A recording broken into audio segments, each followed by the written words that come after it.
What is up, everyone?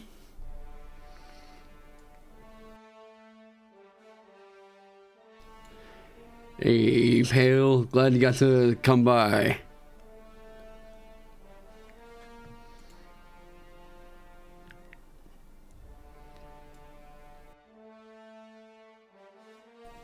What's going on, Tin Can? There we go. Whew. Oh wait, that does not look Christmassy as I thought it was gonna look. What do we got? What do we got? Come on. Hey, happy holidays, Spencer. Let me get chat. You know what? Let's move you guys over here. Actually, can I make the background on y'all smaller? Or, well, I say smaller.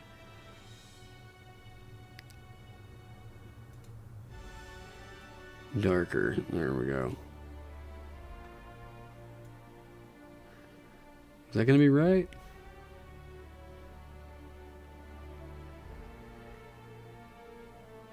Hey. Oh, Rune's Crest.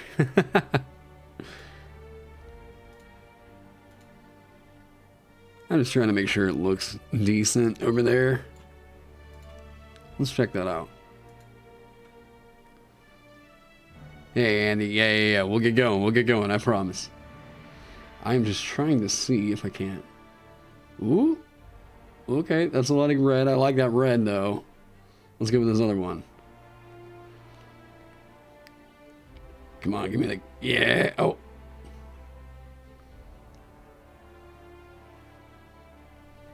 Why is that one like... Oh, probably because... Boom. Right? Ah, whatever. That'll have to work. Hey, everybody. How are we doing? Hey, RoboFett. Woo! It has been pretty long last few days. I haven't done a lot of the work on stream because I have been trying to get the gear going again. For those of you that stuck in there and were looking around with the looking around at the PDF that has the current formatting, I appreciate you for sticking with me through me trying to figure out how this thing even needs to look.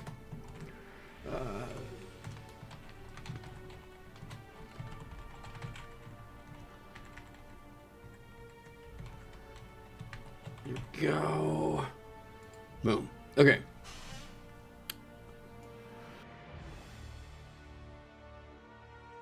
Man, sorry, there we go. All right. So, Runekeeper. Right now, what I think I've decided is I was kind of dead set that this thing, the playstyle was just going to be pretty apparent. And pretty universally, the feedback I've been getting is people don't know what this thing is supposed to do. And that's a problem. Hey, Tyler, how's it going? Right now, the Runekeeper is giving you a possible loadout of a lot of stuff. And it's still not really communicating where I want this thing to sit in the battlefield, right? And I think I can fix that. One of the big issues I think I'm having right now is that this is a D8 midliner, right? This is just me thinking about where this thing is supposed to sit in combat. Because I can give you the power. I can decide on the runes all day long. But, like, it still, right now, isn't communicating where you're going to sit. And if you see my playlist, or my playstyle series, you know exactly what I mean. Hey, 26 people already. Hey, everybody. Hey, Mr. Hat and Clogs. The this isn't communicating where it wants to sit, as in, like, I still can't tell you whether or not this is a midliner, a backliner, or whatever, right? So, ideally, I know that I want this thing to be kind of flexible like a cleric, and that I want your subclass to kind of determine where you are in a way. I want it to kind of give you really flesh out your role, right? This has left me with a problem, because cleric gets a lot of stuff. Most importantly, cleric is getting spell casting at first level, right? And then it's up to your... It is up to your domain to figure out where you're going to hyper-focus, you know? I am really, really curious right now if the bad move is to move this first level subclass down to second level. Because I have an idea for something that could help cement this thing a little bit better in the, like, midline. What I realize is it doesn't have a disengagement tool, and it doesn't have the given tanky resources of a cleric to really keep it. Like I said, it does and it doesn't.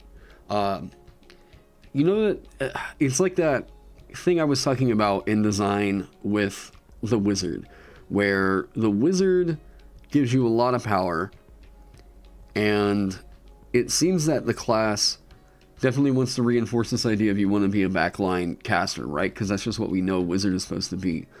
But some of the different subclasses don't grant you features that you would think are just kind of a given for what that character is supposed to be. The one that's most guilty of this is probably necromancy wizard, right? Let me move you guys a little bit. So, I'm trying to figure out how to reinforce that this is going to be kind of a midliner. And I'm wondering if the right route to go with this is to maybe give them an Eldritch Blasty kind of a thing. Not Eldritch Blast as in, like, just give it, you know, the D10 whatever. It needs to be able to do something that isn't just invoke runes. And it can attack. I mean, like, you can totally just attack with this thing, with the things that it gives you, but all it's really giving you is simple weapons. So I'm really curious, looking at this now.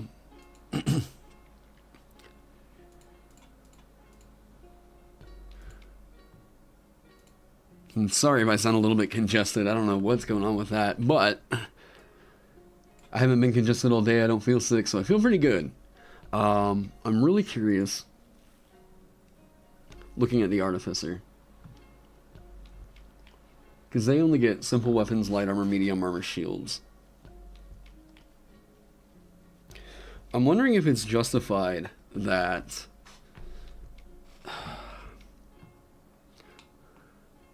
I mean, I get the shields, kind of. I kind of wonder if I can't just reduce it down to light armor. I don't think it'll be the blast. I think it would be kind of bringing back a old name that I had for a feature because it sounded that cool. It's called Pulse of Ages. But it doesn't really reinforce narrative for what this thing is supposed to be. At most, it's like not a seismic pulse, but just like an overall, like, kind of like shockwave that you send out. So rather than it being a striker, what like Eldritch Blast can do, this is going to be get things off of me, which is something that a midliner could really, really use. So I do have runic charges in here in the class. I did get that all kind of figured out. Hey, how's it going, Hercrab? But what I'm kind of thinking is I don't know, something like that. Not something to reinforce that you're supposed to take damage, but something that says that you can get things off of you still. Let me just say, as an action.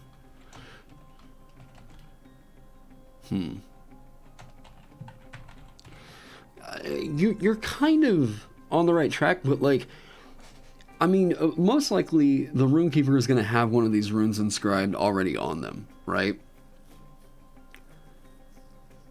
Default rune, that's a runic version of the magic stone / catapult.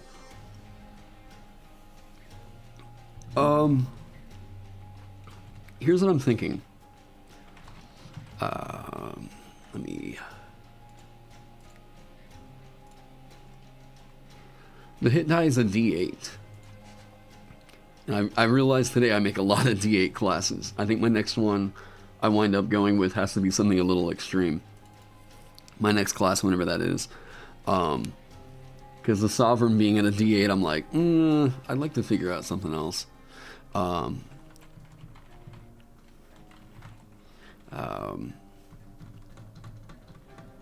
Yeah, I've considered something like that. So, I like this idea of this is kind of like the arcane demo man in a way.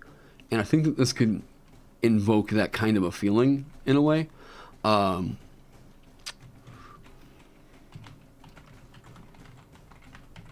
guess that's redundant, but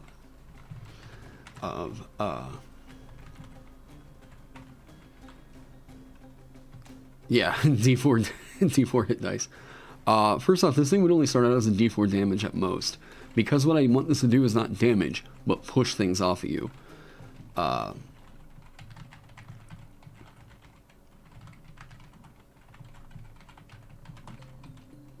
D12 for the next class. I don't know really what I would add into the architecture as a D12 class. You know,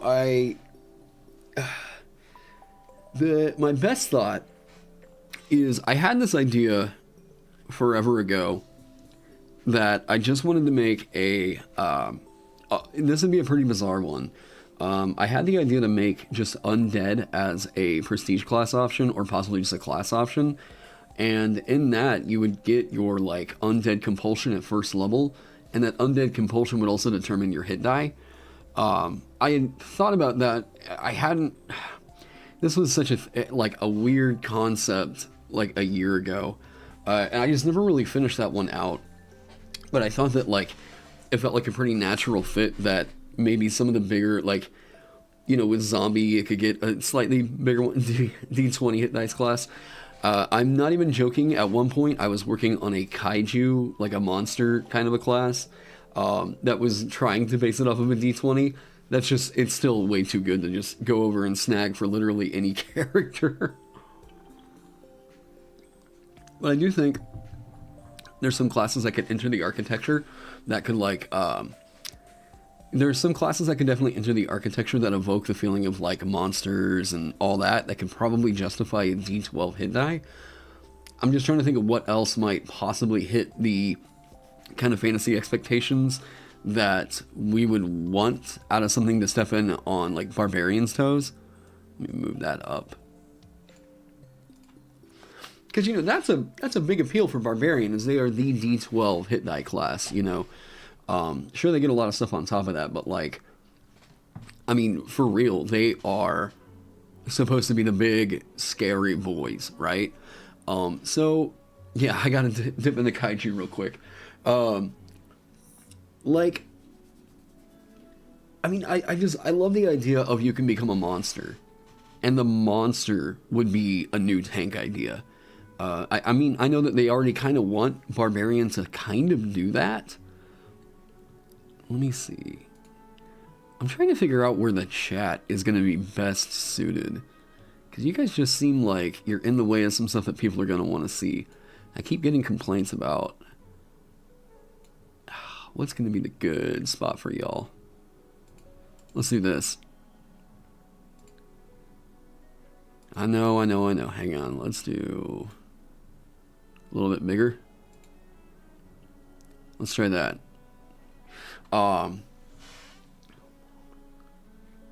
Hit points as their resources. So that's what Ross did. That's what Ross did with the Odic, and it works out. They're, I don't know if it'll ever be a thing. I like the idea, but, you know, it's yeah, right now I've got to figure this out. Like strength saving throw.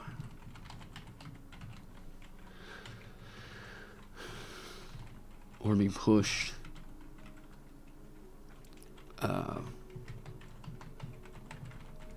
Now, what would be interesting here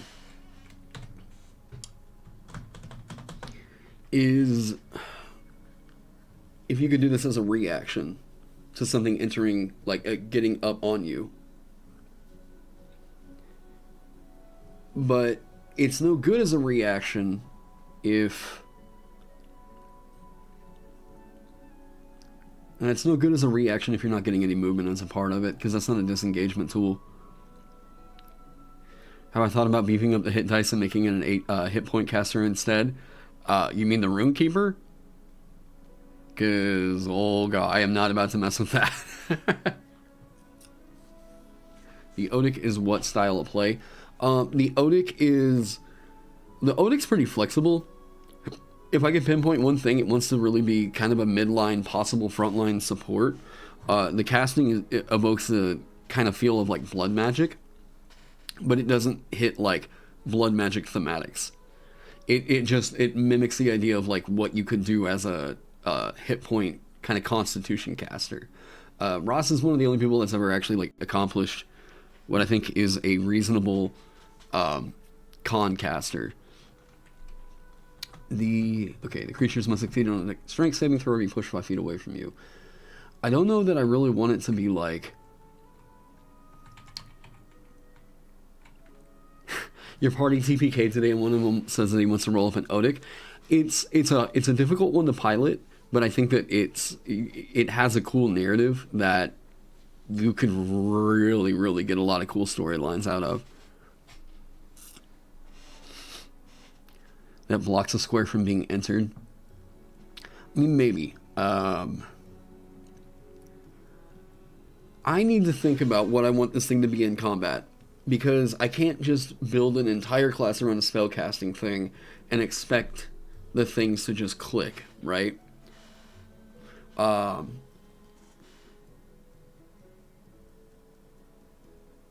If it pushed you back instead, that's kind of funny, actually. If it pushes you back 5 feet away. You know, that's kind of cool. It's kind of cool. Odic is a D12 hit dice.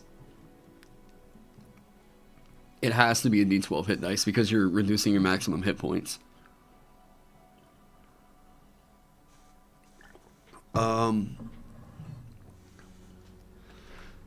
Like... Oh, yeah, Ancient Pulse, and then that upgrades later, maybe to Pulse of Ages. I think that the Runic Dialect needs to get moved up to 2nd level. And I need to think a bit more about that as, like, a wizard.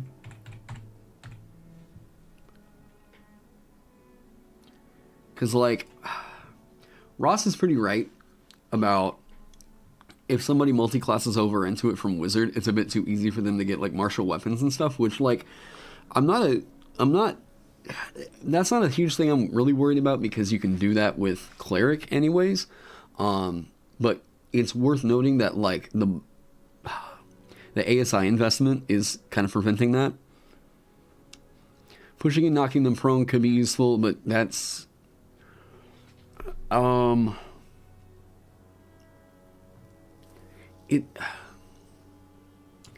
me take a look. Because, like...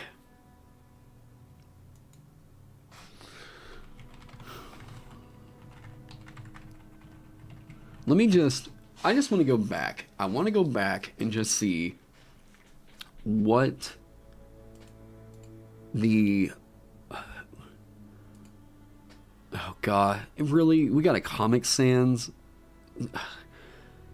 Well, it is like Realms Help. Okay. Creating runes, triggering runes, disarming runes. Okay, whoever's running this wiki or this site, oh man, come on. Why do we think like, all right, yeah, let's go for like, we want to be the Forgotten Realms historian whatever website, and then you use Comic Sans? Ugh. Let me look. Um, it, but like pushing and knocking it around is interesting, but like I'm trying to figure out how it evokes the Rune Keeper, you know? Runic design is your passion. Like, ugh. Strength saving throw, they're pushed on a fall, yeah. If they fail, ooh. I mean, like, yeah, I had considered a no-save push, but that's also really strong. Especially if there's no size restriction.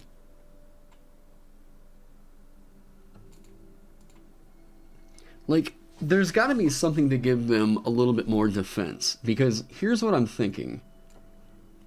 It's most likely time that I just recognize I need to get rid of light armor, medium armor, and shields. Or, sorry, medium armor and shields. So then we get light armor. And then if they want to get up into medium armor, that's where we're talking about they need to pick it up through one of the runic dialects, right? Because, like, what seems kind of cool for Dethic is the fact of, and I kept getting this back in feedback.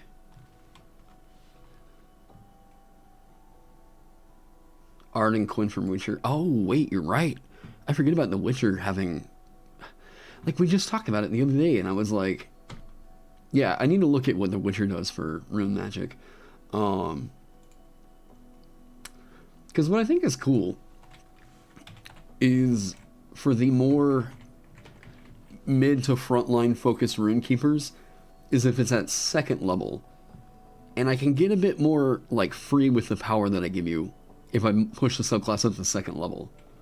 But if you look at the Tongue of Dwarves feature, where's it at? Let me push this down here. Let's just say...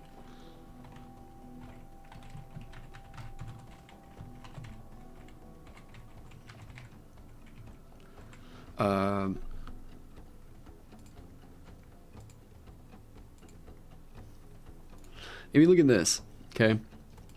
Rune Warrior, you're proficient with any armor or weapons inscribed with a rune from the Dethic runic language. So what this requires is you're going to have to learn the rune, which I think that this one should probably give you a rune known from Dethic, if that's the case. But what this does is it gives you an interesting proficiency. And I've gotten this feedback from a lot of people where they say, this seems like the cool way to move forward with it, because it's really making them think about like what they are inscribing, and it feels like something that they're going to need to kind of consider.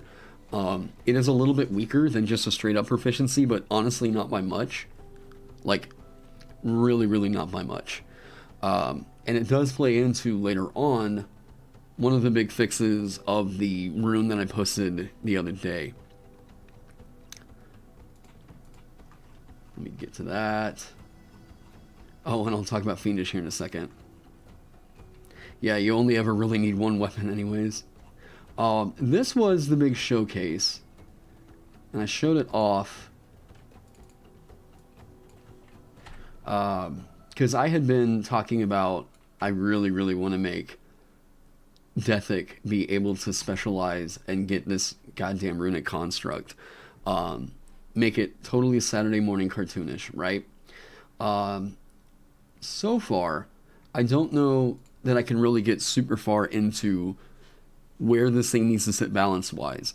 But some people expressed, and I appreciate the feedback, they were feeling overall a little bit confused about how you get in this thing and whatever. And there was somebody in the community, I don't remember who, that pointed out that the Mighty Servant of Luco is just basically what I wanted to make. And I looked at the Mighty Servant of Luco and I was like, that is a damn artifact level magic weapon or magic item. But I start looking at this thing and I'm like, as I'm looking at the Mighty Servant of Luco, I'm like, the thing that makes this an artifact level magic item is the fact of like, it's a devastating weapon, and whenever it self-destructs, it does a ass ton of damage. Let me get over to that. Luco. Alright, so the Mighty Servant of Luco. The reason why I don't know that I mind so much that I'm basically giving you an artifact level, you know, whatever. I condensed it down. So by taking down the general power of what this thing does, because there's like, it does 87 plus 87, so 160 or 194 damage whenever it self-destructs. Like, I mean, there's a lot of power in this thing. Not only that, but if you look at the stat block, it's a thing with 22 armor class.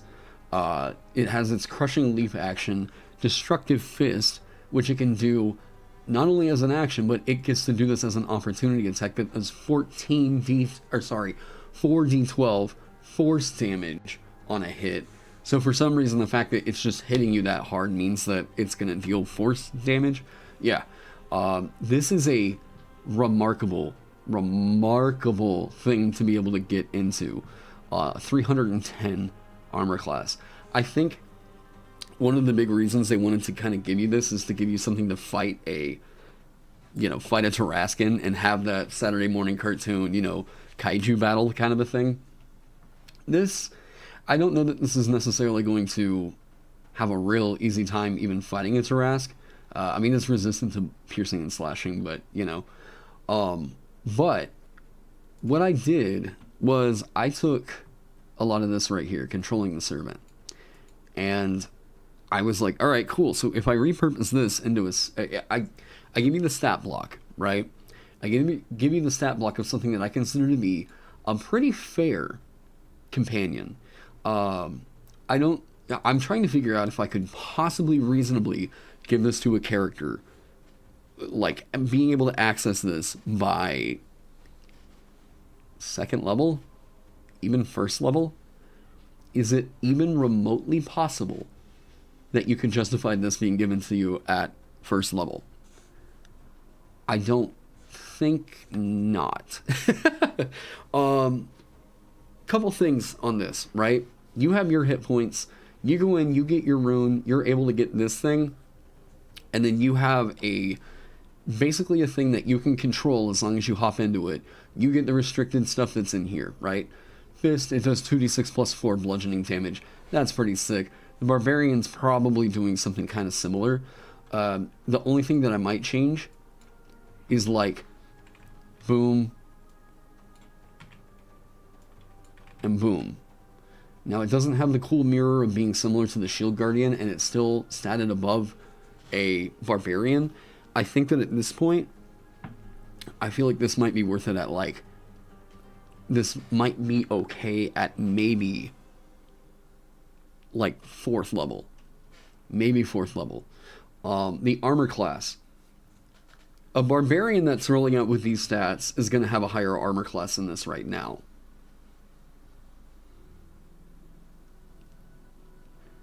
Well, how do you ever inscribe more than 2 runes on the runic construct? Because of a feature.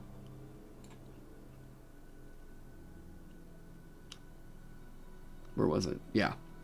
Because of a feature I was considering giving you if you went Dethic. You can inscribe 2 runes on an item if the item is a weapon or armor made of stone or metal. Also consider, like, I haven't figured out if I like this or not. Where you can, you know, I mentioned in here you could equip the construct with different items, right? You want it to hold them all, it can hold them all. Awesome. I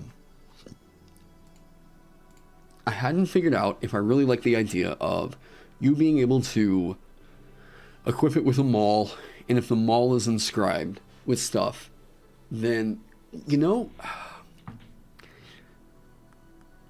the thing I'm thinking, actually, maybe Watsy got this right.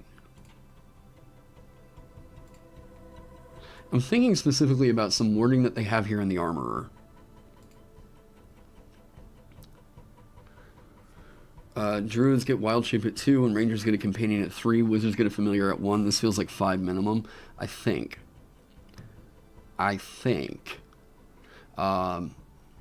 Modifications, okay?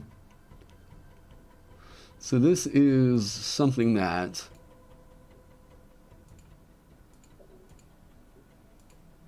This is something that I think is the sort of thing I'm thinking of, where you can infuse each part of the construct as separate items for the purposes of your runic inscription feature. It would need to get something like this to be as modular as I've been trying to make it, right? Because, like, if this thing is wielding an item for you, the thing that's going to be a little bit rough about that is one of the really good things about runes is you being able to inscribe them on something that one of your buddies is going to use, right? You can expand spell lists with some of these runes. Like, one of the ones I was really happy with, yeah, like Alara. This is what Dwarven magic is going to feel like, okay? So, to them, it's like, if the attuned creature has the spellcasting or pact magic class feature, the spells on the following table are added to their spell list for their spellcasting class. This, to me, feels like such an interesting idea for a passive for a rune. And then whenever you invoke it, the attuned creature gains 1 spell slot to cast at a level, or cast a spell of its choice from this list. The spell slot's level increases by 1 for every 2 runes you have inscribed from the Dethic runic language. Because for you to be able to get up to that 5th level spell slot, you're going to need to be able to get 10 runes inscribed, which is the max. I think that might be a little bit restrictive because, how do I put it? If all that you're getting is 10 of these runes and you have to hyper focus on getting this just to be able to get your buddies like animate objects and just give them a free spell slot to use it, it's something that you would have to invest into too, because realize with the wording of this, you're going to get a free spell slot to use with this once per short or long rest, which is basically warlock casting, right? Yeah, 1, 2 if you went Dethic. Right. So Runekeeper doesn't have spell slots, but they can make them in a way. They can make them through their runes. And I dig this idea. But it's so restrictive. Like, what's better about this... Yeah, it's one of the dreams of multiclassing that never pans out. I think what's better about this is making this and giving it to your buddies, because them just being able to get these spells that are added to their spell list is pretty nice. Catapult, kind of whatever. Identify, also kind of whatever. Arcane Lock, kind of cool. Magic Mouth, kind of cool. Elemental Weapon, alright. Tiny Servant, super fun. Super fun. That is one of the most shenanigan-y spells in the entire game. Summon Construct, very nice. Arcane Eye, that's alright. Animate Objects is big, right?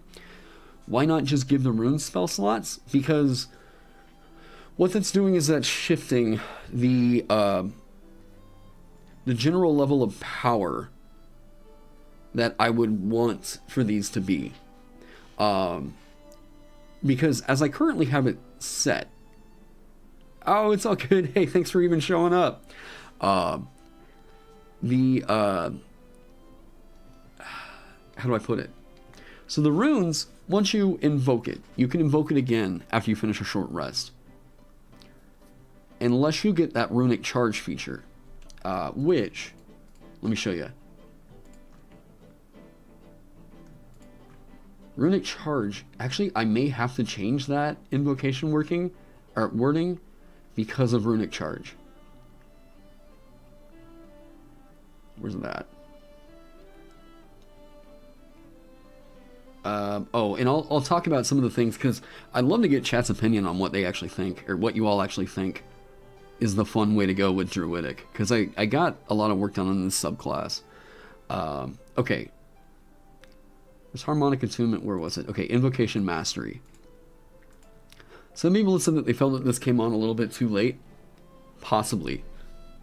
But let's talk about this one, okay? So, Invocation Mastery.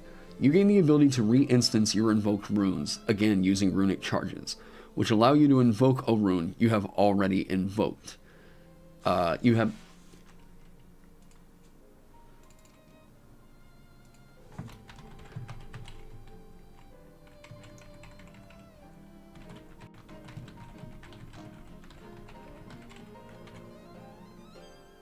Actually, this needs to say... There we go. That's what makes it clear. Okay. So, you have a number of these charges equal to half your Runekeeper level. So right here, you're going to get 5, right? You regain all expended runic charges when you finish a long rest. So, some people have asked a few questions about, number 1, why did I wait until 11th level to give you a feature like this?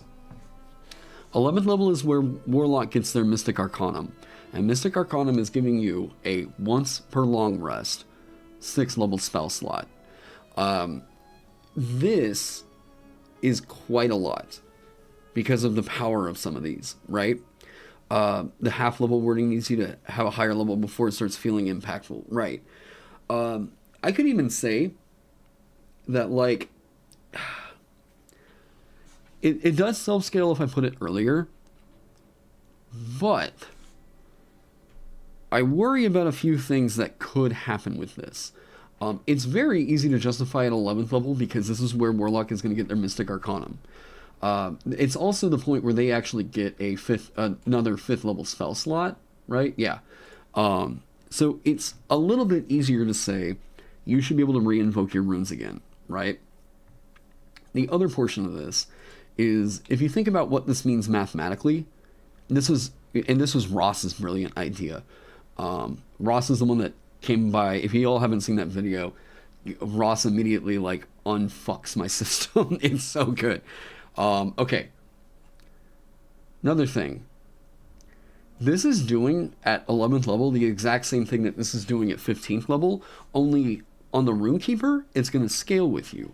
The problem is that this is going to regain every short or long rest. Which, like, I have really, really tried not to shit super hard on the Rune Knight.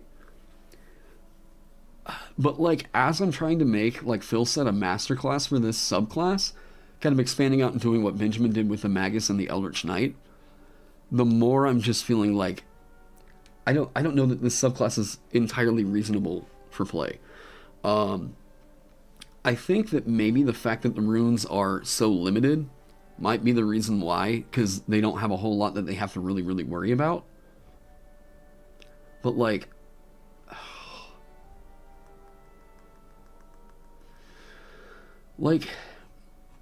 to you guys, does it feel weird to see a class expand on a pre-existing idea and then not take the core ideas that were already present and make them just make sense? You know what I mean?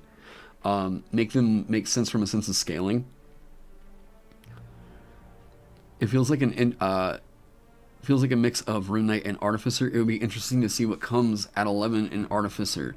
They get their spell storing item, which to me is kind of what we are making right now as an entire class. Because I've checked out Artificer, and so remember, this is always vote for quality over fidelity. I'd agree with that. So, spell storing item. This is, and I know I'm not the only one to say this. I think Cody over at XP to level 3 said this initially, and I was like, holy shit, this is a good take, actually. Spell storing item. At 11th level, you know how to store a spell in an object. Whenever you finish a long rest, you can touch one simple or martial weapon, or one item that you can use as a spellcasting focus, and you can store a spell in it. Choosing a first or second level spell from the Artificer spell list, that requires one action to cast, you don't need to have it prepared. While holding the object, a creature can take an action to produce the spell's effects from it, using your spellcasting ability modifier. If the spell requires concentration, the creature must concentrate. The spell stays in the object until it's been used a number of times, equal to twice your intelligence modifier. Or until you use this feature again to store a spell in an object. You know how cool this is? Like, I mentioned this to Dan Felder. I think it was Dan over in the Discord, and I was like, yeah, that's the thing, is like everybody wishes the Artificer could be this really cool spell storing item class. And I think Dan even said, like, yeah, well, that's because that's what it was back in previous editions. This was like the core interesting idea behind the Artificer. And I'm like, I mean, I haven't looked at the Artificer in previous editions, but like, this is so cool. The amount of ideas that this inspires right here compared to like magical tinkering, this is fun and this is funny, but this could have been a cantrip. This could have been an Artificer exclusive cantrip. Like, yeah, this is Artificer Prestidigitation, and it's a real shame that this wound up being their core class feature. Let me see.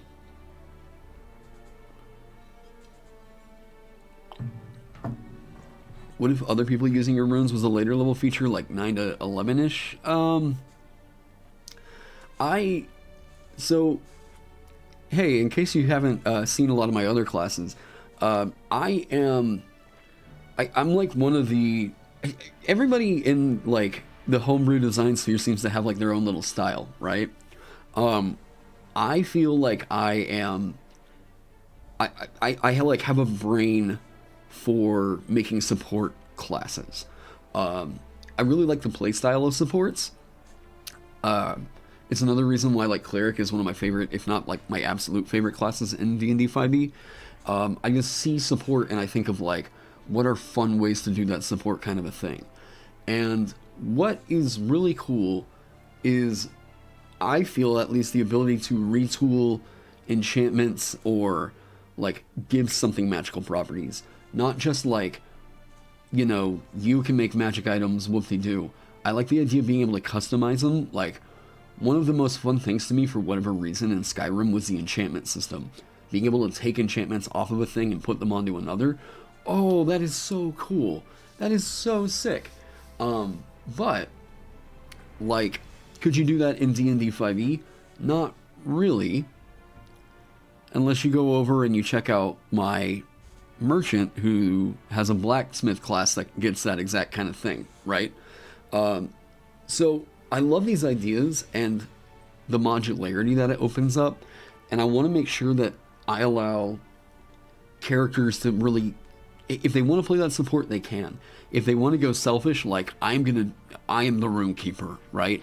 I'm going to keep all the runes. Then, like, you know, merchant is king, love the oh, hey, thank you. But I like the idea of being a supplier, right? You are guaranteeing that, like, if your DM is stingy with magic items, I'm going to make sure that the party still gets them. Or, like, people love the idea of playing just an enchanter, right? And that's what I think that you can really justify the Runekeeper being. Artificer feels incomplete without a general crafting system. I think that that's very, very fair. Yeah, I think that the lack of crafting, the lack of solidified crafting is what makes it to where, like, can we really have a full alchemist class? Yes, it is possible, but you're going to have to, as a part of the class, help to solidify, that, you know? Ross's sigil smithing. Artificer is a half wizard with infusions. All hail inventor, all hail merchant. Where was it? Okay, there we go. The Rune Knight is just a fighter who collects rocks. A Runekeeper is a legit article. Oh, thank you. The difference between Runekeeper and Artificer is that your feature boosts competency, but doesn't rob them of choices from coming later. Yeah, I like the idea of trying to make something more modular, because I think that modularity is going to make people feel overall more satisfied with the idea of playing the class, right? This should be like a very, oh, how do I put it? I want this to feel like whenever you look at the class, you can make the character concept you have in mind, right? And I also feel like the class should inspire some ideas that you didn't really know that you had. If I was to say, and it's been interesting to see the people, like, the perception of this.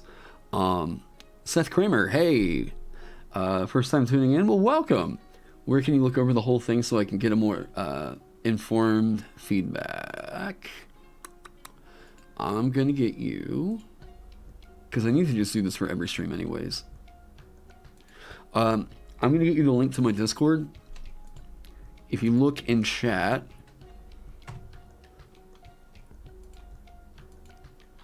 it should be pinned now to the top of chat.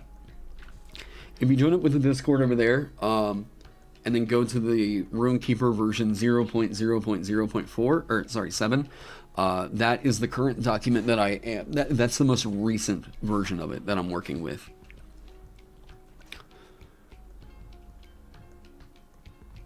You feel like it might be better served as a generalized crafting system with more subclasses built around it? That's a lot of ask for a DM to buy into, right? You're having to say, well, here's my crafting system, and here's a class to support it. If your player really wants to play this class, they need to also accept that this is the crafting system, right? Like, I would rather just make a class that can plug in. I don't think that I don't think that Runekeeper necessarily has to have crafting support to make it really work. Yeah, even Wizards don't publish. Sick burn. Yeah, it's why a lot of people are actually turning to homebrew. I mean, part of the reason why so many people are like we can make, it's not really a great living doing homebrew, but you can make enough money to like at least live slightly more above like what you if you get your name established out there, it's certainly very possible for you to make, decent money doing it, but that takes a lot of work. And I wouldn't even say that at the level that I'm at right now, I'm making enough to actually justify going full time as a D&D content creator. That's why I'm teaching. Well, I love teaching. It's the thing that I really went to college for. But I also, I wouldn't be able to support my current life, even if I reduce, I'm not living in a house, I have a, I don't have a car payment, whatever. If I start even cutting that out, it's still not even remotely possible for me to make a full-time living doing homebrew content and all that. But hey, if I want to get pizza, which I probably should tonight, if I want to get pizza, I can probably count on that money being in there in the DM's Guild. Which I should probably order. What do you guys think? Pizza? Yeah, Morrowind surviving off of mods. Right. I constantly tell people, D&D is a great game. So is Skyrim, okay? And people know once you've played enough Skyrim, eventually you start looking at other ways that you can play the game. And that's where modding comes into play, right? I don't think that people that are brand new to D&D are going to run to homebrew necessarily. I think it's going to take them maybe crafting a few characters, playing a couple one-shots before they feel okay, I want to see what the other options are because these same 13 classes aren't really inspiring me anymore. And then they start to look at homebrew and they're like, oh wait, you mean I can't just hit somebody with my muscles anymore, so I've got to...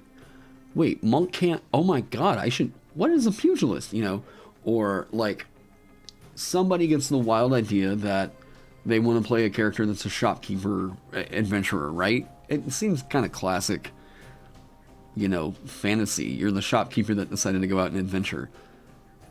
Now we have something to support it, right? So, yeah, I think pizza is sounding really good. Let me see here. Ordering pizza stream.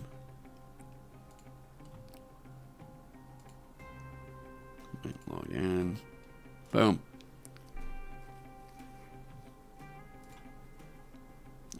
Okay. Yeah, what deals we got tonight?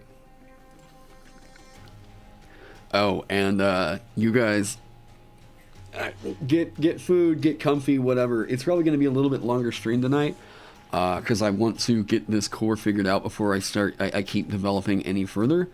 I'm planning on being up for a while. Amanda is over at one of her buddies' house they're doing a like slumber party thing tonight. So I am in for the night. I don't have any other plans. So hang out. I don't need like a whole... Yeah. Thin crust, pepperoni, sausage.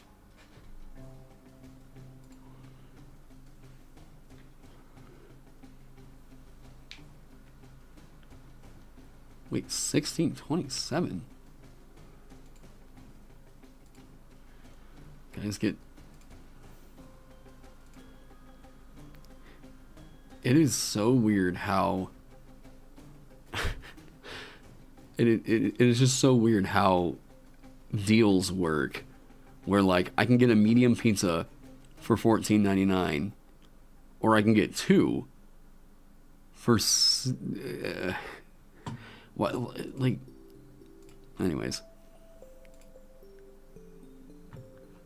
The way that we price food in America is so stupid. It's so stupid.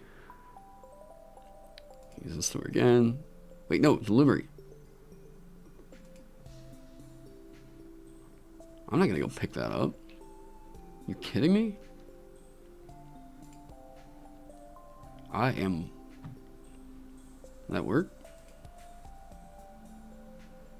What happened?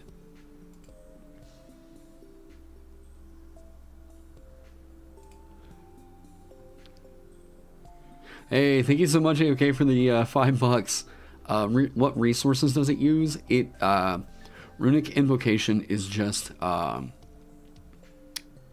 Runic Invocation is just once you evoke it, you can't evoke it again until you finish a long rest.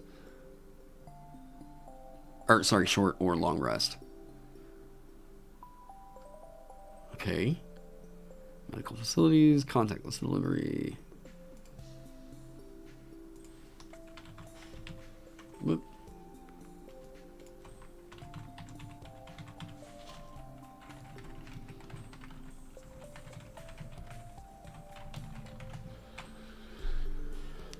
Boom.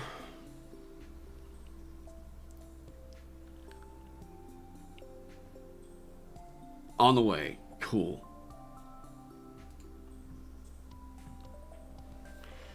Okay.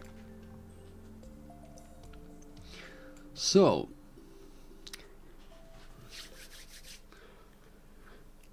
and this is a fair question, okay? The idea that once you evoke a rune, you can't invoke it again until you finish a short or long rest, all comes from, it's a holdover from the Rune Knight. And the fact that runes are...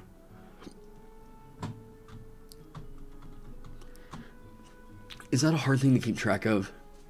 Like, this is the old Vancian style of magic, basically. Oh, you're about to get your booster shot. Well, good on you. I need to get mine very soon. Yeah, the idea being that, like... Do I have to make it... do I have to make it to where you have to get... Wait, what? Have I seen the chamomile art pack, by the way? Lots of pay what you want. Sick art. Usable in deal. What? Yo, Trek, give me that link, dude.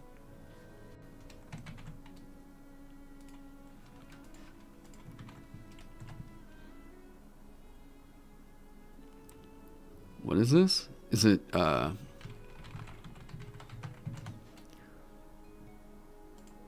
Chamomile has adventures. Is this, over 100 color black and white stock illustrations? Wait, what? Ooh. Can you drop me that link in Discord just to make sure that we're looking at the same thing? Because,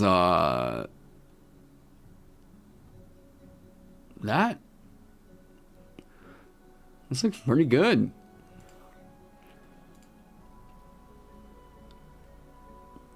So I'm saying that the Rune Keeper is no better at evoking runes than the Rune Knight. They will get, they get more options. Hey, Camus, how's it going? They would get more options.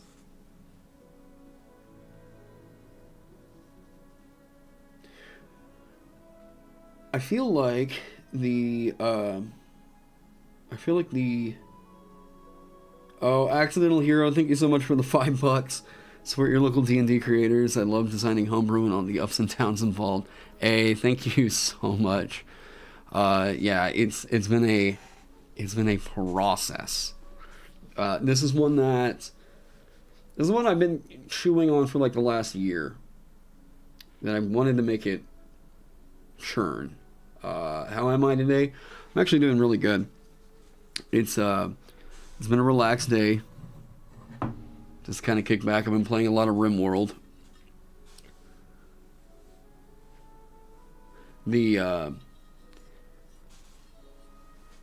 Oh man, yeah. I've been trying to. I'm kind of one of those minds that like. Once I get going on a project, I keep constantly thinking about how cool it's going to be whenever that thing is created, right? Once the thing is out there in the wild and people are playing it, the feedback and everything on it is, it's addictive, you know. But I have been really trying to stay more conscious here lately about how much time I drive myself to do. There's a really great video, actually, by a little card pack of runes. I'd love to talk to somebody about actually making a deck of different runes. If I need to do that through like Drive-Thru RPG or something like that, I can, you know. But I actually watched a video. I don't want to like watch it on stream or anything, but it's probably really worth it for you guys to check out.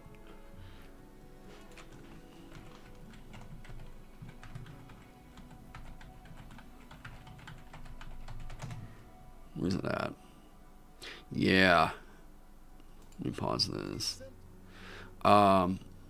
Wisecrack did a fantastic video on hustle culture. For any of you that are like really trying to figure out how to get your brain to just kind of turn off, you feel like, you know, you're a workaholic and you feel like you're working 2 jobs and you're not really getting anywhere. You can't figure out why you can't play video games anymore and it doesn't really relax your mind. You're not getting the, how do I put it? You're not getting the enjoyment or relaxation out of things like socializing anymore. You need to go watch this video. It's Hustle Culture, Why We Can't Stop Working by Wisecrack. This video changed my perspective on my approach to my side gigs. You know, I really love doing all the fun stuff with YouTube, but I had to realize that like doing YouTube on top of a full-time job, on top of going out and working gigs at night, on top of doing homebrew design, on top, you know, whatever, was starting to make it to where I was driving myself crazy. Like, thinking that, you know, if I'm not doing something productive, then I'm being lazy. And this video, they call it toxic productivity, which is the perfect way to describe it. Yeah. This was one of the most helpful videos I think I've watched in my entire life. It really helped me break down. Yeah. It's not Greg. What's this guy's name? Oh. Yeah, I don't want to just play the video. Oh, it is Greg. Okay. So, he does one of the best breakdowns on what hustle culture is, and how to, well, I guess not really how to deal with it, but how to recognize that you're falling prey to this. Really, 17 minutes, 47 seconds. This video is so worth your time to check out. Absolutely worth it. And honestly, all the wisecrack stuff is super worth it to check out. This is, in my opinion, one of just the best things that YouTube has ever created, or the architecture of YouTube has ever, like, allowed to exist, right? Yeah. Paging anti-work. Yeah. You know, like, we want that success. We want the feeling of, like, you know, yeah, we are... Oh, thank you, Trek.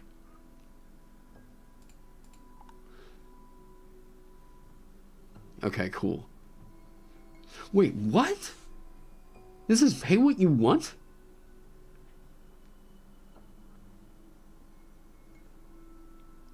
Like, okay, I haven't seen what's in the product. And Trek, you said this is worth it?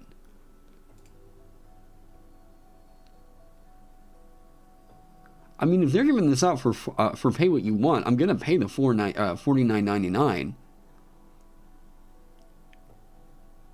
But this is pay what you want? How many, wait, 404 megabytes? So this is a beefy file.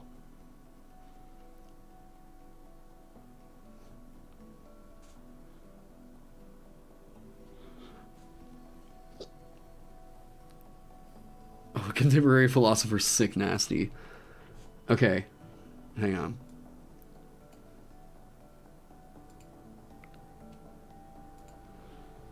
Alright.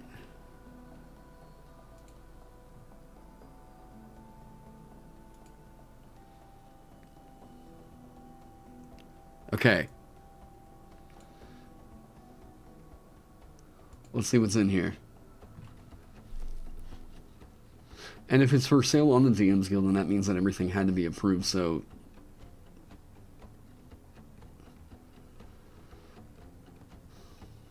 This is apparently a massive art asset pack. No joke. Okay, hang on. It's good? Alright. Let me get that.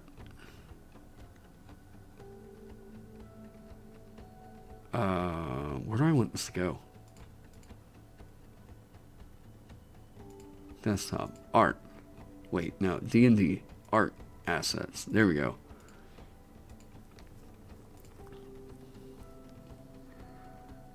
Boom. Whoop. And...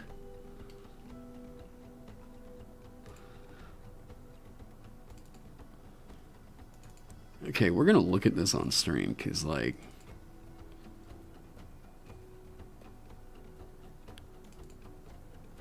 Okay. Oh, there you go. On transparent. Okay, lots of fun monsters. Okay. Now, whenever it's black and white like that, I actually don't mind that, because I can use a lot of these as spot art. And I can take this into Photoshop and do, like, masks or whatever to give it a little bit more, like, color, and make it way more customizable. So I actually really...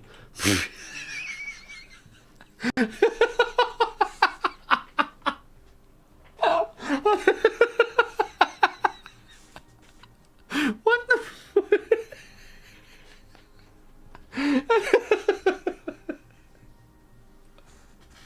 What the...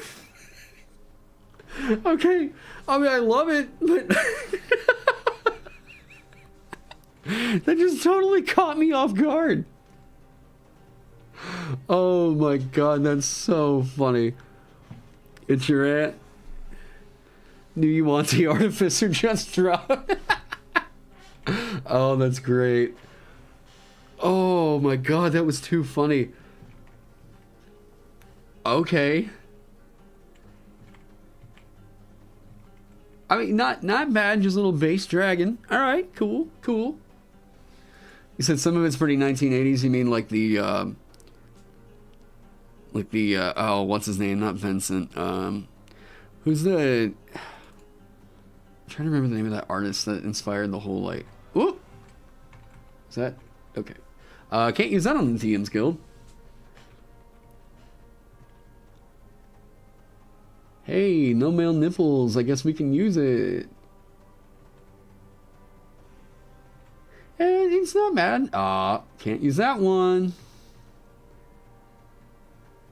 Good, no nipples on this one. Lord of the Damned. That feels super 80s. Okay. Like, not bad on the style. But like, just thinking about this in concept is terrifying. Bugbear Commander. Alright, okay. Decky draws. What do we got here? Brain in a jar. Okay, I will use that. I'm sure that is showing up very well on stream. Can I do a... Can I use settings and show that on black? Appearance. There we go. Oh, I gotta reset it? Okay, hang on.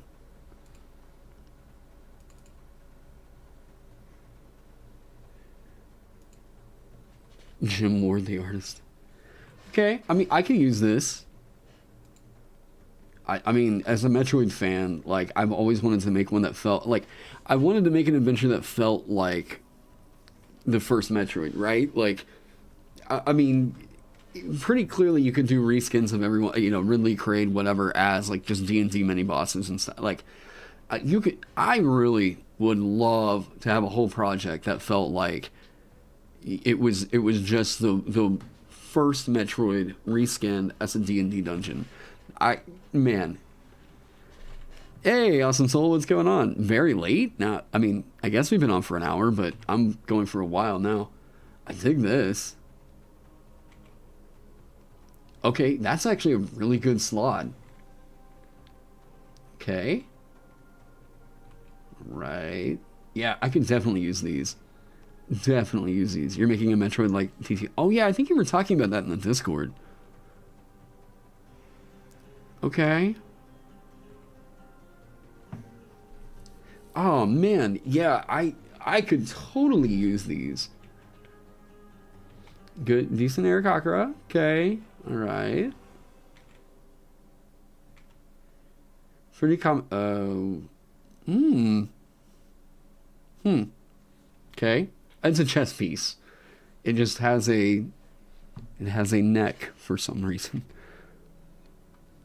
Not a bad, just little, like, General Crusader guy. Okay. See, this is like, I could use something like this. This is an, is it just, it's not Cloud's Buster Sword. Okay, not bad. I mean, it's definitely, you know. Alright. Cool Valkyrie Pegasus Rider thing. General Cleric. Yeah, these are just decent. Oh, that'll get you demonetized. These are alright. Like, definitely for using just as like filler, especially if I took a tool, like I said, with the Photoshop masking stuff, and just kind of like gave it a little bit more texture with like paint, gave it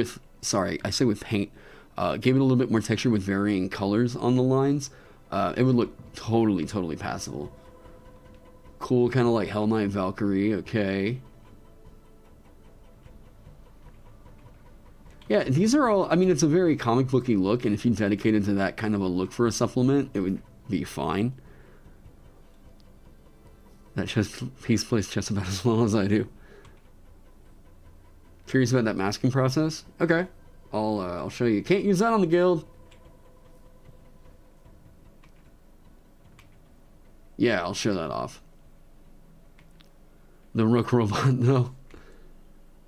Oh, an actual, like, biblically correct angel. Cool little Oni Slayer thing, alright. Can't use that on the guild. Alright. I mean, there's a lot of art in here to pick. Okay, one of the fonts. So is there, like, a whole, like, chess set in here? I dig this a lot, actually. Just the character concept alone, just some kind of, like, rat folk scavenger. I mean, ooh, okay, I see what you're talking about, Yuke. Okay, that is sick. That is a sick concept. Oh man, I really dig that. Good little general skeleton. I think I'll take one of these skeletons and show you guys that process. Not bad. Okay. Oh, I mean, just swords for hands. That's... Okay. So the process I'm talking about... I was also just kind of skimming to see what else we had in here. Ooh, I dig the, like... Either he's just invisible or the body's, like, not conjoined. Sick. Okay. Actually, let's do this. Let me pull up.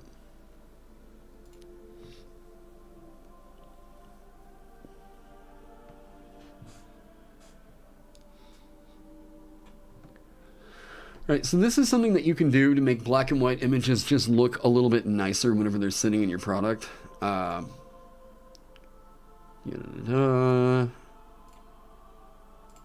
Create. Okay, so here's what you can do. Let's say I want to take the, what did I say, one of the skeletons? You know what, the Rook looks so cool. The Rook is so sick. Let's just take this. Oh.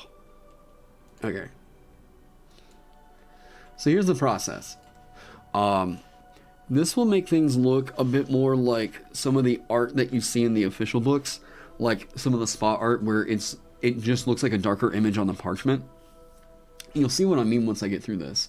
Let me raster size this. Boom. Okay. So what I'm going to do... Oh, and I don't think that you guys can actually see all of the screen. Let's see if this helps. Not really. Let me get rid of this. Oh wait, can I just hide that right now? Cancel. Hide? Yeah. Okay, cool. I'll also hide chat. Alright, you guys will be back. Don't worry about it. Okay, so here's what I do. Here's the image I have. Hide that too. Alright, so here's the image I have, and what I want is I want to be able to take all of the black that's in this image and only have that selected. So I go over here to select, up here in the top, down to select and mask, and where is that screen? Oh, wait, is this the... Yes. Okay, I just want to see the black. What? Are they changing stuff in here? What happened? Hang on. Okay, this may not be as... No, select... Oh, color range. Duh. Okay. So select color range. Bam. Select the black. The fuzziness is how much, like... How much leeway are you willing to give it between, like, this color and the surrounding colors? How many similar hues do you want this to try and pick up in the image? Whenever it's just a black and white image like this, I can put this pretty high and trust that, like, it's going to also pick up the grays as well. So, I'm just going to do that. Bam. Okay, so now what this has done, you all can probably see there are dotted lines going around the image. That means that Photoshop has that selected, okay? So what I want to do, make another mask, or sorry, I'm going to make another layer. I'm going to go down here where it says add layer mask, select that, boom. Okay, so now it doesn't look like there's any color on this image. However, we made a layer mask, and what that means is whenever I paint on this, only the area that I had selected will show up. Okay? So what that means, and what they usually do, or at least how you can mimic the 5th edition look for like spot art, I don't know, what color do I want it? Let's say that it's going to go on that parchment in the player's handbook, or let's just say parchment for the player's handbook. These are usually darker-ish browns. And I'm just using a watercolor brush to kind of go through and pick out some area in here. I want it a little bit darker. Okay. Or I can go over here. Yeah, it's got that old school kind of look to it, right? Now, let me come over here real quick. I'm going to go to my desktop. I'm just going to grab some parchment that has like the 5th edition look. Wait, art assets. Cool. This is going to take a second because it's a pretty big file. Okay. I'm going to drag that down below everything.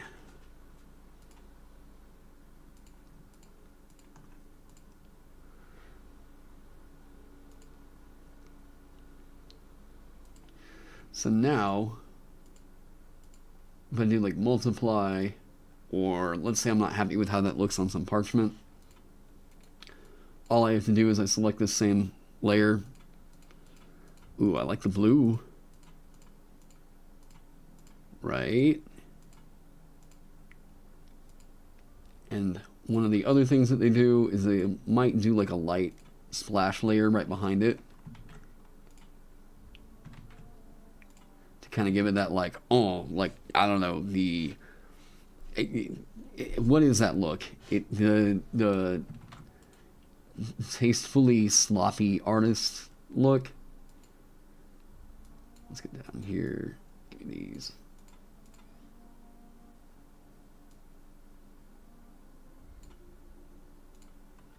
I can come up here. That doesn't look as good. Anyways, you guys get the gist of this, right? I can go in here and tamper with this if I was really trying to make it look cool. But this is basically how you mimic that 5th edition book kind of look. At least in Photoshop. Now I can take that image and export it as a PNG. And if I do this where I don't have the background layer, you see the checkerboard behind it. That means that this will export as a transparency. Where do I get these brushes? I just look for them online. I think these, I can't remember if I got these off of Adobe stock or not, but there's a lot of websites out there for you to just pick up Photoshop brushes absolutely free. Some of them, request that you credit the artist. Some of them are like, whatever, don't worry about it. There we go, boom. But yeah, if you just search around, and then if you want to import a brush, you just come up here, come down to import brushes, and then you find the actual brush file on your computer, import it. It's a pretty easy process. But yeah, so that's how you get that look. Wait, boom. Hey guys, it's been a while. Okay, can I get chat back?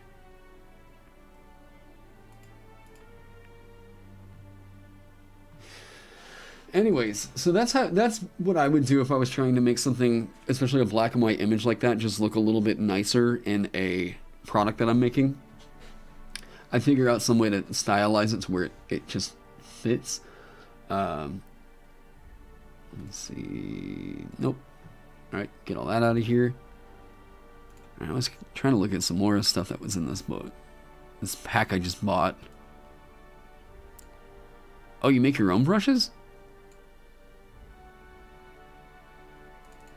Deki was the one that we just checked out. Alright, Warforged art, finally. Oh, these are just cool little, like, generals flash for characters. Yeah, these are great. That guy sliced off the tips of his fingers. Awesome. Please do an in-depth video on this. I don't know how in-depth it would need to be. Oh, and thank you for the $2, by the way. I think that people could get a quick overview like that. I mean, I might just make a clip out of that little section right there and put it up on my, up on my channel.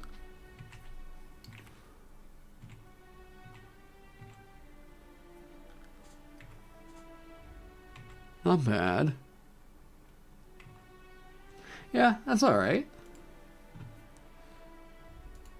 I was kind of hoping for some more color art. If there was anything in here I could really use on the Runekeeper, that'd be sick. Frost Giant. Okay.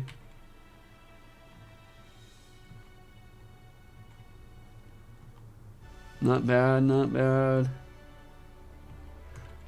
Some of this possibly, it's a bit too Nordic.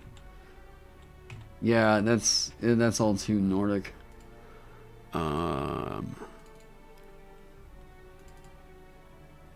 Okay, well, that'll get you banned on the guild.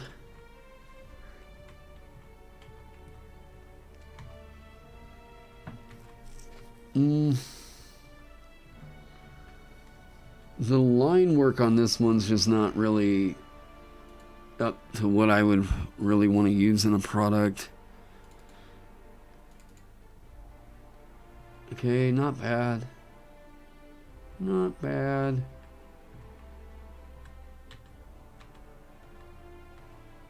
Okay.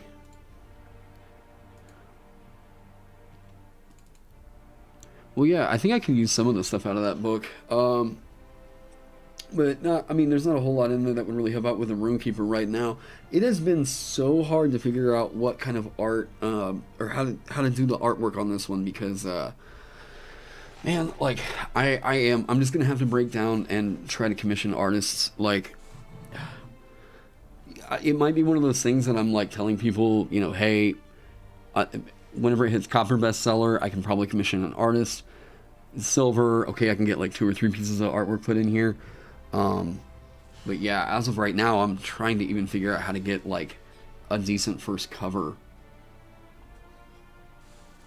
Like, I've got Dean Spencer's art, which, like, God, I would love to use more of Dean Spencer's stuff. I would love to actually just be able to get him on a product as like a custom commission, but he's an industry pro. Let me show you what I mean. Like, oh. There's just not a lot of great, like, rune artwork out there. At least for, like, kind of what I'm going for. There's not a lot of really specific, Forgotten Realms based, you know. But, like, man. He has a look that is super great for D&D products. I mean, you know, because you've probably seen, like, 20 different Forgotten Icewind Dale products that use this cover. You know, and like, it's possible that like this, it's a bit too general adventure-y. Color card art. Oh, cool. Are these for like NPC cards? RPG stock art. Is it just... I mean, that's already pretty cool. But yeah, looking at like Dean stuff, okay? This is the level of which, like, I wish I could get a few commissions out of it. Oh. Like, man. Oh, I love his work. There's another guy, doesn't do, can you leave for 10 minutes and come back to this? We're just talking about art assets and everything. Trek got me distracted. You didn't say you should get... What? I didn't get to say you should get pizza fries. What is... Like, fries with my pizza?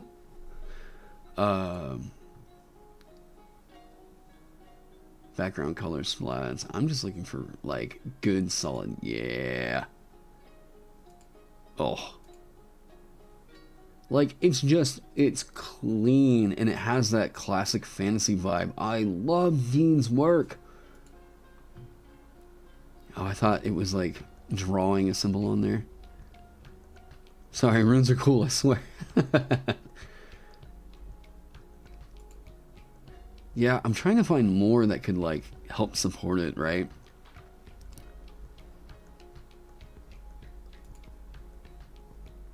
Just trying to see if he had, like, any runes on his bow or anything. Yeah, fucking crisp.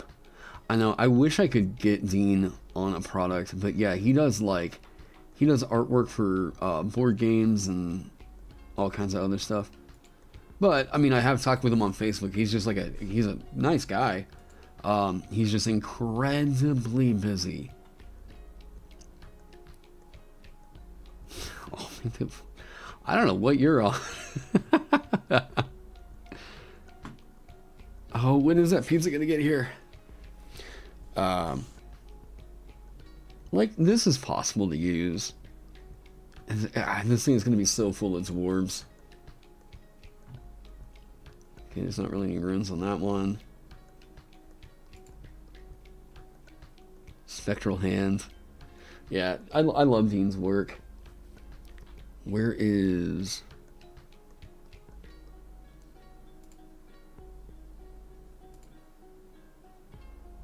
The zombies are great.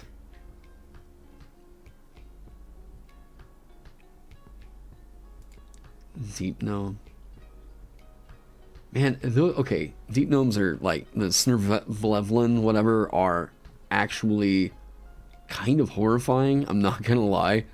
If you've ever seen The Descent, that's like the only thing I can imagine whenever I think about deep gnomes. His gobbles. Tyler has stolen the munchies. Did Ross use some of the some of Dean's work in the Accursed? I know we used a lot of it in Legends of Rosenfar. I could... I mean, I can... Sure, I can just, you know, use one of the giants.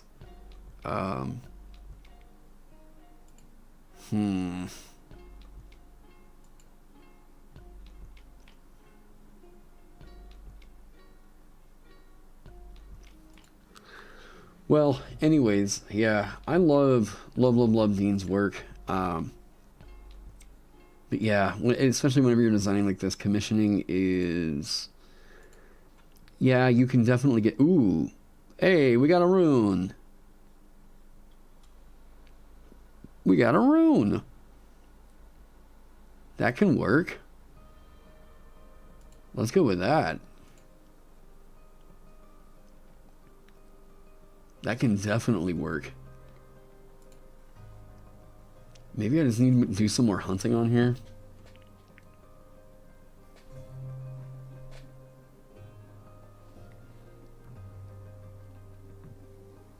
What's the main reason you should play this guy? If you want to play a character that can alter enchantments or give enchantments to items,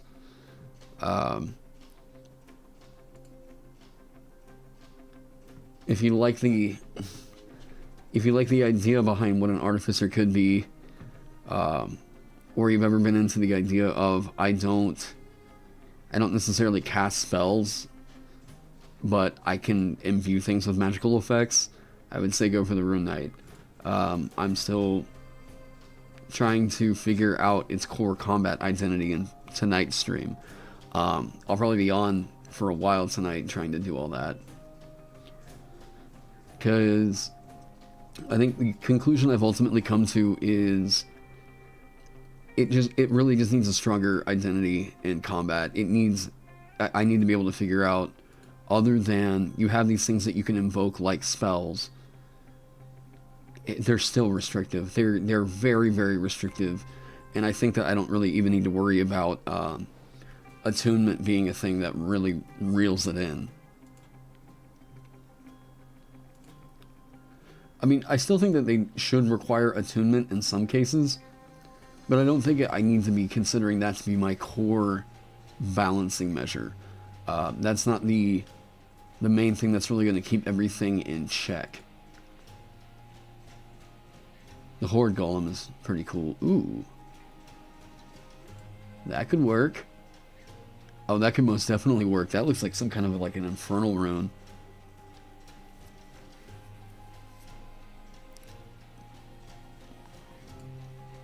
Yeah, that'll work. Maybe you're just biased against some more cartoony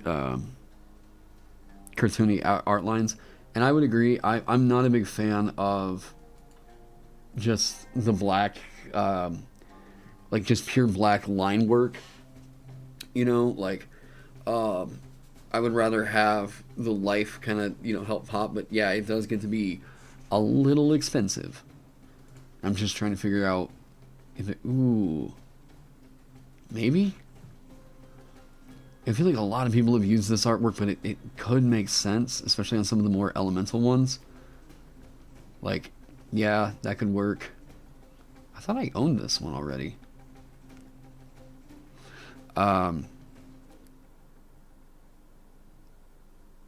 Wait, the 4E Room Priest?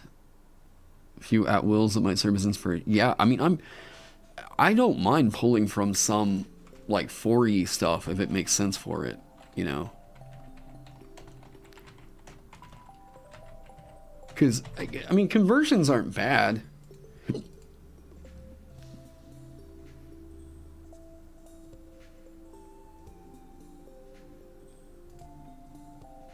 Rune Priest.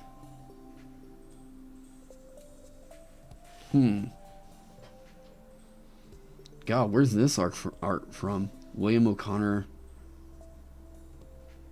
Oh, man, that's great. 12? Were they a D12 class?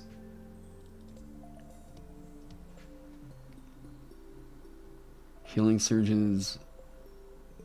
Wait, 4th edition. What book was this in?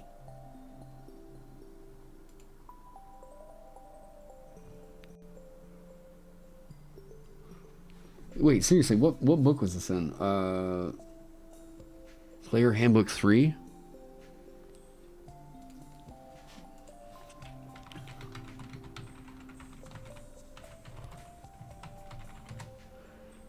Is it over on the DM's Guild? I have to get it off of... Oh, wait, here we go. God, it's going to be an expensive stream, isn't it?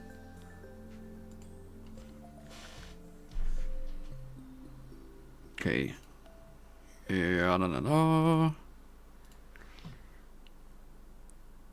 yeah, I'll go ahead and pick up the other stuff. Okay.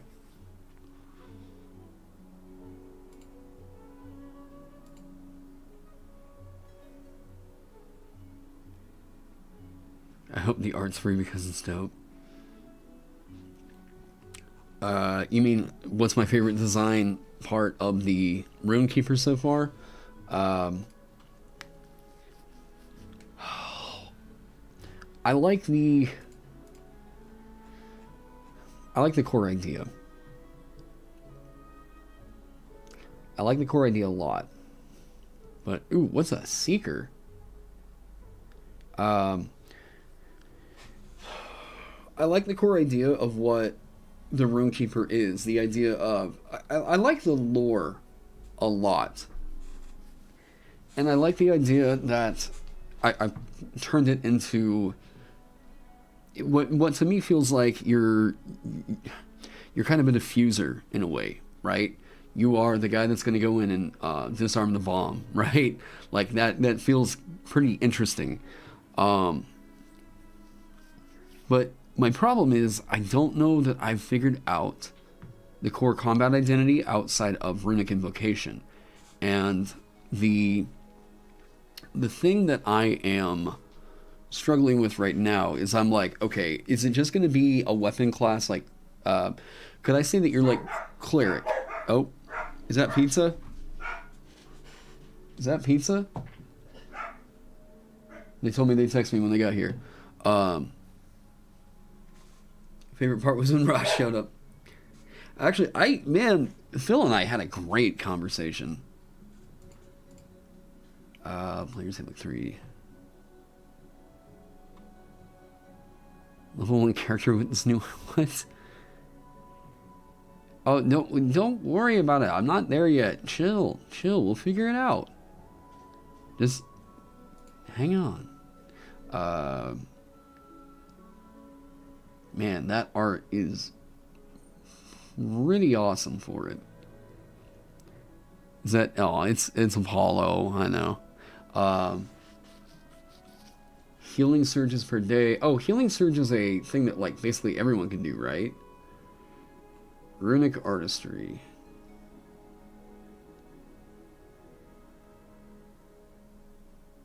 Based on your rune state.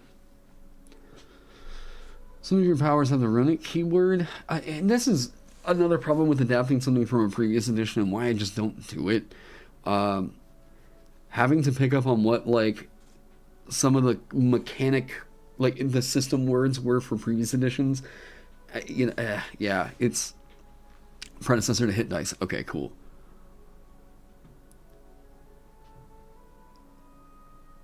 Followers of all gods. Okay. Define. Described on the runes might appear fragile yet deep. So what is... You gain these 3 features?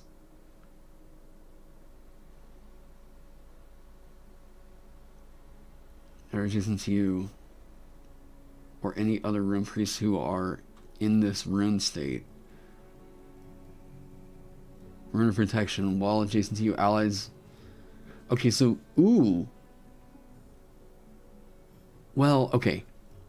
If the runes exude an aura, like you exude an aura, kind of like what this is saying, it's kind of weird because that's... Auras almost feel so paladin. Things in this keyword work the same way. Let me double check that and see if that wasn't my pizza showing up. Hang on one sec. Oh.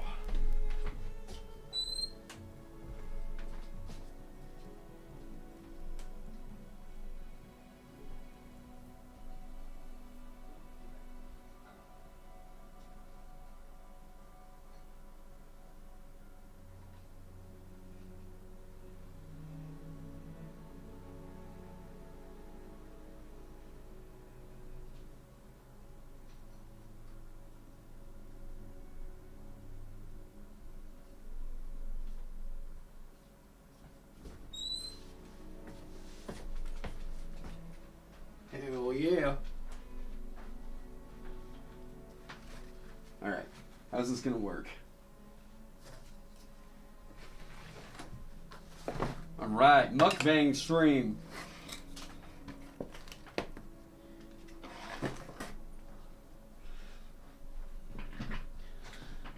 Oh man, I should have ordered like Coke or something.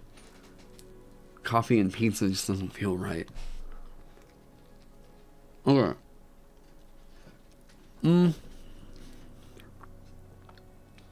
I could have some kind of subsystem like that, but that feels like that's going to overcomplicate it. Patreon money well spent, fellas.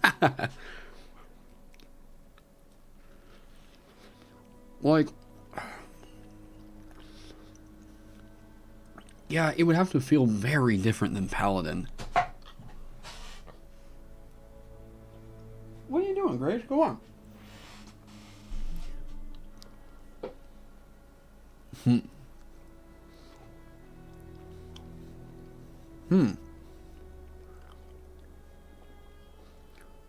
Passive, okay.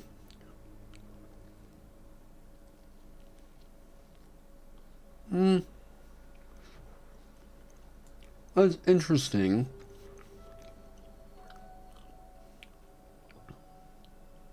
Like, this feels a little, I guess you could say it's not really supernal. Maybe.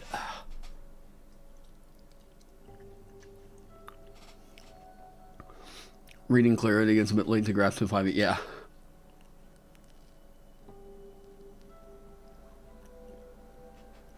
What about aura flares that flash out and dissipate? I can see that, like that pulse, right? You send out this pulse and then that pulse changes. Like, that could be the channel divinity equivalent because, I mean, that's the thing to notice about 5e, right? What are the big divine casters? Well, the ones that specialize in divine casting that we can probably point to as the most holy of holy characters are going to be cleric and paladin. So, cleric and paladin get channel divinity. But that's because their source of divinity comes from a god, right? But like, druid's a divine caster. But theirs is more about nature.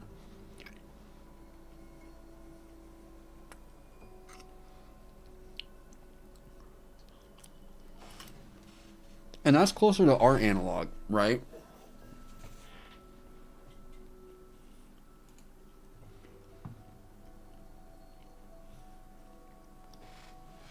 Characteristics: you use melee attacks to harass your enemies and leave them vulnerable to your allies' attacks. With your rune or your heavy armor and your ability to heal, you are ideally suited for standing in the front. So this is like cleric.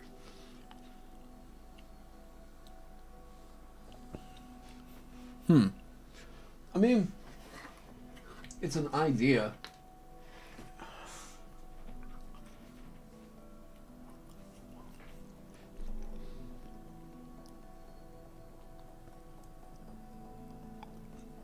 Okay.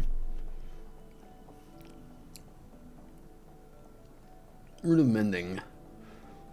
The healing rune flares with a cold blue fire as you trace it in the air. The rune then disappears, and then appears on your ally's armor. Okay.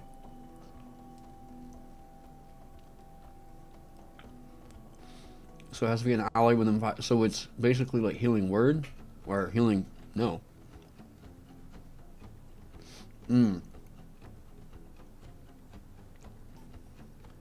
Okay. Hold up. Hold up, hold up, hold up.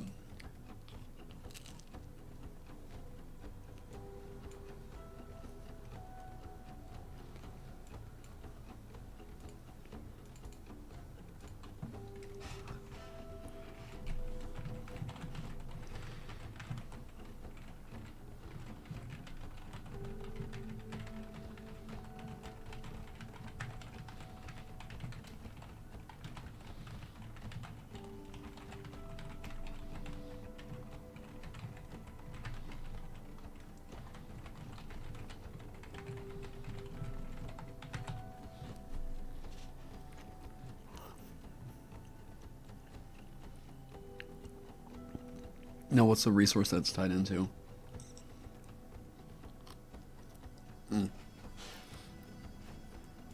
That's it.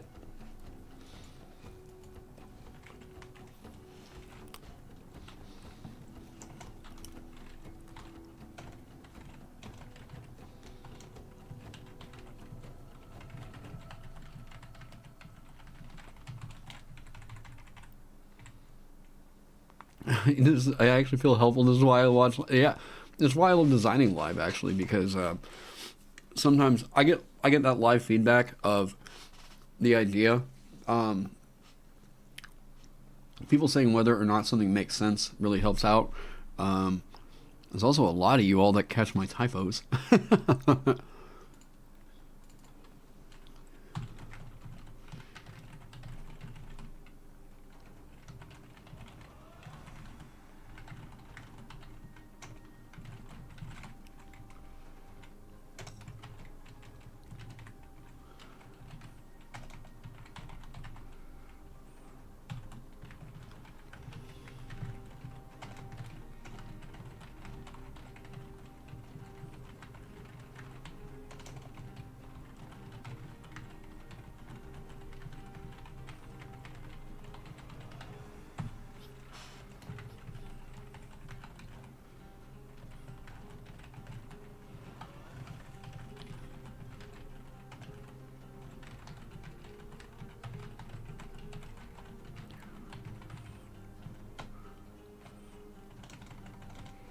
Ooh.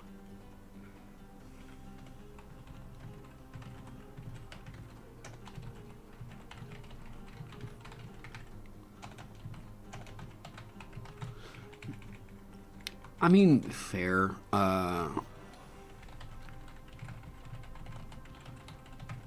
Like, yeah, it does reinforce that, but like, maybe. Okay. Maybe you get better at like, because what you're doing, I like the idea of you can use this bonus action a whole lot. A whole lot. But like, are you going to use this a whole lot in combat? I think so.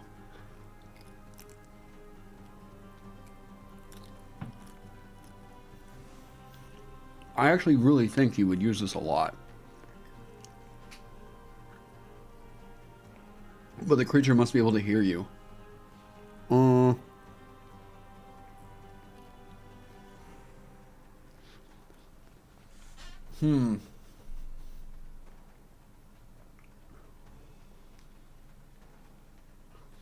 Like, this is incredible for what it can do for healing. Yeah. This is incredible for what it can do for healing. And I like the fact of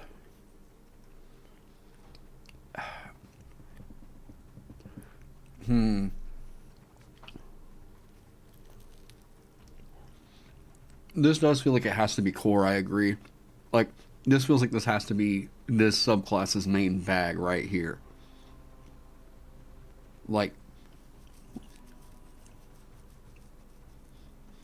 because that is a very, very, very strong feature.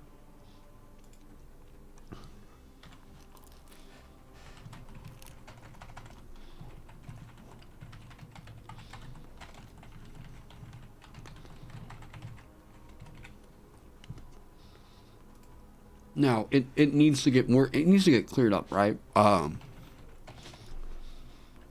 It needs to get cleared up insofar as, okay, I like what this wants to do a lot.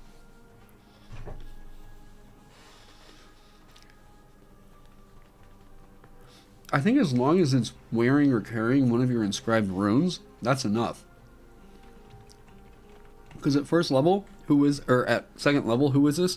This is you and one other creature that can possibly do this. Or, if you want to be selfless, which I really like, you can dish this out to more than, you can give literally all of your inscribed runes that you can get out to other creatures.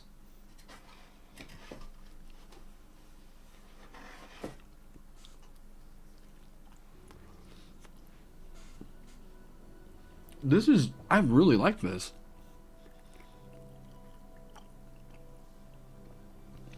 It is, but maybe it would be balanced by requiring them not to be at 0. I actually don't mind that. I haven't figured out if they could combine it with Overheal, which would be sick nasty if you could do that at like 6th level. That feels like an extra attack equivalent right there.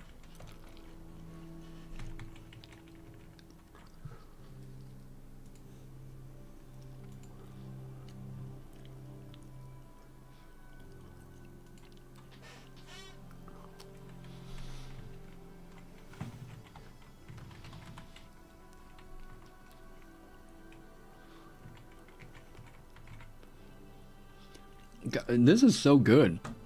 This is really good.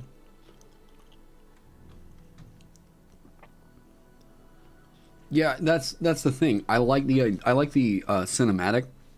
This is a JM. I like the cinematic that comes out of that.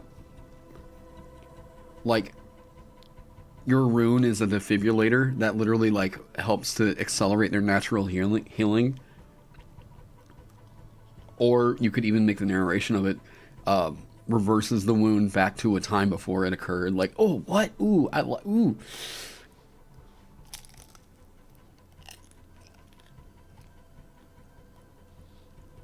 An idea for combat. I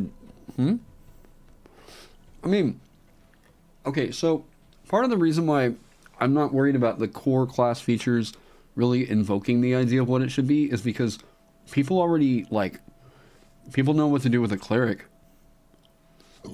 Like, yeah, sure, you get your subclass features and whatnot, but cleric's identity is already fleshed out for you by the time that you get your spell casting.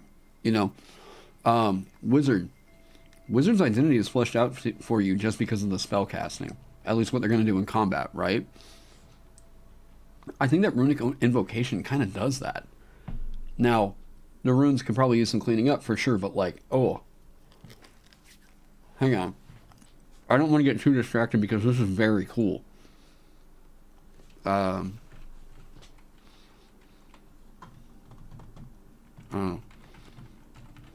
I hate just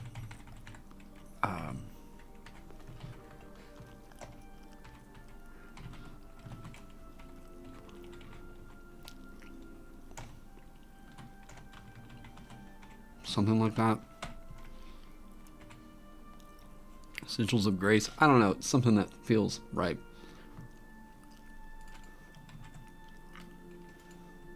Venerated sigils.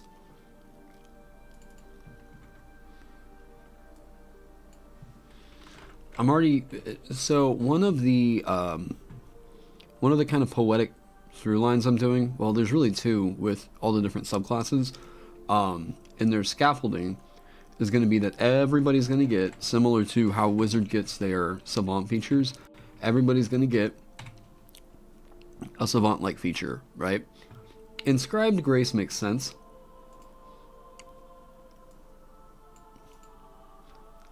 Yeah, Inscribed Grace does make sense. Or Grace Inscribed or something. Stone of Songs. It's poetic. We could do that for a music-based subclass. Sigillic Grace. I mean, I like that. Sigillic Grace. That's cool, right? Is sigillic a word?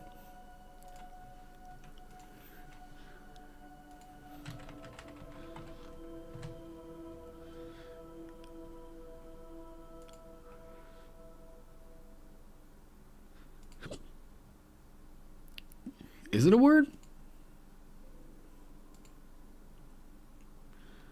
Sigillic.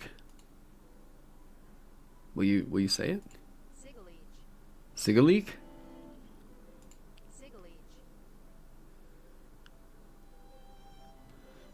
Alright. This website's apparently trying to tell me how to say it. It is now. Hang on. Let's see. Sigillic. Sigillic?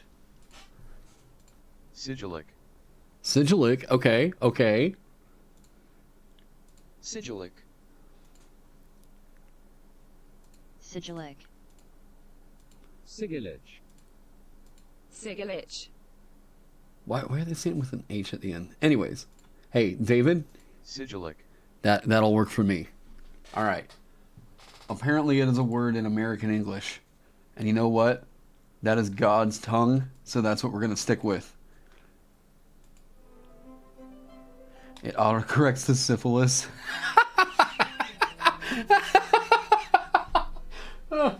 Oh, man.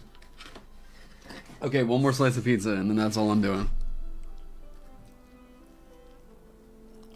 Yeah. Ooh. Like...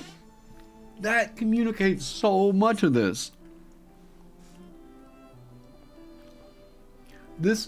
It really does communicate so much of what the identity of Supernal is supposed to be. I really dig this idea. It's strong. You made it into the draft. I think this is going to work.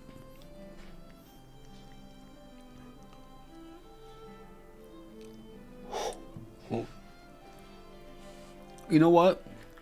It's Christmas. Well, I say it's Christmas. It's Christmas Eve. If I want another damn piece of pizza, I'll have another damn piece of pizza. I will let 2022 Terran worry about that. Isn't Sigillus the guy that was forced to... You mean Oedipus? Or wait, Sisyphus. Is it Sisyphus or Oedipus? No, Oedipus is the guy that loved his mom, right? The meat is gone? Oh, dude, it almost is. I don't know how I managed it. Yeah, anyway.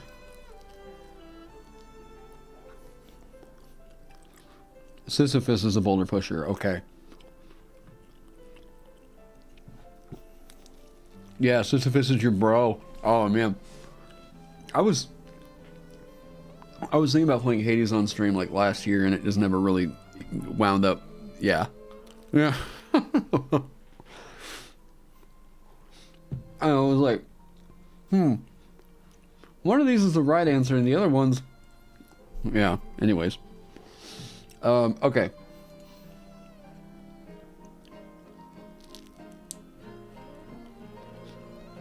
Well, so here's what I think.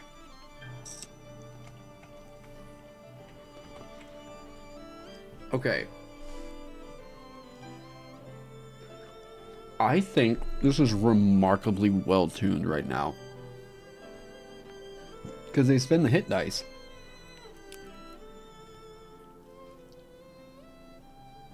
You can use your bonus action and cause your buddies to, yeah, regain these hit dice, and that's great and all that. But they don't get those hit dice back until a long rest. So what are you doing effectively right here? If one of your buddies is wearing or carrying one of your inscribed supernal runes, so it's got a few prerequisites right there. There's a few things that have to come into play for that to occur. You're going to have the rune inscribed, and your buddy's going to have to choose to wear or carry it.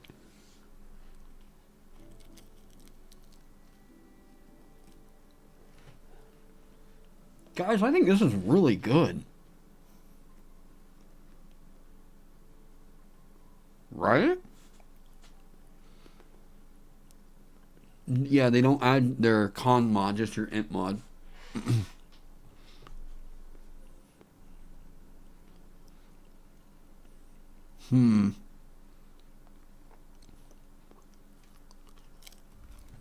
Oh, you're... I just saw your message. Okay.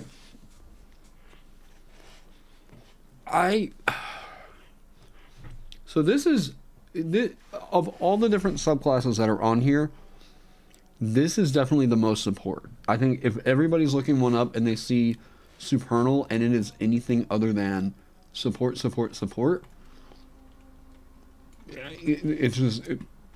not going to hit the right note, right?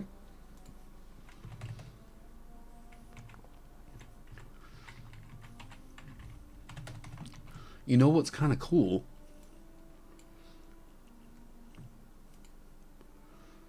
You can inscribe one of your runes on a willing creature's soul. This is one that Phil kind of inspired me for the other day.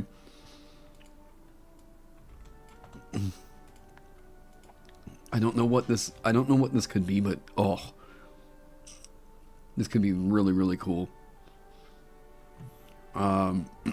Yes, you can benefit from that as well. So I think doing the thing of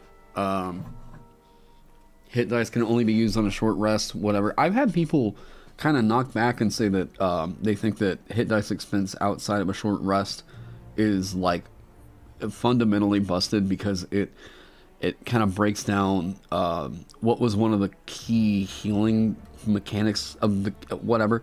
I have never had an issue with any feature that still use the resource of hit dice, and then like I think it's such a cool feature. Hit dice in 5e, that is such a great mechanic. And one that we're only actually recently seeing Wizards of the Coast kind of toy with. If you look at, oh, that's right, Shield of, okay. This is so funny. I wanted to make the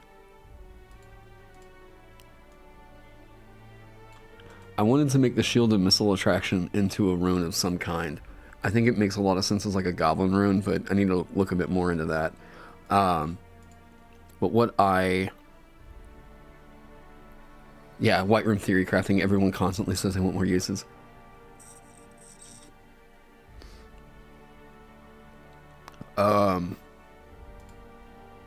Okay, so Watsy recently started playing with the idea that hit dice are a resource that we should probably be using in other ways other than a short rest. Because...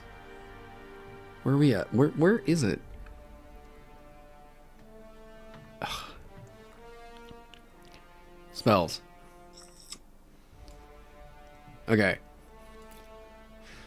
So, I mean, fuck this thing, but Wither and Bloom. This is a spell that allows a creature to roll unspent hit dice and regain a number of hit points equal to the roll plus your spellcasting ability modifier. Cool. They think this is a second level spell's worth of power because it's tied in the combination of it's got all this other crap with it as well, right? It deals the damage, and then one creature of your choice in the area can spend one of its unspent hit dice, whatever, right?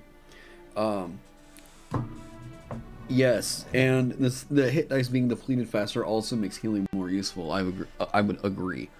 I think I could design a healing-based rune specifically for this, and this is still going to be pretty fine, because that means that other rune keepers can go in and pick up that one rune that allows them to heal whatever, right? So, spend and roll one of its unspent hit dice. Okay, so I need to copy that, bring it over here. I just need to get the wording the same.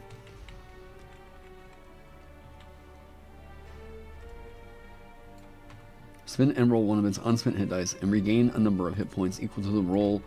Oh, are they getting rid of plus? Weird.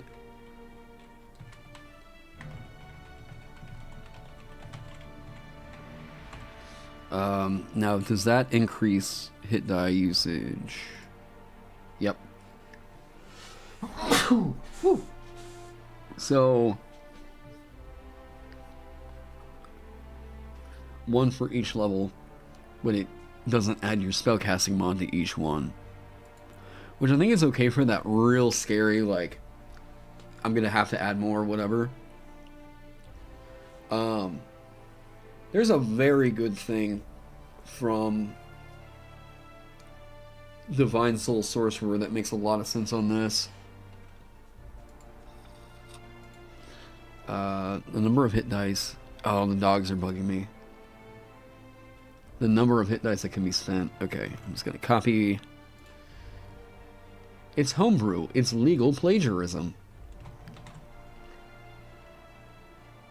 Oh, I was so close. Okay.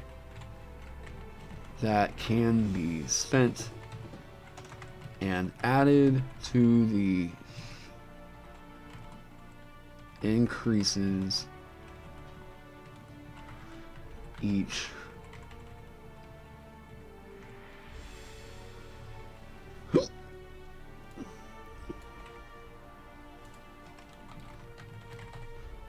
okay. That right there, that is playstyle defining for what this character is going to be. That is so good. Hit dice being depleted also makes healing more useful. Otherwise, it's just a button that gets you up from 0. You can expect to always have mostly up. Yeah, unless your GM is very strict about resting, which is hard to do with how long combat takes. I think that this... You know what you can do with this? This is a bonus action for you to do this, which is something that I haven't designed a lot of runes around. So, bonus action for you to do this. And actually, whenever I think about it, their action economy is still pretty freed up. But anyways, a unique bonus action for you to do. Yeah, it adds an element of choice because you have to think about how many hit dice you can reasonably spend. Yeah, and what I could do is create a rune for Supernal that kind of adds to the idea of sacrifice, right? Like self-sacrifice, where you can transfer your hit dice to other creatures.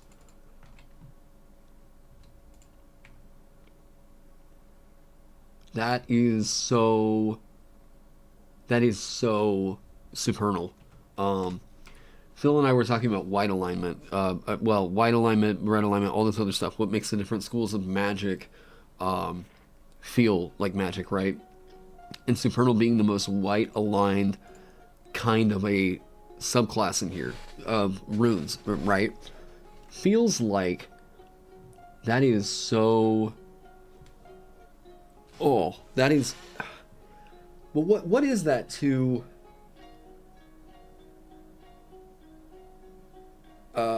Is the hit dice rune a first level will be with you forever rune? It's not a rune, it's a feature.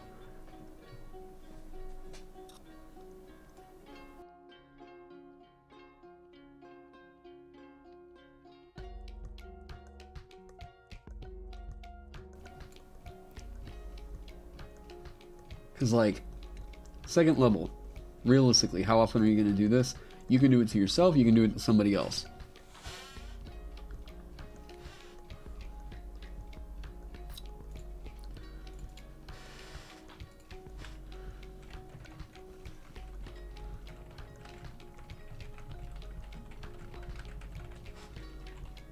Did they say potentially or possibly in this?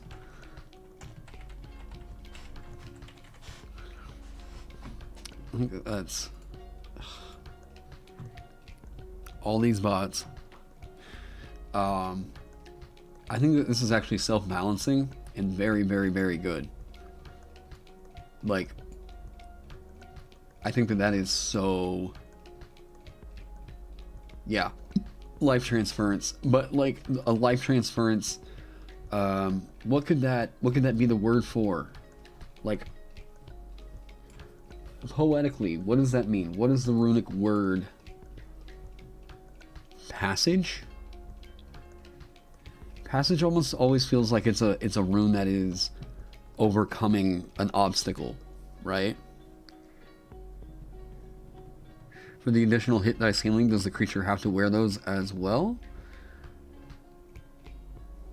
No, that's just for everyone that you have inscribed. Charity. Well, I'm looking at one that because this feels like this needs to be core. Empathy. These are ones that I have for sure seen in the game. Like, I have an official rune that I've seen in a D&D module that I can point to and say, this exists. Like, if someone's like, what do you mean, where did this one come from? I can say, this adventure, this page, whatever, right? Bestow, charity, empathy, all, like, but you are transferring some of your, sacrifice. This is a big sacrifice. I think sacrifice is so perfect for this. That feels... What's cool about that is you'll see sacrifice. Sacrifice and what it means for supernal, rather what it means for, like, infernal. Oh, that's so good. Okay. So what is...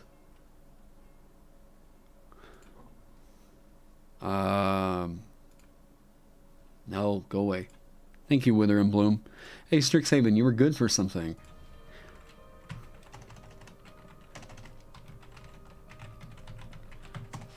I'm totally giving that book just goofy hate. I'm joking.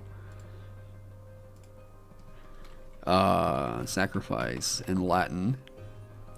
Sacrificium. Ooh. That's the easiest way to translate stuff over from Celestial. Just translate it to Latin.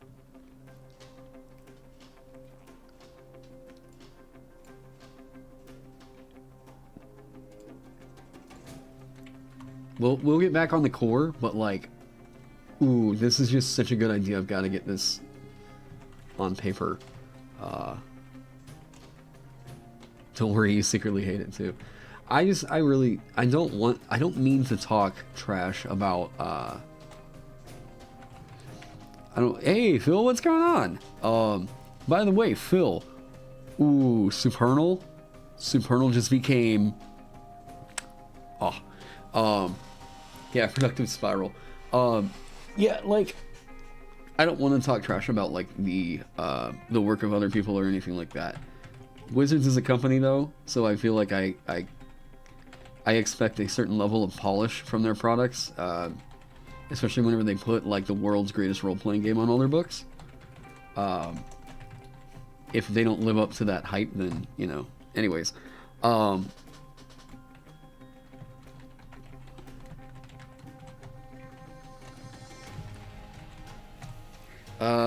So a creature just needs to have one supernal rune on them to start the hit die. But for any additional die, you need to have supernal runes inscribed in general. That's what I was thinking. Yeah, going on it. But it might be fair to say that that's a little bit restrictive. As long as... Ooh, wait. No, that feels too restrictive. Oh man, but it's so sick. Like, what if it said, like, as long as a rune is not from the fiendish runic language? Oh, what? Oh. So I will say this.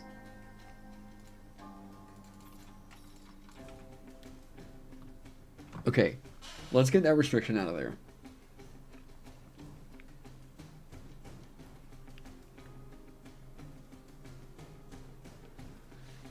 To expedite their natural healing, the creature can spin and roll one of its unspent hit dice. That's great. Oh, Phil, by the way, this is how I'm doing healing for the rune. Oh, this is... Oh my god, this is so good. This is so identity defining for what it means to be a supernal dialect Runekeeper. The number of hit dice can be spent and added to the healing. It increases by 1 for each supernal rune that you have inscribed. I love this. I mean, this is incentivizing you to take on more runes from the language that you know, right? And I think what this does is it tells me a hard set thing, and this is a hard set fact of every single runic language. If you decide that you want to make a subclass for this, at the bare minimum, you have to come up with at least 10 runes for the dialect that you're going to make. Because 10 runes are going to be required. It's the most that a Runekeeper can get. And in order for them to get the most out of all their features and make sure that they work, everything cranks, you know, everything, you need to have at least 10 runes for every new language you come up with. Or else it's not going to really churn. You know what I mean?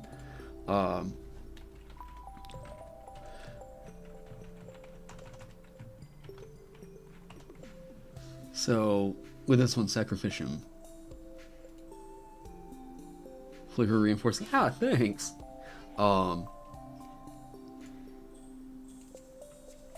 Now, this is a rune that's gonna look like not super great. Hang on.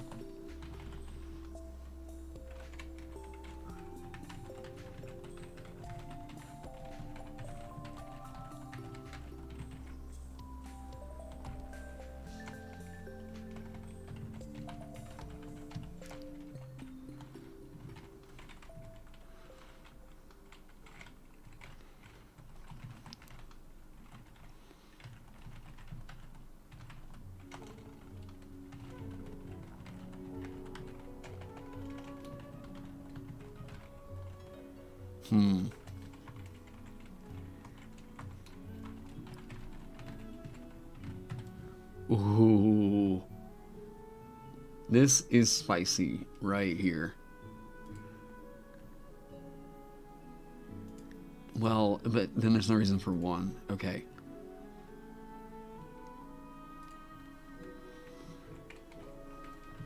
Hang on.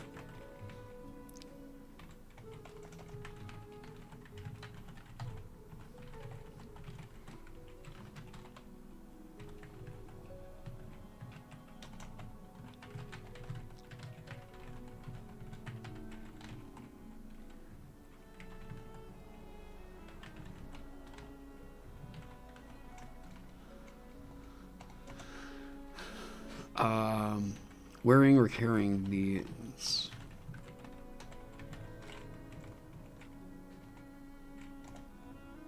This is just... At the start of their turn, they can grant it to you. And what does this mean? You have basically shifted the distance requirement. I don't even think that's necessary. I don't. I like this idea so much. Like, I don't really know that that's super required. What does this realistically do?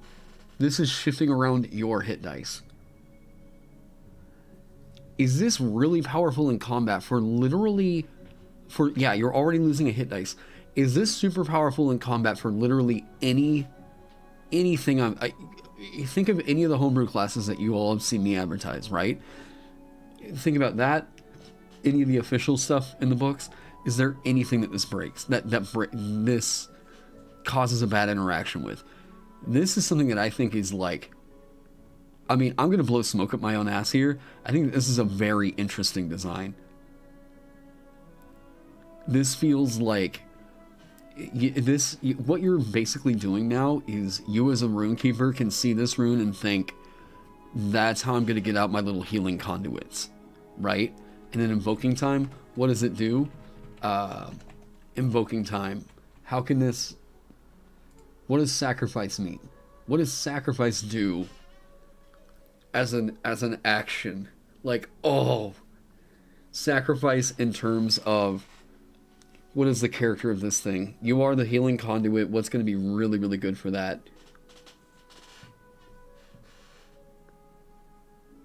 Life transference. It has to be life transference.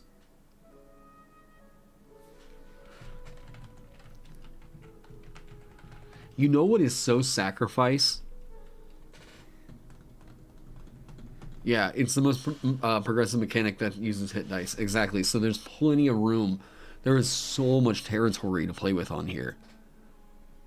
Okay. You know what? You know what's so sacrifice in this sounds? Okay.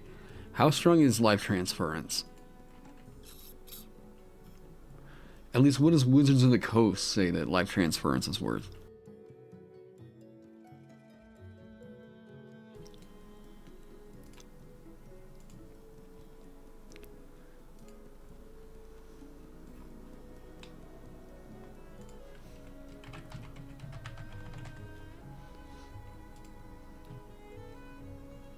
So you have to take 48 necrotic damage, which can't be reduced in any way, and one creature of your choice that you can see within range regains a number of hit points equal to twice the necrotic damage you take. Okay? What is really good with Sacrificium that I can think of? 3rd level spell. Yeah, but are people really using life transference before the nerf? Like, I remember, I mean, it was terrorizing Adventurers League because if you were able to reduce that necrotic damage, it was insane, but yeah. Doing something with your maximum hit points. I think that Draconic Wolf has the idea.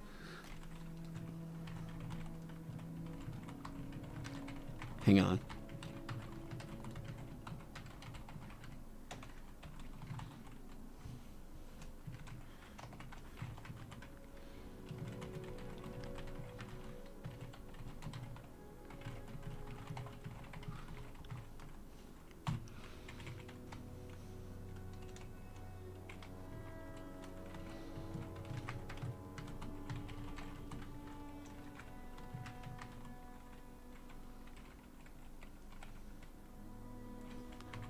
Hang on.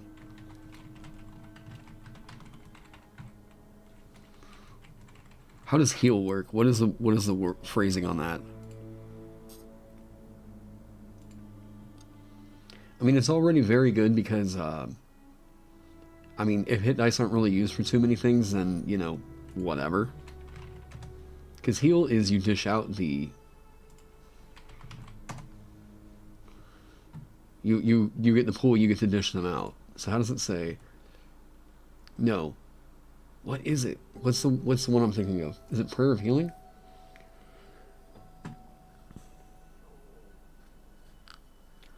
Okay, so it's not heal. It's not healing word. What's the one I'm thinking of where you get to just disperse the hit points however you choose?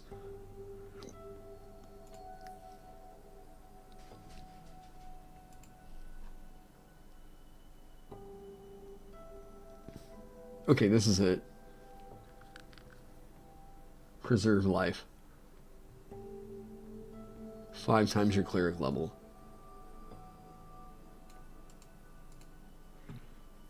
Yeah, so that's pretty nuts.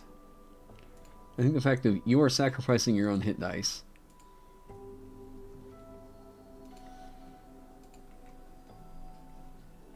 Okay, hang on.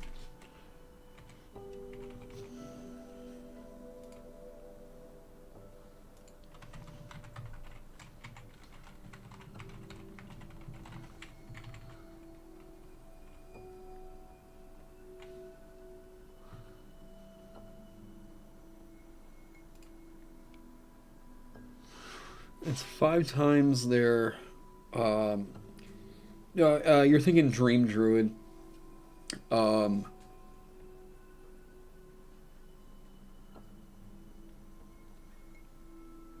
regaining the hit dice, it should probably regain them over a short rest. You regain half during a short. Half after you finish a short rest, all whenever you finish a long rest. Well, you would think, but that's going to be the core gimmick of this thing, is that you're spending your hit dice as a resource. So it's kind of okay. If you want your class features, it's like, it's okay to do that in theory. You just have to make sure that the features support it in a way that can't be exploited. Like the coffee lock stuff.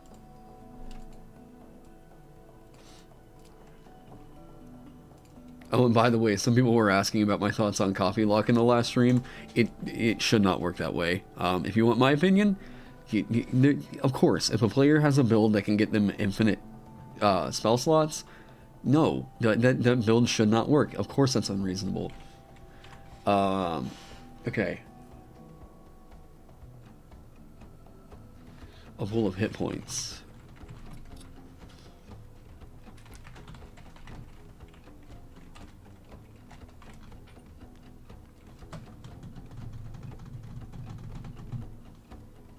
Should it, how easy do we make the math here? In that they get,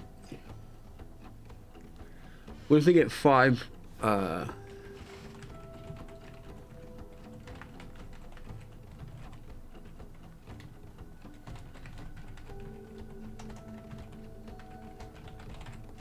Should it be flat or should they get to roll it? I mean, they're gonna want to roll it.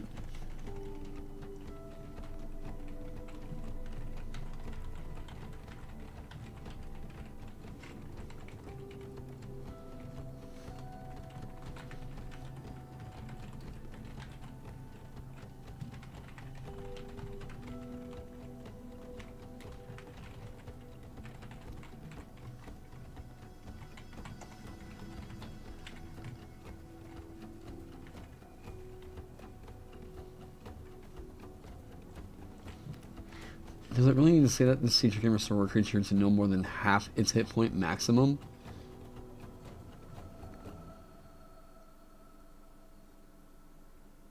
No. You're putting up that crazy expense right there. No, this needs to be your core way of healing. That is so sick. Like, and that's a nice build off of that. That is a very, very nice build off of that. Wait, if the Runekeeper is already channeling their hit dice into the creature carrying the rune, wouldn't it be better to have that creature use the hit dice when invoking instead of the Runekeeper? No, because this rune's name is Sacrifice.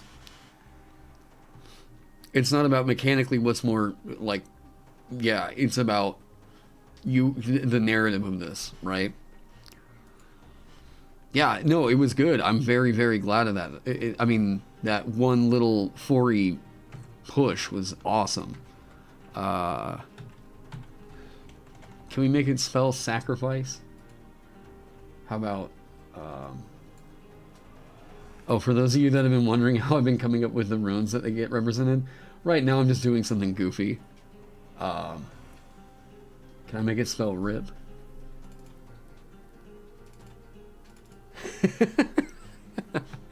How about ILU?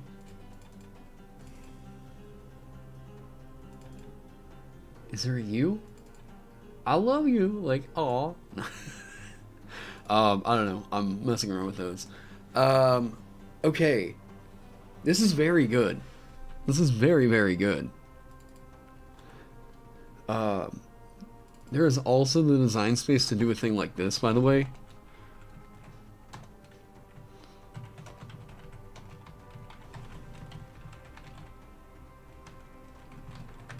Like, there's also a means of making some of these runes exclusive to certain subclasses.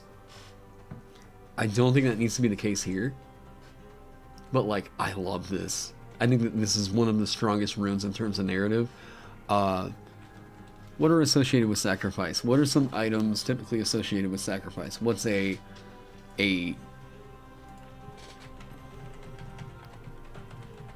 Oh, Grace. Oh, yeah, by the way, we're watching my mom's dog.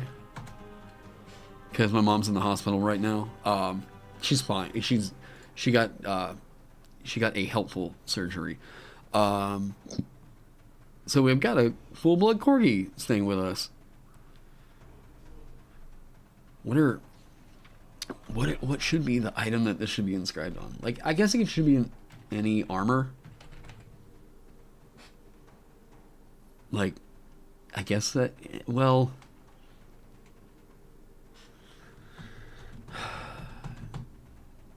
Well, no, the creature's gotta carry this thing. Flesh. Ah, thank you guys. Ooh.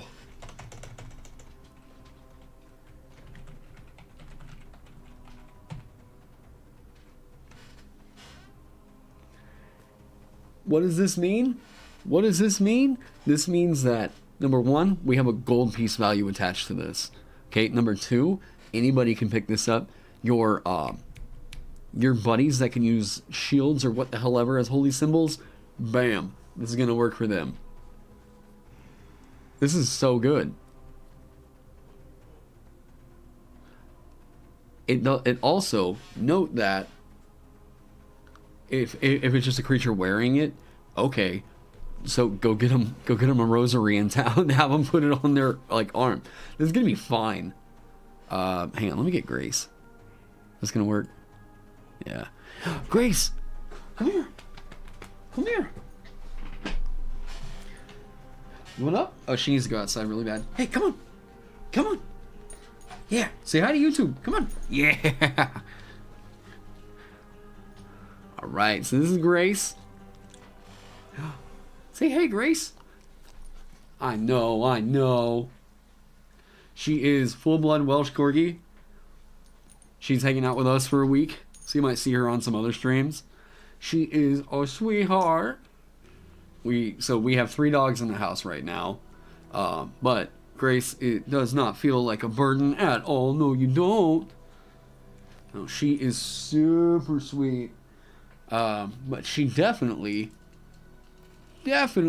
needs to go outside. Yeah, she definitely needs to go outside. Hang on a sec. All right, there you go. All right, you ready? You go outside? Okay, we're gonna go outside. And I will be right back. Hey, they love you. They love you. I'm gonna go take them outside real quick. I will be right back in about 5 to 10 minutes. So you guys hang tight. Enjoy what's playing right now. Hollow Knight? Yeah. All right, check out the music, and we'll see you guys here in a second.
man.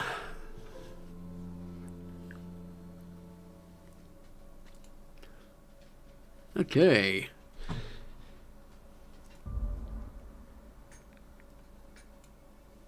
Hey, Grace. She is definitely missing my mom.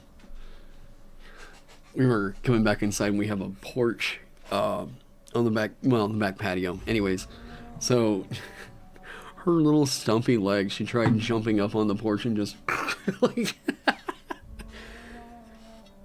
yeah, thank you, Tyler. Okay, so yes, they would be able to do this as much as they wanted outside of combat. I don't think that's a big problem. I mean, it's very good, especially before a short rest. That's very good.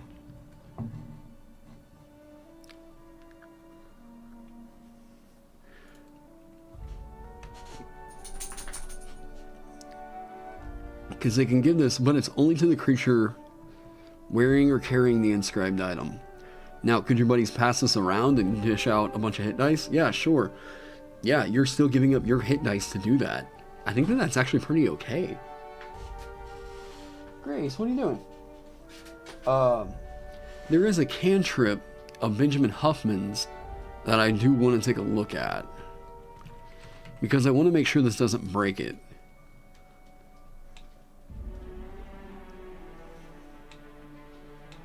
Right here. This is one of my favorite homebrew cantrips I've ever seen. I've talked about this one in the past.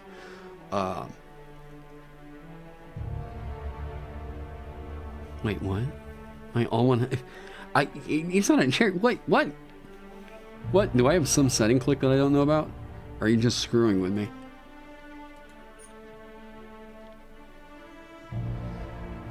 What are you saying, Tyler?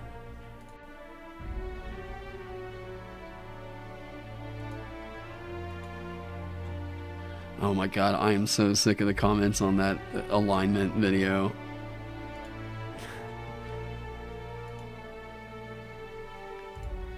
Hold up. Is that gonna...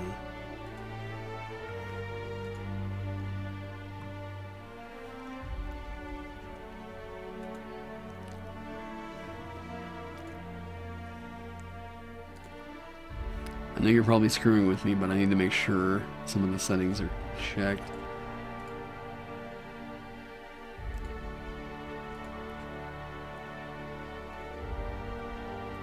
Good.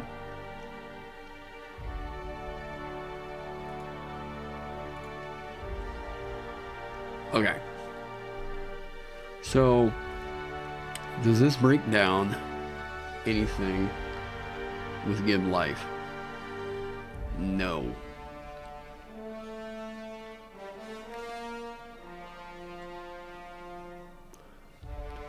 What base classes have access to the homebrew cantrip? As I think it's currently written, the only one of like Benjamin's things that gets Give Life is the Magus, unless he's written it and added it for something else.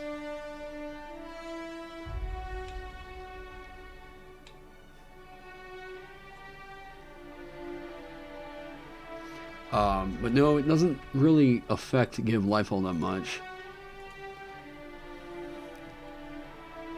Cat got on keyboard.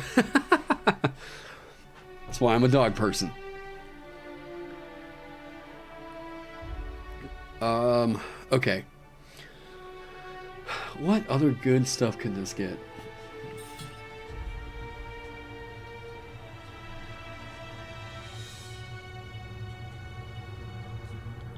Is a Healing Surge only one roll of its hit dice? Or something? Like one...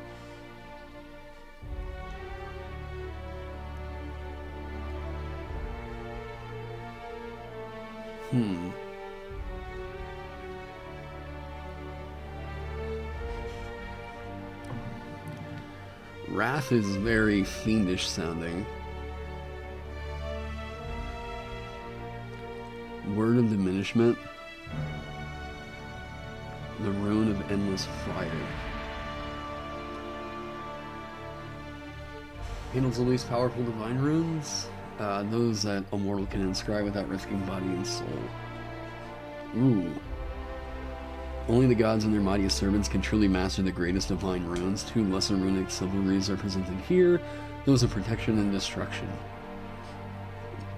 Runes of protection fortify defenses, strengthen the spirit.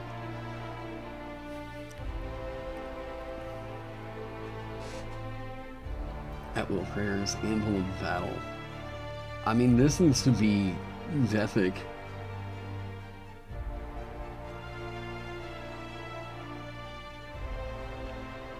Okay. Allows you to become a bulwark. I mean, as much as I love the war one that I designed, I'm fine with opening up the identity of it.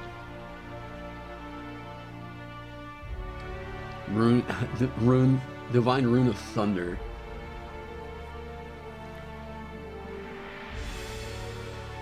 Executioner's Call? What? Okay, so Slayer is a rune.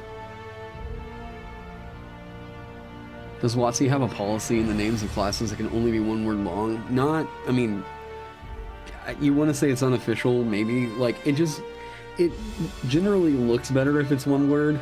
I know, because I tried to keep the Rune Keeper down to just 1 word.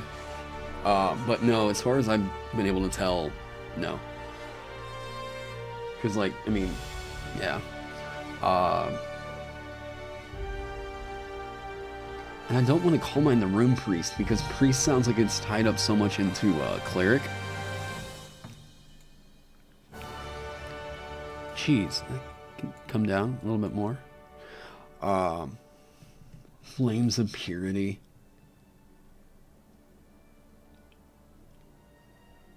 Okay. A blast. So Purify could be a rune.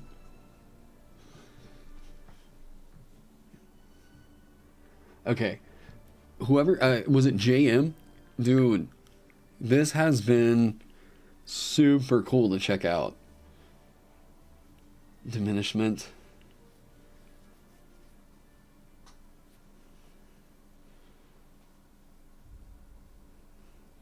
Vulnerable too, so it takes 2 additional damage whenever it takes.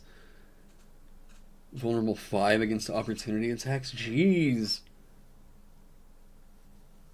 Okay, so the next time it takes damage, it takes 2 additional damage.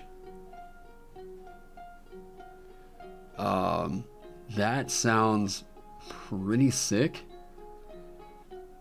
The next time it takes damage... Wait. Oh, that's until the end of your next turn. Jeez. Target takes a penalty to damage rolls equal to your Constitution modifier.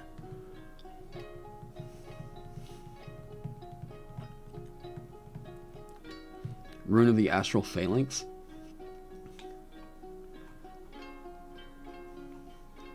Undeniable Dawn. Like... What?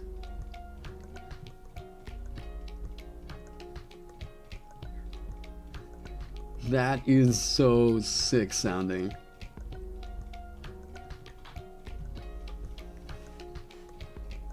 Like, just what imagery that evokes just off of that. The Undeniable Dawn.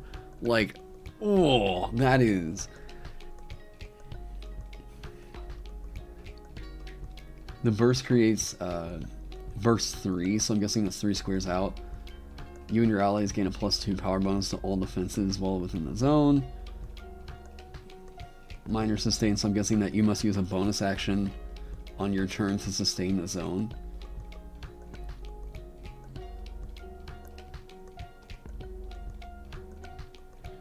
The King of Flat Stat bonuses? Okay.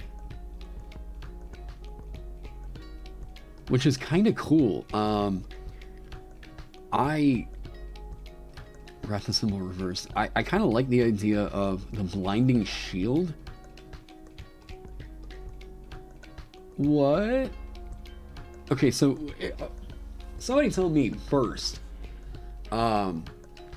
someone that's like a 4E pro here, because I am most definitely not. Phil, I don't know if you're in here or not. Close verse. What is the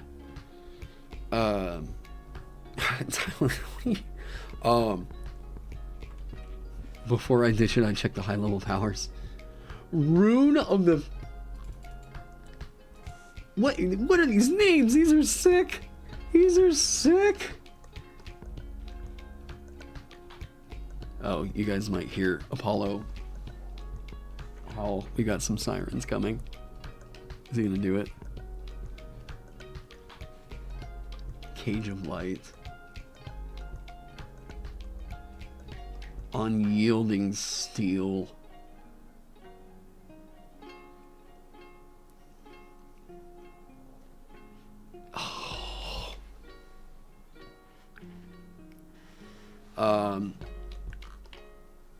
Weakness as an extra die whenever a certain damage time. Yeah.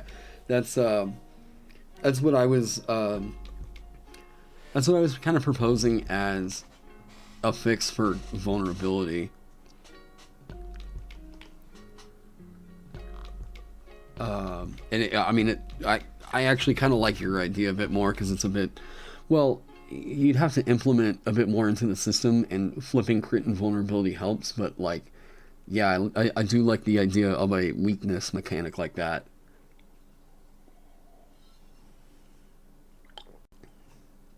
The Rune of Boundless Fury. Jesus, these are so sick, nasty sounding. Well, the one thing that 4E got really, really right is, God, Astral Defiance. The one thing that 4E got really right is okay, let me say, do I have it here? Oh, I've got the campaign. Oh, no, here it is. 4E really did get the fantasy aesthetic generally very right. I mean, the system is whatever, but like, this, in my mind, what Wizards of the Coast needs to do... Oh, come on. Don't knock everything over, please, please, please. Please.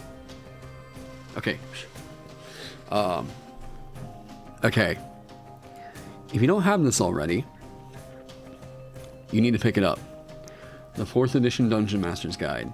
This is like a better Dungeon Master's Guide if you are brand new to D&D and you want to get really just generally good tips on like how to DM. This book right here. I could reference a whole bunch of different splat books that help me out in being a DM. What the monsters are doing. The Monsters Know What They're Doing by Keith Amon and whatever. This is a super solid guide on the fundamentals of running this game. What it means to actually sit behind the screen. They even, if I remember right, there's even a brief mention of like session 0 before, like session 0 was kind of the thing that we know it as. Like basically just, yeah, be sure that you have a discussion about the game before you run the game and whatever. Player motivations, the certain types of players that there are, like in the game. Yeah, this is such a good Dungeon Master's Guide. The Rune of Time Control. That could be the thematic that we go into with Modron. Rune of the Flanking Wind.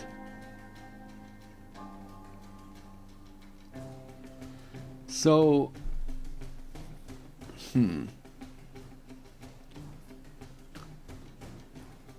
Oh, you saw my video before you designed it.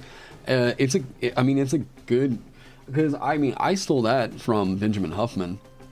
Benjamin mentioned it on in a Twitter post. Whoa.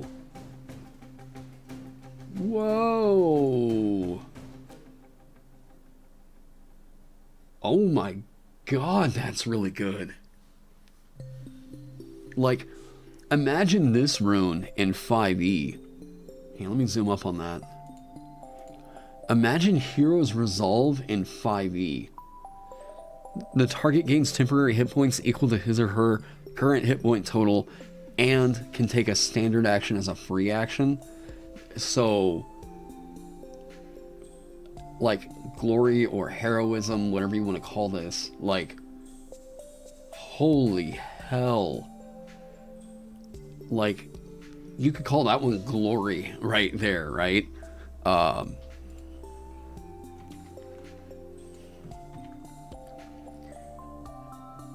Yeah, the naming is super sick.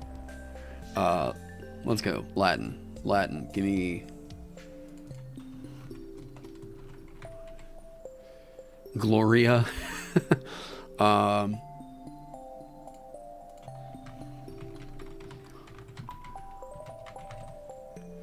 Celestial Translator.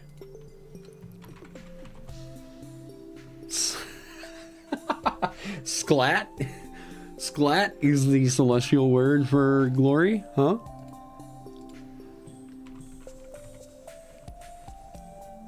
Admok. Let's go with Admok.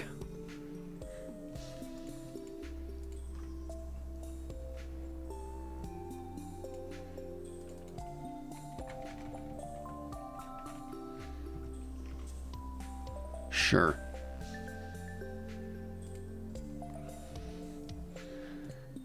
Okay. Yeah, the naming is really good.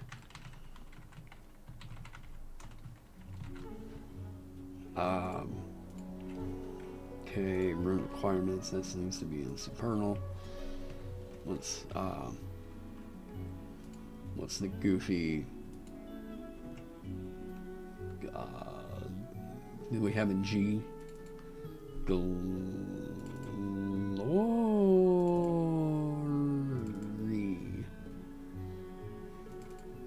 Yeah. This is so... I mean, they're not all going to look like this whenever I'm going to figure out what actually makes sense for an actual look for all that moving forward.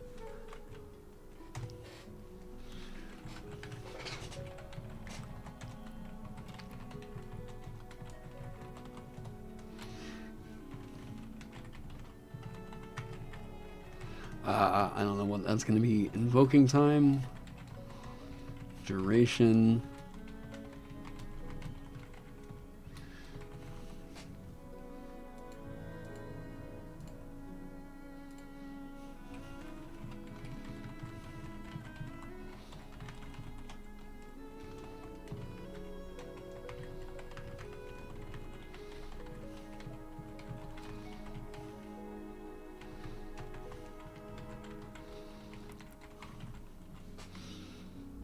Jeez, that's terrifying.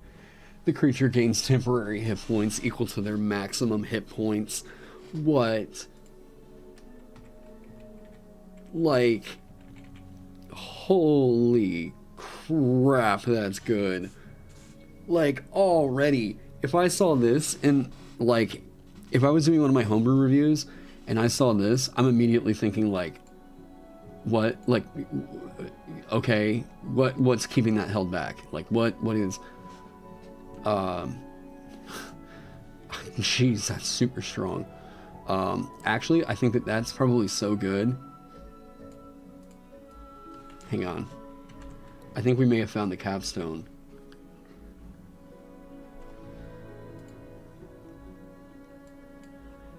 Like I said, homebrew is just legal plagiarism.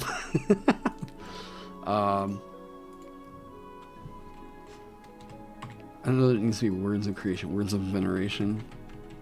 Sure. Okay.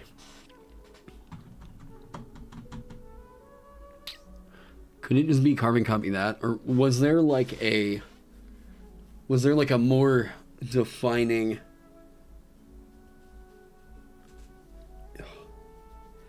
I mean, ideally, what you want is something that can counter... Yeah, that's... Well, I don't know about 9th level spell. I think that's... Yeah, that might be 9th level spell worthy. if that is the upper echelon, right? Yeah, that could be like 9th level spell worthy. I could see that. Because the thing I'm thinking is that sounds like a very good counter to this big scary motherfucker. Okay, Nightwalker. It does and it doesn't counter this. Because it's going to grant you the temporary hit, or yeah, it'll grant you the temporary hit points that this thing can't eat away at. However, it does. Yeah. It does reduce its hit point maximum. God, it's such a good monster. That is a very, yeah, that is a very good 7th level spell if you want to do that. Man. Just what a nightmare. Like, this is just such a good monster. Just its lore, its design, everything is so like hardcore.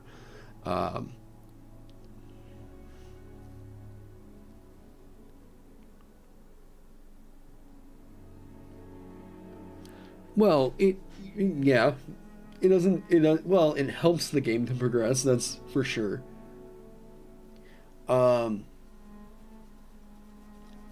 Okay, that is very cool. Now, what's cool about that is it gives me something to kind of key off of. As in, it's something that I can look at and think, that can inspire the rest of the subclass, right?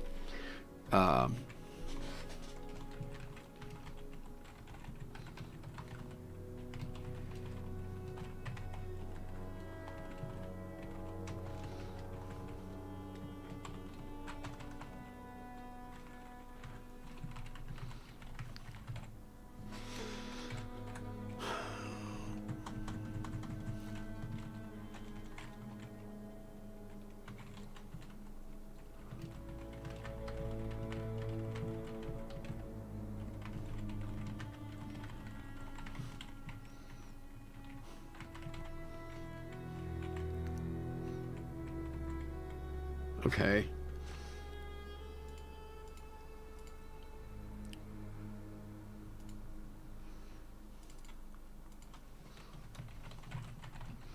Is this feature?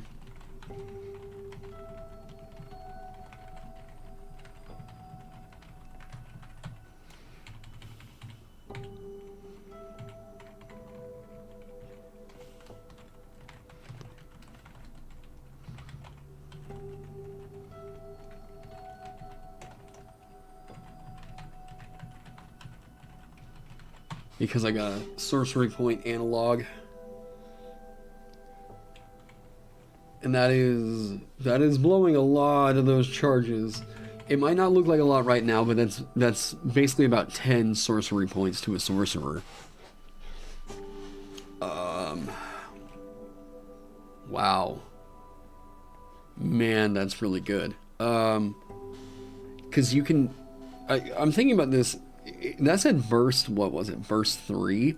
So that's what? Oh, burst 5? Is it only you or one ally? Okay. So, burst 5, that means within 25 feet, I guess that means. So...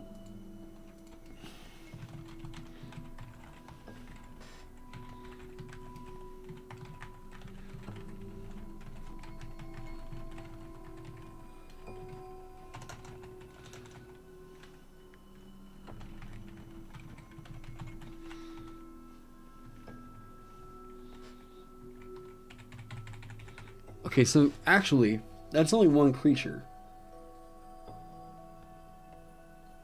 Right, yeah, I mean, that's coded into here. So...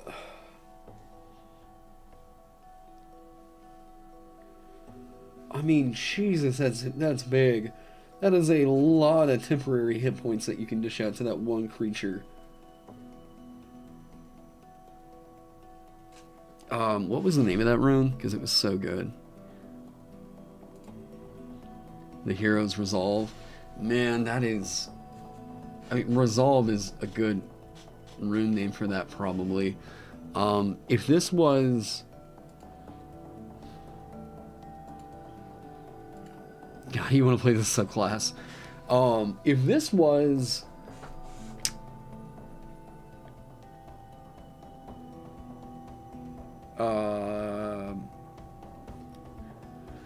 for druids and wild shape, I mean, it would just be coded to where this is going to go off of the whatever they are at the moment. Yeah, like a clerical life. Like a clerical life if someone gave them a shotgun. Yeah, that's... I mean, that is... What I like... Okay, yeah, we pulled this from 4E. If we didn't pull some of this stuff from 4E, some people are going to be asking, where are the 4E runic things that I could do, right?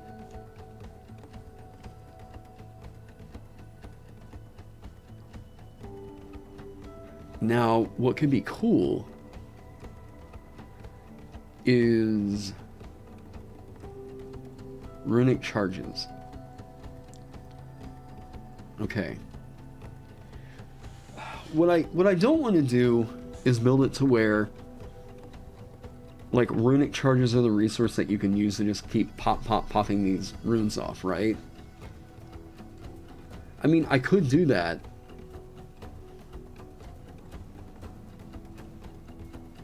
So like that's how you invoke the runes, is with runic charges.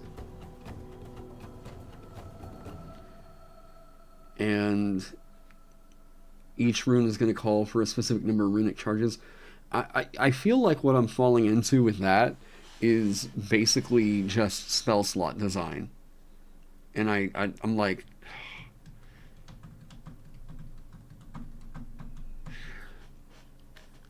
Okay. What did Dan Felder say? Dan said the simplest mechanic to make it work, right? What is the easiest idea to convey what it needs to do? Yeah, it like deactivates runes that you haven't invoked yet, but then you can re-invoke them with the runic charges. Well, I feel like if this is going to be a rune, like just a rune, then it needs to be the one for glory. Like, that is a sick idea for that subclass's capstone. You grant action economy and... You know what I mean? Sorry about the hiccups.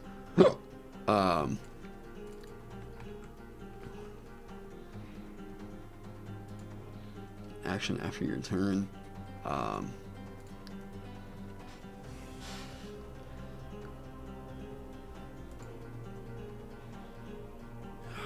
Man, yeah, glory.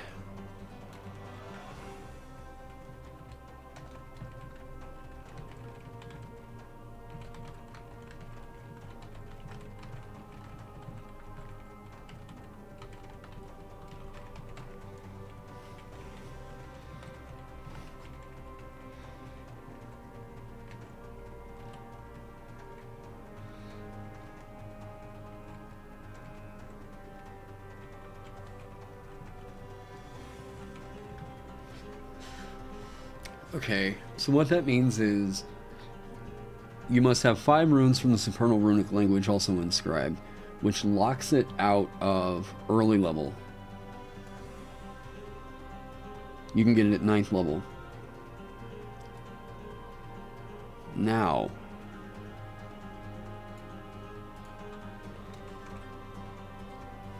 aw, thanks.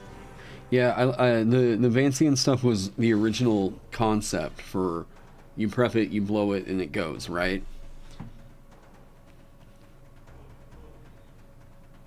Oh, they're not even inscribed, they're completely gone.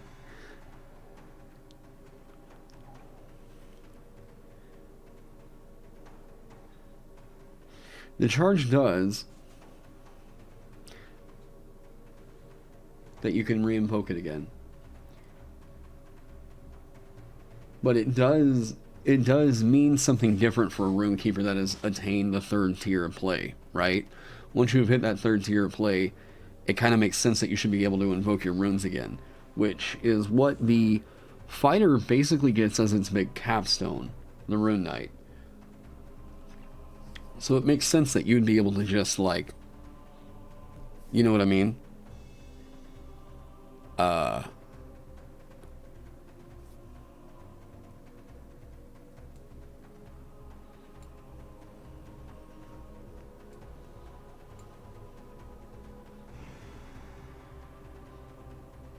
Where's it at? This needs to be, actually.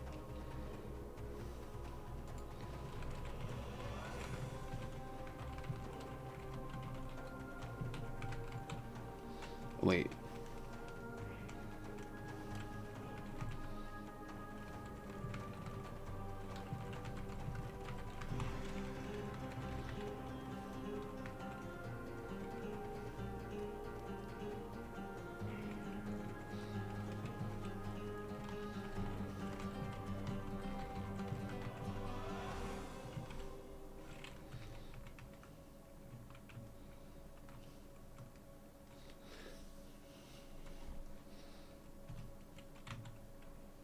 Hmm.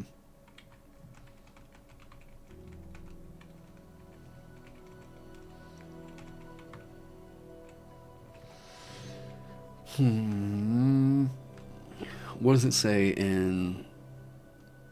Sorry if I'm not, like, super responsive on chat. My brain's kind of going on something that might kind of make this churn a little bit better.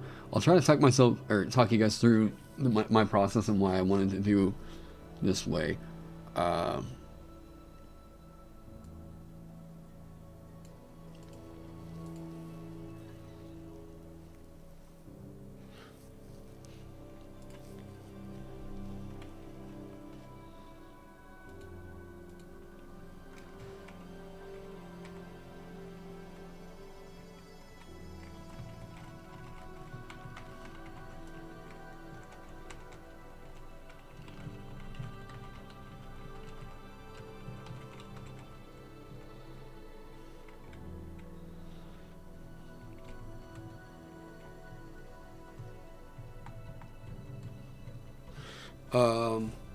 It's also okay for it to be a bit stronger because it's spotlighting a second character, so you're not taking away from the spotlight.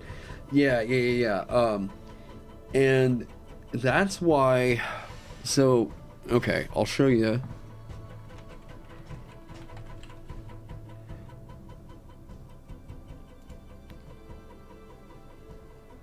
The dancer I designed, I based a lot off of Fire Emblem. The dancer in Fire Emblem is able to grant other characters another action, right? So that's the entirety of this right here. Yeah, not... oh boy, that's gonna cause some calculations. I'm not entirely sure. I mean, it's possible. I mean, and that can be sacrificed to other creatures as well for their runes. Yeah, that can be sacrificed for other things as well. But like, step up is you are giving the spotlight over to somebody else, right?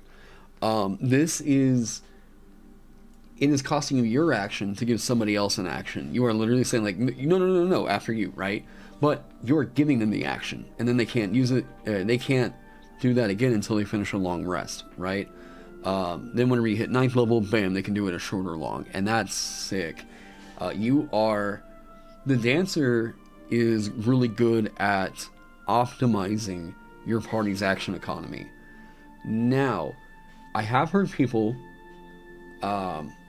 say that this likely needs the text that says once during your turn before this, because I'm sure some of you guys are already thinking about going over and getting action surge from the fighter, coming over here and doing this, bam, bam, and you have basically doubled up on your party's turns for that combat, right? Well, that's also a part of the reason why this is here, is to keep the action surge craziness down. Oh, it's similar to a fighter subclass you wrote? I like the idea of the spotlight is shifted. I love that as a support, and that bam, hey buddy, guess what you get to do now? And then they're like, oh, that's awesome, you know, but like, ooh, man. That is very good. I don't want to get stuck on it, but that is a very, very cool effect. Wait, utility 22, does that mean level 22? Okay, so you probably can't do that until you are a 22nd level rune priest, I take it. So yeah, that 100% makes sense. Probably at 11th level is the earliest in which I would think you should be able to do that. Now, the fact that you have to know other runes to pick that up, yeah, I would say that likely needs to be, you must know 6 other runes, or that translate to glory.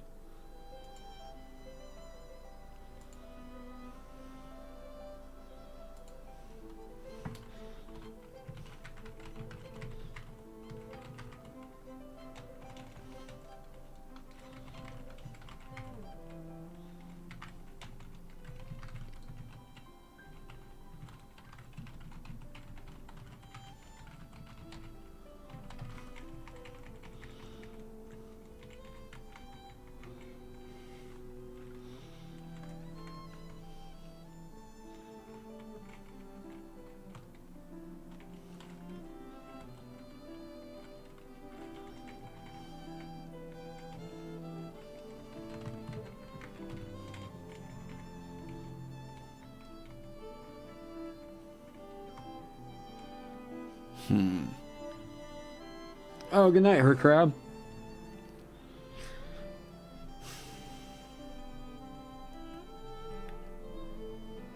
Oh, you can let the creature... Damn, I mean, that's scary good on a fighter.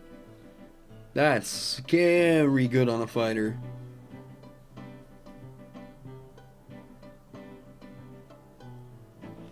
Yeah, the ones that do, like, Gauntlet of Ogre Power, all that stuff, will be runes.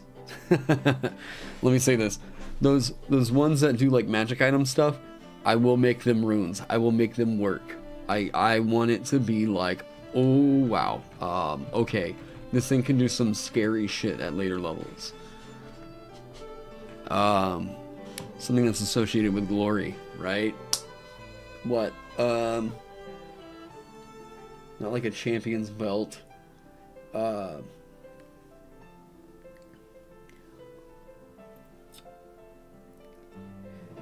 Must be inscribed.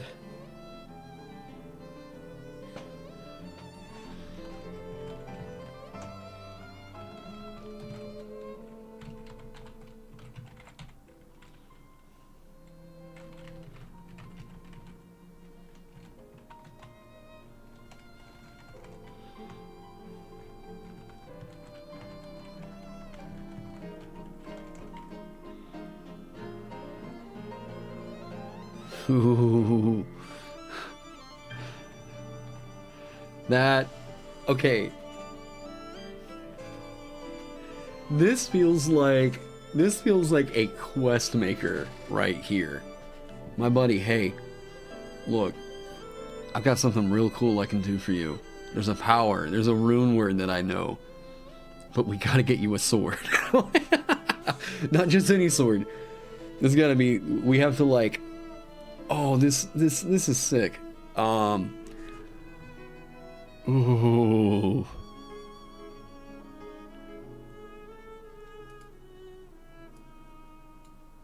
What would be the wording of that? A magic weapon that grants a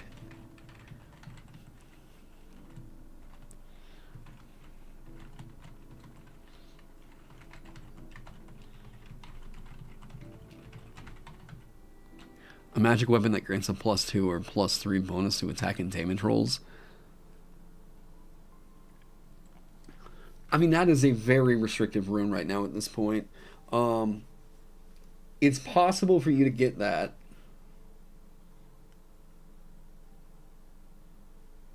But this also doesn't play very nice with certain spells.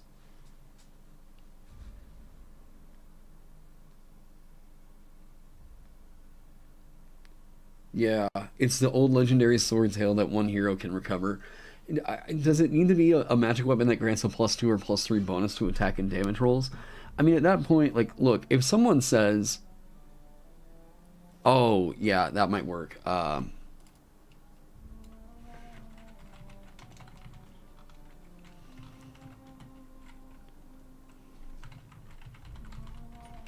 something like that, a banner, a magic weapon of rare rarity or higher. Now, if you're able to invoke this, it has to be your action. You give up your action, they can do the thing. I mean, it already getting the temporary hit points is insane.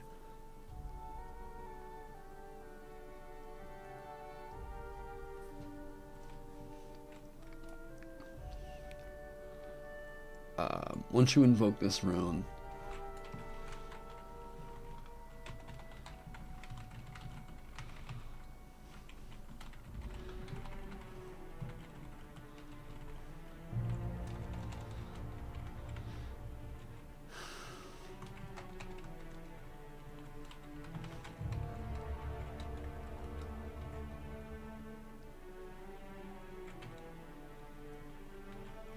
what's the usual wording on that?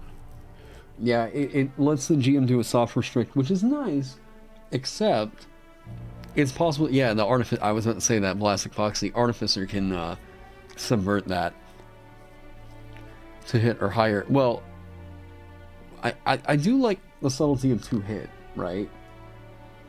Um,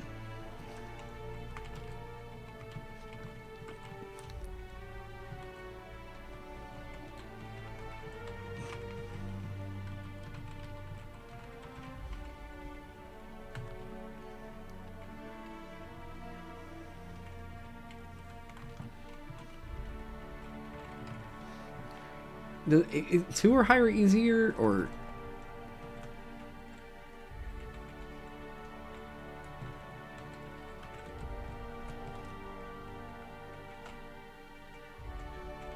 trying to figure out the wording on this is so.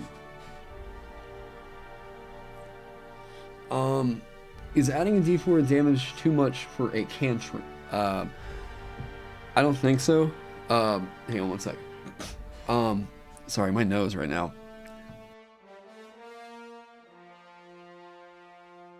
Ugh.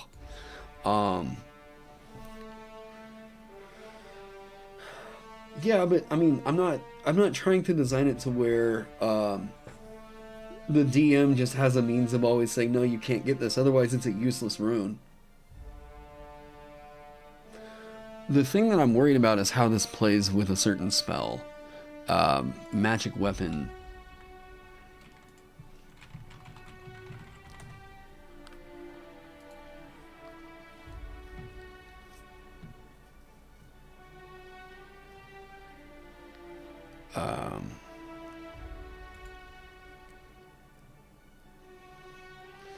You've probably seen, yeah, some higher rarity.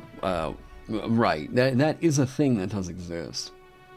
The problem with this, you touch a non-magical weapon, the weapon becomes a magic weapon with a +1 bonus to attack and damage rolls. At higher levels, yada yada yada. So what does this mean? This means that there is a feasible way that over the course of a short rest, I guess you could say that the creature is attuned to. And that's also not exactly codified anywhere. I understand what you would mean, but like an innate bonus of +2 or +3, I would just say,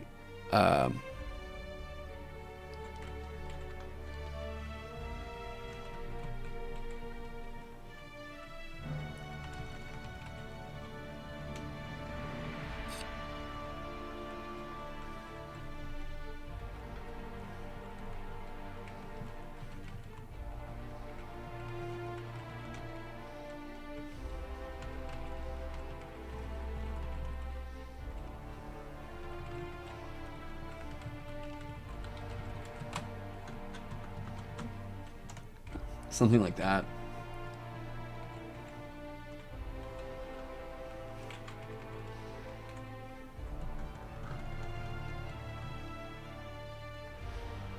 Yeah. But is there a wording for this? Of rarity, or higher? I mean, I'd be fine with just saying that. A magic weapon of rarity or higher. Bam. Leave it at that, right?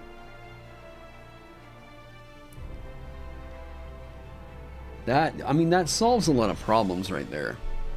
A lot of problems. It also means that you can't possibly, like, unless your DM is just super generous with the rules for crafting, it also means that, like, the DM is going to have some control as to when not only that character is going to get that weapon, but you would reasonably pick up this rune, right? Which I do like the idea of giving DMs an incentive to also reward the Runekeeper here. Because, like, us supports would look at this, like, us big support players are looking at this and we think, yes, please, give me. Like, oh. It's a tongue twister. A magic weapon of rarity or higher. A magic weapon of rarity or higher. A magic weapon of rarity or higher. A magic weapon of rarity or higher. A magic weapon of rarity or higher. A magic... Blah, blah, blah.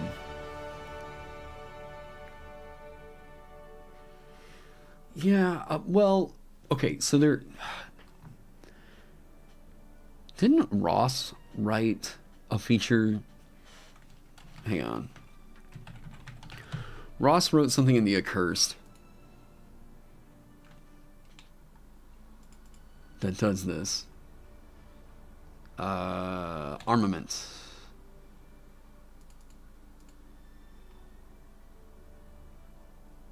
Blade Bond. It's the thing that, like, eats weapons. Yeah, voracious weapon.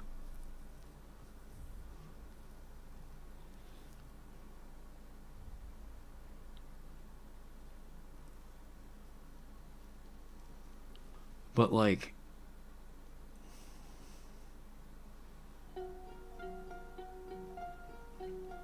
Ravenous weapon. Hey, I know where he got that artwork.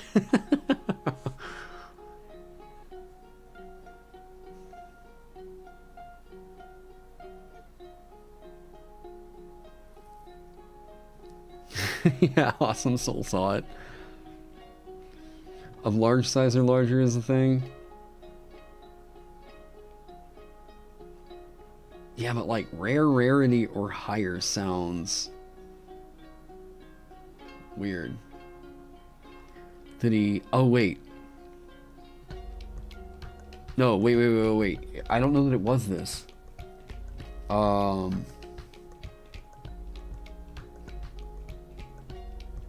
Wait, why is the formatting on this all screwy? That should be an indent.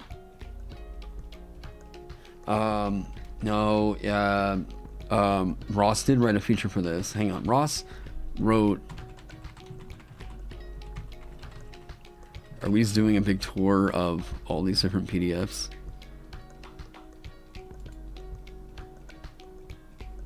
I was like, I know that Ross wrote a magic item rarity thing in something that we worked on.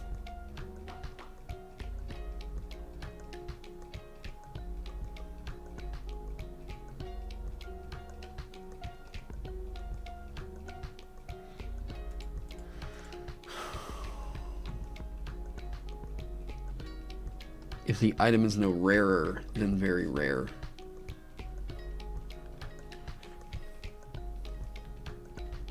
Okay, so that's not exactly it.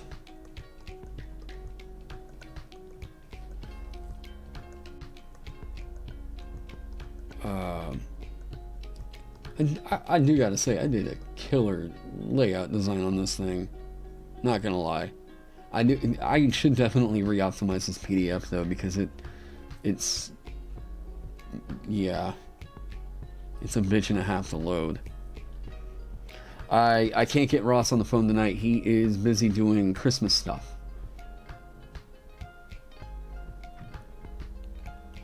Hey, thank you so much, Spencer. Anathema Arcane? Is that right?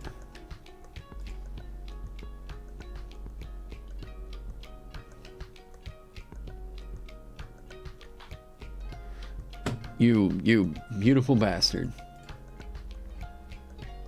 Okay. God, you helped me and you helped me. You... What a man. Okay.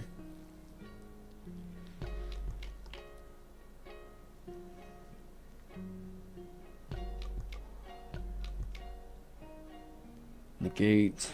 Stifle. As an action, you can attempt to stifle the magic of an object or spell effect that you can see within your aura. When you do, make an ability check using your curse ability. If the target is a spell effect, the DC equals 10 plus twice the spell's level. If the target is a magic item, the DC depends on the item's rarity, as shown in the Anathema Arcane table. On success, okay...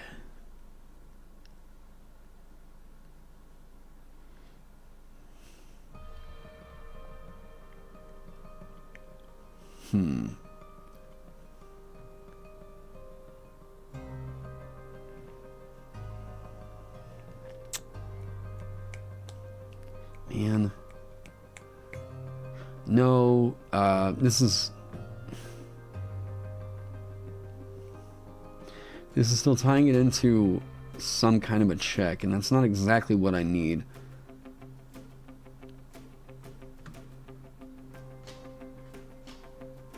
Is it rare or rarer? Like, I feel like this is in the Dungeon Master's Guide. I feel like the wording I'm looking for is in the DMG.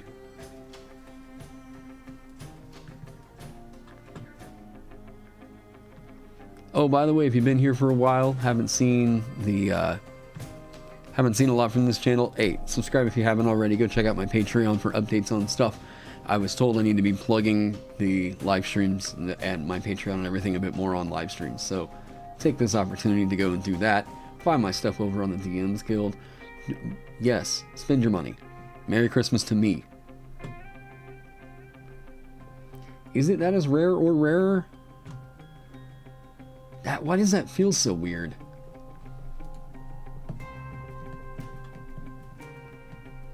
"12 Sigils of the Sun."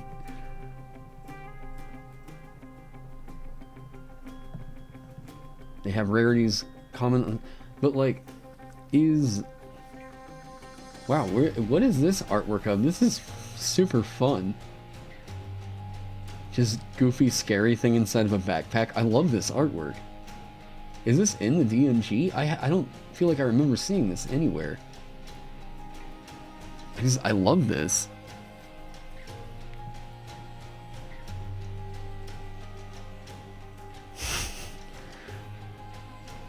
You spent hours staring into the sun, almost going blind in the process, to purge your mind of all shadow. Only in such a condition can a rune priest master these runes. Yeah, or rarer seems so wrong. Maybe it was of higher rarity. Yeah, it is a thing.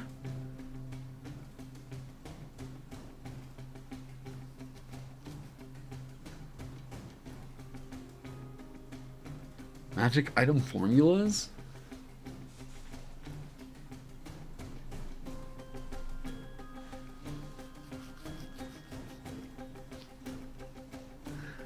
I do like this.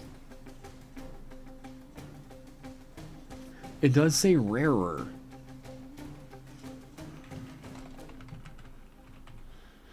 Okay, so there's rarity 1. There's only... yeah.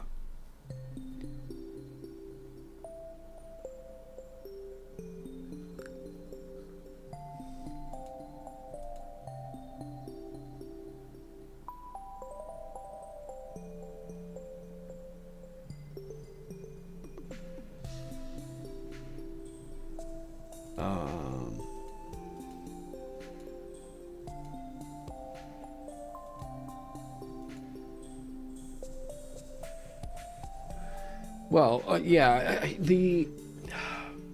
it's like, it feels like it's clumsy wording, but I really wonder if it's actually clumsy.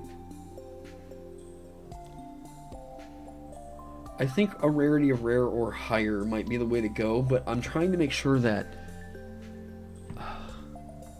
that higher is the right word for that. You know what I mean?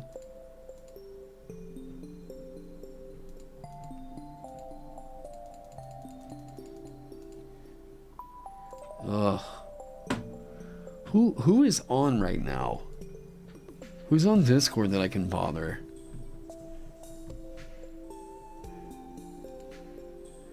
Hey, Kibbles.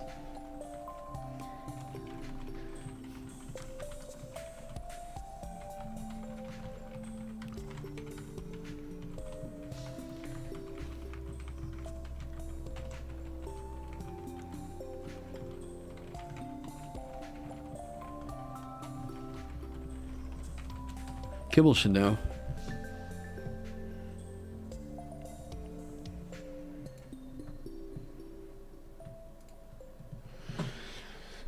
Yeah, because Kibbles is doing that whole crafting thing. Is it greater rarity? Have we seen that anywhere, Phil?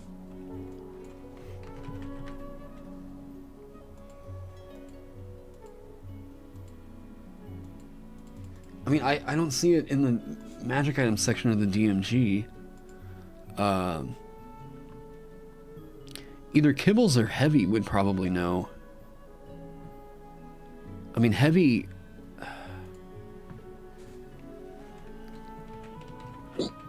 I'm just pulling up all the, like, DN's Guild's best hits today, huh? Like, I understand, like... It seems to come off that way. I know I'm hyper-focusing in on something that seems kind of super... not important, but, like, I want to make sure that the wording still checks out.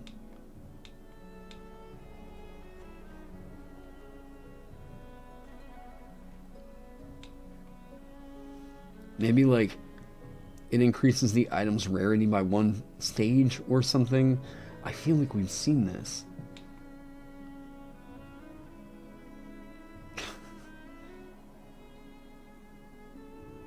Ooh. Heavy, I don't know if you're seeing this VOD or not. I know you're probably busy, but, like, I like that hooked, ooh, the hooked look looks slick on this.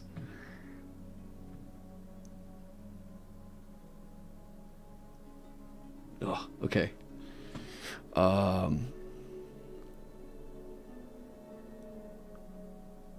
The language is consistent. I'm just trying to make sure that the... And I mean, I need to be talking about all this stuff anyways, because Heavy gave me free reign to pull from this as much as I wanted.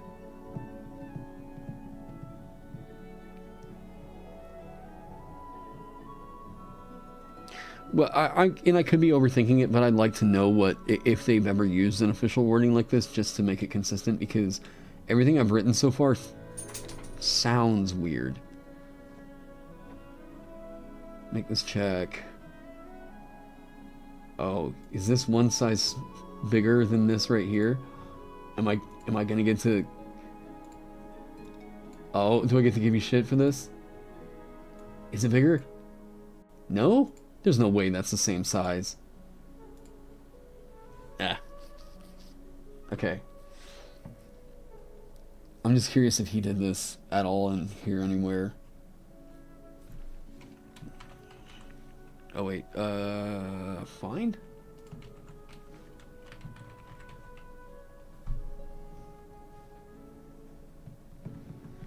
You would think, type in rarity, previous, common rarity, runestone rarity, rarity of the runestone. I know that this is a super fascinating thing. I'm just like modifying magic items. Oh, you're right.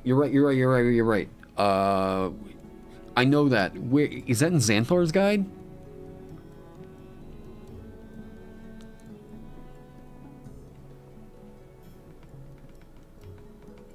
increases its rarity. Damn it.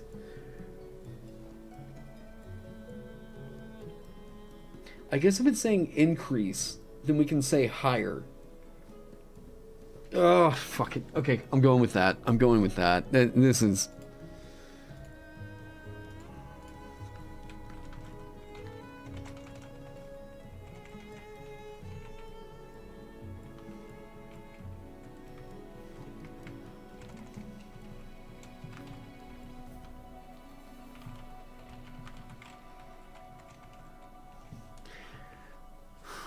A magic weapon, rare, higher rarity.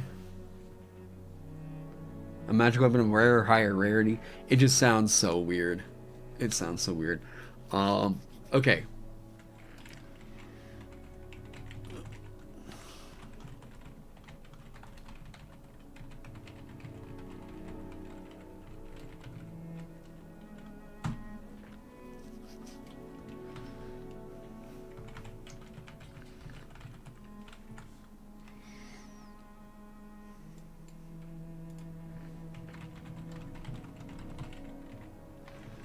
Boom. You may have found it in Adventurers League. Really? I mean, it makes sense because they reshaped a whole lot of the rules around magic items in AL. So yeah, it might be in Adventurers League. JM, where have you been on all these streams? You have been insanely helpful. And inspirational, might I add. In fact, are you in the Discord? You need to be, if you're not.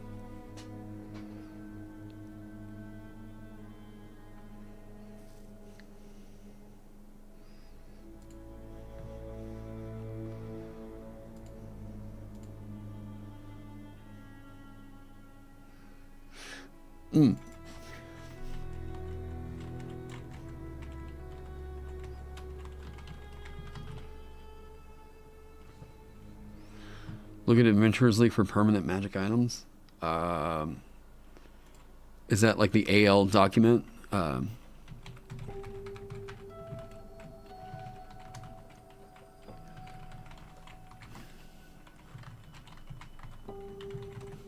Okay.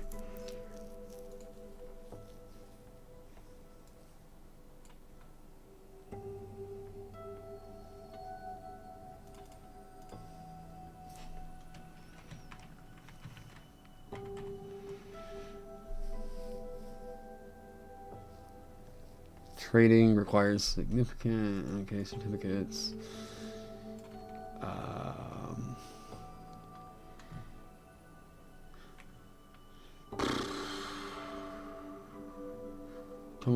Including common column, sumo magic items, items destroyed.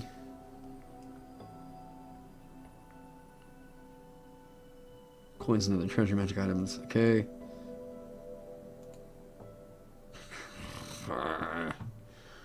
Okay. I'm kind of done hunting through all that. Oh well. Did what we could, man. Did what we could. Wait, you may choose to create a 5th level character instead of starting at 1st level. Oh, you just get to choose the one? Wow. You just get a +1 focus if you want.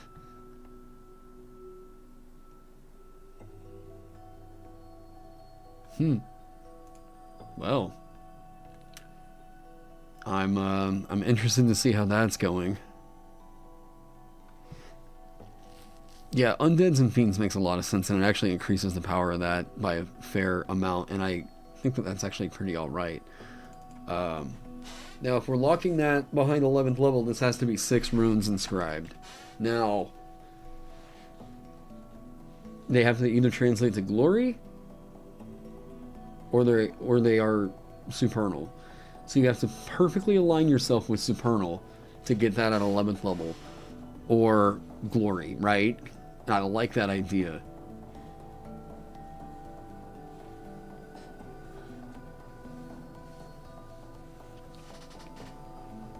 Of like rarity.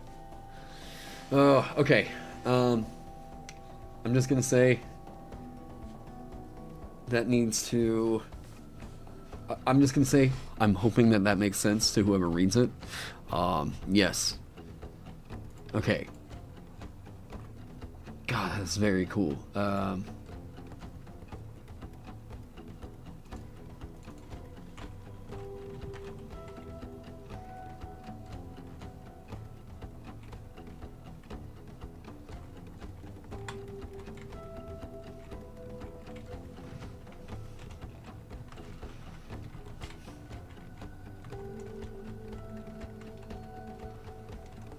Okay. 6 other supernal runes inscribed. Bam. Easy. And then you have to have a freaking magic weapon in rare, higher rarity.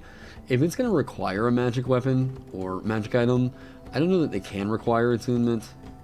As much as I fiddled around with that idea, I just don't think that it's... I don't know that attunement is going to be the thing that's going to keep this system in check, quite like I thought.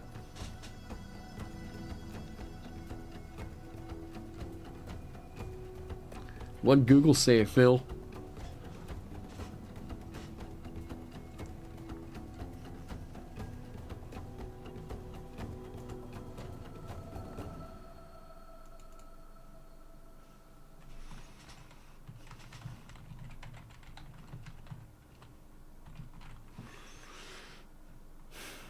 Rarer is always correct.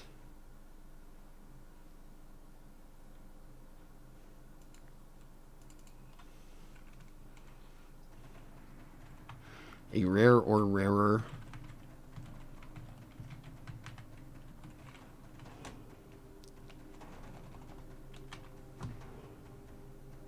That looks so bad. Screw it. It's done. Okay, cool. I don't want that to get me too off the ball here. But like, okay, Phil. So you tell me, because we were talking the other day about the character of Supernal. This to me feels like this feels so white aligned that I think that this has to be the core thing, right? Like this feels so, if you're gonna do healing, this feels so right.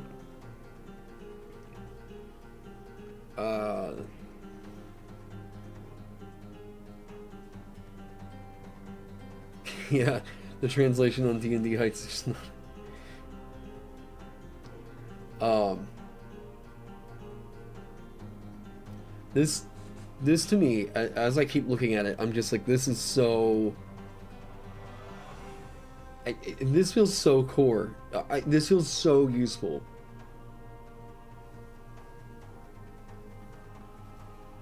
And does it have to be supernal? No.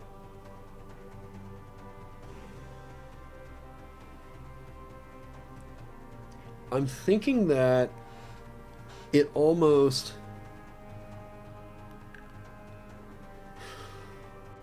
What? I said out here twice, out here. I'm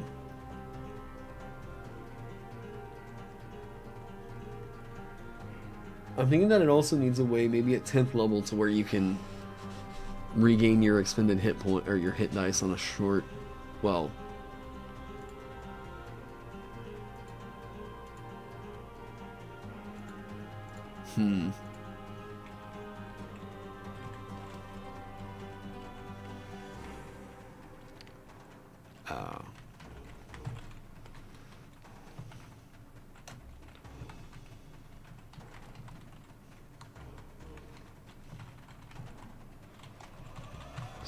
sacred,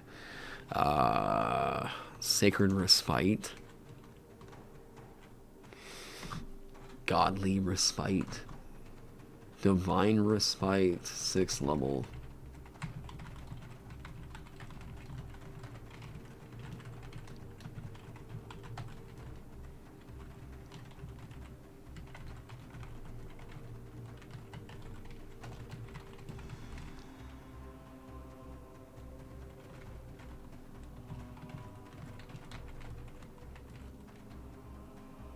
No, it can't just be one.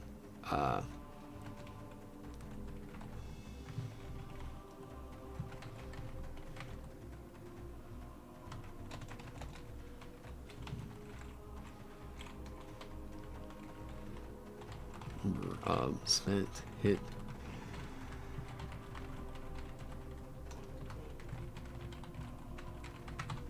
Something like that. I'm just saying something that's going to help keep up with what this thing wants to do.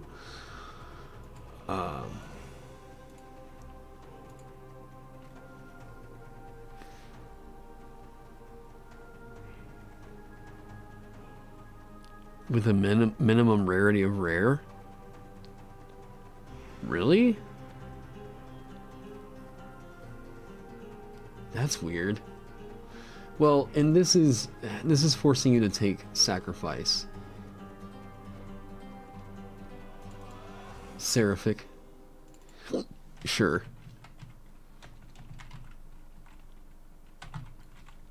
That'll work. That's nice and pretty. And I almost think Seraphic makes sense up here, but like this is for inscribed runes.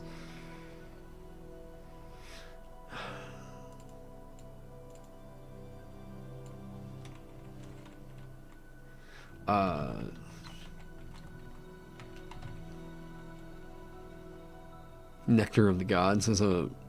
I mean, that makes sense for like drink. Like what could that be for supernal? You know what I mean?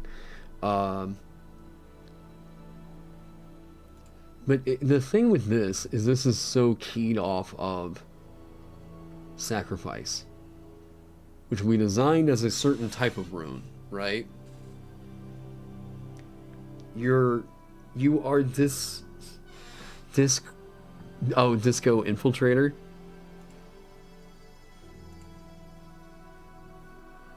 Are you?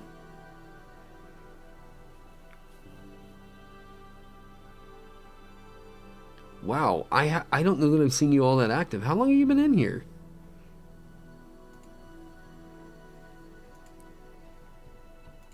Alright, well, congratulations. You just got recruited to the baseball team.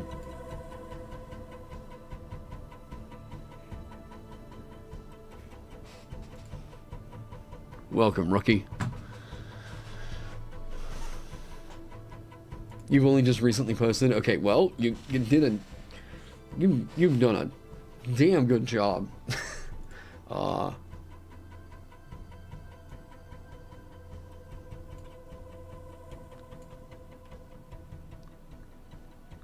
was it?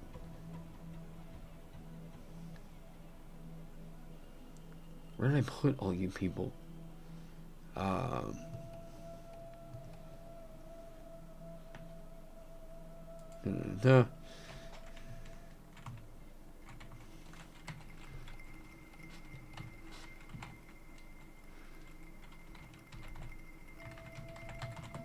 Boom.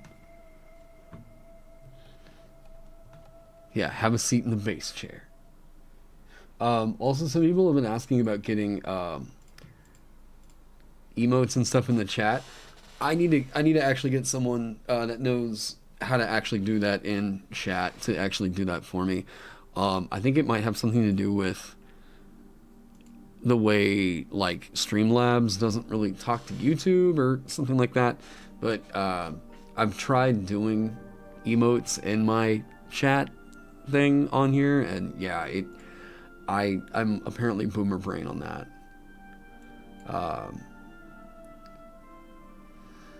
Okay. I mean, Overheal is really cool. But so far, that would cement this so far into... I don't think you need a membership for that. I'm just talking about, like, me... as a YouTube partner, I can set up specific, like, chat, emotes, and everything. And I haven't been able to get YouTube's thing to work. But I don't think you have to have a membership to use emotes in my chat. I don't think.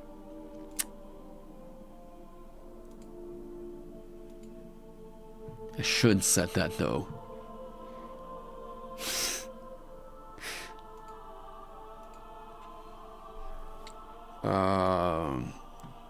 What kind of time are we looking at right now? And by the way, I'm going long on this stream, so like literally yesterday you've never posted? Man, well, it's very nice to have you on this stream, that's for sure.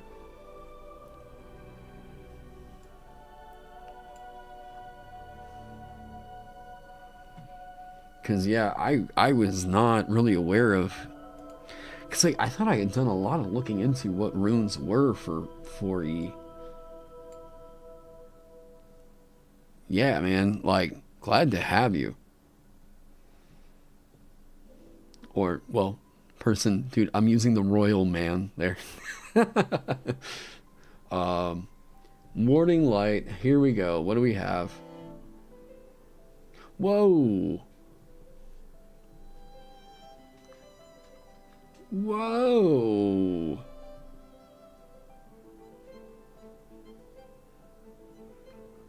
Ooh, man, that is cool though. You invoke the rune of Warding Light, which produces a fortified area that your enemies have little chance of breaching. You get to make like a moving the end of your next turn. Okay. What is ward or protect? Okay. That feels so... Well, it does feel Twilight Cleric. But, like... Okay, Twilight Cleric's issue is the temporary hit points.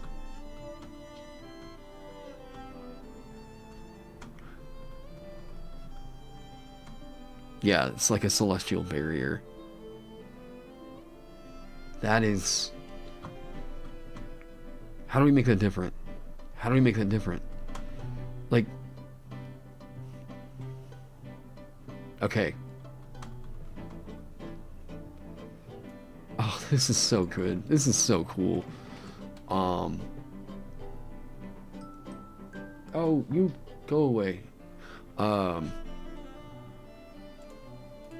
Okay, the Rune of Warding Light. This is gonna be the Supernal for Protect. Protection. I need to remember to be adding these up here too.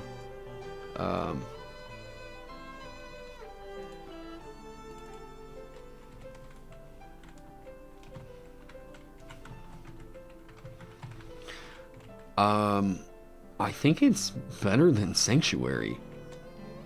I mean, in a way, we can make this an actual reasonable Twilight Sanctuary. Yeah, that's what I'm thinking, is it automatically turns fiends and undead that try to enter the area.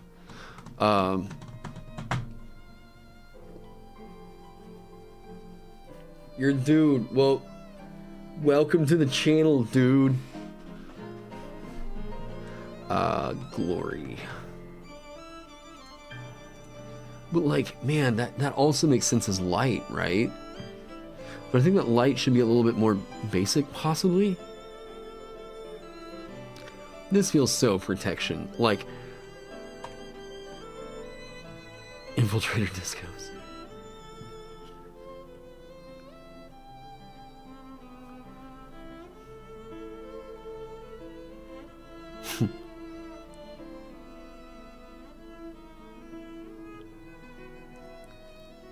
The revised goat action.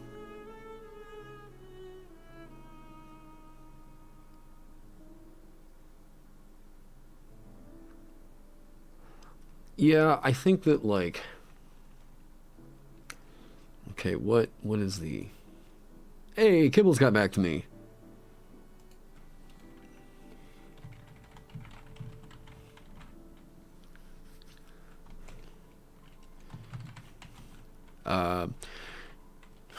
Yeah,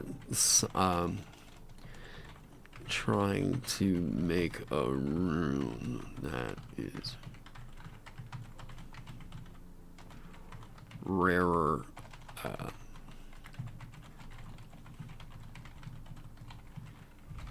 Wording for that. Okay.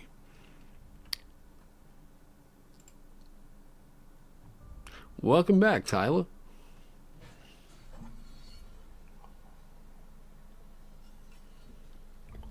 Okay. Compelled dual taunt rework. Oh, yeah. Ooh. Ooh. My man. Where did I put that?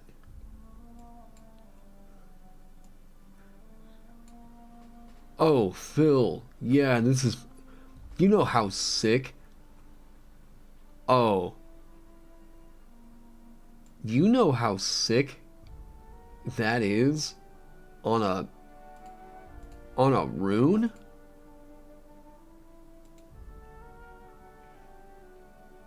Oh, that is beautiful. Oh man. You know, yeah. How do you how does the Rune Keeper make the paladin actually taunt better? Oh yeah, man. Total high five. Oh.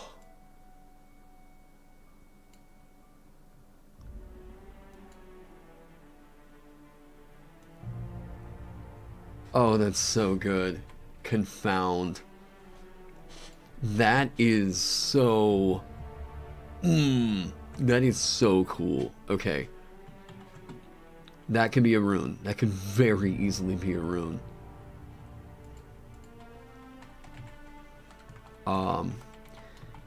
Confound, but there's another... I mean, Discord, maybe. Confound is like confuse. Is like, is there another... Is there another word that's on here that kind of gets that? Not enemy, not fear. Insanity? But insanity sounds so like... yeah, Draconic Wolf. It was, so it's a spell that Phil and I wrote together that, we what even got us on that topic, man? We were like, we just wanted to make Compelled Duel. Like, we both really like Compelled Duel, but like, we couldn't figure out what made it suck, you know?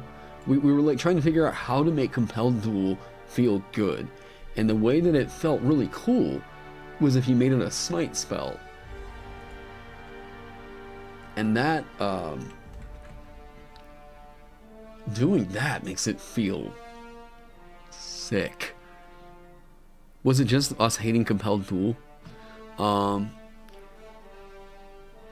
That's how sizes are handled. Yeah, I guess that's fair. I don't know, I'll see. Kibbles doesn't know either. That's weird. The fact that there's... I mean, I seem to be confused by this. I haven't seen anybody else write anything like that, so I'm like... Rare or rarer? I don't know. Okay. What would be the celestial word for confound or taunt or...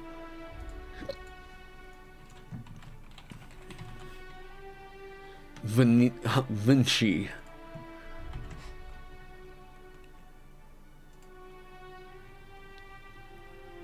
Irritate. I meant the in a celestial translator. I'm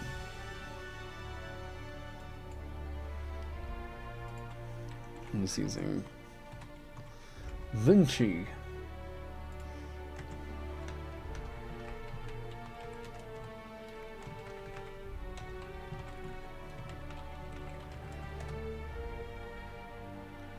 Yeah, the fact that that's the only way that Paladin really has a way of even, like, soft aggro is pretty bad.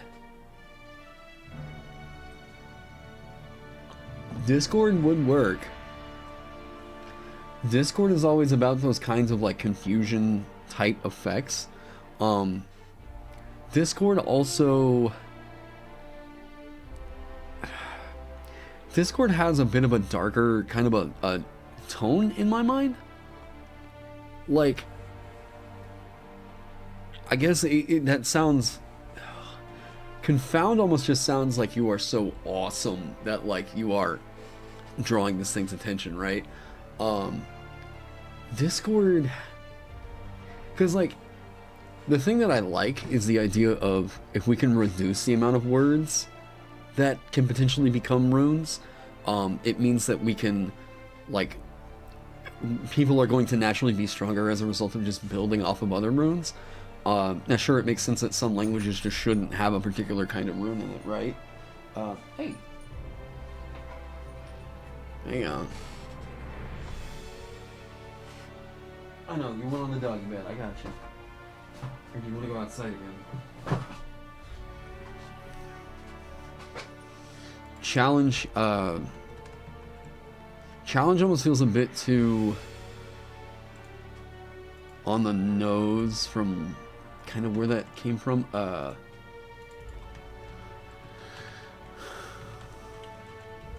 Wait, what?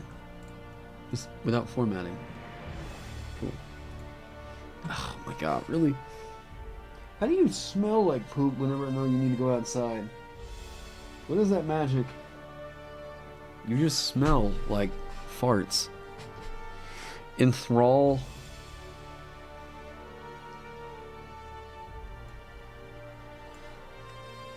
Let me stick with Confound for right now, but we can check that out again in the future.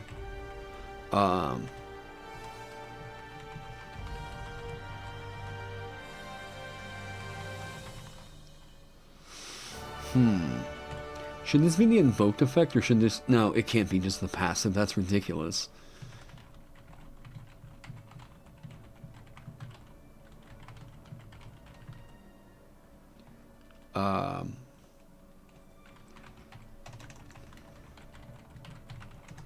Okay, duration.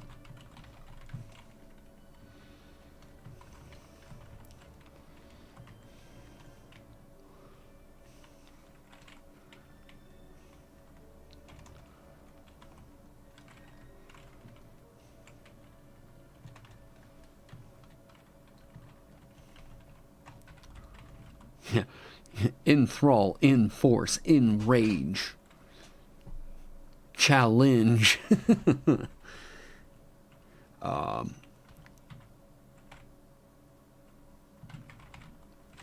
Till the invocation ends. The first time you hit a creature with a melee weapon attack.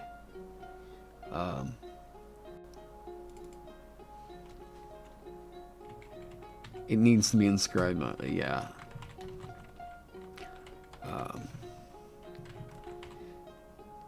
This needs to be a weapon. In.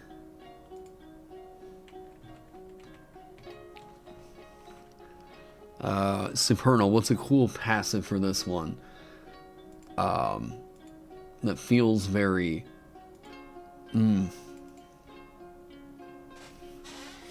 What's a good passive for this that feels...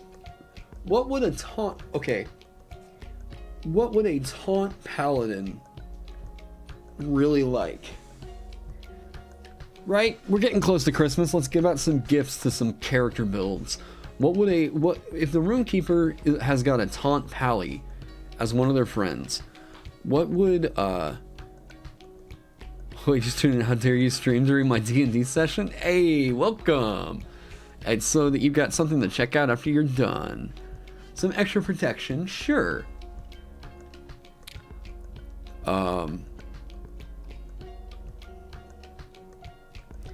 You know what might be funny?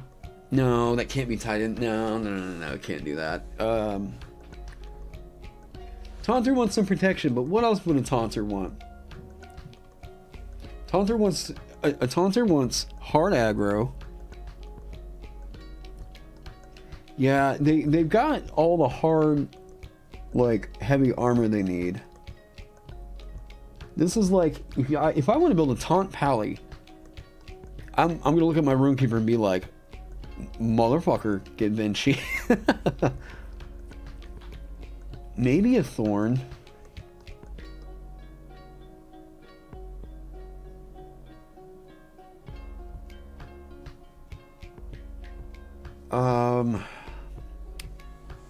Attackers have disadvantage when the attack... Well... Man... Like, that kind of makes sense.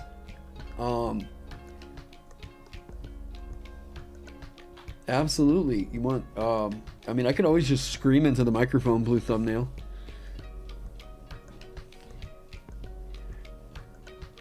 Um,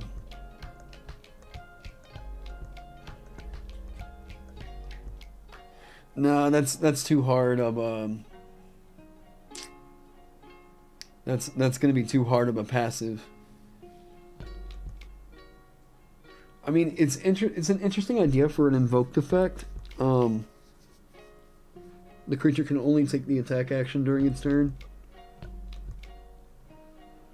But Jesus, that shuts down mages so hard. Oh, I don't think you missed comments. I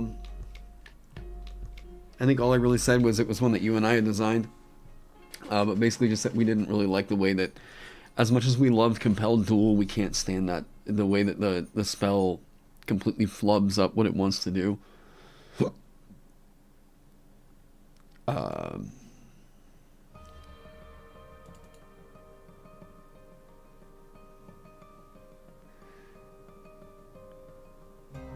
You know, I mean, and this is a...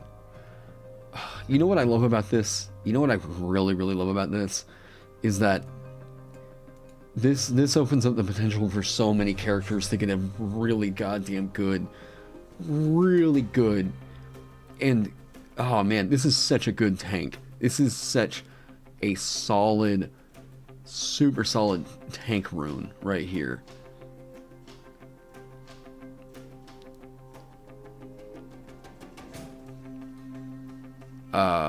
Yeah, goading strike.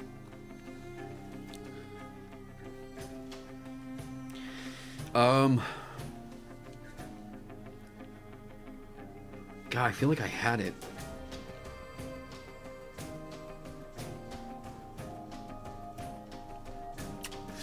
Maybe that idea, right? Like whenever the... I mean, it's not too good for, Oh, glad to hear it. It's not too good for, goddamn Swashbuckler. Oh, yeah, man. Do it to it. Okay, what does Swashbuckler say? Panache. No, wait. Rakish Audacity. Okay, you don't need advantage on the attack rule.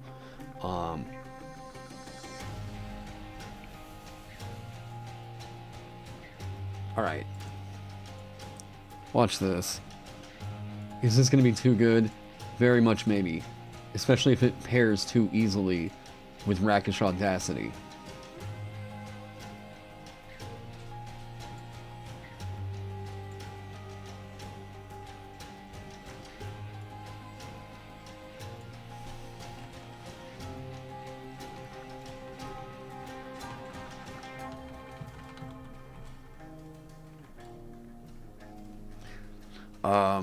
They can't disengage.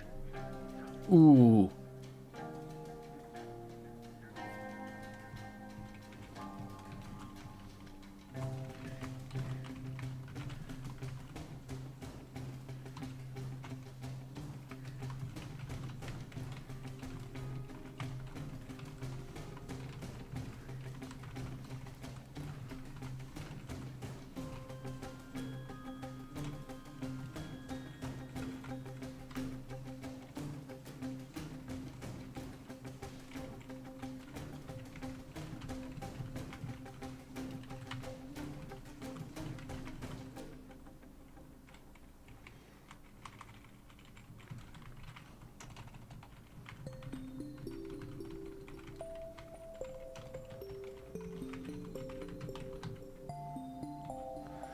Hang on. Hang on, hang on. Ooh. Ooh, ooh, ooh, ooh, ooh. Ooh.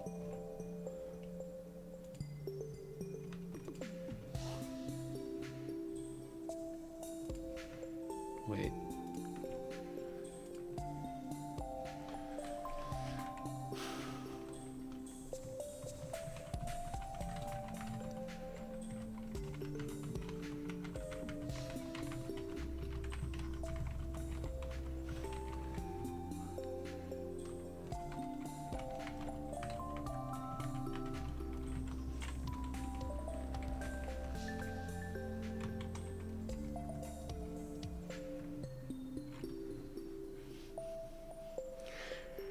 This is terrifying. But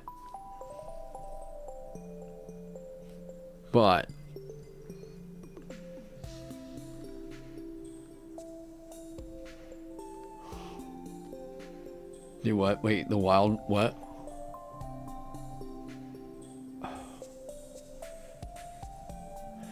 What's an interesting thing that you can do? This is strong. This is insane.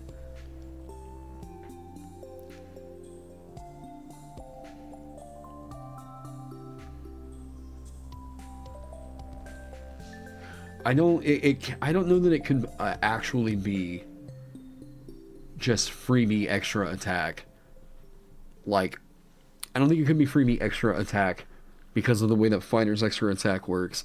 I mean, even still, that's sick. Oh, where was it? The rune that says. Yes, yeah. I know it was one that I was kind of sketching out, but yes. Now this one is, as it currently sits, this one's too good.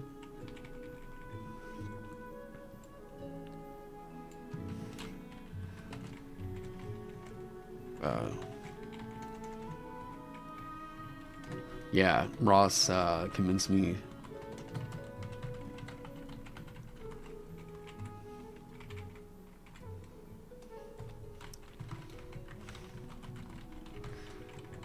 Yeah, part of the stream was also going to be that I was going to reformat some stuff. It is basically extra opportunity attack. Wait.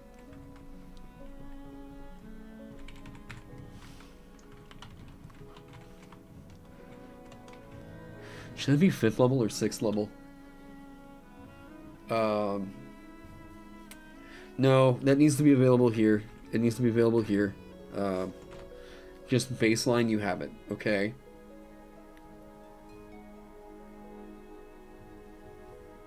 Even if they disengage,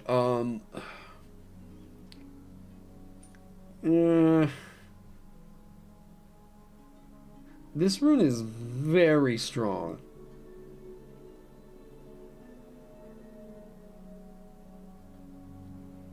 Like, Christ, that is good.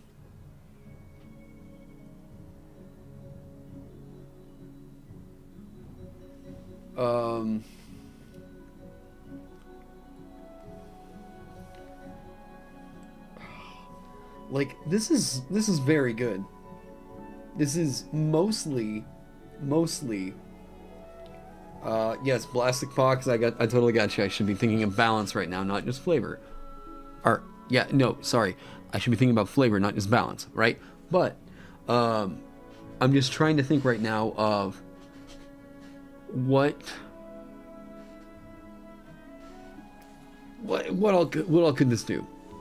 What does this really screw up? This is, yes, you give this to a paladin, they are, oh buddy, they are having a real goddamn good day the second that you give them this, right?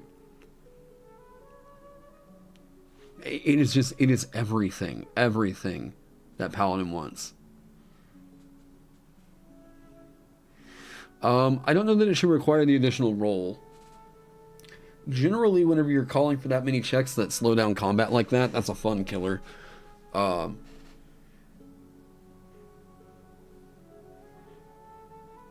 Yeah, very ride or die, right?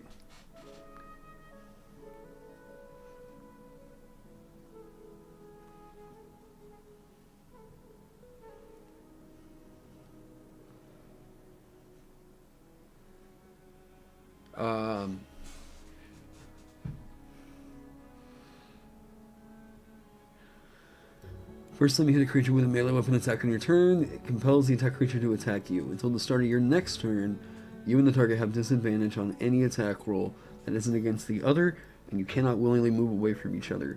This compulsion ends early if the compelled creature cannot see you, or if you or the compelled creature die.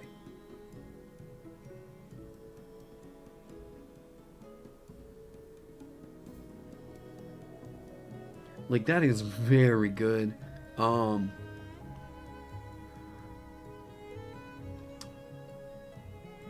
Can you... Usually, something like this would require concentration if it was normally a spell.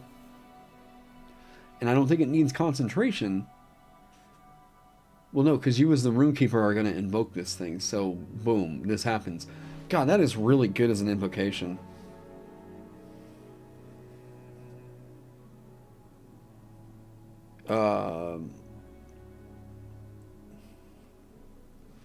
You think any melee class that wants uses Imp would want to get Runekeeper just for this rune? Very possibly. Yeah, very possibly.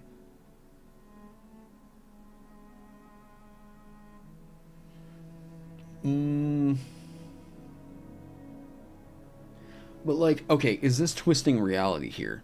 Like, I want to invoke that idea that, like, I like the idea of the invoked effect. I think this is absolutely justified because I love the ability to slap this on a tank. But like, I guess this kind of feels like maybe if it was specific creatures might be a thing, right? When a fiend or undead provokes an opportunity attack from you.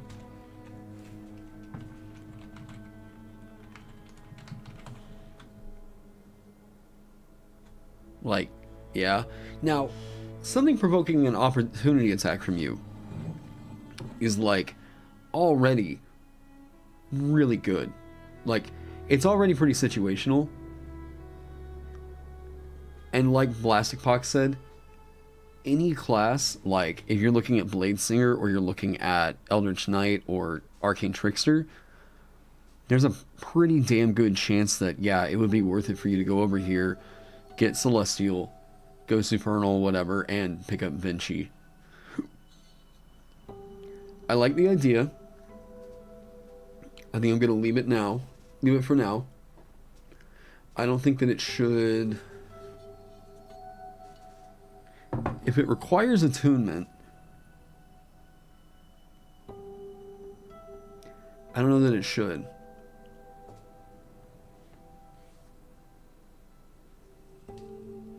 Yeah.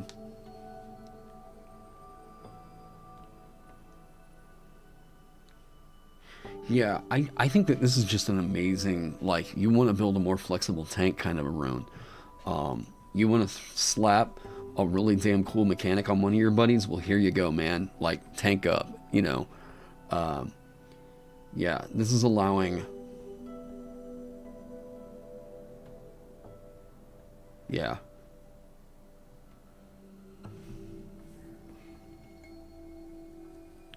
Maybe it works on a creature that currently has disadvantage on an attack roll, ability check, or saving. What?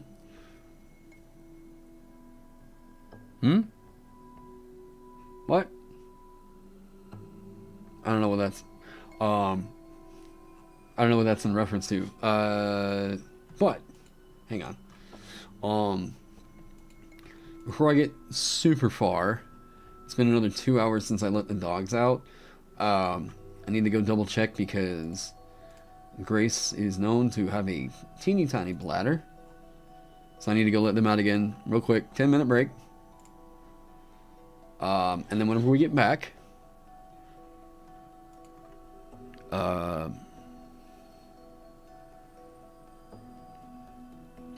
exploiting weaknesses. I think the one that should work on exploiting weakness,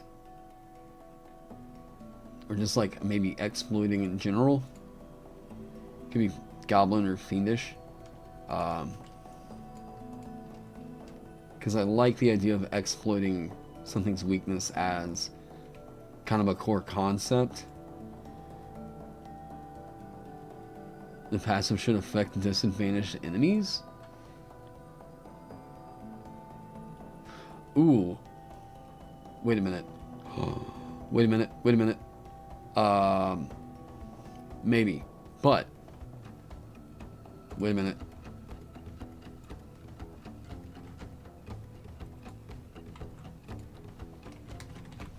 I don't know what this will be for.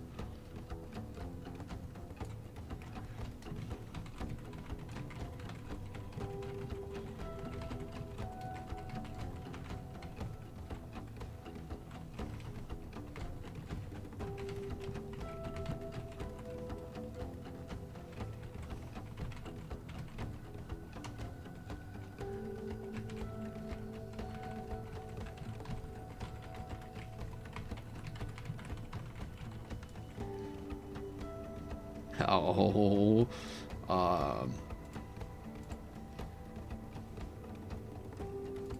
Ooh.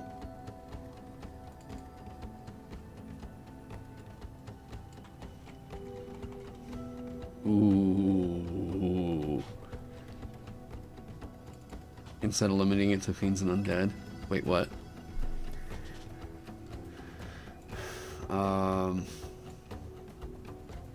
When a creature that has disadvantage on an ability check, attack roll, or saving throw provokes an opportunity attack from you, you can make 2 attacks against it. Or when a creature has disadvantage on an attack roll, ability check, or saving throw,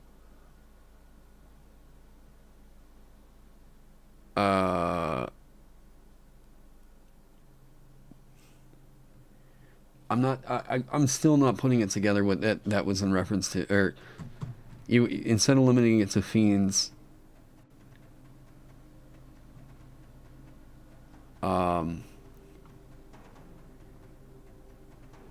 U clause, because you're usually giving it disadvantage to target other creatures, not yourself, via soft tank abilities. Wait, I don't know what you guys are talking about.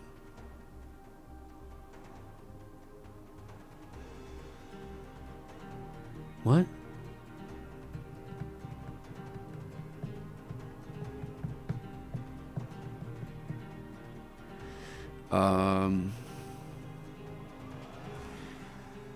Yeah, I'm trying to put together what the proposition is.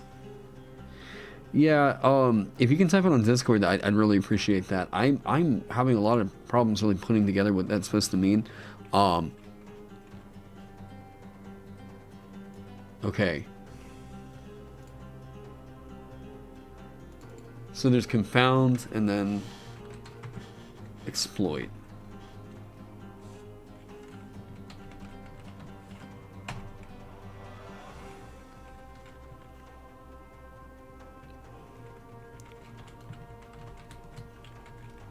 Dogs, you're right. Dogs. Okay.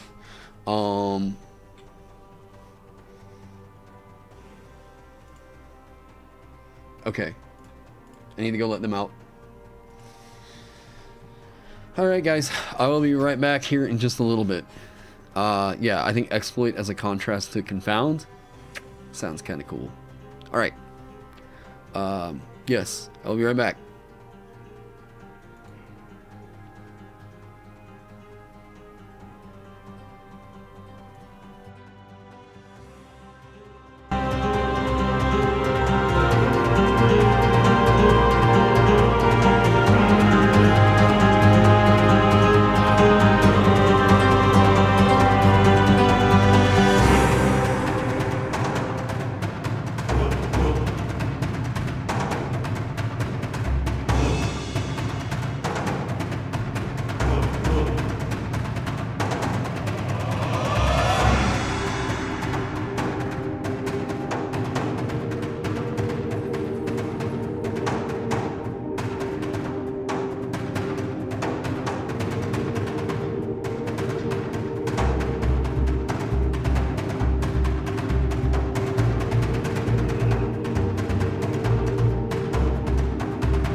Oh man. Okay.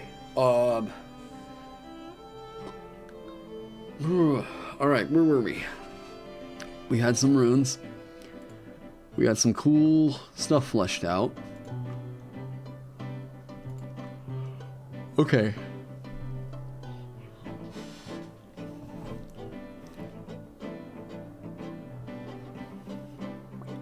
Oh man. So, yes, Draconic Rule. Thank you, thank you. I did get that. I think that could make sense for. That could make sense. I think it probably fits the identity of another archetype that I'll talk about here in a second, or a runic paradigm, if I'm going to go with that language. Where this one needs to stay permanently anchored.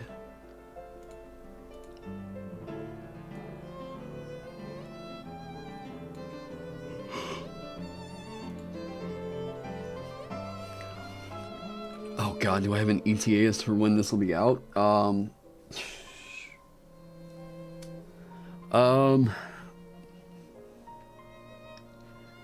the current progress it's going.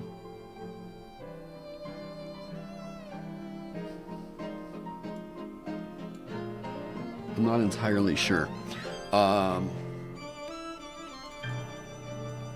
have a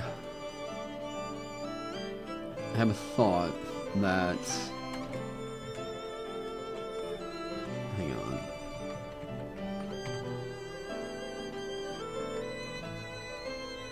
on. I don't really know when the class will be out. I wish I could get it out by, like, I wish I could get it out before the end of my Christmas break.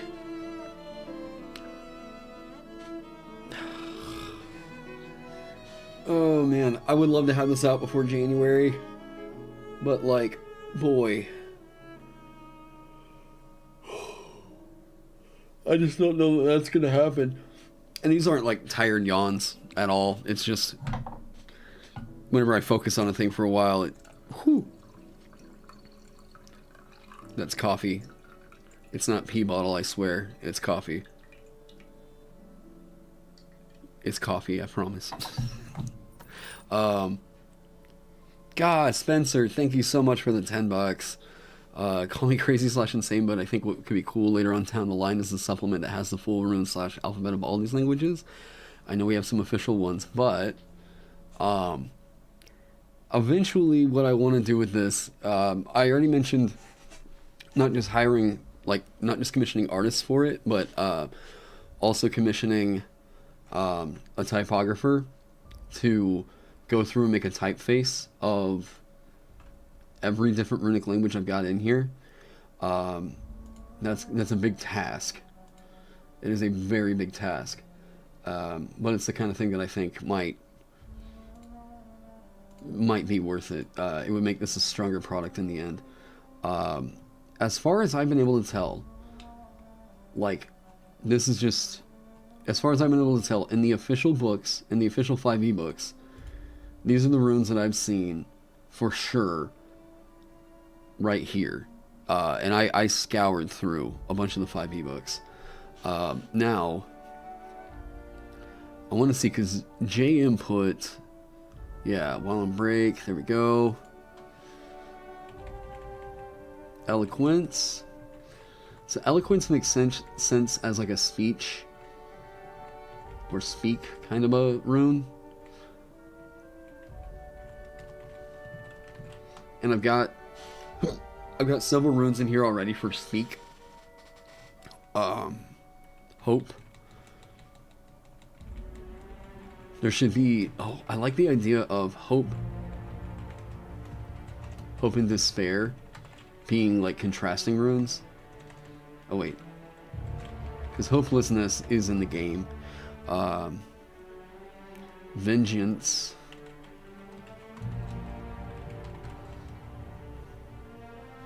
Zeal. Escape. Torment.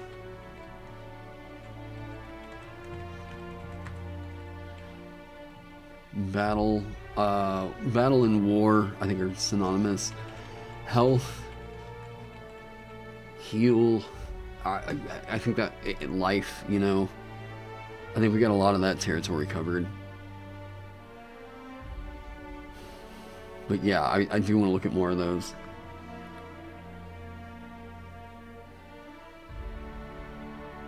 And you're basically done with the whole thing. Yeah, so the dancer took about a month. The dancer, I want to say the dancer took about a month or so. But I worked on that thing like basically like what I'm working on this like. However, the dancer did not require the development of an entirely different magic system. And if you guys want to check those out, the VODs from the dancer live streams are also up on here. I don't think I did any that were quite as insane as what I'm doing here for the Runekeeper for like 5+ hours. But it's, yeah. I don't know about Ancient Pulse. What is the cool thing with this?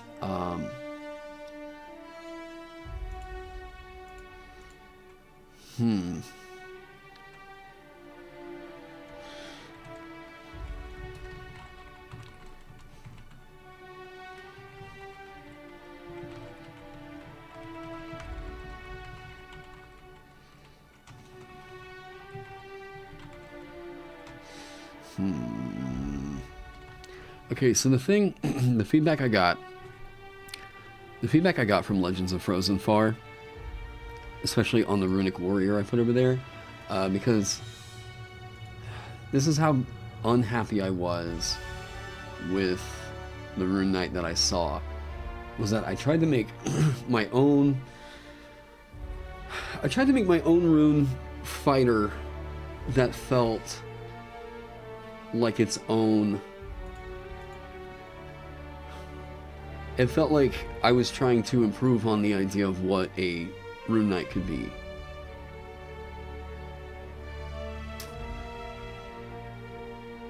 Wow, and I did basically double what... Okay.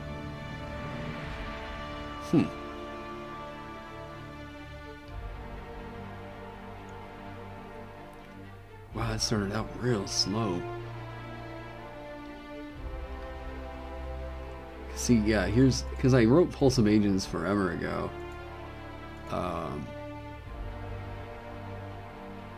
What was the interesting thing about this?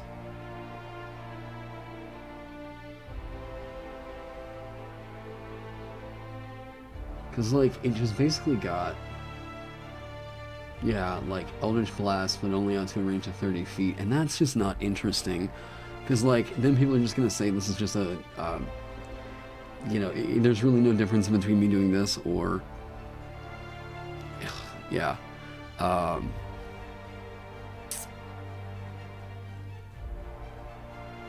Now...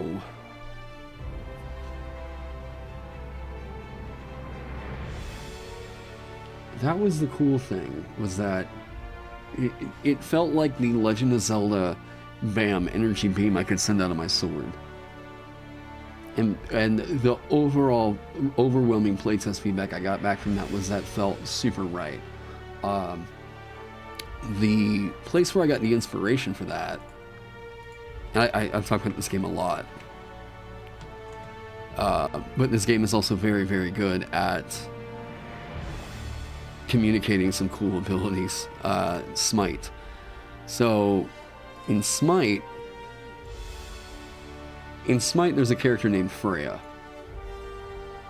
And Freya has this thing. Freya was a big inspiration for what rune magic was kind of supposed to be in my mind. And what, like, I would ideally love to be able to build this character using a Rune Keeper in a way. Freya's pretty squish, so it makes sense, like a D8 hit die character. But Freya's... Okay, so the Irradiate, right? Melee attacks do additional damage plus a percentage of magical power for a short time. It would make sense that Like, I like this idea, irradiate, right? This feels so cool in that, like, if you have runes inscribed on a weapon, it can do additional things, right? You gain a bonus to damage equal to the runes that you have inscribed on a weapon, maybe. Maybe that's the thing that is going to make the Runekeeper cool, right?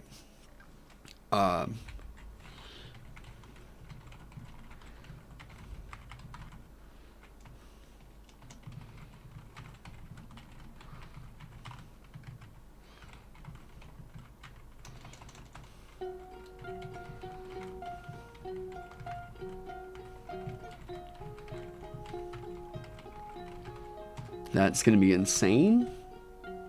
But I can work with this for a second.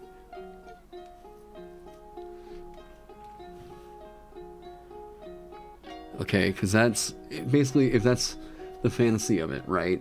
Bam, you can irradiate the weapon, boom, and it can deal additional damage. And that feels very magical.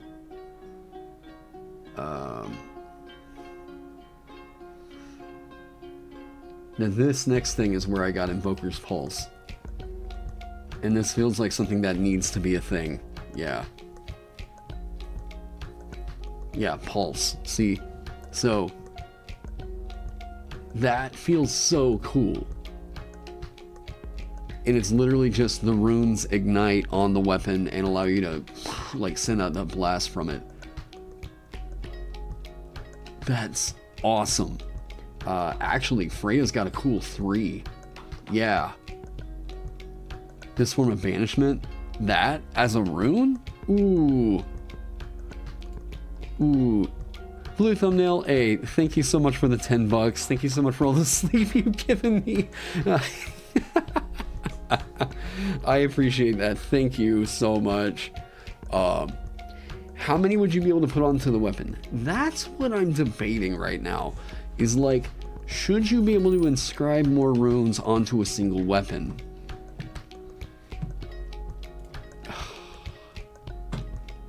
Should you?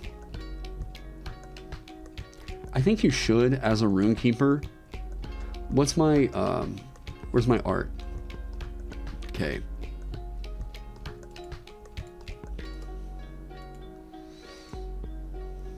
LDI read, something like that. I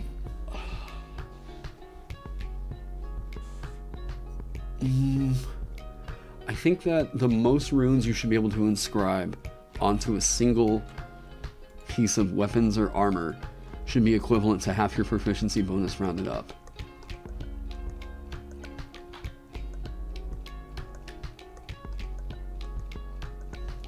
Okay, so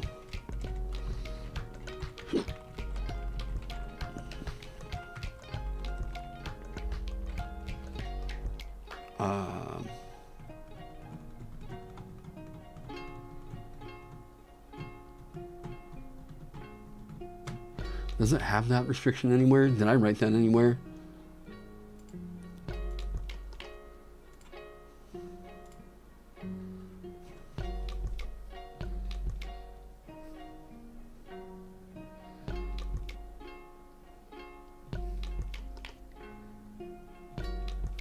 To be eligible for inscription, an object must be a weapon, a suit of armor, a shield, a piece of jewelry, something you can wear or hold in a hand, or a specific object detailed in its prerequisites. You inscribe runes that are available for you to invoke, choosing from your runic lexicon. The number of runes you can have inscribed at a time is shown in the inscribed runes column of the Runekeeper table. Okay.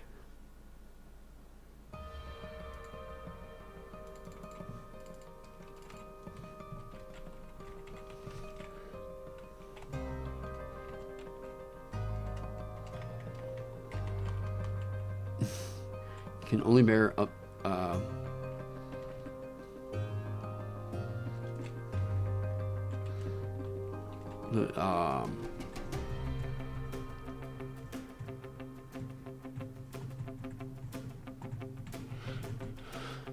what does Benjamin think? it is going to change the ethics feature, but that's fine because I haven't really worked on that one all that much. The Magus has its Inspell feature. And Inspell +1 bonus to attack and damage rolls. +2 at 9th level, 13th. So do I have something here? No. Because it's... Oh wait, yeah. +3 at 13th, really. Probably because... I wonder why.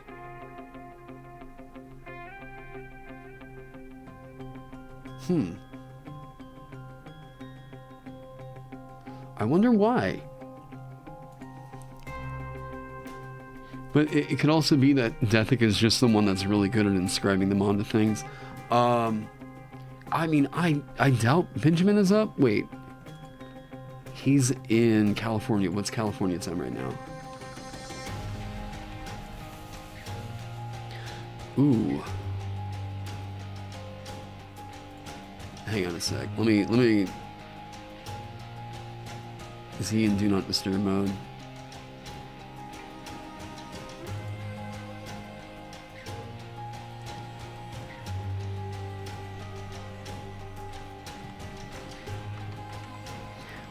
Hey, is there a reason you made the Magus's Inspell scale up at 9th and 13th?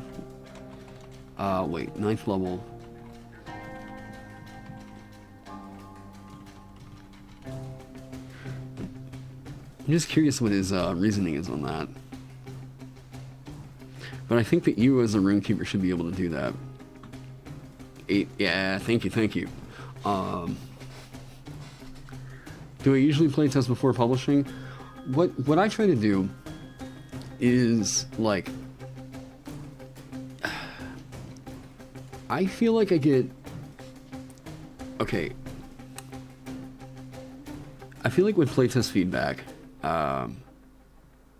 the thing that's really helpful with playtest feedback is whether or not players feel like it's fun, and they'd be down to do like a whole campaign with that, right? You want to make sure that everything makes sense, and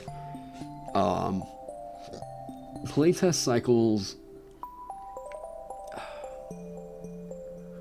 Really, whenever I am designing, I try to do the important things that I feel like I need done during that cycle.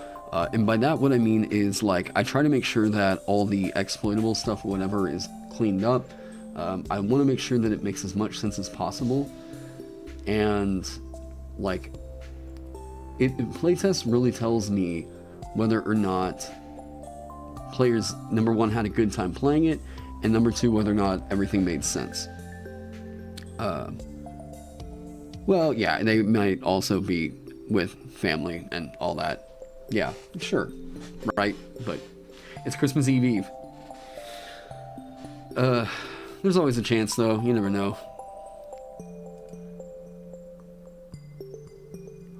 I'm really curious if...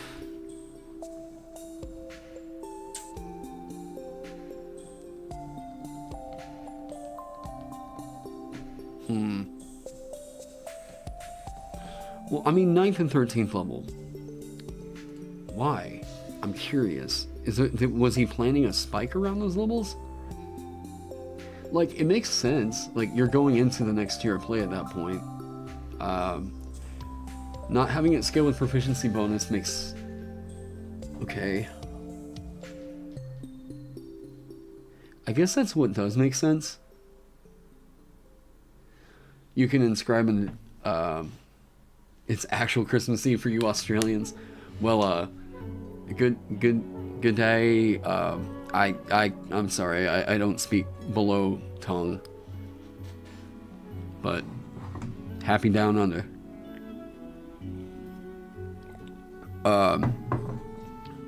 9th tier play. Ninth level. That is... It does line up. Right.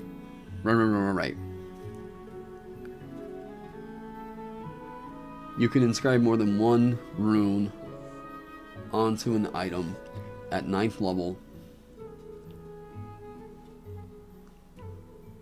Which makes sense. I mean, if you had done half prof scaling, that would make sense.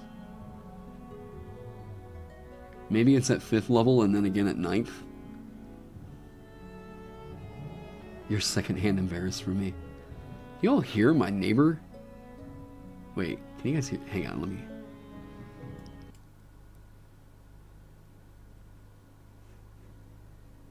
Can you guys hear that? He's over there revving up a motorcycle. It is 10 o'clock.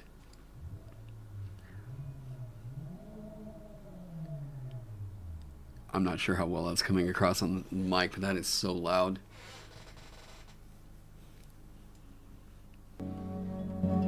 That does not need to be that loud.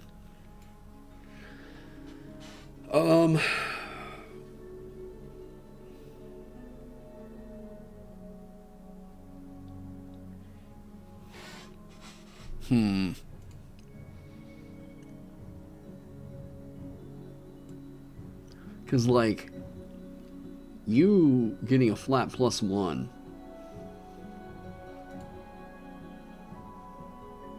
Okay, hang on. Here's the cool thing for this, for me, okay? Sounds like your mom's bedroom. Oh, buddy.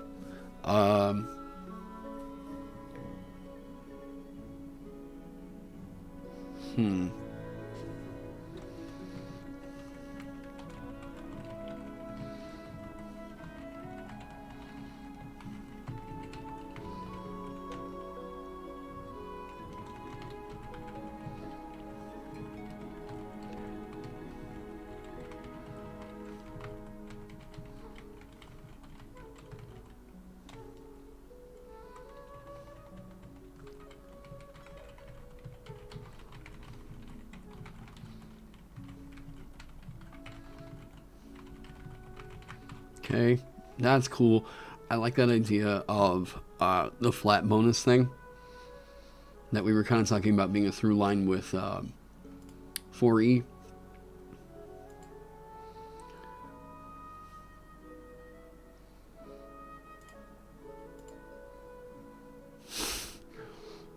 He's roasting himself. I don't know what's going on.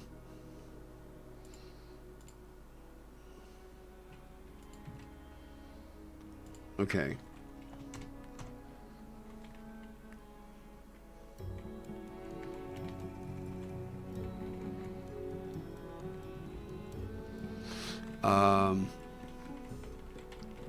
You think that's gas? I like the flat damage thing that we were talking about earlier.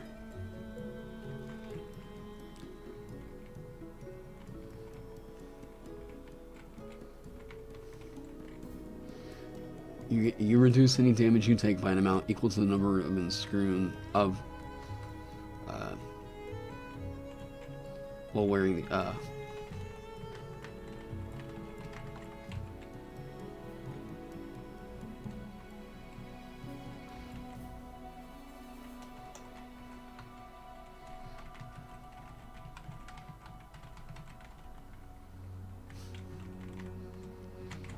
Okay, what do we have here with this? All right, this is communicating to you that you are meant to be a bit of a martialist in a way, right? Yeah, any damage below X just doesn't proc, right?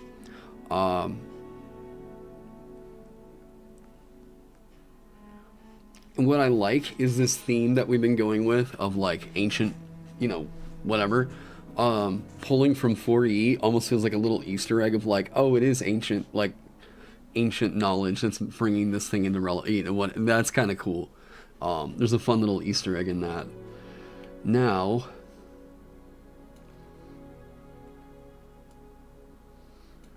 and that's not quite as good as an increased armor class. Right here you're reducing like what, 1? Effectively what that is you can look at that as if you almost have another hit point. One or two, well, sure, maybe. And this scales up. But how do we get it to scale up? This almost feels like a really funny, like, yeah, ancient knowledge lost to time. It feels like a pretty interesting contrast to what the Magus wants to throw out.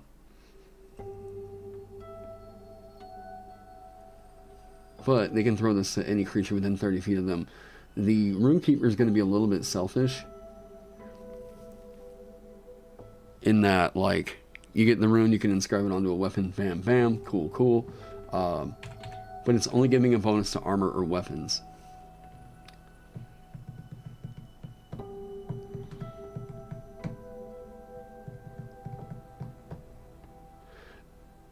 I wonder if you go shield. If you go shield with this. Ah, gotcha. Okay, thanks for the heads up.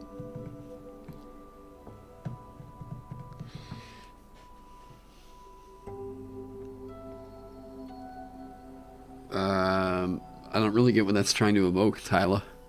Like, what's the narrative of that?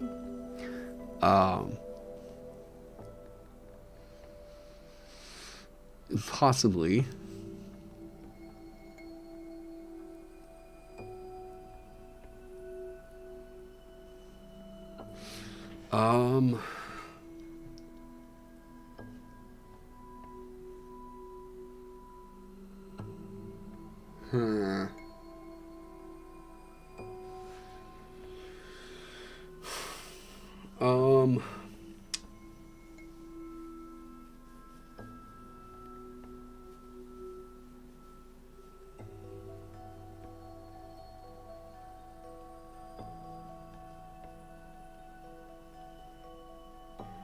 I think that makes a lot more sense probably as like a fiendish ability.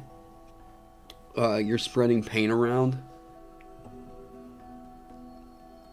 Like whenever a creature is reduced to 0 hit points, if there's any like, if a creature takes damage, that reduces it to 0 hit points, and there's any damage remaining, you can spread it out in some manner.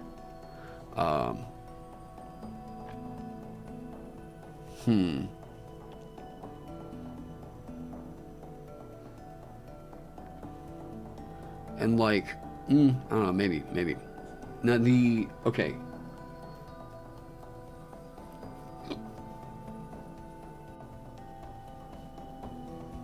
I don't even think that would necessarily need to be a failed save. The fact that you've reduced something down that far is just kind of, boom, very hold the line. I feel like it's more like spread the love. It almost sounds like a pilot on kind of thing.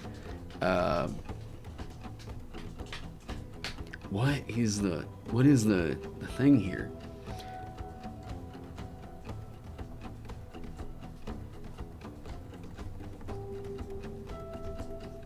I'm worried about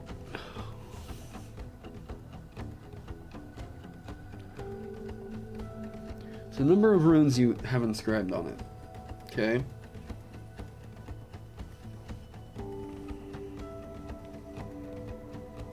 Like, I worried for a little while. I'm not worried so much about what this does with Barbarian synergy anymore, because what are they going to do? Multi-class over here and they can reduce any damage they take by 1? Some people are going to see that and go, what? But like, I think that's pretty okay. A Barbarian that comes over in the Runekeeper for 1 level right here. Ooh. I mean, their rage damage is going to increase by 1. Well, essentially, right?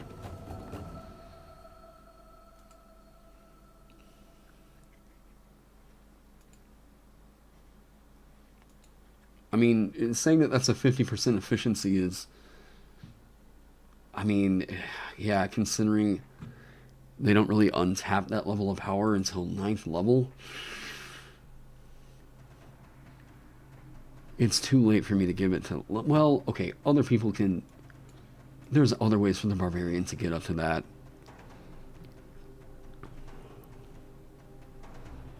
Yeah, the distribution of anguish. The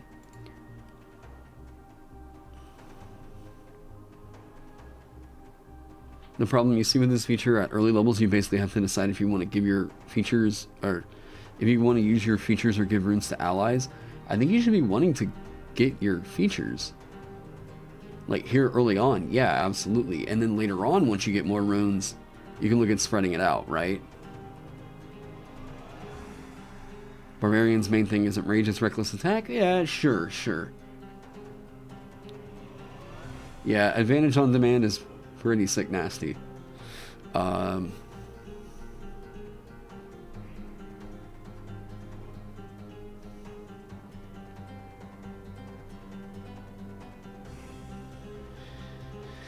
Damn it, this might,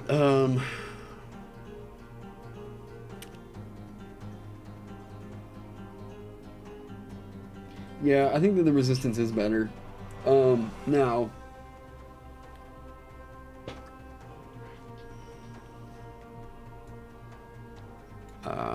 what's the narrative of this?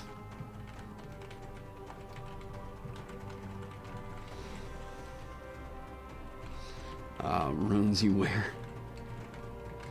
I'm not sure.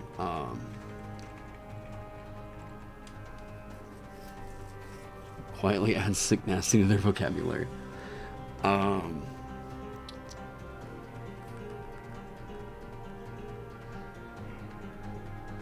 what is the narrative here?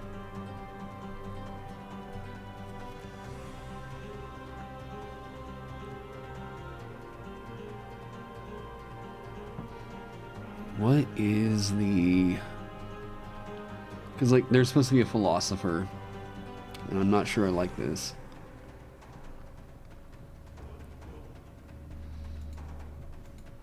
Like, okay, what is... the runes you bear, yeah. What is the... Yeah, that's my problem, is now I'm getting away from the lore, right?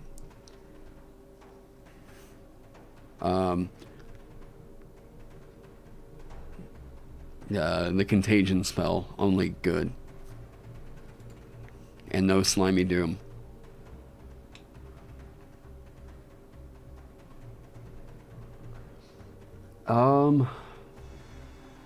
Okay, so core problem I'm having right now is that the playstyle isn't really clear.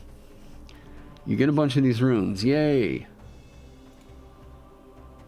But where am I supposed to stand in a fight? What am I supposed to do in a fight? Does it need to be rune magic save DC? Can I just type like runic save DC?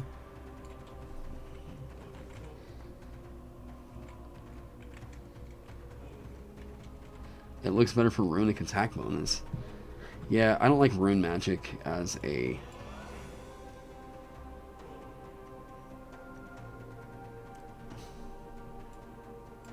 I like runic save DC, runic attack bonus. That sounds good. Well, it's a D8 class right now. What am I thinking about this wrong? Okay, how am I thinking about this wrong? I am thinking about this wrong because I'm comparing this to Artificer. Yeah, it feels like the Artificer role. I think that's my problem, though. I'm thinking about it like I'm thinking about an Artificer, when I don't think that I need to be. Because Artificer gets a big loadout of stuff pretty early, okay? Light armor, medium armor, shields, simple weapons. Ooh, that's pretty nice. I forget, what do you get if you are multi-classing into Artificer?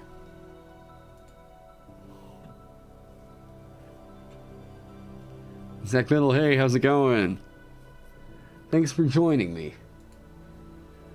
Does anybody know where it says multi-classing? Okay. You get medium armor, shields, thieves' tools, and tinker's tools. Like, damn. That's a lot. I mean, it means that Wizard has an easy way of getting a hold of medium armor and shields now. Which, like...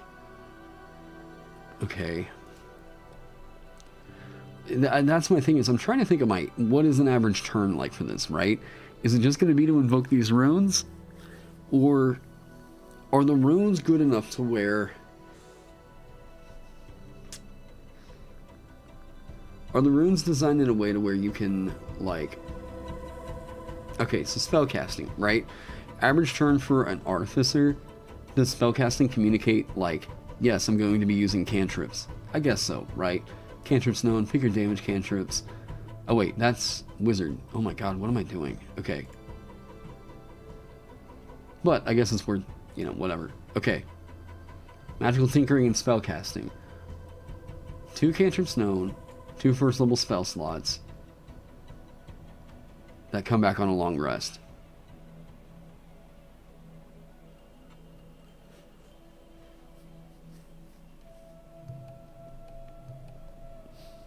Well, sure, we're about working mostly with metal. So here's what I mean. I've been thinking about this wrong by comparing it to Artificer. I think there's another class I need to compare this to. And it's just further cementing in my mind that I think it needs to get its subclass at 2nd level. Druidic? Druidic is a big nothing feature. They do get their spellcasting, they get 2 cantrips known and 2 first level spells. Okay? So I think that what makes the most sense, and people are going to be like, runes are going to need to either provide an AoE aura, touch buffs, and mid-range enemy targeting? Possibly. And that's the thing, is I'm... no, I don't want to compare it to Bard, because I'm pretty much of the opinion that Bard has a pretty poor design structure overall. Bard, as I've been getting to even research this game even further, I just don't think Bard... I think Bard is an exception to every design rule for every other D&D class. Bard just breaks way too many of the design rules for me to really try to build around that. So I don't think that I need to worry so much about having the core fleshed out by 1st level. 2nd level is where I think it needs to be like, click, for sure, I know what the hell I'm doing. 1st level for a lot of people just feels like you're getting a taste of what you're supposed to do, right? Right here. Spellcasting, I get my cantrips known. I can do a D6 to a D10 die of damage every turn. Okay? That's still not really enforcing what Druid is supposed to be doing, right? What enforces what Druid's supposed to be doing, where it's supposed to be in the battlefield, is like right in here. Boom. Boom. Right? Where does it say multi-classing as a Druid? Nowhere. Okay. Wow, Druids get light armor, medium armor, and shields. It makes sense as a Runekeeper for you to get light armor, medium armor, and shields.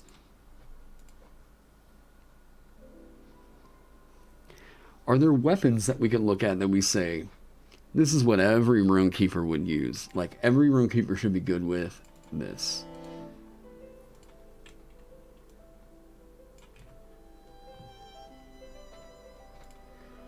And I've been worried so much that Runic Invocation was as strong as Wizard Spellcasting. So I've been designing with the thought that I need to be conservative with what all I give out, right? Swords, hammers, and polearms, really. Everybody keeps saying hammers. Like, it makes sense, but like, if you're a dwarf, right? Druids do have the no metal caveat though. Yeah, but like, yeah. It's such a, it's just a flavor pick. I don't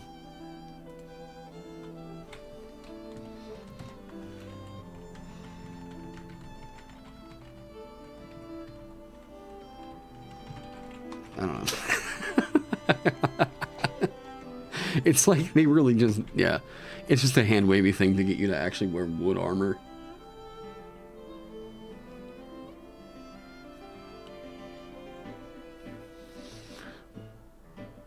Hammer-like weapons would be the stereotype. I wonder why. What do you get as a cleric? Like, let's see. Okay, what are our options here with clubs, daggers, darts, javelins, maces, quarterstaffs? Okay, so here's restriction number one. Restriction number one in my mind is that it doesn't make a ton of sense for Runekeepers to get ranged weapon proficiencies, except unless they go into like Elven, right? Yeah, you can say hammer for hammer and chisel. Yeah, I've got wood and medium armor. Does the artificer only get simple weapons? This is so weird. So weird. What does cleric get? Like simple weapons. Should I say like simple weapons and hammers? Okay, another interesting thing. Wizard gets their subclass at 1. Paladin at 3. This would be a cool little like divine one that gets it at 2.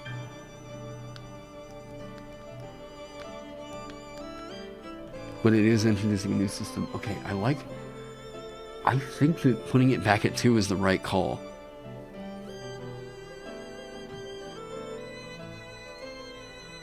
And I think Eyes of the Runekeeper going back down to 1 makes sense.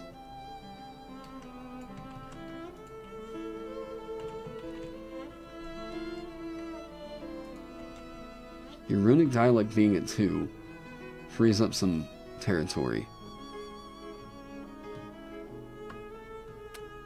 Subclass specific weapons / tool proficiencies.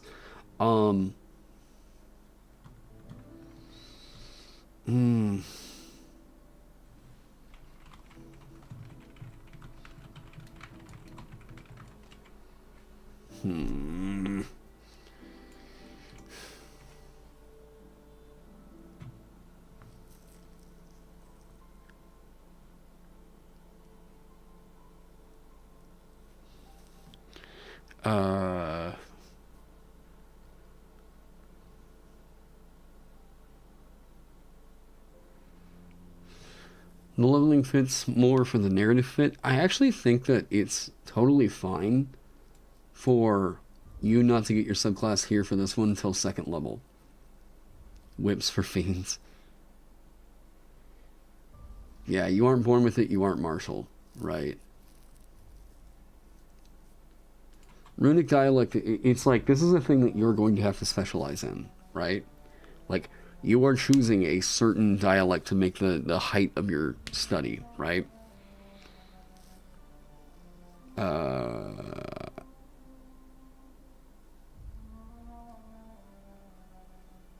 Wrathful Hammer, Serene Blade.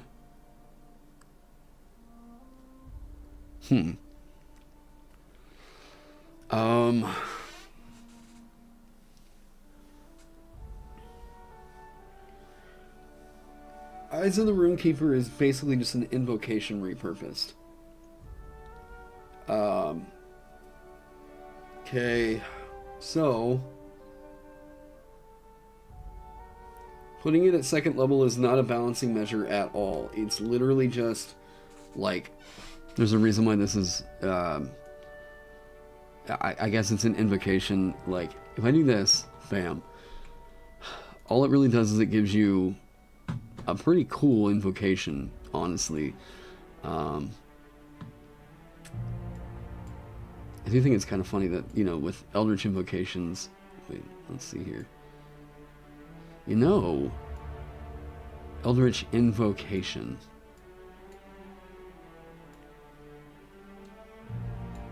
It might step too much on Warlock's toes.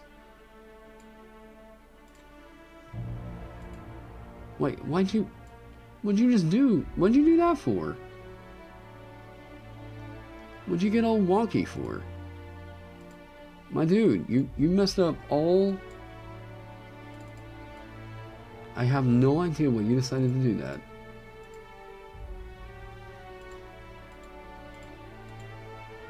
Okay. Boom.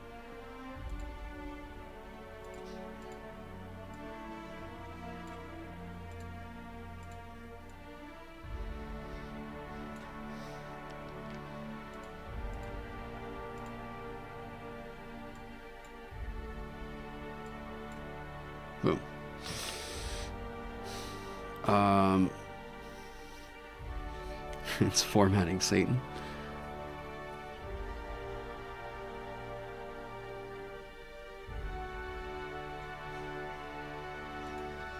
With Eyes of the Runekeeper, like...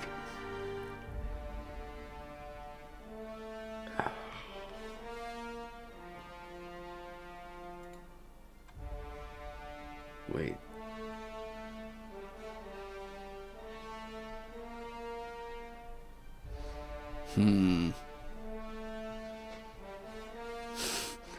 I mean, if that's the, if that's the narrative you want to go with. Let me, okay. I think Eyes of the Runekeeper should get moved down to 1. Runic Lore, Eyes of the Runekeeper, bam. I think once runes are more fleshed out, that will kind of click that it makes sense. Because they give you a passive benefit, and that thing is on. I think it's on. I can consider that to be a cantrip. Ross gave me... if your abilities are gated behind knowing languages, why get an ability that trivializes that? Wait, what? Huh?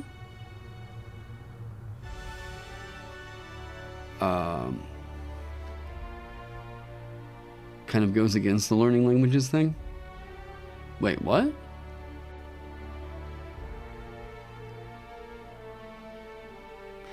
I'm not sure what that was in that was in whatever too. The runic dialect is going to get you a language known. Yeah, Eyes of the Runekeeper is just you know how to read the language. Learning the languages of the Eyes of the Runekeeper, you're just reading them, but part of the flavor of the class is that you only know certain types of languages. Right. Right. Eyes of the Runekeeper is... Hey, what's up, Vital Sign?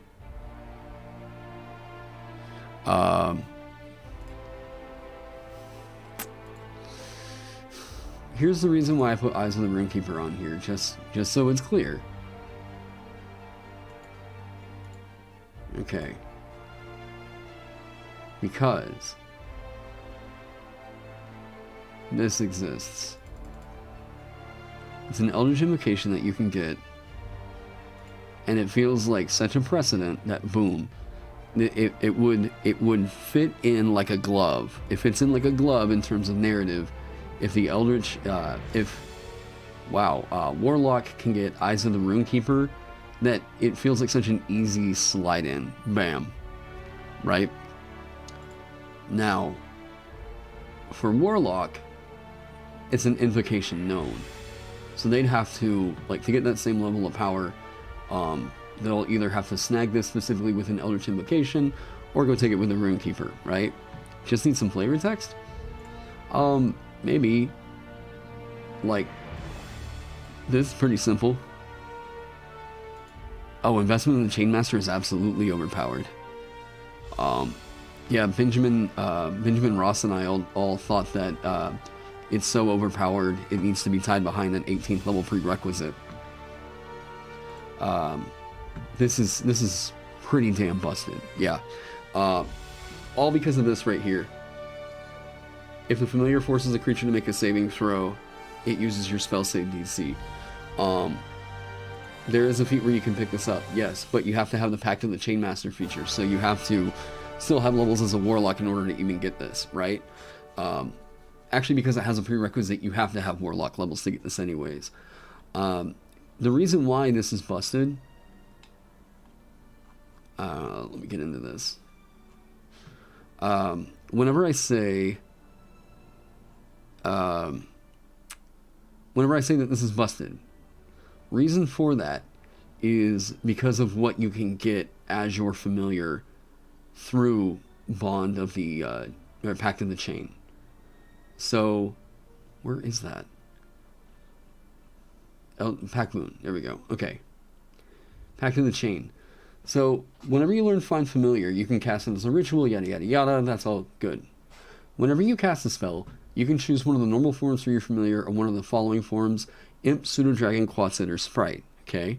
So, Imp, Pseudo-Dragon, Quatsit, or Sprite. Now, the Imp,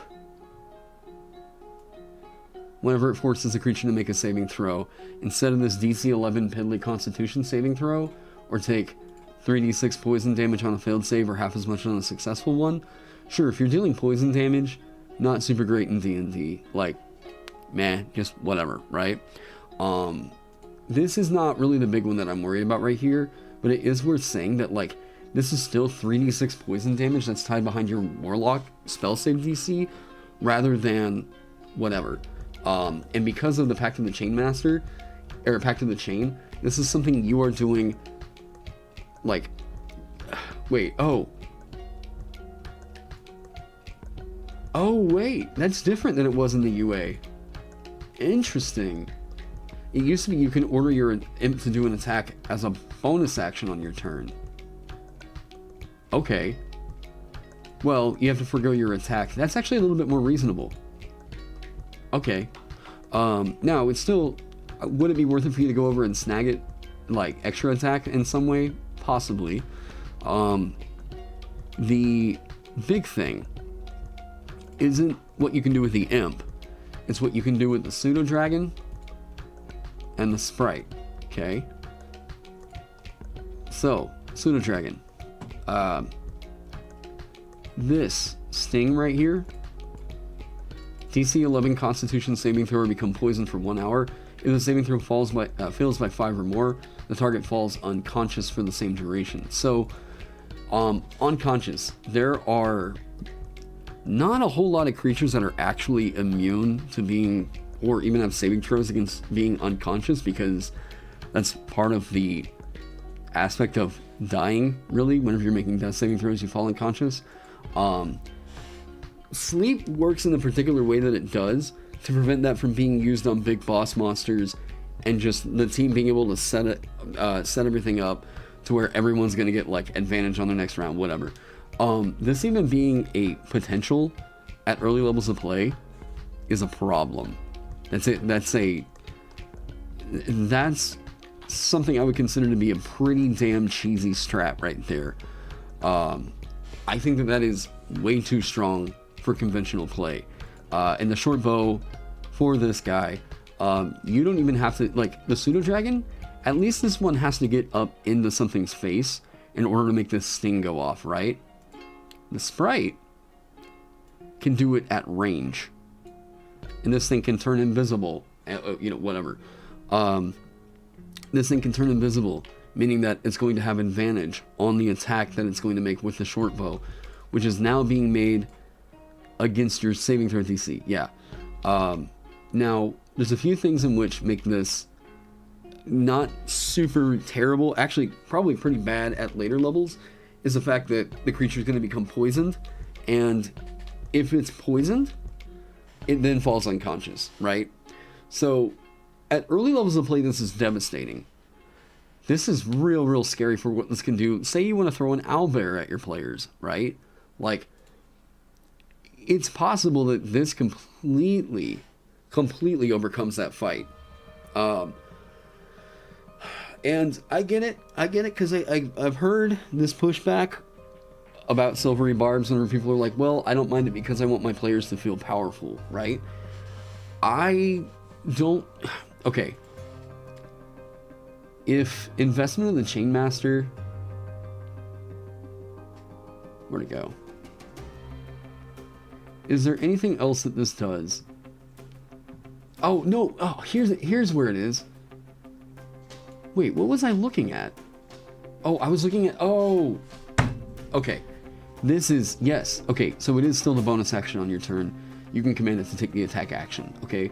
So you don't have to go over and multi-class over to where you can still get an attack or whatever. You can still do Eldritch Blast. This can still pop off, okay? Its attacks are considered magical for the purpose of overcoming immunity and resistance to non-magical attacks. Okay, so that will still hit at Spidley, but whatever.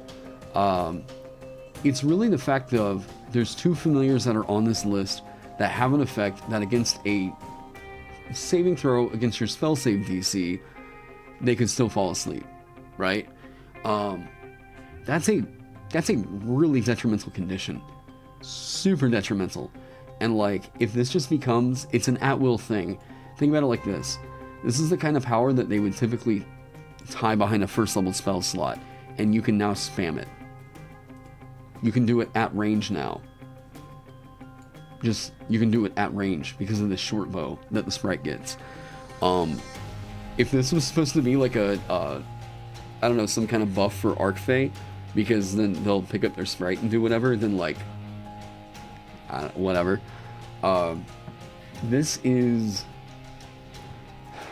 Basically, I look at it like this. This is devastatingly strong right up to about here, unless the enemy that you are going up against has immunity to poison damage, which does get very, very frequent at later levels, you know. But here in the first, most of the second, and then it kind of falls off later, that is a terrifying Eldritch Invocation. And also, once it starts to fall off, the Warlock can just go like, man, that's not working for me anymore. Fuck it. And get rid of it. So, like, I don't think it's a really healthy invocation.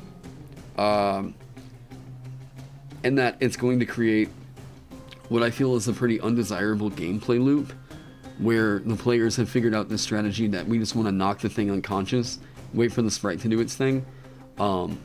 This can be your core thing to engage in basically every fight, which it's like, do you really want that to be the way that your players play? Is we're going to send in the sprite familiar so that it's invisible. It's going to for sure get advantage on the attack and pop the thing with its short bow. It gets knocked unconscious because it's making the saving throw against my Warlock save DC. Like, fire alarm got pulled by a jackanape. Get a house. I wouldn't mind Silvery Barbs if it were 3rd level and made more sense flavor-wise. I will tell you one fix I would make to Silvery Barbs. This is going to be the last. I'm so sick of talking about this spell. Let me give you a version of Silvery Barbs that isn't broken, okay? I will fix it for you. For anybody that wants a fix, okay? You can keep it at that same spell level. You can keep it as a 1st level spell.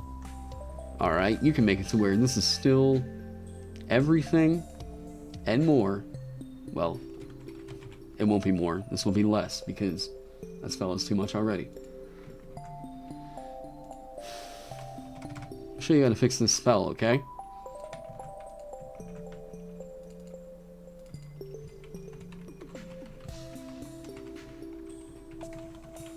And I'm not even like really trying to play a gag here or anything. This is legitimately, yeah, it's the last time I'm going to talk about this spell. I'm not, also just let me say,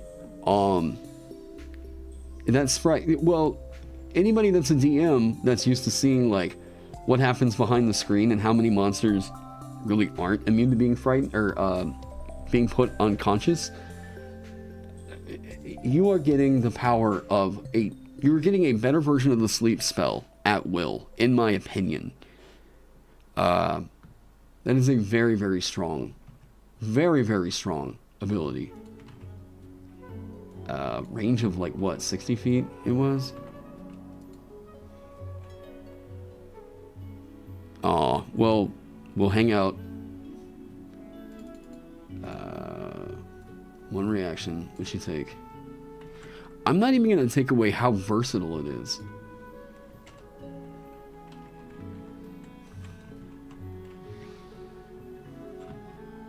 Okay.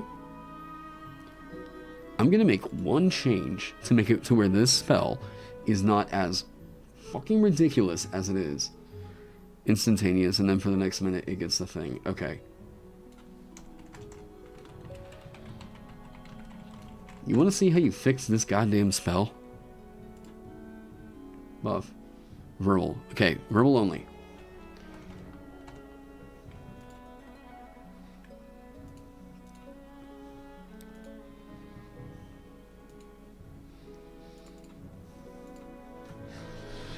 You magically distract a triggering creature and turn its momentary uncertainty into encouragement for another creature. Okay? Momentary uncertainty.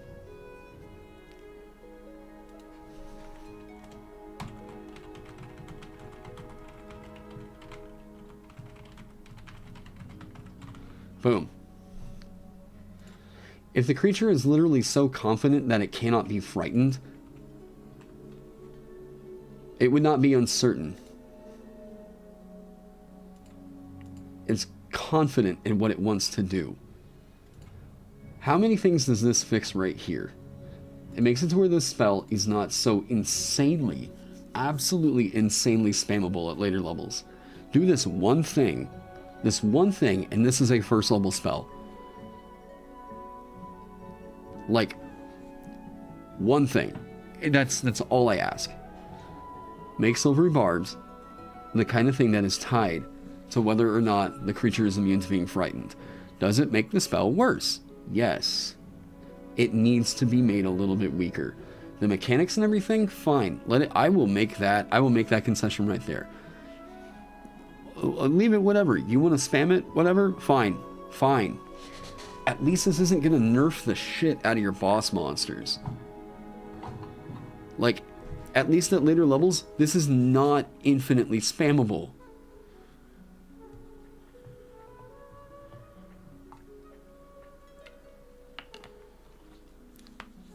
Until it becomes a problem.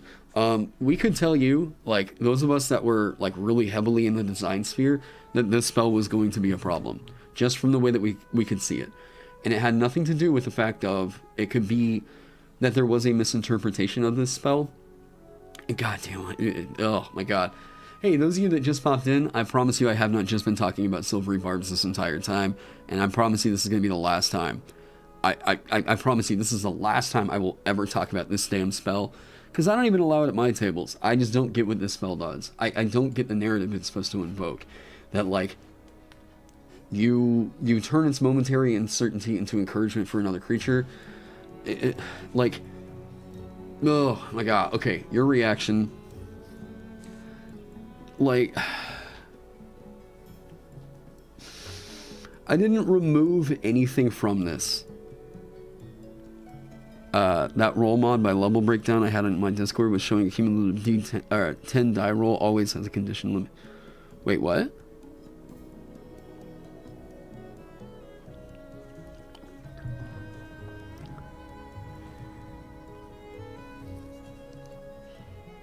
Yeah, the narrative of it was you magically, okay, so any other spell is magically. You magically distract.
Oberdin OST? Never heard of it.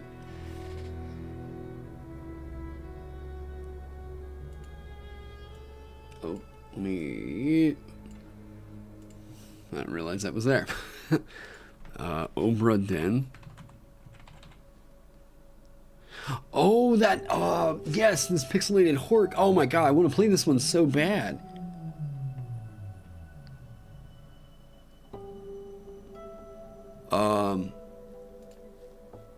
Oh, then get back to me. Oh geez, very hard to remember design decisions from that long ago, but I think it scales up with a magic weapon spell. Oh.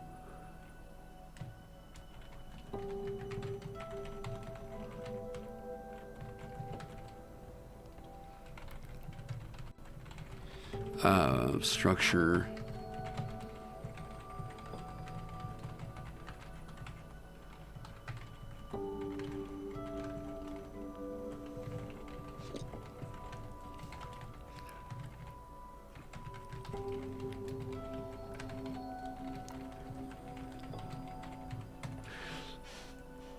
Okay. Ben said that one of the things that he did was, so Ben said the reason why he did that, and, okay, wait, I got distracted. Okay. Silvery Barbs, and then I want to talk about what Ben said, okay? That it did not roll with advantage. So, if the creature had uncertainty, if momentary uncertainty, does it make sense that this should trigger on a roll that had advantage? I don't think so. And that's been one of the big complaints, is that this spell overrides advantage, okay? Boom. Like, boom. Goddamn, boom, right? Narratively, it would not make sense that this spell should work if the creature had advantage on the attack roll, ability check, or saving throw. Why would it be uncertain about that? Whatever. Into encouragement for another creature. Like, the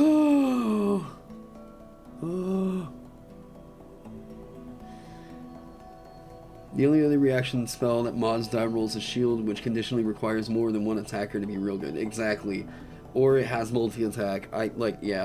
Passive that traces a 10-point mod on die rolls as a second level, requires concentration and affects multiple allies over time. S-Barbs is a 10-point mod, first level reaction, but has no conditions.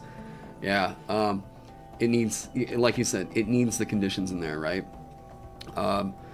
People are going to complain about the fact of, like, yeah, it's not breaking my games, it seems to be working, right, but just because it's working doesn't mean that it's healthy. This right here, like, at least the narrative of it clicks. Momentary uncertainty. Like, at least if it's rolling like a straight roll, then it feels like there's risk being put up there, right? And we can feel a little uncertain about that, whatever. If it has advantage, that should feel like, I think, like, narratively, that's like, oh no, I might as well not even roll, this is gonna hit, right? Like, to the core of the game, ability checks are broken? What?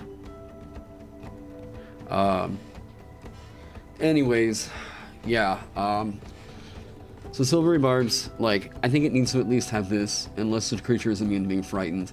If you have this check right here, like Phil is saying in the chat, like, then I think Silvery Barbs is okay as a first level spell. I would allow it at my tables if they would have put this in there. This one condition right here. It did not roll with advantage. At least this is reducing the power of what this thing can do, and where it just overrides advantage. Yeah, and I think it strengthens the narrative, you know, like, a little bit more. This feels like a first level spell to me. This still feels like a damn good first level spell. Hell, I'll leave in that second paragraph. I will leave in the second paragraph, whatever. Even though people are mostly complaining that, like, oh, well, it seems like this is a bit much. Like, okay, if you want to go hard nerf on Silvery Barbs, that's what I would do. But I don't even think I would go that far. I would say I'll make the concession. I'll make the concession that this right here I would accept that as a first level spell in my game.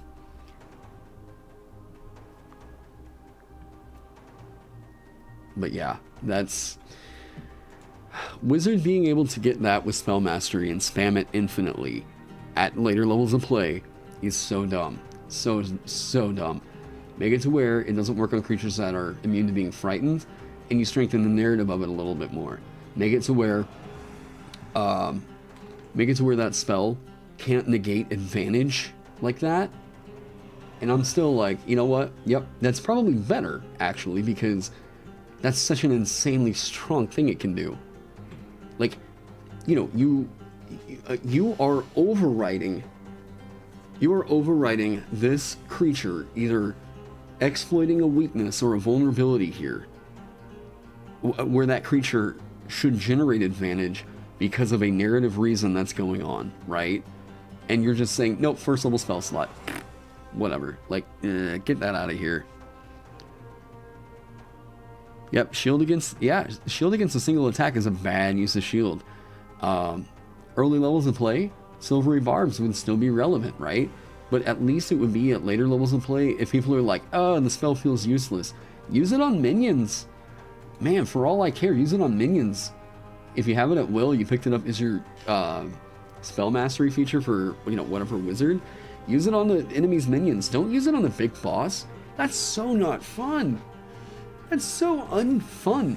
It's like people are so upset at the idea that you would dare tell them that like challenge is fun.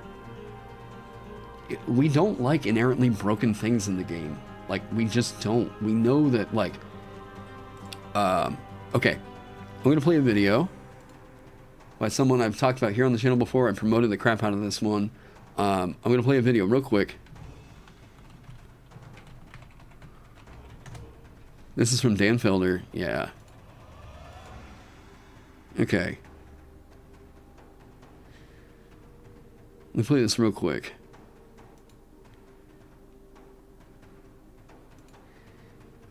Let me turn Spotify, pause that. Okay. So this is from a big lecture that Dan gave. Do I have headphones somewhere? Yeah. Okay, so this is from a lecture Dan gave, I think at GDC, not GDC, where was this? Sacramento Developer Collective, okay? This video only has, yeah, I've said on here, it's criminal how low the view count is on this thing, right? This is such a good video.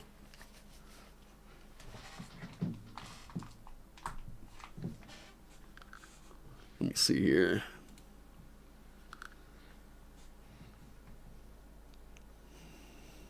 Okay, I'm gonna turn that up a little bit. To playable, that you can play it for hours and see if it's fun. If you could imagine that everything was fair.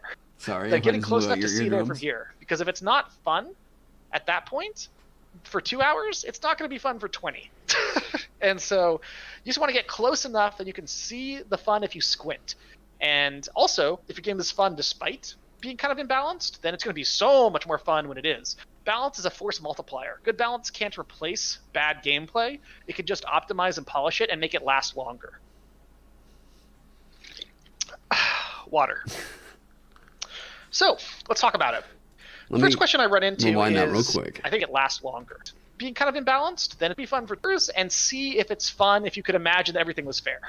Like getting close enough to see there from here. Because if it's not fun at that point for 2 hours, it's not going to be fun for 20. And so you just want to get close enough that you can see the fun if you squint. And also, if your game is fun despite being kind of imbalanced, then it's going to be so much more fun when it is. Balance is a force multiplier. Good balance can't replace bad gameplay. It can just optimize and polish it and make it last longer.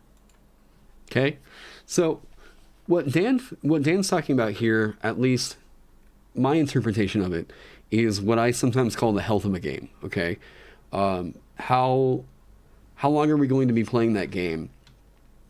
How much fun or how many hours of fun are we going to be able to get out of that game? Right. The whole force multiplier thing. like, is it super fun to play a game like Skyrim whenever you are just absolutely tearing everything up and nothing is a challenge for you, and you're literally just, yeah, don't forget to drink water. Is a game like Skyrim super, super fun?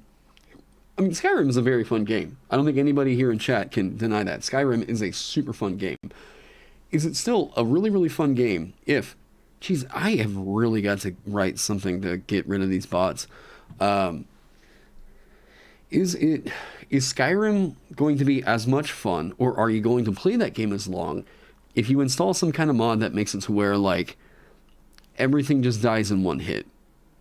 Or, yeah, there comes a point with imbalance where you just go through the motions, right? So, like, basically what this is it's a trap, okay? Whenever we discover a chain of events that leads to what we consider to be the ultimate gameplay cycle, that's an unhealthy meta, okay? That's a meta which,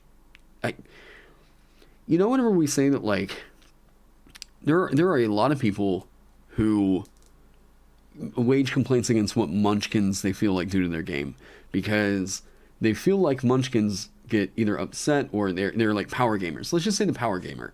The power gamer will get upset if people aren't playing their characters optimally, right? I think this is from like a Colville, or is it the Tactician? I can't remember. But they'll get upset if the players aren't playing their character optimally, right? So there's a reason why playing with a player like that tends to be a little bit unfun. And it's mostly because you want to play the game the way that you want to play it, okay? And sure, like, you shouldn't be doing things to intentionally piss off the other players, but, like, if the only way to play the game comes down to one single path, that gets to be very, very boring, okay? So whenever we figure out a path, and it seems like that's the only way to play the game, those are traps, okay? That's a trap that will develop a very unhealthy mindset, and it ruins the health of the game. Let me move on, because... Oh. What is balance? Okay, great. It's a tough question, but I've come up with something useful. Balance is the opposite of broken gameplay. What do I mean by that? Hence the question mark. It seems kind of unfair to define something by its opposite, because now that just moves the question. But it's very useful. So the question is, what is broken gameplay? Because my argument is that if it's not broken, it's balanced. Now, when a game is broken, is the same definition as when, like, a printer is broken. When it no longer prints at acceptable quality. If it prints, but the casing is chipped, it's not broken. Maybe it's a little damaged or dented, but it works. Your game is broken when your game is not delivering the experience you're designing for. Okay. Very, very good. Very good definition of that, okay? I say that something is broken in D&D. Whenever I'm doing design critique, I usually reserve broken, not for something that is so strong, but something that ultimately does not do the thing that it was intended to do, okay? If I look at, like, it's very, very rare that we see a thing that I would consider to be broken in D&D, okay? The one thing that I look at that I thought was actually broken, like we had gotten a broken character option, was College of Spirits Bard, okay? College of Spirits Bard's Spiritual Focus has a feature that didn't do anything. And from what I recall, this has not been clarified. This has not been sage advised or anything. Unless somebody in the chat wants to let me know. I define my gender by saying it's the opposite of what it's not. So, this feature is not doing the thing that it's intended to do, okay? Because the rules around spiritual focus make it to where this feature is highly restricted to only spells that can be cast through a spiritual focus. That is not a lot of spells on the Bard spell list, or that Bard can go over and snag, okay? It's just, this is actually a pretty damn restrictive feature. We can infer that because of the restrictions behind this, that this is a broken feature that most likely needs to be redesigned. Okay. There's not a whole lot that exactly comes to mind that makes me think that it's as insane, like as provably busted as something like College of Spirits Bard is. Something that does something that's just absolutely too nuts. Oh, okay. I haven't gotten the chance to go in depth into this. This is the single most powerful feature of any character option in D&D 5e currently in any official book of any capacity. Okay, Arcane Abeyance is the most busted thing that we have in the game. Arcane Abeyance breaks down the fundamental rules of spell casting and does something that I would consider to be, as Dan says, something that isn't delivering the experience it was designed to do. Because what this does, when you cast a spell using a spell slot of 4th level or lower, you can condense, hey, welcome back, JM. You can condense the spell's magic into a mote. The spell is frozen in time at the moment of casting and is held within a gray bead for 1 hour. This bead is a tiny object with AC 15 and 1 hit point. It is immune to poison and psychic damage when the duration ends, or if the bead is destroyed, it vanishes in a flash of light and the spell is lost. A creature holding the bead can use its action to release the spell within. So, here's where this gets busted, okay?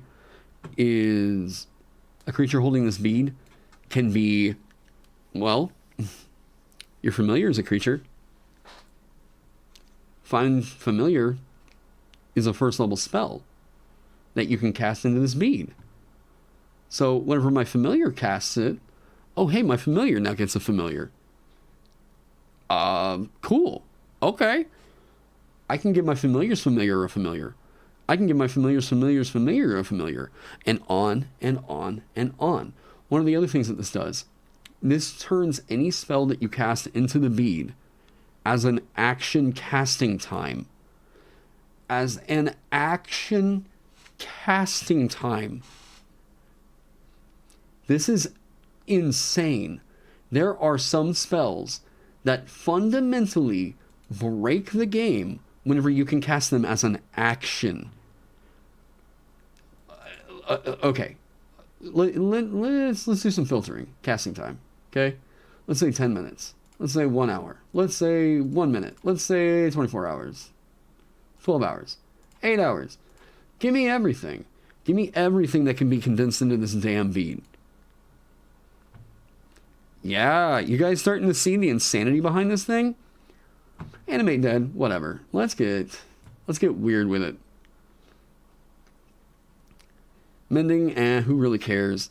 Touch 8 hours alarm. Distort value. Gift of alacrity. Illusory script. Wait, what? Oh, that's derp. Okay, I thought that was the casting time of 10 days. I was like, what the hell? Long Quay, hey, welcome to the insanity. Augury, whatever. Fine Steed, 10 minutes, whatever. Flock of Familiars, it's goofy. I'm not going to really, worry about that one. Prayer of Healing. Now, sure, probably should need to be a wizard spell. Let's filter that again.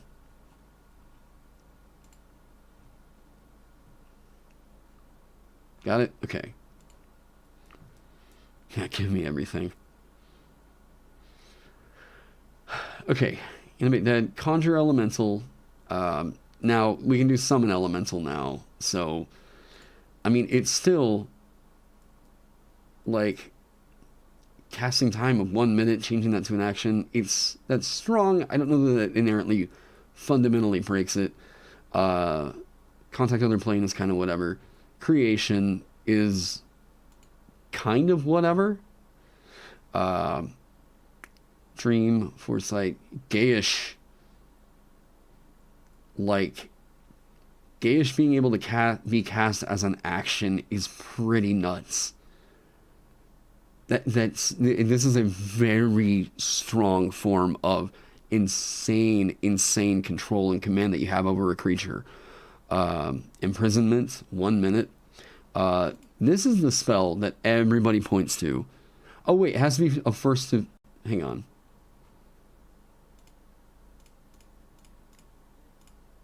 4th level. The big one that everyone points to is Liamon's Tiny Hut. Glyph of Warding is interesting. Yeah. Awesome. I just caught that. Private Sanctum. Where'd Liamon's go? Okay. Guys, you should not be able to cast this spell as an action. What is the purpose of Liamon's Tiny Hut? It is to secure basically a safe place for you to take a short or long rest. That's why its casting time is 1 minute. Effectively, what the spell is supposed to do is guarantee you safe sanctuary, at least while you're sleeping. Okay. A 10-foot radius dome of force springs into existence around and above you and remains stationary for the duration. The spell ends if you leave the area.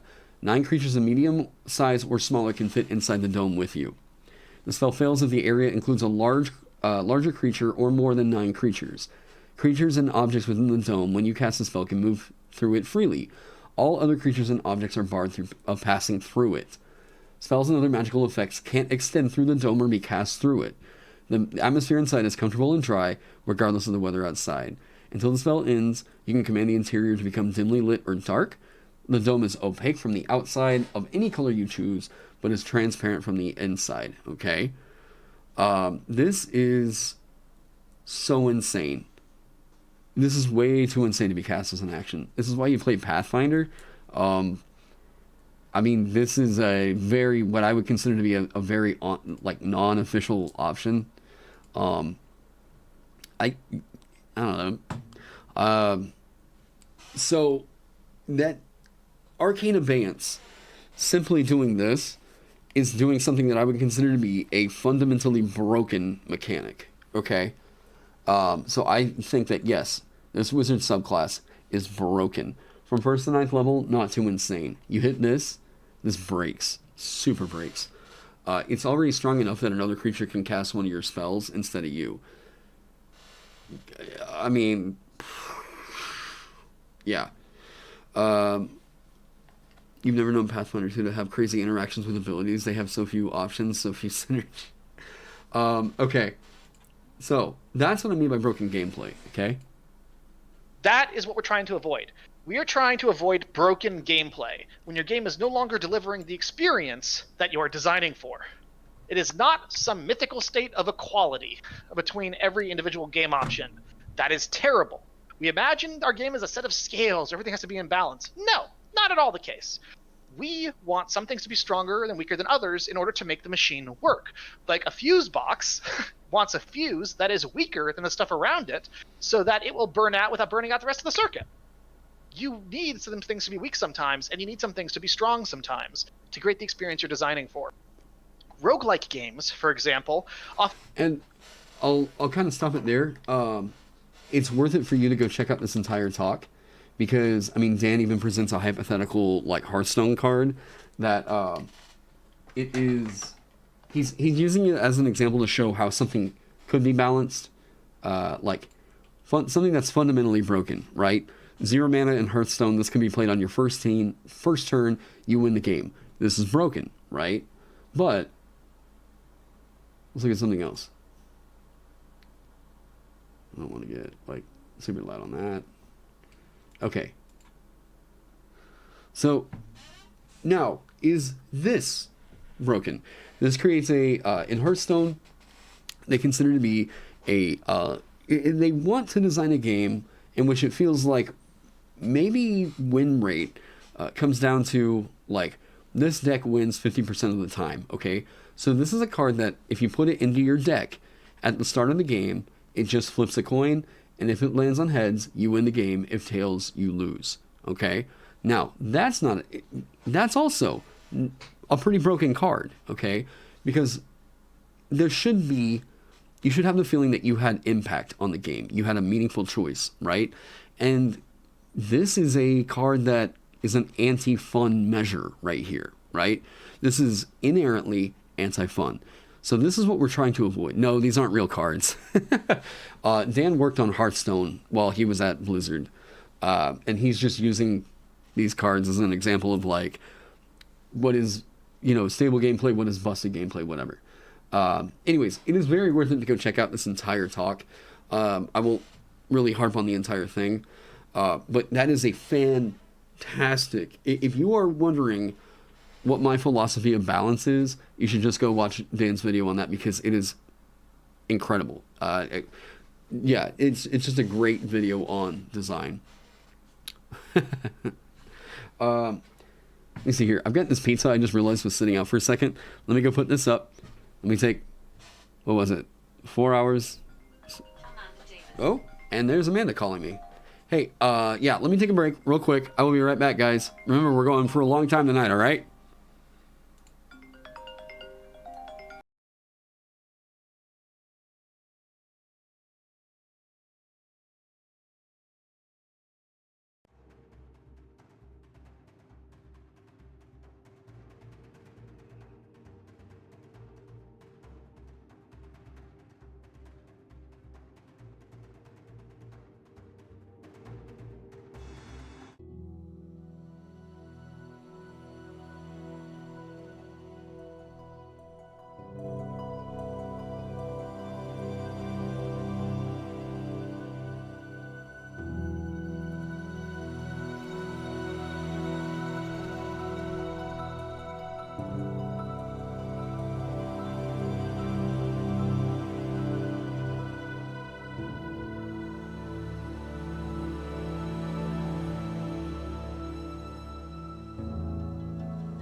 Okay. Oh. All right.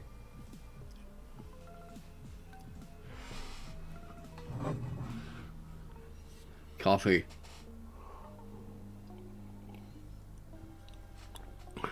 Okay. So.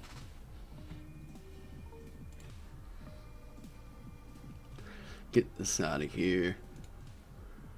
Get this out of here.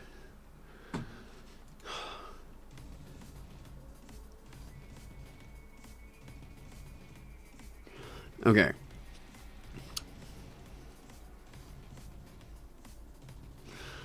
So, the core on this thing, weapons.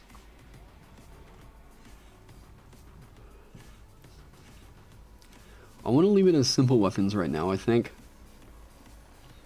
Let me look at the other weapons and see if there isn't like a...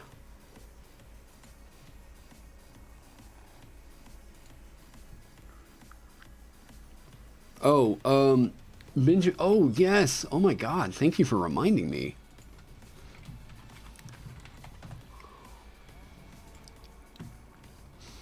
Benjamin wanted to make it to where it would scale up and keep up with a use of magic weapon.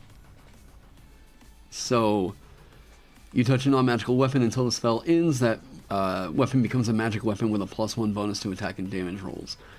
And then it increases to +2. Whenever you use a slot of 6 or higher, it increases to +3. Basically making it to where it's a little bit delayed. Like, if you look at where Wizard gets these spell slots, right? Where is Wizard going to get their... where does Wizard get their 4th level slot, and then where do they get their 6th level slot? So, they get their 4th level slot here at 7th level, so it came online 2 levels later, right? Where do they get their 6th level slot? At 11th level, so it came online 2 levels later.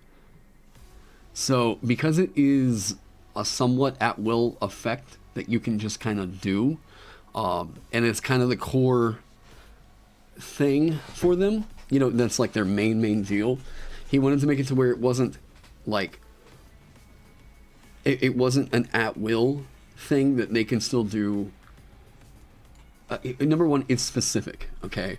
Because it's specifically that spell, it makes the feature a little bit weaker, rather than just this free 4th level spell that you can cast this many times per day, okay? It's the core thing for them, so that means it has to be a little bit weaker. Well, it's a little bit weaker because their entire class structure is built around it, right? So the fact that it's at will, all he really did was make it to where it's essentially magic weapon, the class, and it scales at the same points that the spell would scale. Slightly delayed after magic weapon. This is from Benjamin, because they can do it so frequently and they have the bonus effects on removal. So,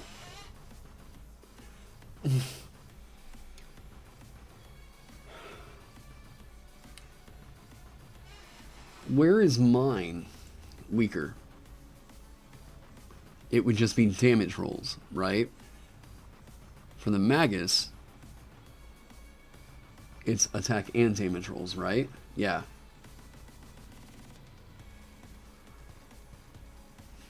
So,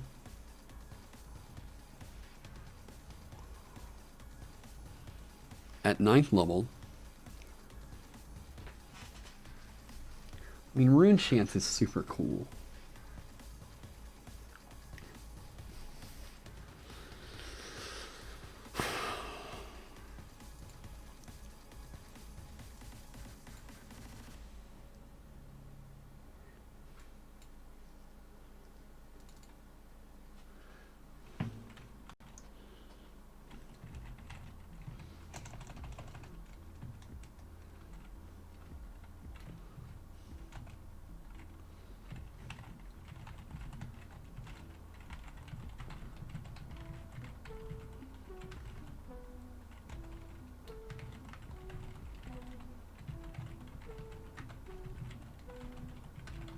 No, Benjamin didn't come on. He's I'm talking to him on Discord.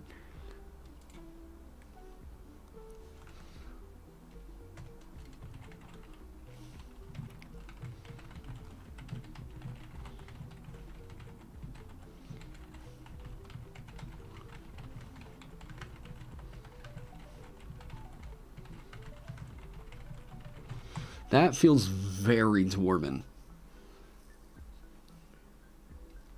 And it's unique from what Giant is throwing out.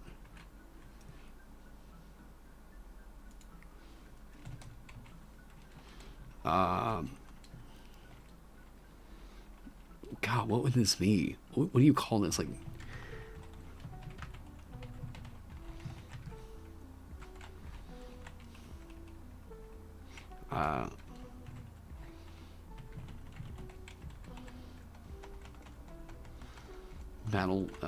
battle runes? I don't know.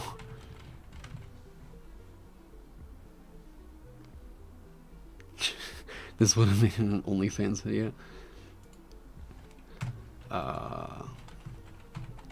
Hey, Marshmallow, how you doing? Next feature, okay.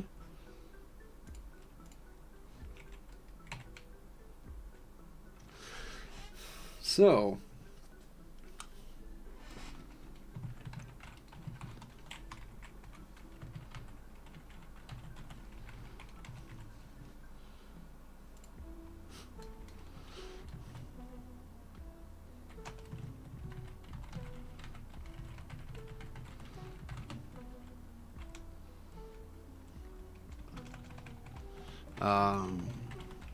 I'm just typing in something to justify the narrative of it, right? Just real quick.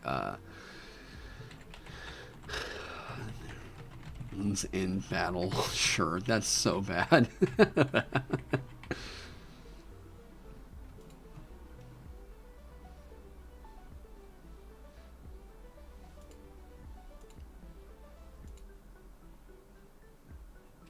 What was the Deathic Resolve, maybe?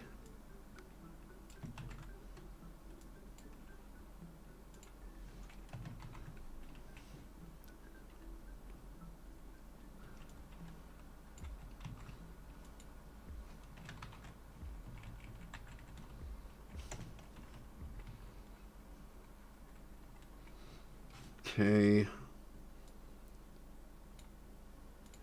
So I can get rid of these. Bam. Okay. This almost feels like if you wanted to just make the vanilla, like, rune, like, what is the vanilla rune fighter thing? This feels very, you know, yeah. Dwarvish damage. We can even go with, like,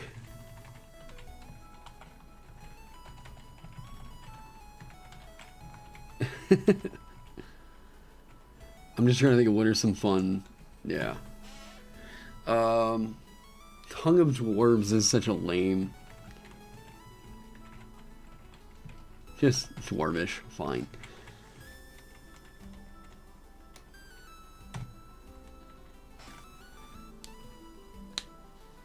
Okay, so granting you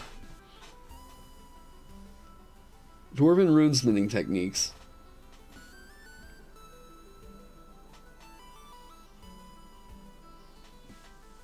Still struggling with the foundation of the system? Not totally.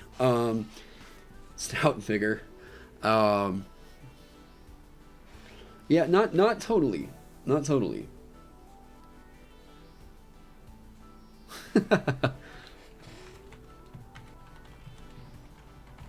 Rune cunning. No, that's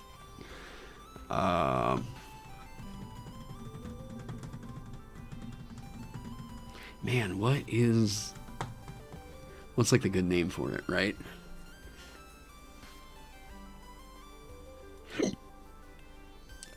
Okay. Stout boy.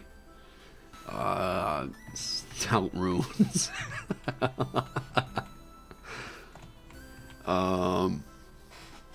And that wasn't a yeah, that's what I need to name it laugh. That's a no, this is ridiculous now. Tellurian Might. I don't know about Earthy.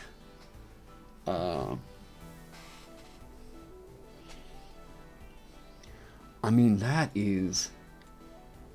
that's already pretty damn good. And what that does is,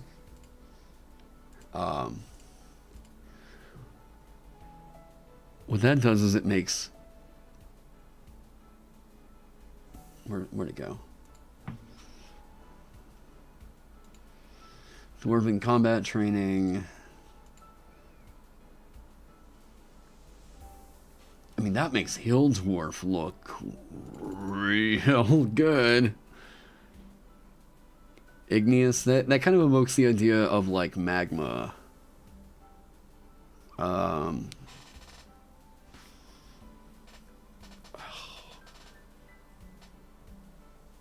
Impermeable adamantine. You know what's kind of sick is the idea that like a Deathic Rune would eventually turn something into like an adamantine weapon. Like, is now Crimbus? Oh, oh, gotcha. Merry Christmas Eve to everybody. Yeah, almost Christmas here. Christmas Eve here.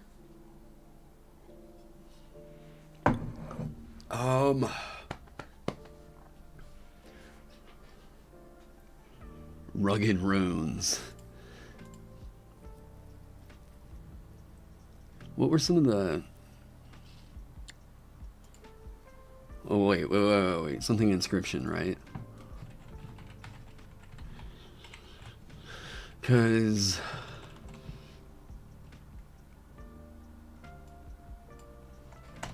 that can probably get out of there. Now, do we do their entire scaling based off of that? I mean... Drop D runes. Rugged. Just constant rugged. God, I feel like if they didn't get extra attack, like...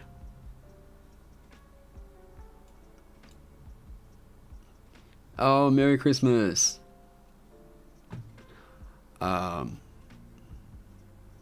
Oh, dude, everyone struggles with naming these features. Are you kidding me?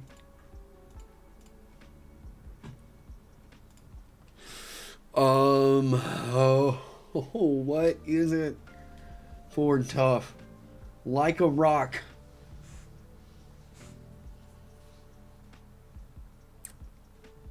Soul of Slate. Hey, we're getting close. All right, let me plagiarize a little bit.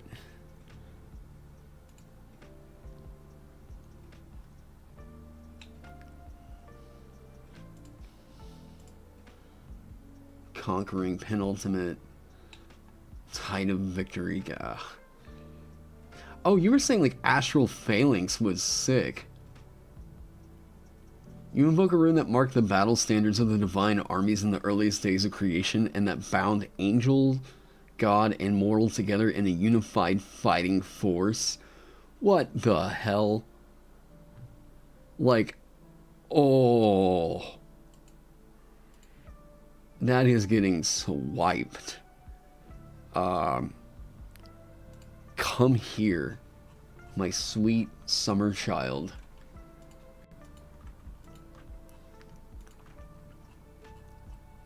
Where are you going?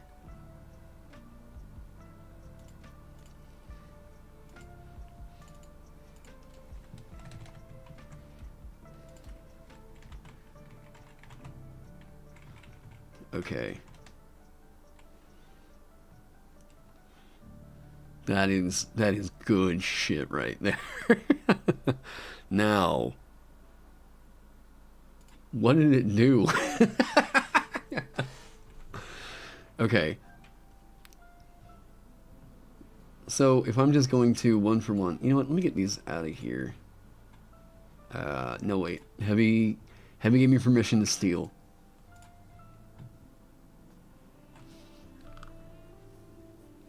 So it's an ally adjacent to you can attack as a free action. Wow. Wow. Damn, that's good.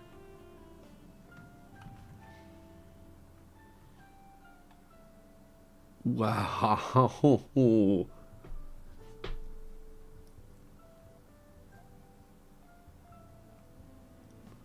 Is that like can shift a number of squares?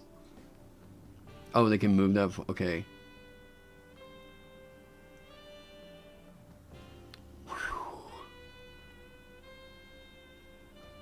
Yeah, that's really good.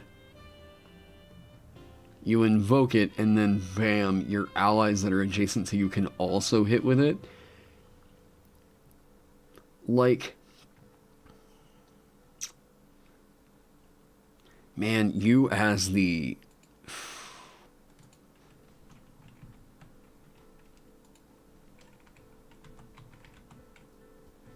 Okay.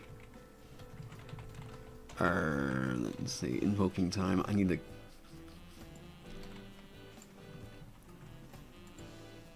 You made it a channel divinity for a paladin oath. Yeah, that, I mean, that... Even as a channel divinity, that is... Wow.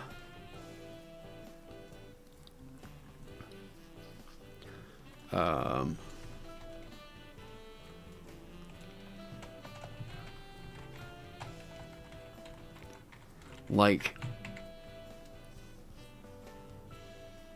boy, what do you do with that? That is, I mean, yeah, once you can invoke it, how many times can, wait,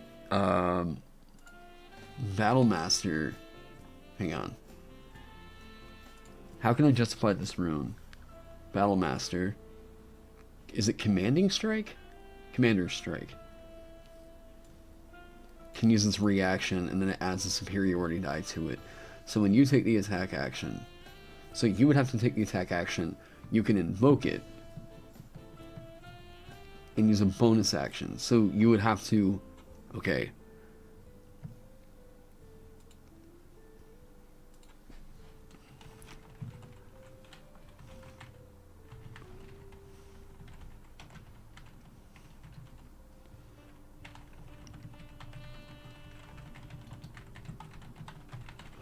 Oh, right? So you can't invoke another rune and then do this. Or would it have to be your... Does it have to be your reaction? Sounds hard to balance? Man, we got this. We got this. Yeah, that's the thing is, yeah, like JM just said, this is actually pretty okay. Because the most creatures I can see really benefiting from this is like 2, maybe 3. Well, I guess if they're flanking it.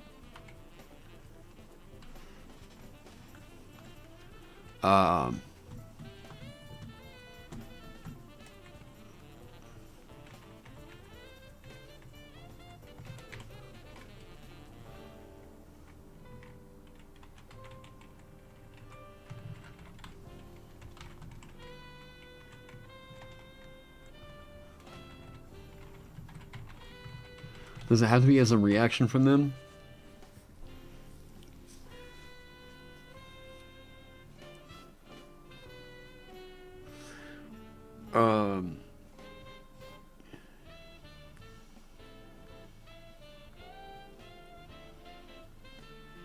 Each ally adjacent to the target.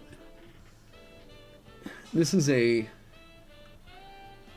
The thing to keep in mind is that this could possibly be invoked multiple times. Which... We can always do one of those big ol' meaty...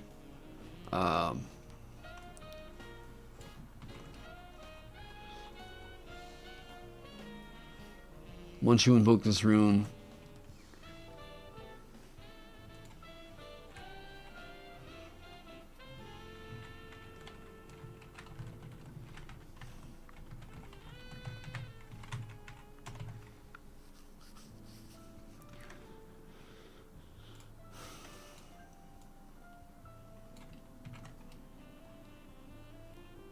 don't know that it has to be a reaction limit. It might. I mean, it might. And that's what I'm doing, Monty Mock, is once you invoke this rune, you could do it again if you blow the resources to do it again, right? Because that's a big ask right there. 3 runic charges to do so again, that's a lot. And there's so many other things you could be doing with those runic charges.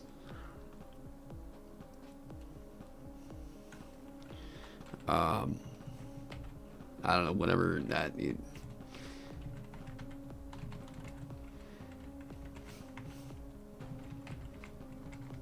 whatever the... yeah. Yay. What is... Let me do some glyphs. Excuse me? Excuse me?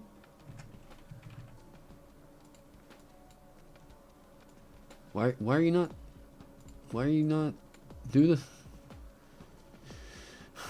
the thing out of the font. I want you... Whatever. Okay, that's not important.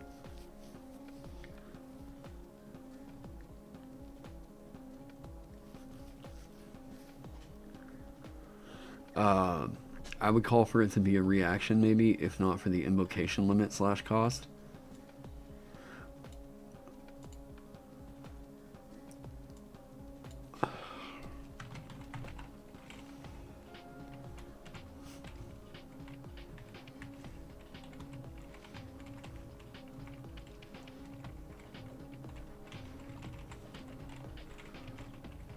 Does this mean that this works with opportunity attacks?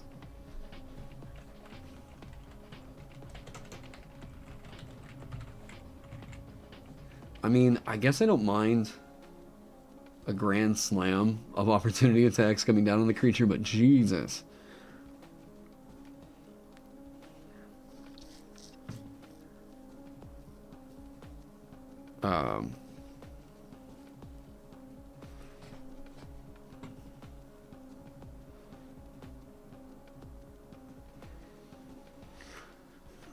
To use their reaction earlier in the round, and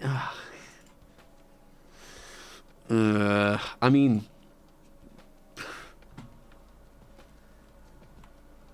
they wouldn't have known that they were going to use the attack action on their turn.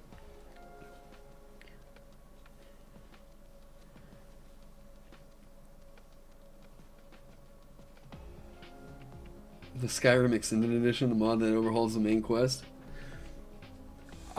Maybe. I mean, I've been feeling some Skyrim here lately.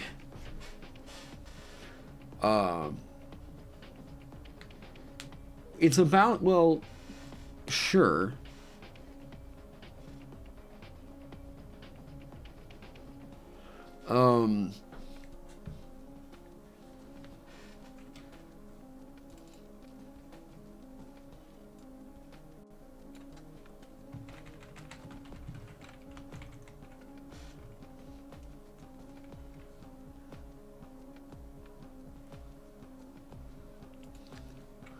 Armies in the earliest days of creation and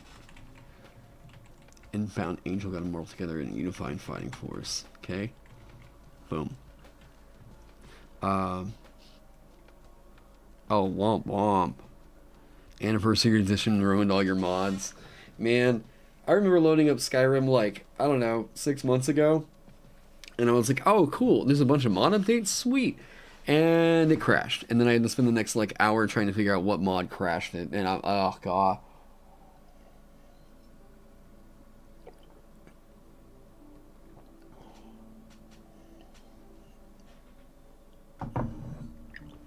Now, your allies can immediately make an attack against it, no action required. Boom, that is nasty. That is so nasty. Oh wait, that's Heavy's thing.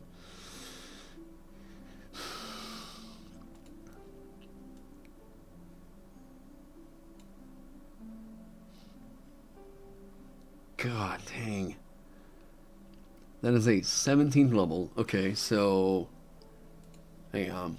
Let's just do a calculation real quick and see where this might fit for 5e, right?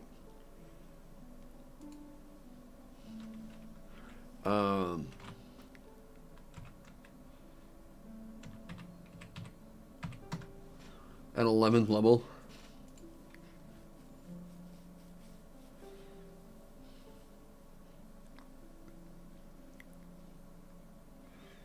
Does it need to be restricted to 11th level?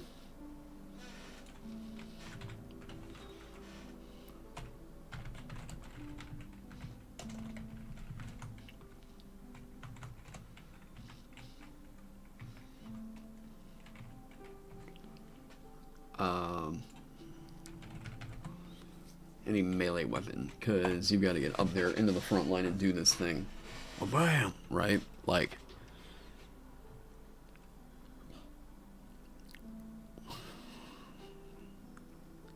your buddies would not have to spend a reaction in order to keep it in line with what the my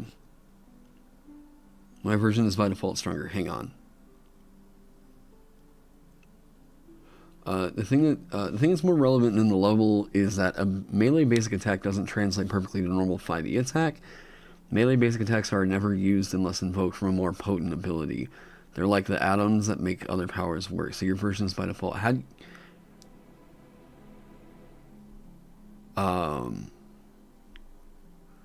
Would this need to be like as a part of the attack? Like you make an attack against a how about this?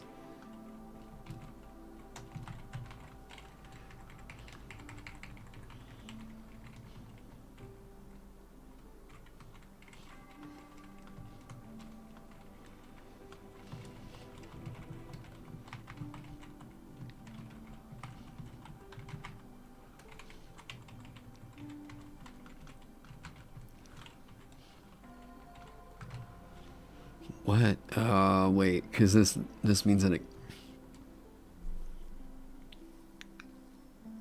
In 4e, you're mostly using powers that do things like X number damage. Hit 1 weapon damage, plus strength modifier damage.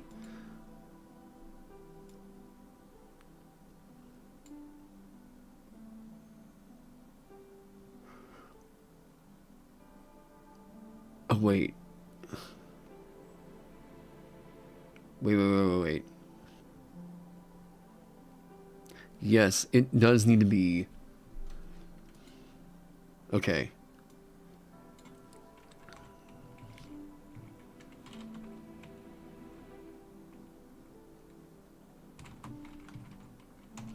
No, it's not an action. It's...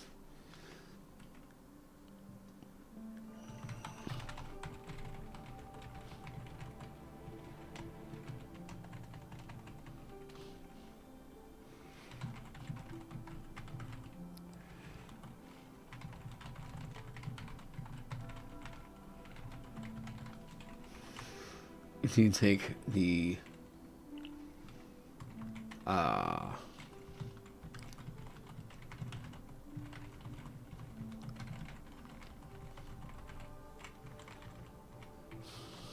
there. Okay. That still ties into strength. It still ties into a particular build to use.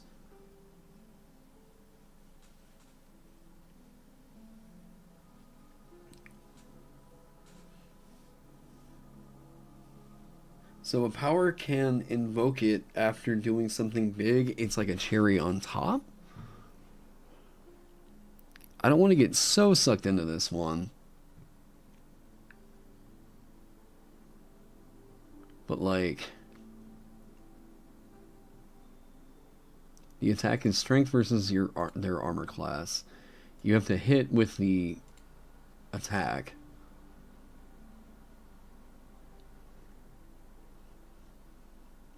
Basically, yeah, King T.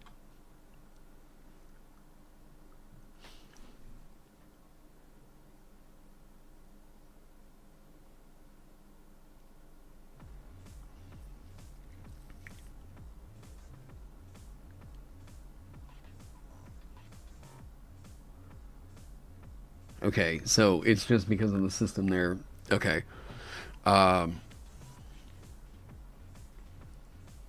that's the problem I'm having right now, Spencer, is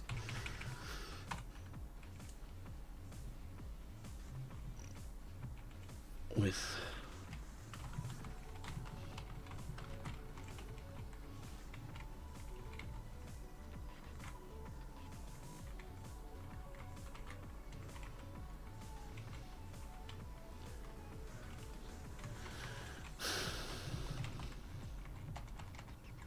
Boom. That makes it to where it'll work for others.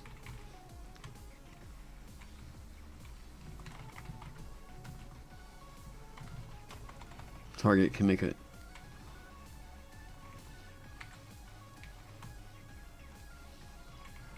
No action required. Bam. Okay. Ooh. So. Decided sneak attack. Maybe you could only let it work for people who also have rune weapons. Possibly. You have to do a lot of prep of like dishing out these things. That's kind of cool though. Like the attack target.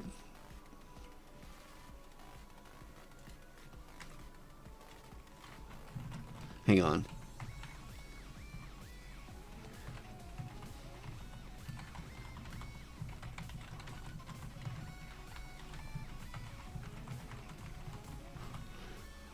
Let me zoom up on this.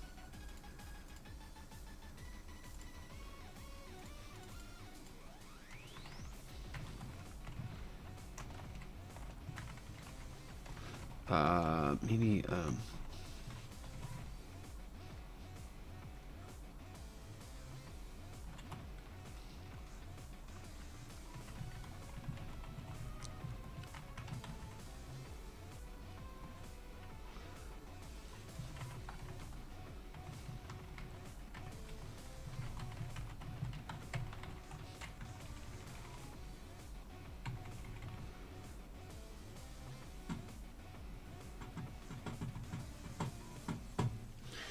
mark the battle standards of the divine armies in the earliest days of creation and bound angel, god, and mortal together in a unified fighting force. God damn, what flavor text on that. Each ally adjacent to the attack target can make a melee weapon attack against it as a reaction. If the ally is wielding a weapon inscribed with one of your runes, they can make the attack without needing to use their reaction.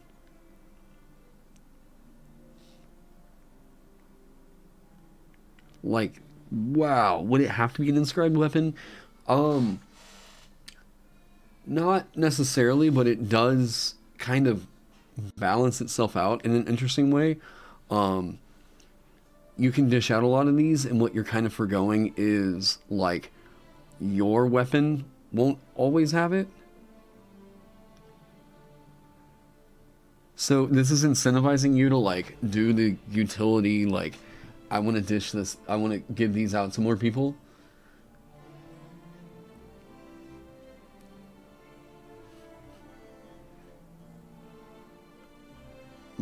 Yeah, exactly. I think this is pretty fun. That does something insane. I mean, that is rewarding really good positioning. That is rewarding a lot of tactical play right there. And now, realistically, this sounds insane. But what classes is this really going to perk up? Well, if you go frontline cleric, maybe druid, maybe barbarian, maybe blade singer, sure, fighter, if they go strength build, paladin, yeah, sure. Well, I'm trying to think about, like, let me insert this into a conventional D&D party. Rogue? Yeah. But, like, I mean, Rogue, kind of. Rogue's job isn't to be... If Rogue is... Well, kind of. If Rogue ends their turn right next to something... If Rogue ends their turn while they're adjacent to the target... They're probably playing Rogue wrong. Because Rogue needs to get in there, stab, and get away. Yeah, I mean, of course, I got to make a rune dagger in here somewhere. I 100% agree with you there. I think Fiendish and Goblin are begging for me to make a rune dagger thing for them. God. You know what the cool thing with that is? Runes that can enhance, like, specifically building off of, let's enhance what Rogue can do with their sneak attack. Like, oh, ho, ho, ho, ho, ho. Or Supernal. God, what are some cool things that you can give, like, a Rogue that goes Supernal, right? They are marked as a divine, like, assassin or whatever. Yeah, a rune dagger that lets you blink to the target you throw the dagger at. That is, like, the most clean-cut way to, like, go for that, right? What does this do? We're talking about one that awards you for grouping up with your buddies, right?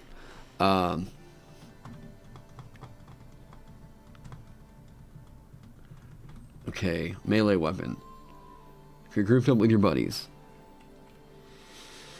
We're talking about one that's mostly helping out with positioning, right? Avenger. Man.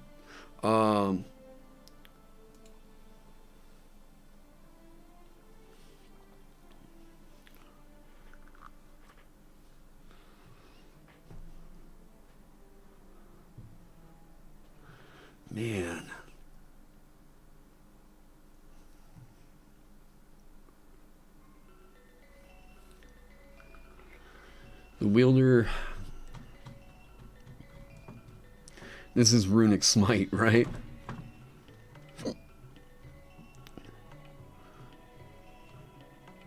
But like, oh man. Oh man, but what though? Like, each ally adjacent to the target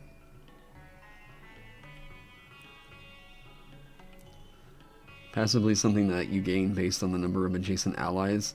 That's what I'm kind of thinking, but like my problem right now is I'm getting kind of I'm like a little bit tired of designing things that are like you gain a flat bonus based on the number of things that you know, this mechanic is like I think it's kind of building up to a point where the collective whole could wind up biting me in the ass later whenever I'm giving you so many flat bonuses that can stack and stack and stack and stack, right?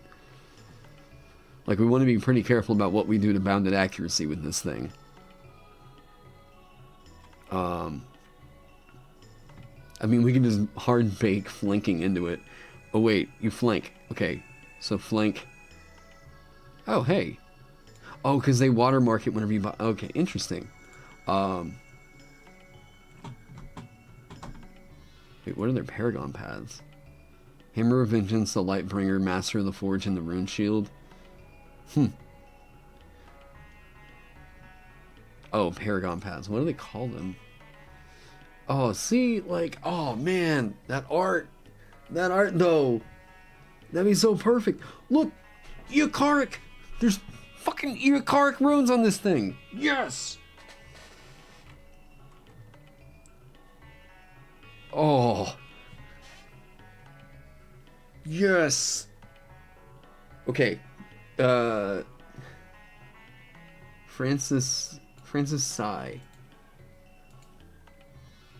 Hammer time. Okay, I'm seeing hammers everywhere. Like, they're everywhere. Our hammer's just going to be the truth of. Okay, I want to look this person up and see. Oh, he was a comic book artist. Okay.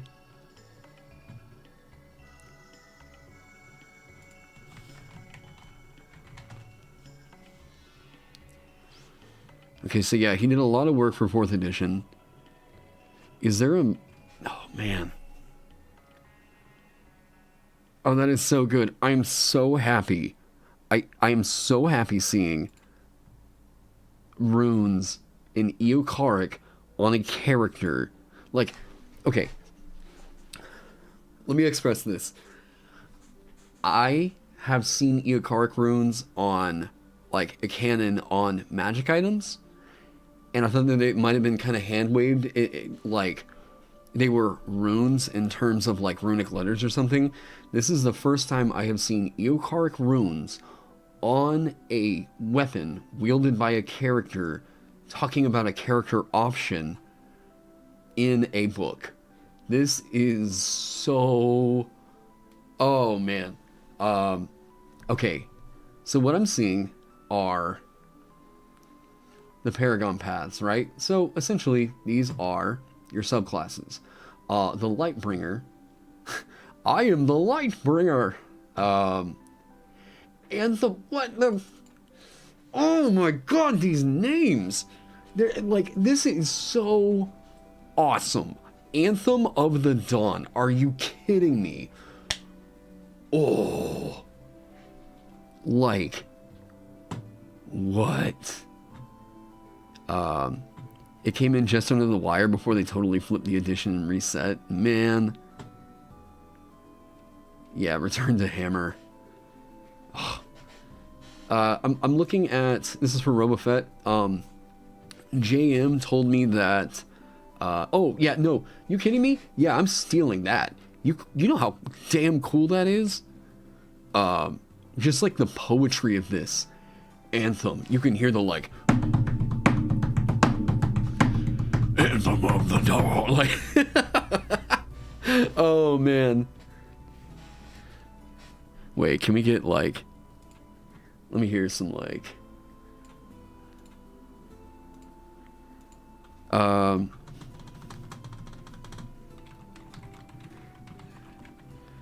me see. Oh, wait. Oh. Ooh. That is a very nice, pretty low level one actually. What was the... Oh, man. What was that song? Is it... Oh, yeah. This is what I hear.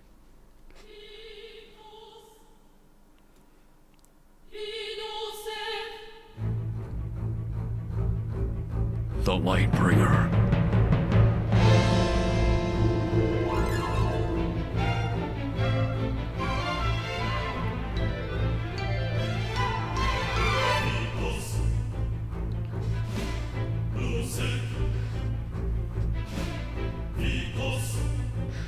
Yeah. Hey, for all its flaws, man, Final Fantasy VIII had some great music. God. Like, everything about that just feels... Yes, I want to hear a Latin choir singing just... Oh my god. Like, yes, Anthem of the Dawn. That is so sick. Okay. Why'd you think it was the opening soundtrack of Notre Dame? Now, okay.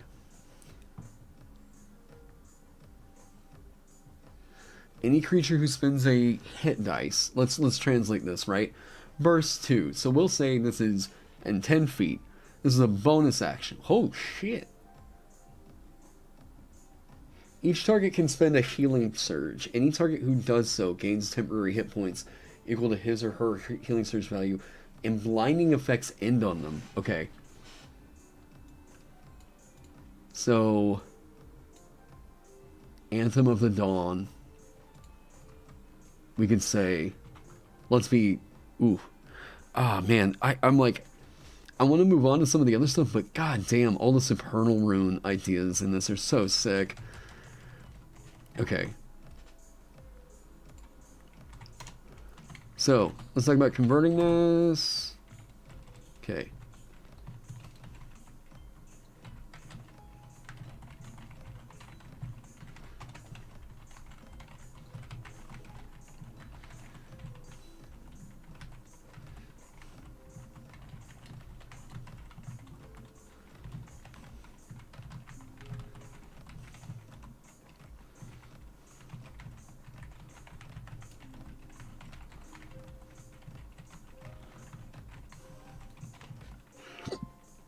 Um,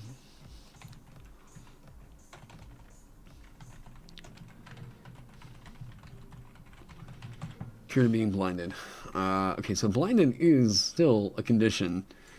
Pretty detrimental one, right? How did they...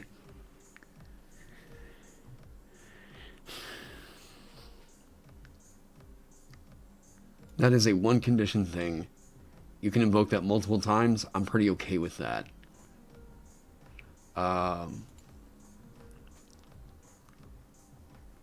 Anthem of the Dawn. Jesus. What's the 5e wording for this?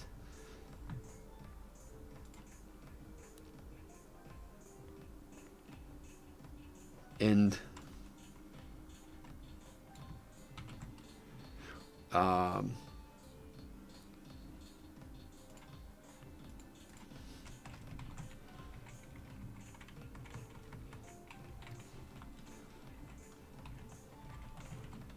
Is there... What am I looking for here? Why does this not sound right?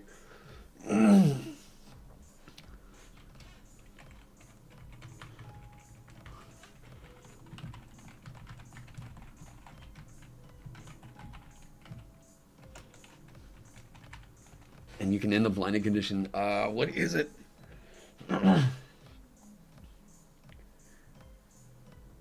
Would use natural language here? How do you mean? I don't want it to be lesser restoration, though. Like...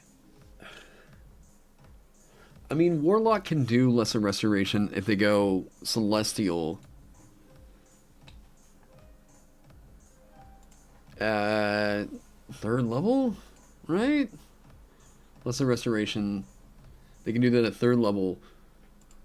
Once for short rest. Yeah, but like...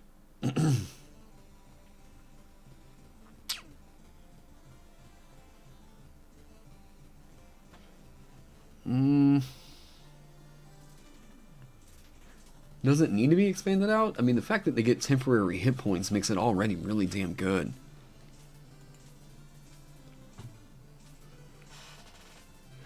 And you end the blinded condition if they are affected by it. Sure. Yeah, How am I still here? Raw determination and music like what you're currently hearing right now.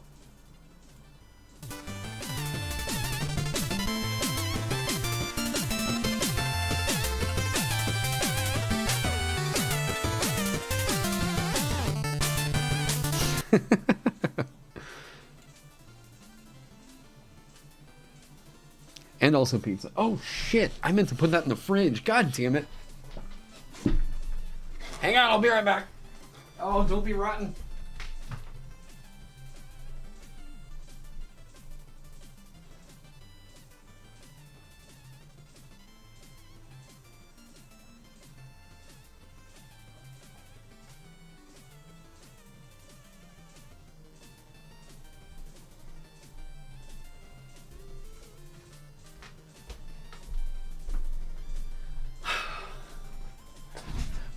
Having an entire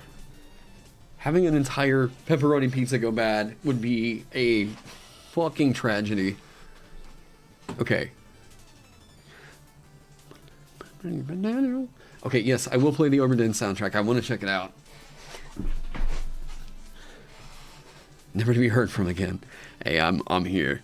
I got you. All right, I will check it out. All right, let's hear this.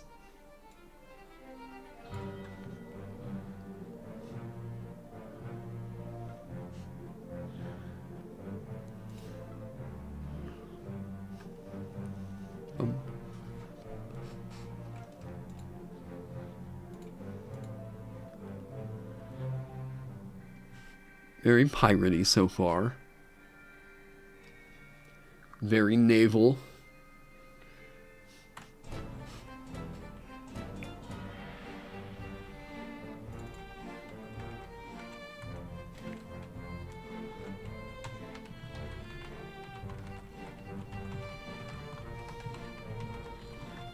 Don't get copy strike king. One One thing I've learned is that it's why I play a lot of video game music on here.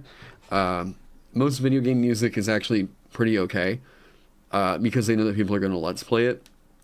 I haven't had an issue with anything other than EA music. EA music has gotten me in trouble. So if you want another reason to hate Electronic Arts, there you go. But yeah. Okay, let's hear some more.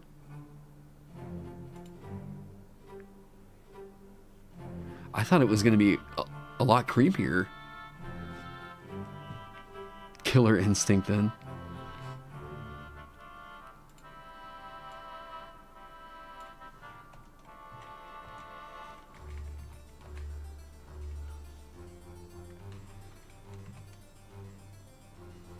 Yeah, well, we've had a lot of Hades on here.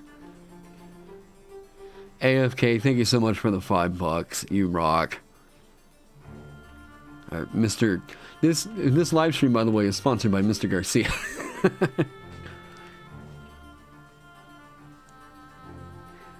Killer Instinct is good. Killer Instinct is good.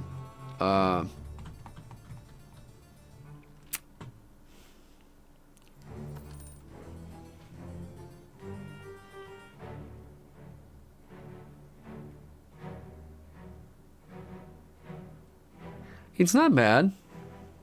Oh, don't. Hey, that was your username like 2 days ago.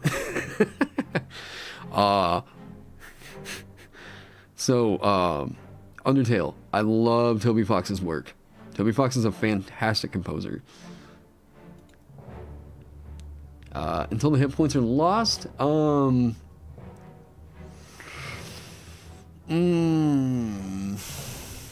That introduces an amount of tracking that I just don't really know is super necessary. And this is a 1-for-1 translation. Like one action, or was it like one minor action over here? What'd they do? Minor action. They felt like this needed to be a bonus action, huh?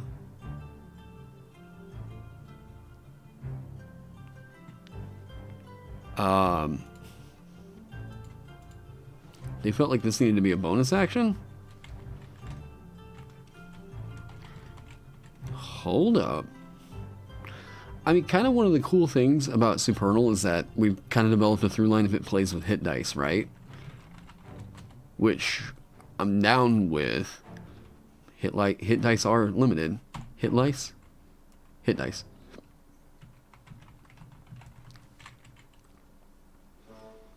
It's so weird watching my stream while you work on your own homebrew. Hey, I hope that it's inspiring. And if you have some questions about it, feel free to ask. I'm happy to help. However I can. As a bonus action, this feels disgusting. This is on top of the fact that this is also going to provide a passive effect here.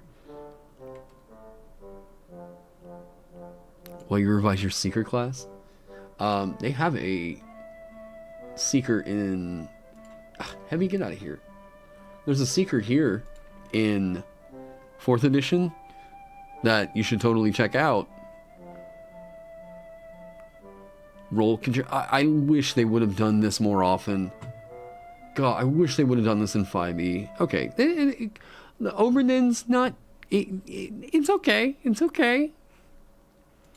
I thought it was going to be a lot creepier than that. Yeah, it feels a little hokey, but not terrible. Man, what's another game? Like, what soundtrack am I even in the mood for right now? I mean, Dark Souls, if it's not crazy hype battle music. I thought Darkest Dungeon would make a really cool, like, live stream soundtrack, but turns out, like, so much of that music is just way insane. What does it say about the expected rollout of the Rune Priest? A leader.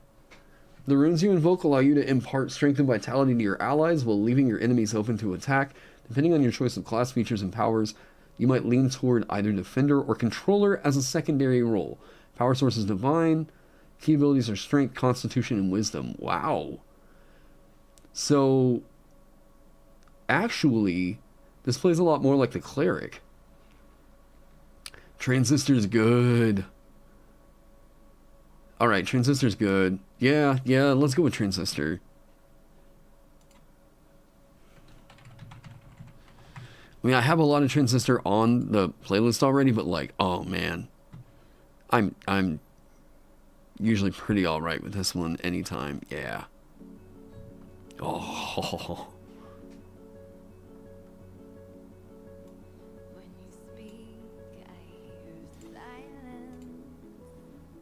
Cloth, leather, hide, chainmail, scale, light shield.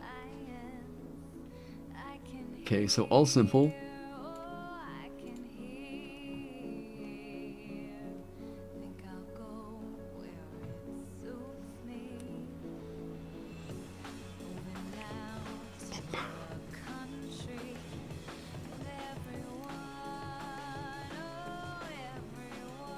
Hey, Phil.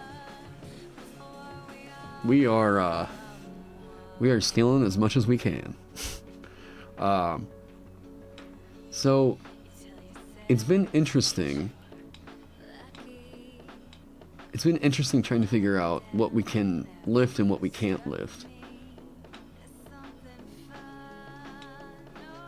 Now, what I like, the Lightbringer. Mote of the Sun.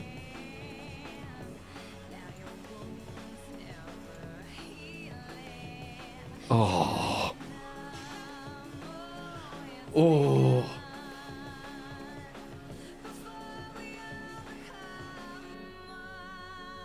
You were also Intelligence in 4th edition? Oh, interesting. Thanks, Wizards, for making old mechanics available. Yeah. So... Wow. I mean, that is a very nice effect right there. Bam. It hits. It has to succeed on a dexterity or a constitution saving throw or else it's blinded. Oh, you get out of here. Led Zeppelin did not steal all their work. They definitely covered a lot. But nah, they didn't steal. Let me say this, the whole thing with Spirit, as a musician, you cannot copyright Lament Bass.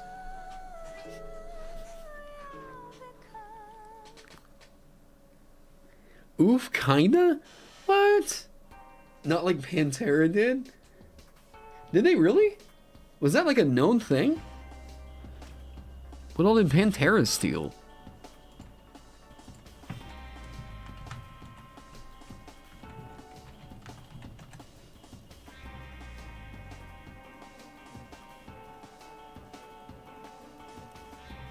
Nirvana has been accused. I think everyone's been kind of accused. At some point or another. They stole from Ornette Coleman. Oh, never mind. I only listen to people who are totally original. That's why I only listen to free jazz and my friends hate me. Oh, man.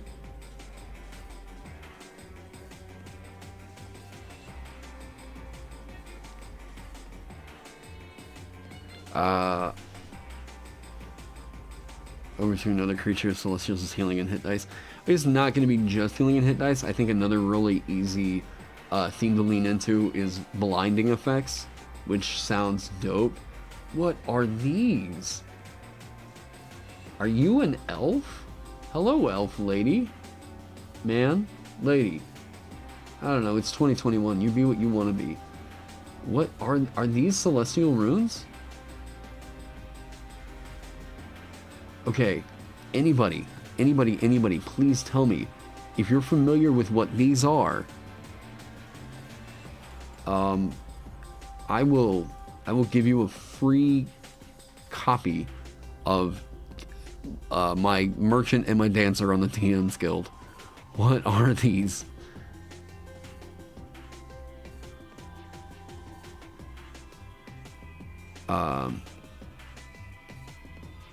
So they give you, they also give you a passive effect? Wait, really? Oh, the rune states. Right. But like 12 runes of the sun. Oh.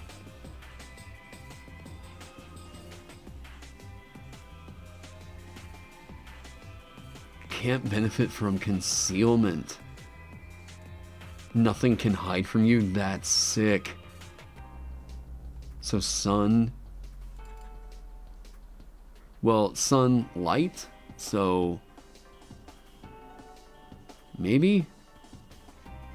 I mean, blinding is sick. They look like elder runes. I mean, I need one for sun. I'm a streaming. Hey, Josh, how you doing?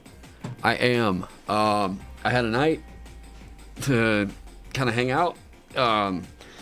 Amanda's over at one of her buddies right now, and she's helping kind of babysit, so I am free right now. And for you, the whole gimmick is gods versus primordials, huh? And Lady Mommy, what's happening, Tyler? Are you okay? Are you alright? Probably just define runes. Alright, we'll roll with it. But I'd like to find... whatever. 1, 2, 3, 4, 7, 8, 9, 10, 11, 12. That's what they're going for. 12 runes of the sun.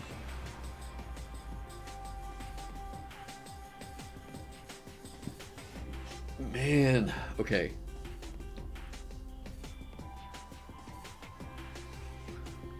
What might be cool is if this is just what light does. This is just light. This is just light for the...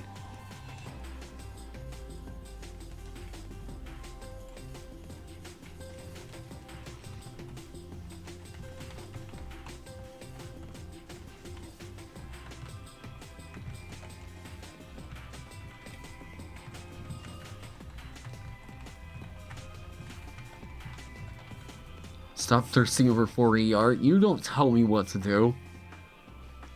I wish I could just grab all that art. It looks draconic. Eokaric has a really specific kind of a look to it. It doesn't look Eokaric to me. It looks... like, that's the thing, is I've been looking for D&D runes everywhere. I have not seen these anywhere. 12 Runes of the Sun is such a sick name. AFK, thank you so much. Auroran Runic Alphabet? Is that what that's called?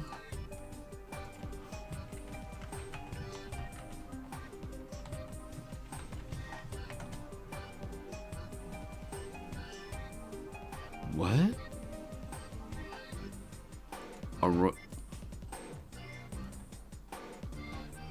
What is this? Aurora Wiki. Oh, is this another game? Oh, the runes are cool. I like the runes.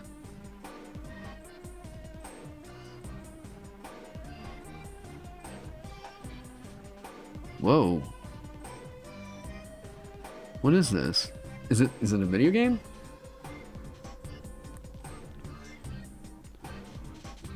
I mean, I dig the look of the runes.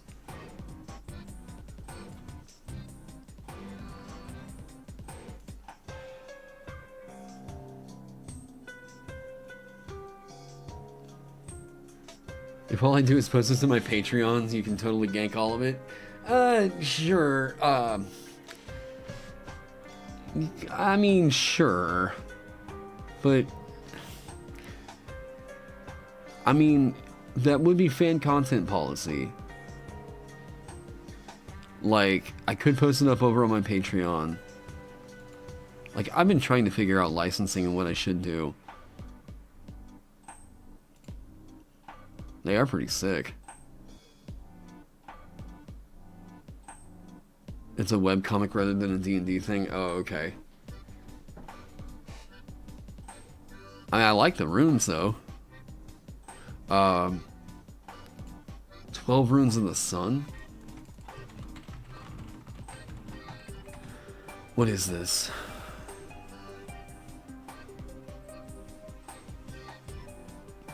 This is so something I need to hit AJ up about.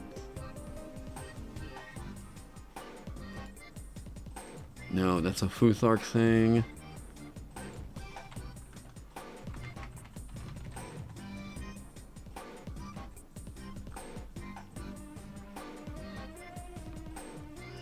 It's not Dethic. Wow, there is nothing on this. Not the Pillars of Night.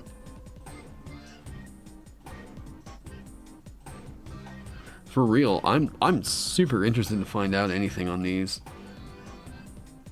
I mean, yeah, sure, it's possible that they made it up for this art. Like, it'd be nice if I could find it, but yeah.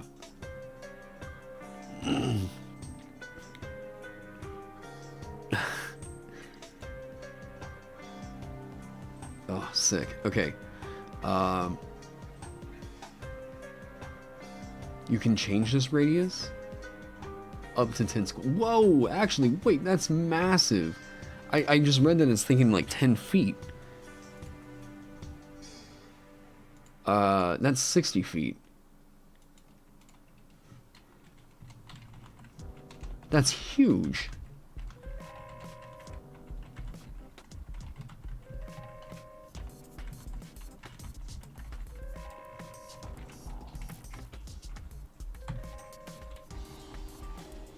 They're not all hammers.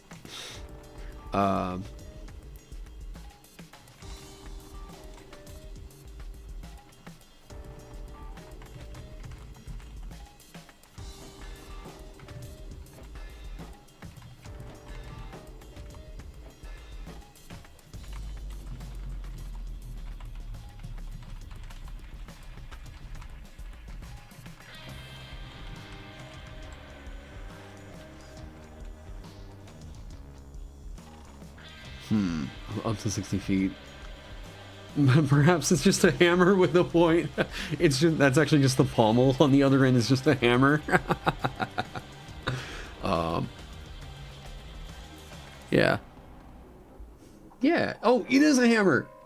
That's not a spear. Look at that. That is blunt. That is a mace at best.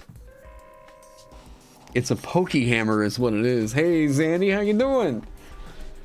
It's just a pokey hammer. Oh, wait. Is the art on the page? Hang on. Let me see. That is 4th edition art. Can I... Is it technically possible to just... Ah! I mean... Wow, it's even on a white background, huh?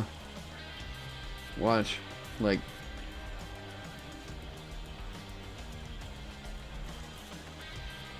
That's funny.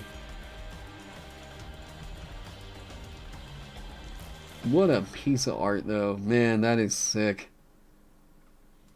It feels so paladin. I mean, I guess it's like elvish looking. That's a lucerne? I am so sorry.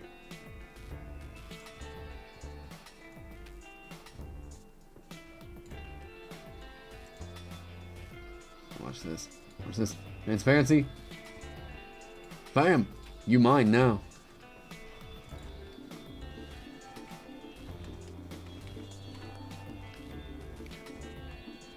And then when invoked...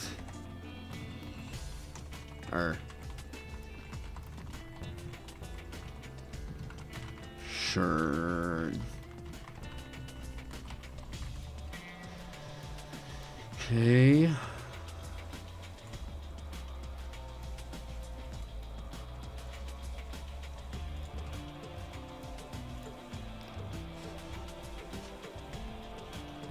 Photoshop it to a hammer. Who was the artist on that one?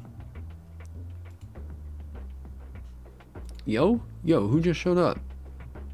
Oh, okay. Kieran Yanner. Yanner. Can you tell I'm American? Oh, a Magic the Gathering. Okay. I wonder if that art is in... Oh.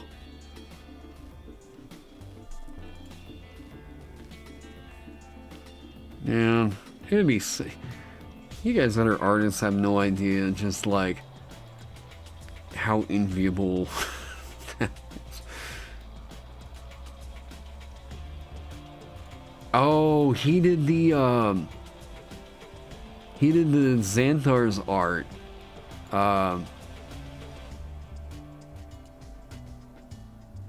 Yeah, he did the art for Xanthar Guild Kingpin.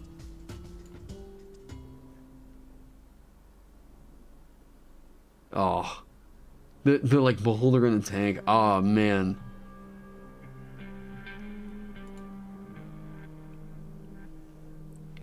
I'm looking at the room precinct. Thank you for the $5, but yes, that's what I am doing.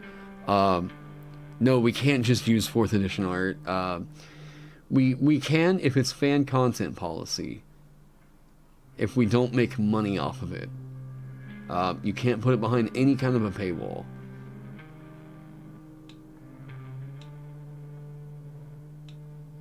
And like the layout on the 4th edition stuff isn't all that bad.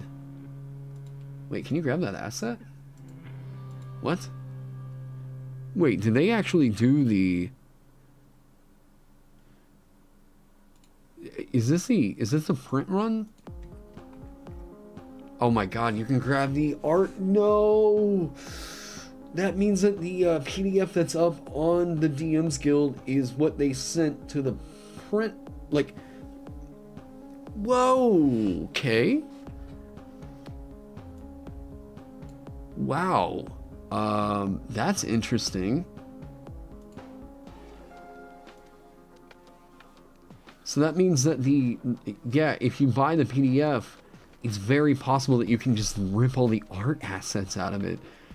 What's in there, that's super interesting, actually. I wonder why they chose to do that. Well, like, the reason why that's kind of stunning to me is, like, number one, I'm shocked that they kept the original print, how do I put it? They kept what they sent to the printer. Like, they kept that file this long. What's on the DM's Guild isn't just a, like, it's not just a PDF that they either made or whatever. This is the original print run PDF.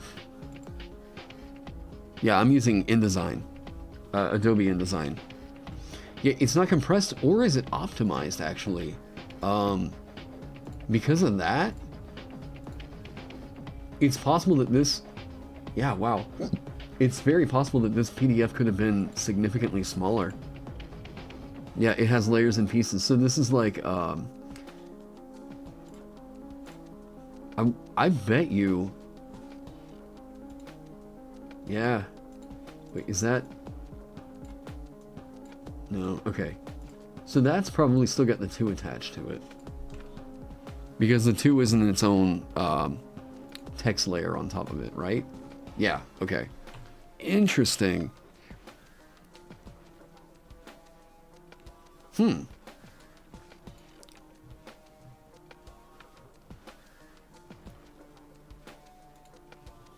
Well, that was a cool little side.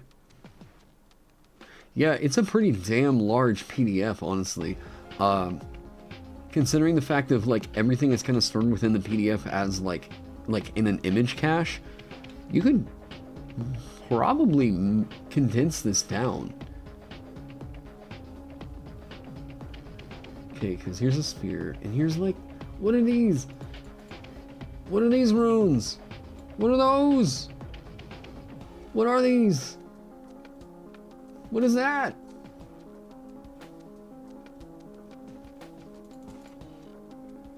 Like, there's a specific kind of a character that they had in mind with what they wanted. Oh yeah, see, Minotaur with a what language is this? I can't use the assets because they unless they're in the Dungeon Masters Guild's like art creator assets or whatever. No, I can't grab it.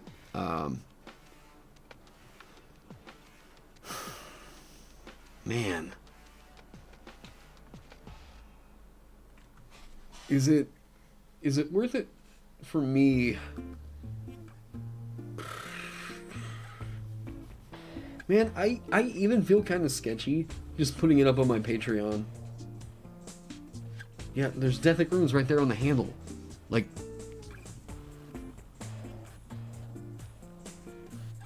oh man, so good.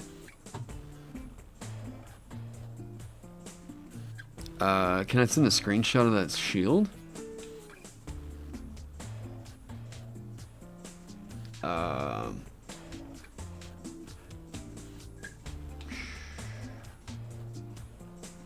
Yeah, like there's so much support.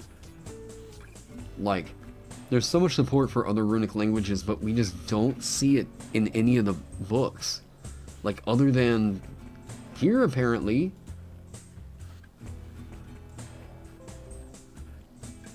Drums of Radiance does sound very cool. Discord, boom. Alright, I'm putting it in the Runekeeper chat. Actually, wait. Whoop. Hey, you can see Phil's face. I was using it for the, the thumbnail.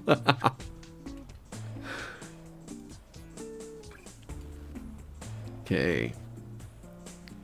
I don't know why that compressed it like that, but yeah, there you go. Alright, what other runic languages do we see in here? There's Deathic. Yep, so we have... Okay. God, please. Let me have it. Let me just take the art, please. Whoa. That's so good. Yeah, this one I could give or take. It's not bad.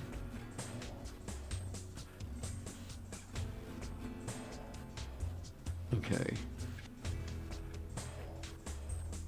But like, oh man, this is everything. Can I, man, just so I have something a little bit prettier to look at for the time being. Like, hang on. Where's that Minotaur? Oh. Like, this says a lot about kind of the fantasy expectation of this.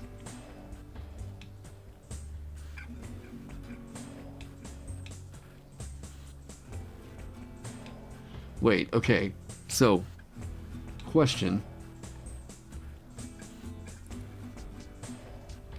I'm genuinely interested in this. Female Minotaurs. Is it boobs or udders? I mean, what's going on? Has the internet decided on this yet? And if so, would they be up here or down here?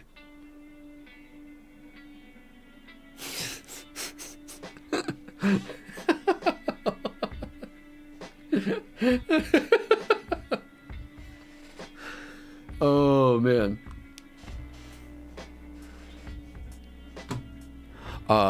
Probably both. That, oh man.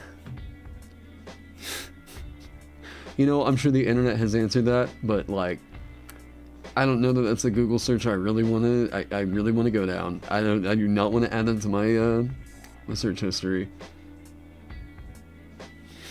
Just wait.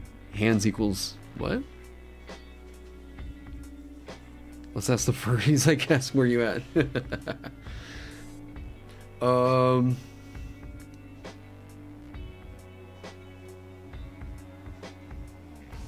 Iron's Rebuke. Oh.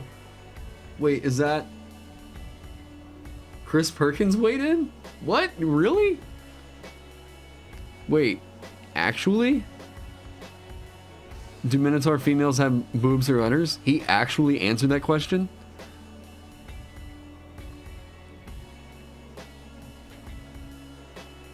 Okay. What is this rabbit hole? Hang on.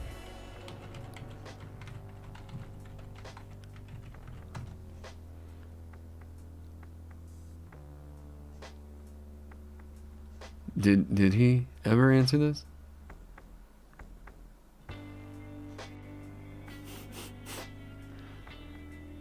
Yeah. Your headphones keep talking. It's all good. I'm gonna be on here for a little while. What time is it? Oh god, I've been streaming for 7 hours. Nearly 8. We're in it for the long haul. I mean, Undeniable Dawn is sick. Iron's Rebuke. Oh. Okay, wait. So, attack 1. Anvil of Battle. Rune of Thunder.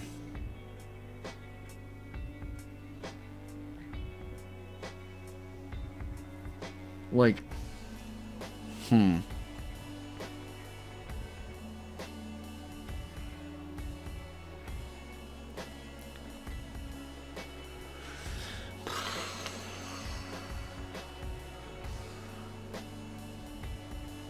okay. So, you hit with a melee weapon.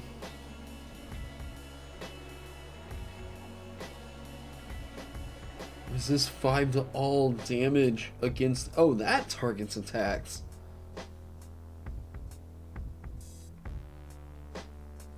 Now, part of... Wait, you answered the option that wasn't udders? He didn't send... It might not have liked your message.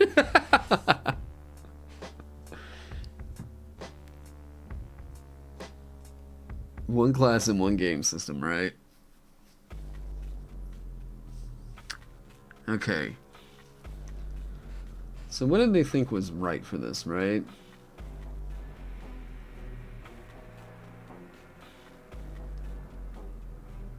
God damn. So, if it says Rune Priest attack 1, okay, JM, since you've been the 4E guy helping me out on this thing. Rune Priest attack 1. What I think that this means is a first level Rune Priest could get this right here. It's their action, and it's a melee weapon attack that can target one creature using their strength. So if they hit, your allies gain a +2 bonus to damage rolls against the target until the end of your next turn.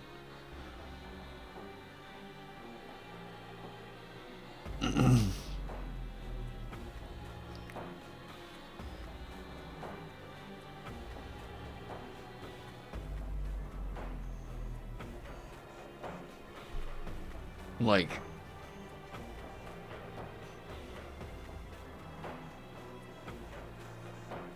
I mean, that's already so good. One weapon dice. Right, okay. So that's, yeah. Depending on the weapon you choose, okay.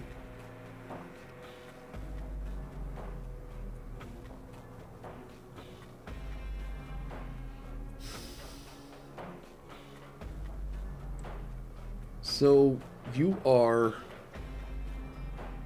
kind of guiding them to do the thing.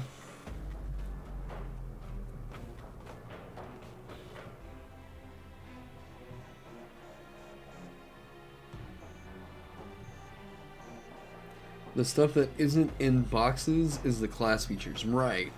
I'm just trying to see what they thought the Rune Priest should do in 4th edition. Because it looks like it's just basically a... I go in, I mean, I'm support via all these buffs I'm throwing out.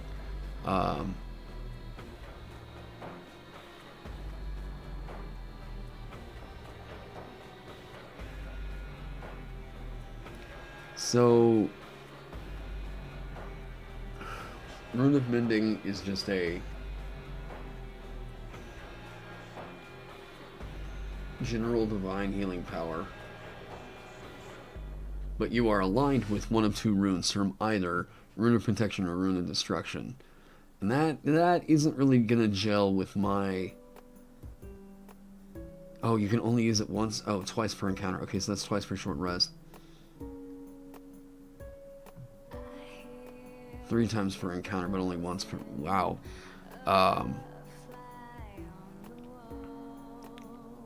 Oh, okay. So yeah, applying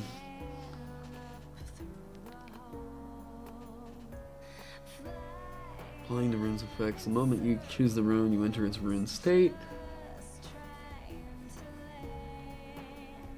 So you enter another rune state at the end of the encounter. Wow, okay.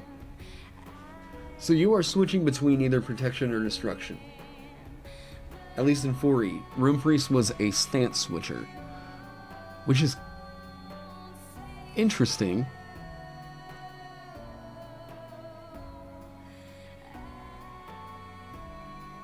That's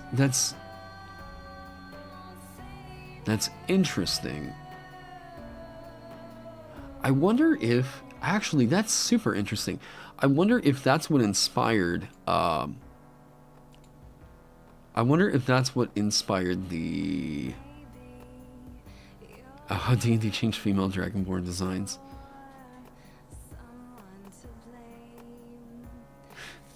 I wonder if that's what inspired them to make all the Norse gods in Smite stance switchers.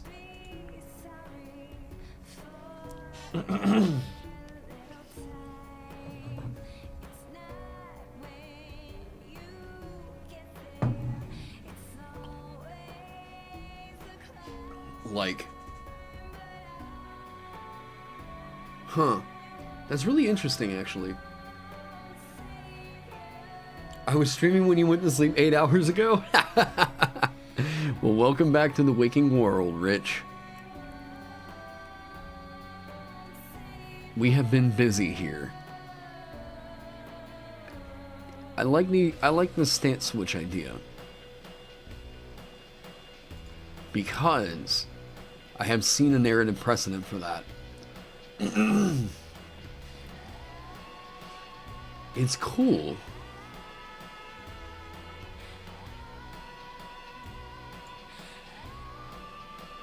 Is it a thing that you're just gonna kind of track, though? Actually,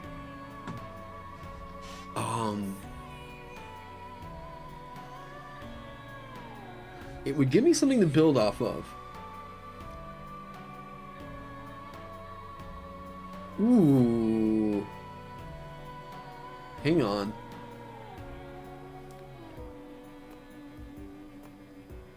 Okay.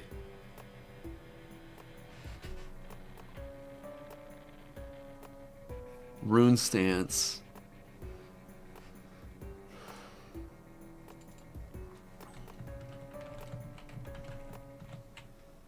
I mean, God, I've got to get something other than rune here. What was...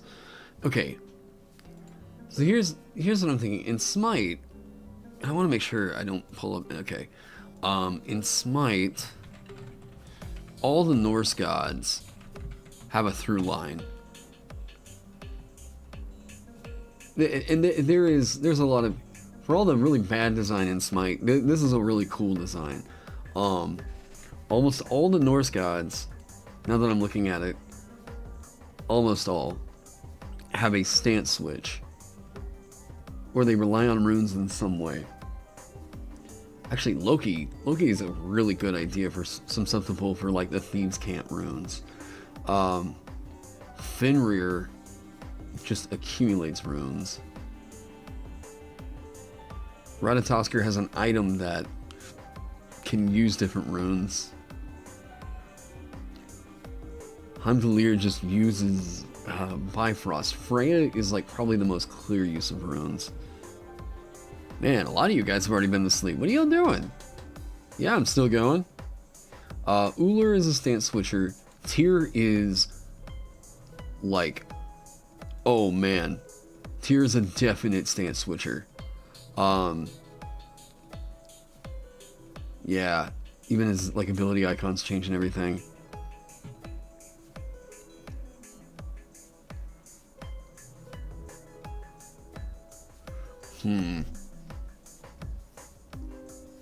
Yeah, I have to make Thieves Can't. I absolutely have to. If I'm gonna make Druidic, I've got to make Thieves Can't.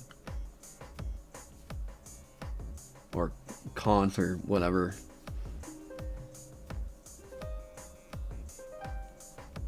And it does change.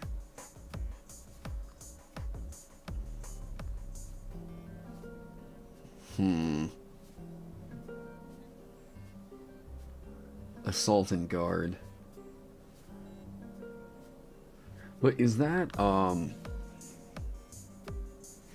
like, I thought this was really cool. I thought it was really cool, because, okay, so what I'm trying to do right now, I think I've resolved that it is just undeniable the subclasses have to move up to second level. And I need something that's going to clarify kind of what their combat prowess is, like what their position is here at first level. I need something that feels pretty core, that it's like, boom, this feels good to do in a fight, right? If I look around at what other characters get, God, I need to get all of these. Okay. I've got so many tabs open on my computer right now. Fighter. Is it pretty clear what fighters is giving you at first level? Second wind and a fighting style. Your fighting style is a reliable thing. Floofy. Well, thank you, I guess. It's called a fistula, by the way. But yeah, there's a, yeah. Second wind. Short or long rest. Okay. Alright. Okay. So a stance. Is that even cool? Like,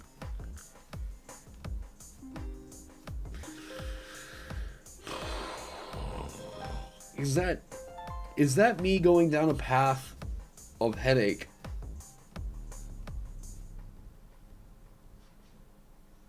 It is a path of headache.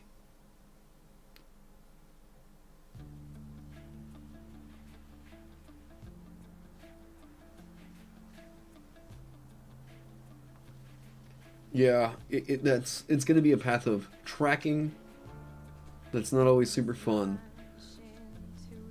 You can choose a stance. Man, I just don't think that that's going to be all that interesting. I mean, yeah, I think the stances as the passives, maybe. Yeah, I think that's right.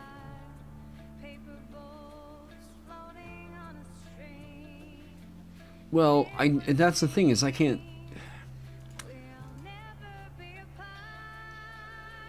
Her card art's real good, too.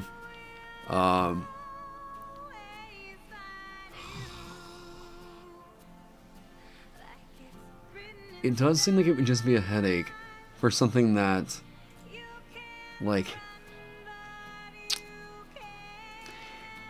It doesn't seem to be a strong...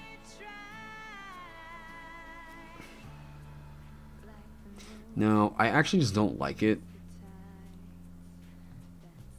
Like, there's mechanics and stuff that you can yank from that.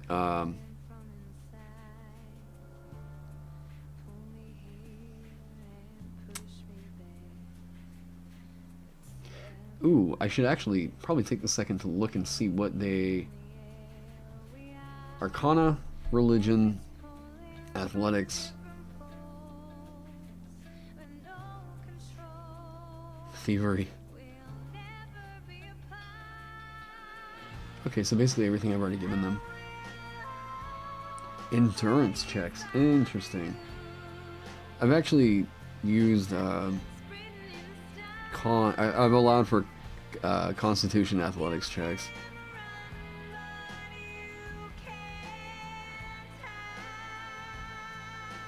small, like, aura, maybe? Yeah.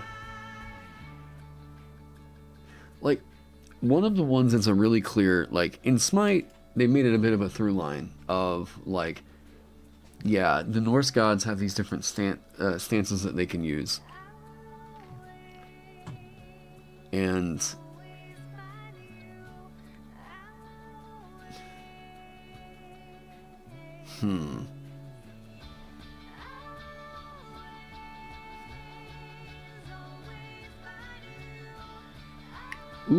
Ullr has something that I straight up want to just make a rune.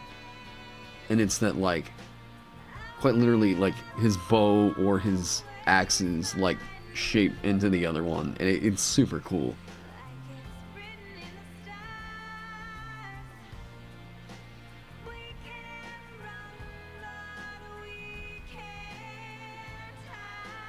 Glory bound. Wheeled axes, wheeled bow, changes stance.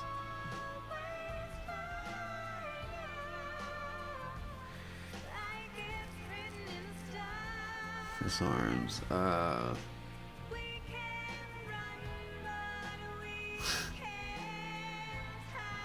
Oh man, what's the thought here? Like, if it's something that's dishing out that's pretty core to you, okay, I think what's communicated very well right now. Light armor, medium armor, shields, simple weapons.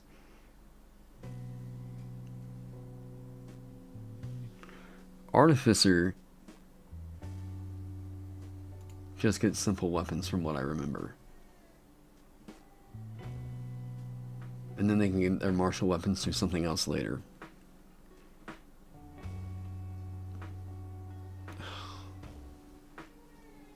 What is it? What am I missing here?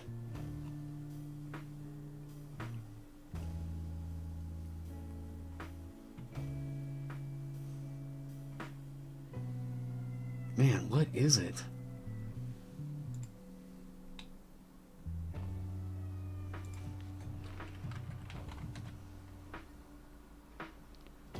Just give me, yeah, just give me the, okay. Martial weapons.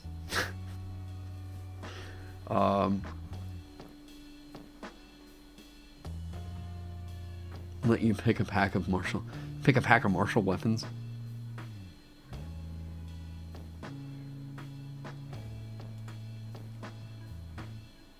I guess, like,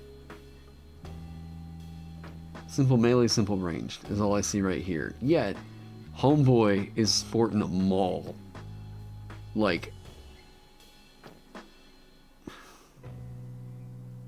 so,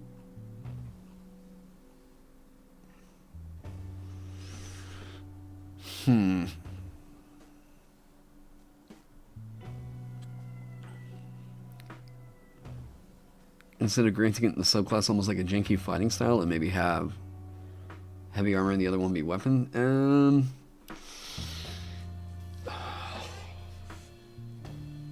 oh, runic artistry,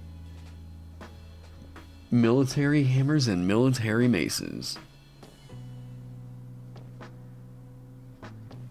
Ooh. Ooh. The Wrathful Hammer.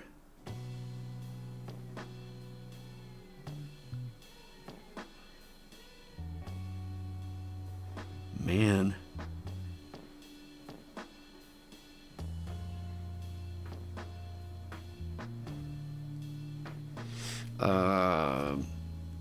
What about splitting them into bludgeoning, piercing, slashing, piercing? Wait, what?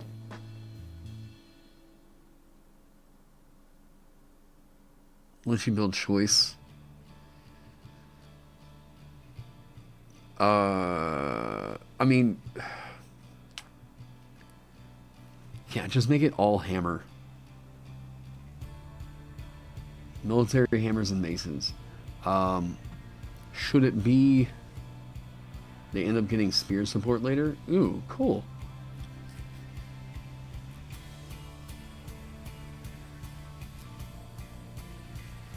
That is kind of interesting.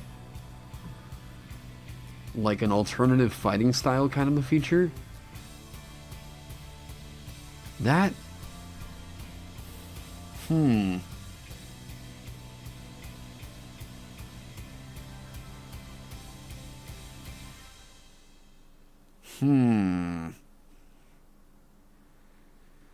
Like... Is that... Yeah, that's my problem, is like... Okay... While the runes have been pretty knockout in terms of their flavor, like just what they're evoking, in 4th edition, it, for whatever reason, it feels like the Rune Priest itself is terrible at evoking the feeling of what I think runes should be. Does that make any sense? I'm gonna take this hoodie off because I am getting hot in here now. I got a shirt on, don't worry. Hammers and hammer variants. This will be the hammer class. All hammers. Y'all want hammers, I get it. We'll do hammers.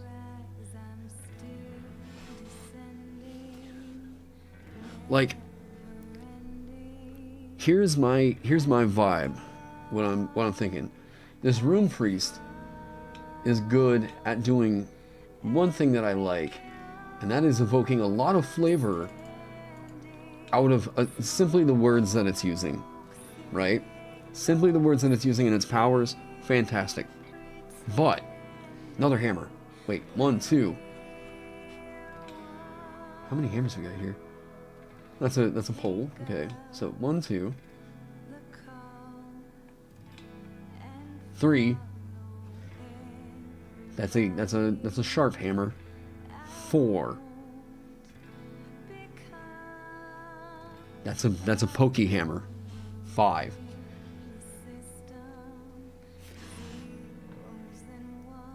Why sickles? These bots are getting ridiculous, YouTube.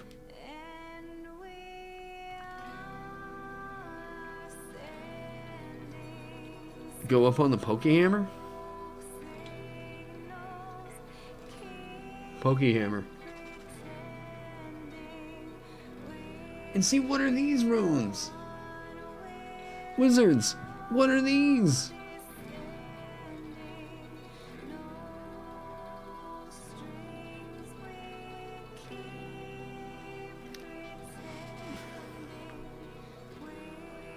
Never got its time to shine.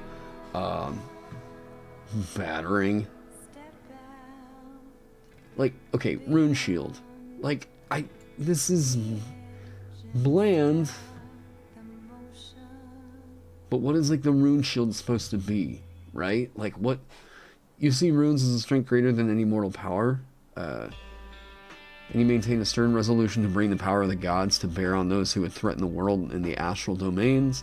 The first rune of shielding remains carved into the stone at the heart of the world, where it remembers your order delved into the darkest shadows to defeat primordials of earth and lava. Someday you might make a pilgrimage to that sacred place. Until then, you sit at the forefront of any battle. Your runes echo across the battlefield, scattering your foes and fortifying your allies. As a rune shield, you master a series of secret runes that allow you to cloak your allies in a protective sphere of divine magic. So this gets one thing, and it's shielding stuff really well. That's its bag.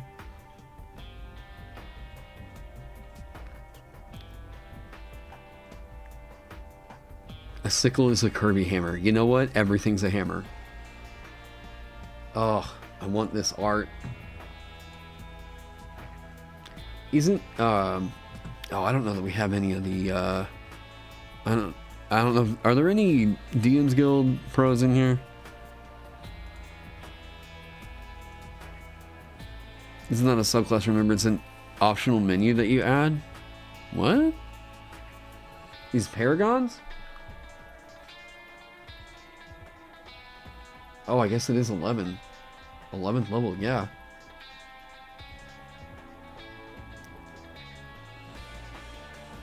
Oh. Oh. Interesting.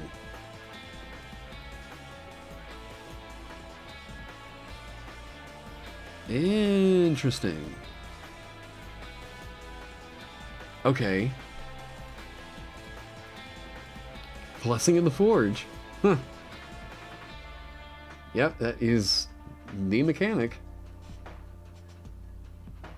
Fury of the Forge.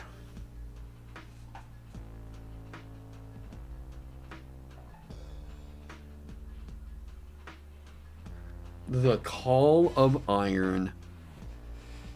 There we go. We just found the name.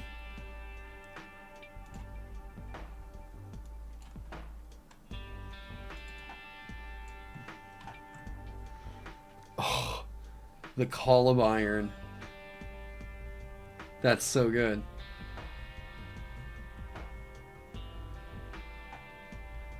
Shield Lady, go back to her, please. Who's Shield Lady? Oh.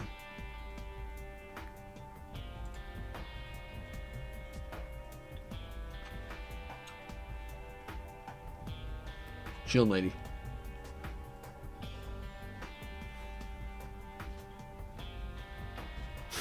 The Call of Iron.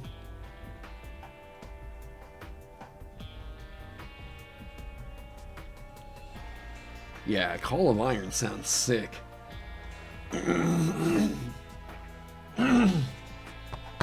Oh.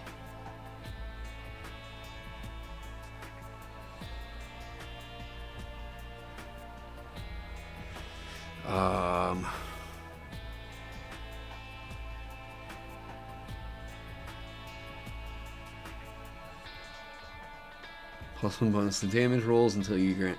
Wow, this is a lot of this is just Forge domain. Like that's even.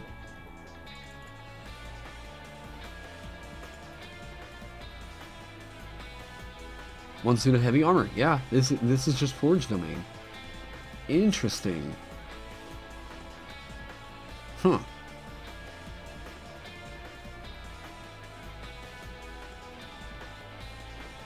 Okay.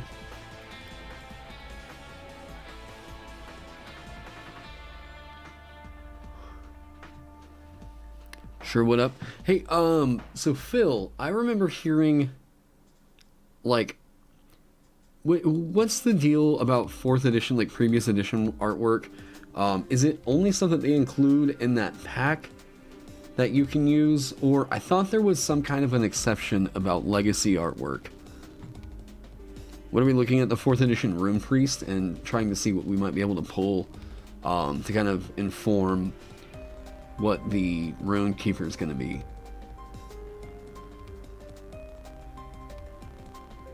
Yeah, bring me your sword to bless and the art still of a hammer.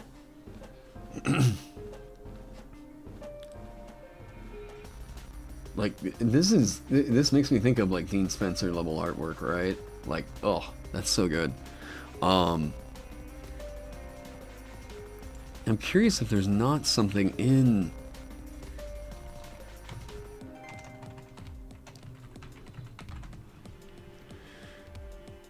beast art, demon art, elemental art, fey art, fiend art, humanoid art, ooze, undead, Eberron heroes and villains, bunch of undead. Oh man, like the 3D artwork that gets posted up on the DM's Guild just feels like, I mean, does anybody really use that? It just feels so like out of, it feels so jarring. Like, let's see if I can, whoop, and whoop, and okay.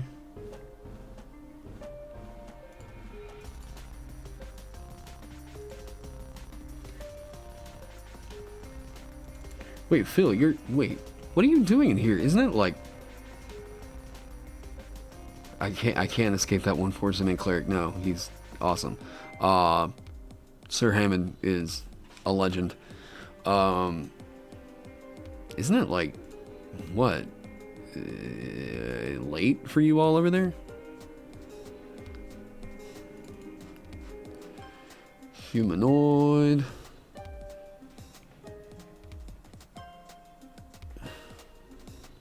Man,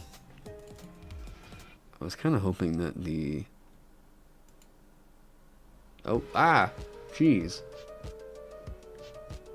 The artwork they give us to work with is just so meh. Like, humanoids. I mean, the fire nude's great. What is this? Golgar? If it's not in an art pack, it's off limits. Yeah, that's what I thought. Man. I was looking around to see anything runic on it.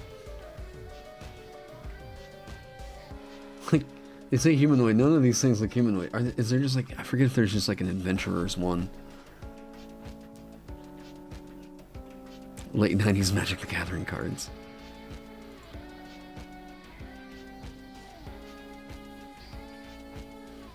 Scenes and symbols. Come on, Eberron art pack. Go get it.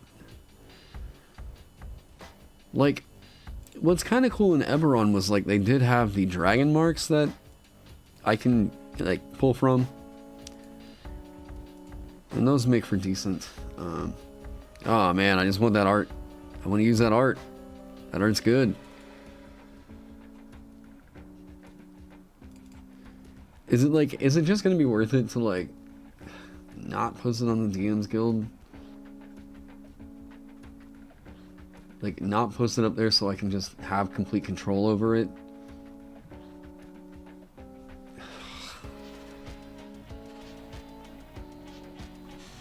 Like, oh man.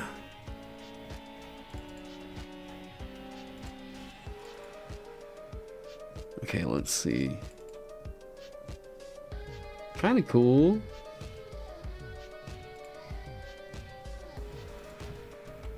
What the dog do? Check on the... Oh, wait, yeah, you're right. How we doing? They sound alright. Draconic Runekeeper subclass win.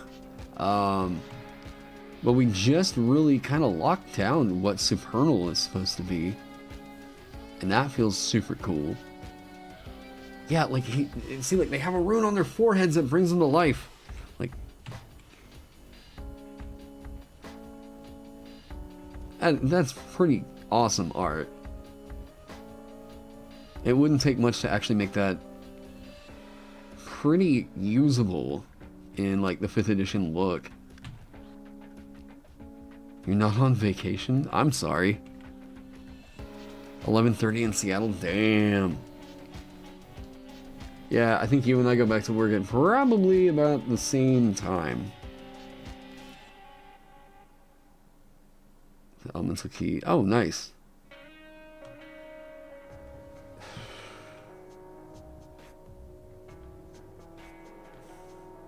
Wait, did they Photoshop the nipples out of this one? Did they? That does not... That would be super funny if they have. If they were just never there, that's, you know, whatever, but like... It... I mean, is it just me, or does it kind of look like that is... Oh no, wait. I think the nipple's there. Okay. I don't think they're actually enforcing that policy. I mean...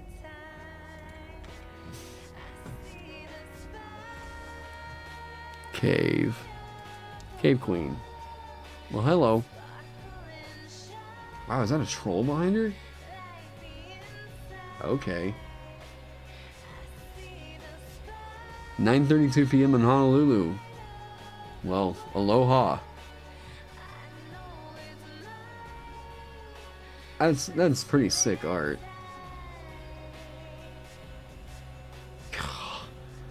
Yeah. The Eberron pack's pretty great. With some decent Photoshop skills, you can make this pretty awesome. Oh, man. Oh, just like the scale that comes with that. Like, oh, that's sick.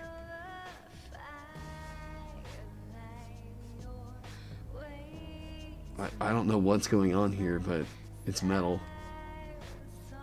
Shifter.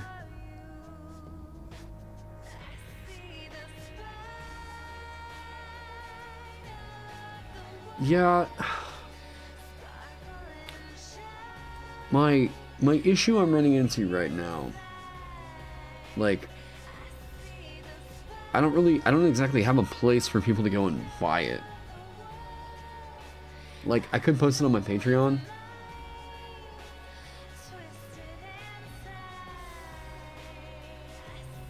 I'm still thinking that through. I mean, of course, I know if I talk to someone like Heavy's gonna be like, no, of course, don't post it on your, don't post it on the guild. I mean, is there... Okay, 50% of it. 50% of it will go over to the guild.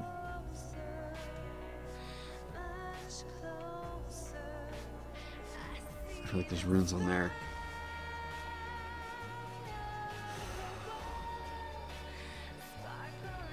I have a website. I do have a website. I need to update some stuff on it, but yes, I do have a website that I could post it on. But it gets really restricted because then I got to go back through and do everything OGL. But because it's a new system, no, I still couldn't because I make reference to some stuff in there. Damn it! I do make reference to Eberron.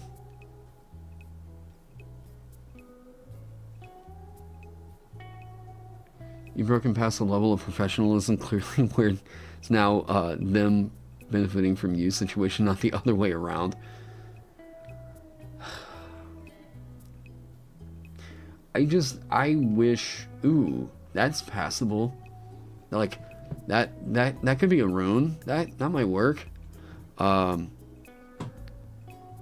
Use Kofi. Hey,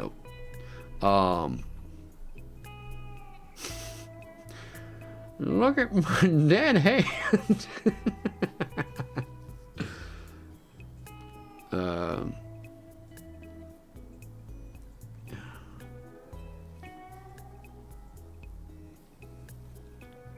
Control F that stuff. Find all the runes. Yeah. There we go. There's something that looks like runes. Very much like runes.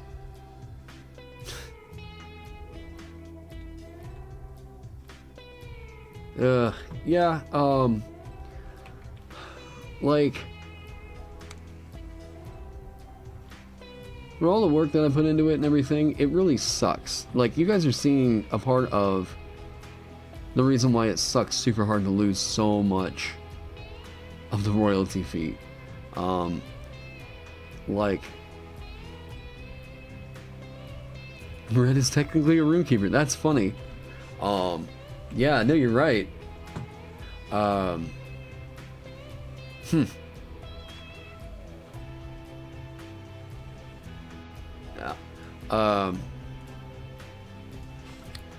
Like, how big would the YouTube channel have to be before I consider my own shop?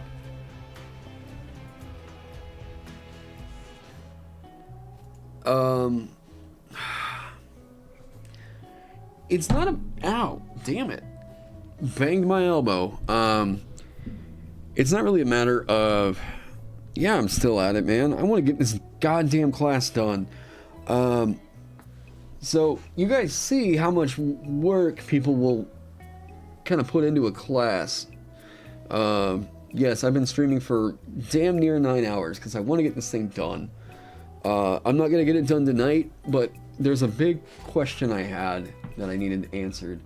And before I keep going any further on that, I do need to make sure that the layout is clean on some of this other stuff. Yeah, so Trek Celestial definitely got its voice figured out. Anyways, where was I at? Okay, so you all can see, with the amount of work that people put onto a product like this, why giving up 50% of everything that you make really sucks. Why that royalty fee that the DMs Guild charges in order for you to host something on their website is robbery. Robbery. Okay? You really think that homebrew guys should band together and make a new platform? Most of the guys that do that are doing stuff under the OGL, right? Like the Maychan Press and all that stuff. I would love to be able to say that, like, I technically have any of the resources to make that work out. I just simply don't. And to be quite honest, I don't think that the TTRPG sphere, like the independent homebrew design sphere, is cooperative enough within itself to make something like that work. There's too much, how do I put it? There is way too much in the lines of, like, people just being unreliable or unprofessional, or like, sure, could I pick up like a group of 10 guys and go and make our own platform and do whatever? Yeah, sure, probably. I know exactly, like, basically who I want to take, right? But do I think that it would work in terms of doing anything that could rival the DMs Guild? Maybe with that platform of 10 guys, right? Would it be seen as illegitimate? And no more illegitimate than anything else out there. I don't think you got to worry about the legitimacy of it. It's about oh boy, like there's so much infighting that happens, especially like just within the DMs Guild stuff, and not really of any of the people that I associate with these days, but like, if I was to go and make a platform, that's man, it doesn't really make sense. It's a business model that, wait, is this about to crash? Okay, no. What happened? Ah, yes it is. Okay, that's my sign that InDesign is getting kind of tired. It's okay, because I can just refresh it. I will summarize my thoughts. Let me just get InDesign going again. Okay, so it would be a legal headache. We could just use the OGL. Sure, that'd be fine. It could all be a possibility, whatever. You'd have to rebuild a bit. It wouldn't be super hard because of the names that could be attached to the project, right? I say could be attached to it. I just don't know. I don't know who all would be willing to put up with the headache. Because if you're dealing with the OGL, you're still dealing with an issue of, I have to source my artwork, I have to do, like, you're still doing all the regular stuff. It's just, the big strength of the OGL is that you are keeping 100% of the revenue, right? That's nice. That's very nice. It's a slightly more restrictive, well, it is a more restrictive license. Why is this not opening? Come on. Oh, that says 9 hours ago. You best have saved all that.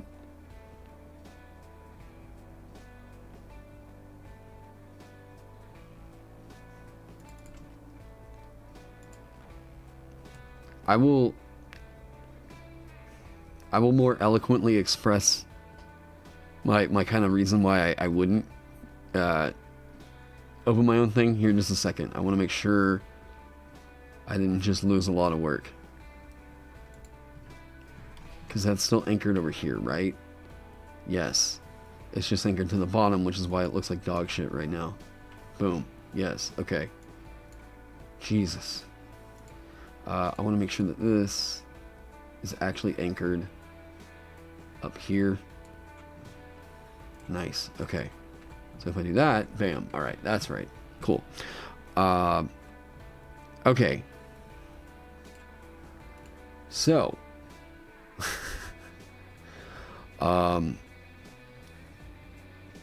MCDM is kind of the OGL, but the thing with MCDM is because Matthew Colville is Matthew Colville, and he has all those YouTube subscribers, he can afford to open up his own company and do that. He doesn't, there's not a big risk to MCDM. They are generating revenue very steadily, right? In order for me to justify opening up my own publishing company, getting all these guys paid to do whatever product it is we were wanting to make and everything, sure, I'd have to be pulling in probably about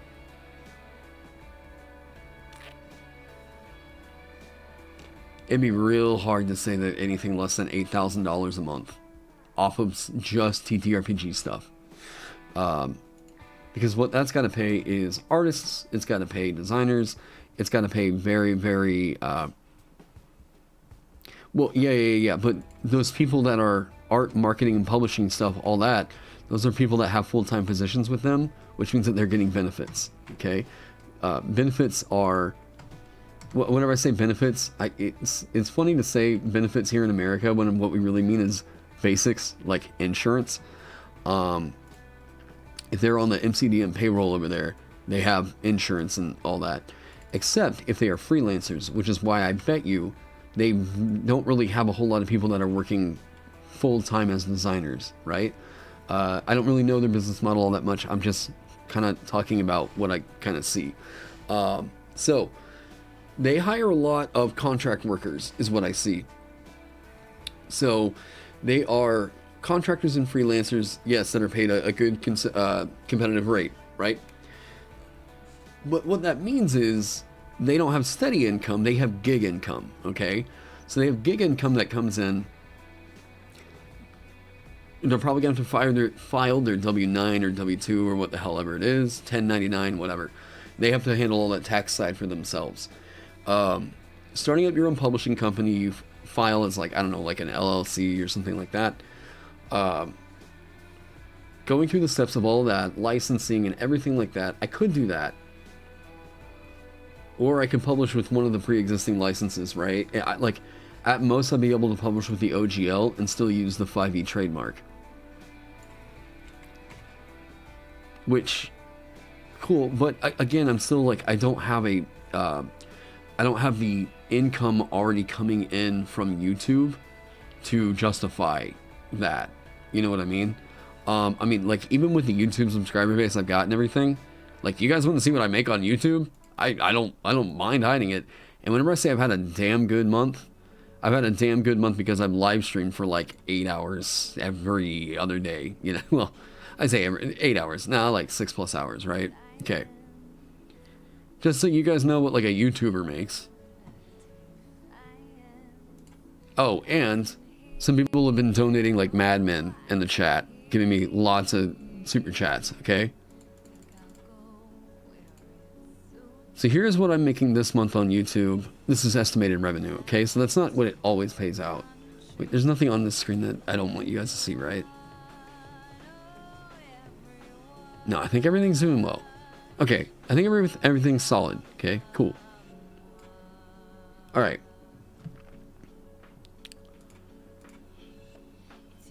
So, this is my estimated revenue for this last month, okay? Now, that's with me live streaming like crazy, with a lot of very, very generous super chats, so thank you all for that. $351.35, okay? Now, that's pretty nice. That's very nice. But I can only consider that to be like, it's helping to cover some bills, right? It helps me to justify spending some of my time, or a lot of my time really, my free time, on doing stuff for YouTube.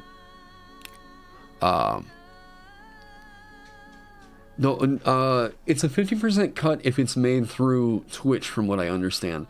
I think actually YouTube is 100%. By the way, Phil, if you're in chat, you would probably actually know this information better than I would. Hobby money, yes. So, I don't mind. I've gotten to the point where it's not super expensive for me to buy D&D stuff. Like, I've definitely made more money off of the game than I've spent on it at this point, especially with, you know, sales on the DM's Guild and everything. But you guys see the kind of work I put in on this, right? Like, whoo. So the Patreon's very nice with YouTube and everything, but this is an unusual month for me because you all have seen I've been live streaming like crazy, okay? So if I live stream like crazy, I have all the Patreon income, and then I'm making the money off the DM's Guild. DM's Guild, I probably make about $10 to $15 a day on the DM's Guild. Something like that. I'm trying to remember. $10 to $15. Back whenever Ted from Nerd Immersion plugged the Merchant as his like second favorite homebrew class, I made $1,000 in a day over on the DM's Guild. Like, that was insane. That was ridiculous. So like that was. Oh, Twitch takes half in donations. The problem with YouTube is that you've got to wait. They only pay out on the 20th, and you don't get that money until the 21st. So, like, I can't just go over there and pull that cash out right now, right? Like, I've got to wait for that. Anyways, where was I going with this? Yes. I could probably do the full-time content creator thing. I could probably do the full-time content creator thing if I was making, like... If I was making about 30, if I was making like $3,000 to $4,000 a month, I could probably go full time. But, you know, I don't want to reveal anybody else's information here. But I will say, from what I have seen, the projections of hitting that point are most likely at a subscriber count of like probably about 20 to 30,000 people. Maybe. And that is with very good view counts. I think that, like, with the material I've already put out, if I hit, like... I thought that the classes I allow at my table video was going to be my big, like, oh shit, here we go, at my road to, you know, 10K or whatever. But it's shocking how little people that actually converted over to subscribers. I got like 1,000 off that video. Where you at?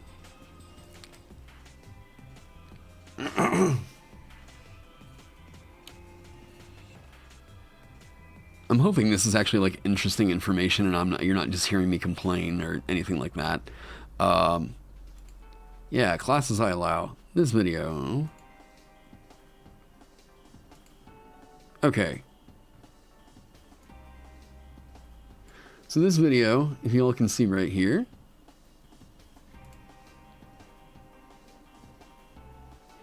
$58,000. Okay, that is the most. That is more than the next 6 videos, the 6 most popular videos on my channel combined. But I have made an ass load of videos. Like, I have made more videos than some people that have, like, I mean, quintuple, quadruple, 10 times, even 100 times my subscriber count, right? Now, someone that just, oh, that was my first video. Yeah, thanks. Glad it pulled you in. But if you look at someone like Pack Tactics has had a crazy, insane growth over the last few months. Pack Tactics went from like 1,000, maybe 2,000. I think Treant Monk gave him a shout out, and then he got pretty damn big. But Pack Tactics got just insanely favored by the algorithm, and Pack Tactics has got generally good content. But like, his view counts have been nuts, and I think even whenever I talked to Pack Tactics, he said it was his Hex video. And then because of Hex, the Hex video that he made, he just blew up. So here's Pack Tactics' channel, okay? He averages now about 30,000 views on per video, okay? Now, he makes pretty short form content. As someone that's like, well, you might think, yeah, he's over 10K. That's insane. If I had that many viewers that were actually consistently watching my videos, I think that I might be able to go full time. If Pack Tactics hasn't been able to go full time yet, I think it's simply because he doesn't have the number of videos that I have. He 1, 2, 3, 4, 5, 6 times 1, 2, 3, 4, 5, 6, 7, 8. So 47 videos that he's uploaded. I have 300. I have over 300. And I have a third of his subscriber base. Pack Tactics, the short form content really helps out. It's like, it's good content, and I'm just curious what it is that, like, you know, I think that I have a different perspective on what someone like a Pack Tactics or Treant Monk does, and I don't know.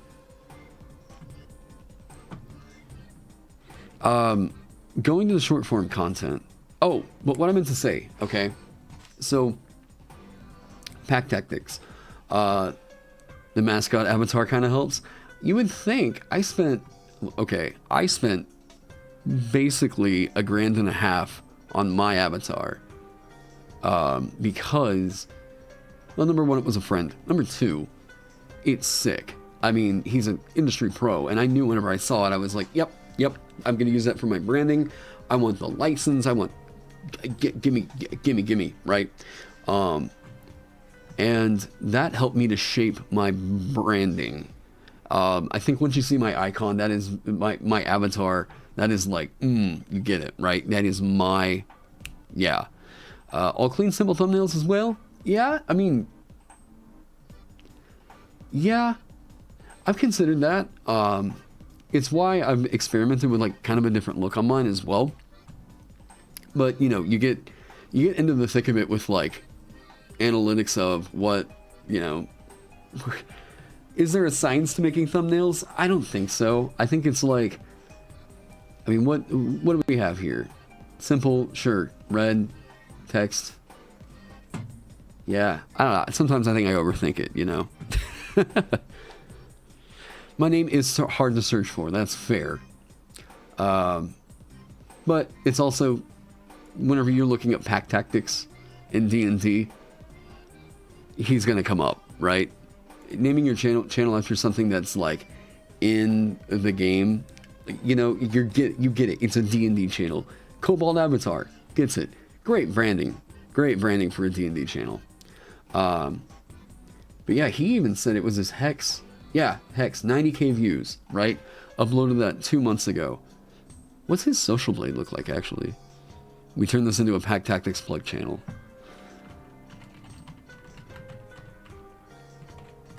I think it's just interesting to see, like, yeah, if you look at my social blade, I don't know, sometimes it's interesting to talk, like, industry insider stuff. So if you look at my social blade, I have 298 uploads, okay?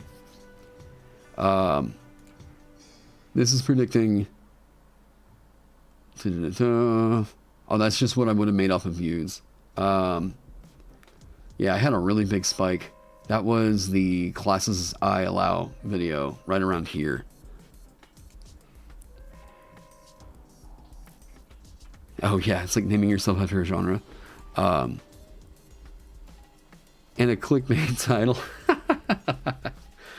Optimancer might be popular. I mean, sure. So, weekly video views. What did I delete? Oh! Okay, so these two videos right here, this is super funny. Okay, So it was around this time. I was told. I had a coworker who found the Fathomless Warlock video. They were like, "Hey, admin might have a problem with that one," and I was like, "Oh, why?" They were like, "Dude, you were throwing a dildo around in your backyard."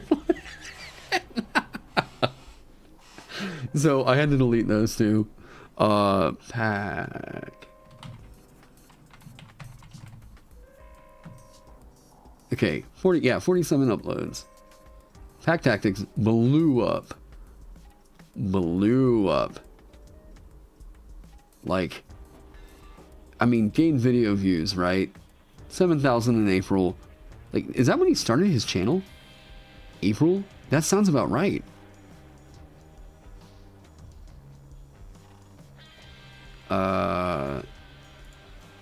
Can we get this get detailed? It's 11. You're thankful for the break. Okay. Yeah, look at this. That is in 1 week. That's the week afterwards. Like, I mean, to me, it doesn't really matter that this petered out because he maintained the view count. Like, sure, it might have slowed down somewhat after that, but like, this is nuts. This is insane. That is everything I consider to be, you went viral as far as D&D videos are concerned. That is insane. For the amount of growth I've been, like, because I've been studying, you know, this industry in video creation and everything. Pack Tactics fucking killed it this year. That is a blow up that you just don't see happen. I can't think of anybody else that has had that amount of growth that quick. Maybe aside from like Dale Kingsmill, Monarch's Factory.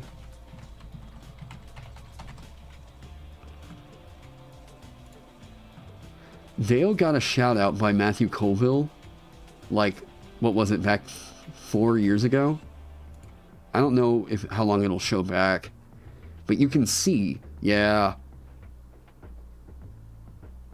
You can, like, you can physically see when Matthew Colville shouted her channel out. It's insane. Yeah, Joe Cat, same thing, right? Now, this is the power of collaboration and what a single shout out can do for you. In YouTube, it takes you 1,000 subscribers to get monetized. Did she start her channel in 2019? No, she had to start her channel, yeah, 2013. Does it give me long term? Can you give me, like, years, over the years, right? No?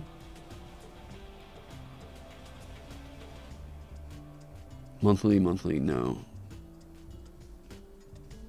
Total video views. Okay, no, that has to be, okay. Yeah, D4 D&D Deep Dive, right?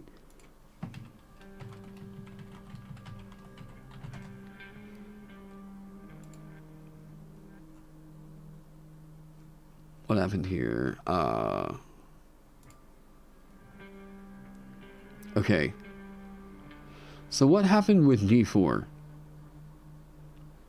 Because he recently started, right? Like, I mean, as of not super long ago, from what I remember.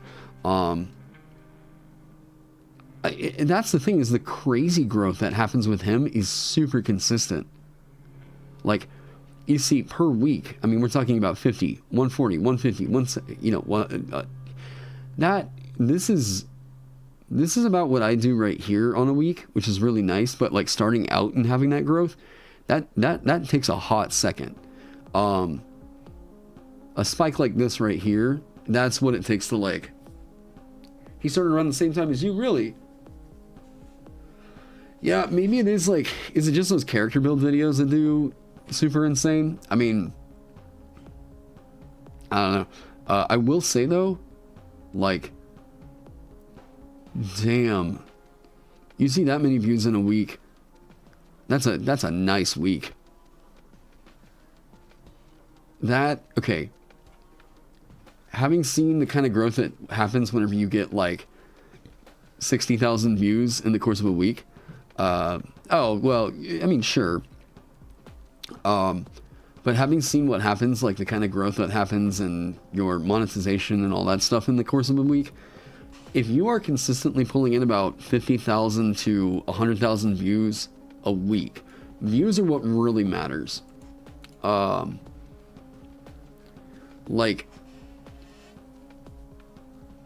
views are what are going to drive your revenue up. Okay, so like if I get 1,000 views on a video, I probably make about $5. That's a pretty fair thing, and you can judge basically what somebody makes on YouTube kind of off that scale. It's not like 100% accurate, but that's about what I see. And Rich and Josh in the chat can most likely confirm that. So if I have a video like that, the classes I allow video happen, I get like $500 off of that. That's pretty damn nice. I mean, like 100,000 views on my channel in a week. Yeah, that's nice. He partnered with Treant Monk? Like he collabed with him, or like they're actually partnering to do a thing together? If they're doing some kind of a network, that's cool. I forgot what I was even looking at right here. Collab a lot, yeah. I have seen, I mean, Treant Monk shouted me out, and shouted/called me out? No. Yeah, and then it's views that matter after that, right? You know, I saw like 300 people subscribe whenever Treant Monk shouted me out. That was really cool.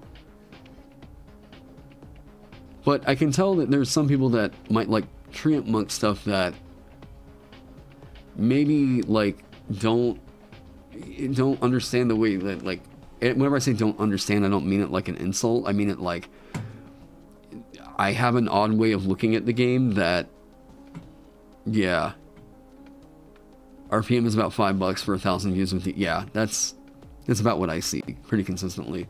What I mean is, like, my view of D&D is just different than what I think some people that are looking for optimization are looking for.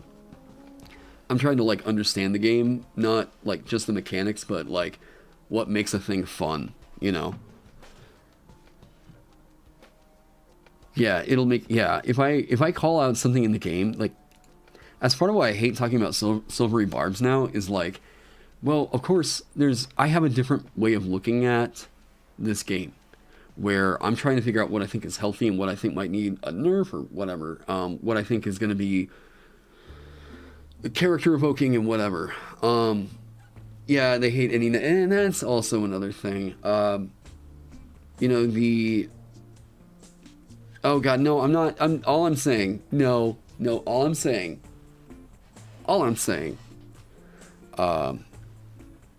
yeah, I'm a design channel, not an optimized channel. All I'm saying is, if I'm trying to design for fun and I look at a spell like that and I'm like, hey, thanks for being here, Monty Muck. I know it's been a long one.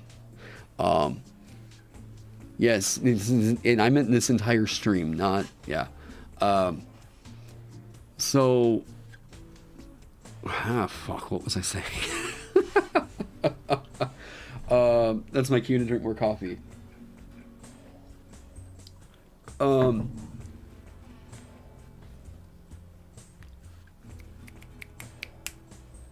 Okay.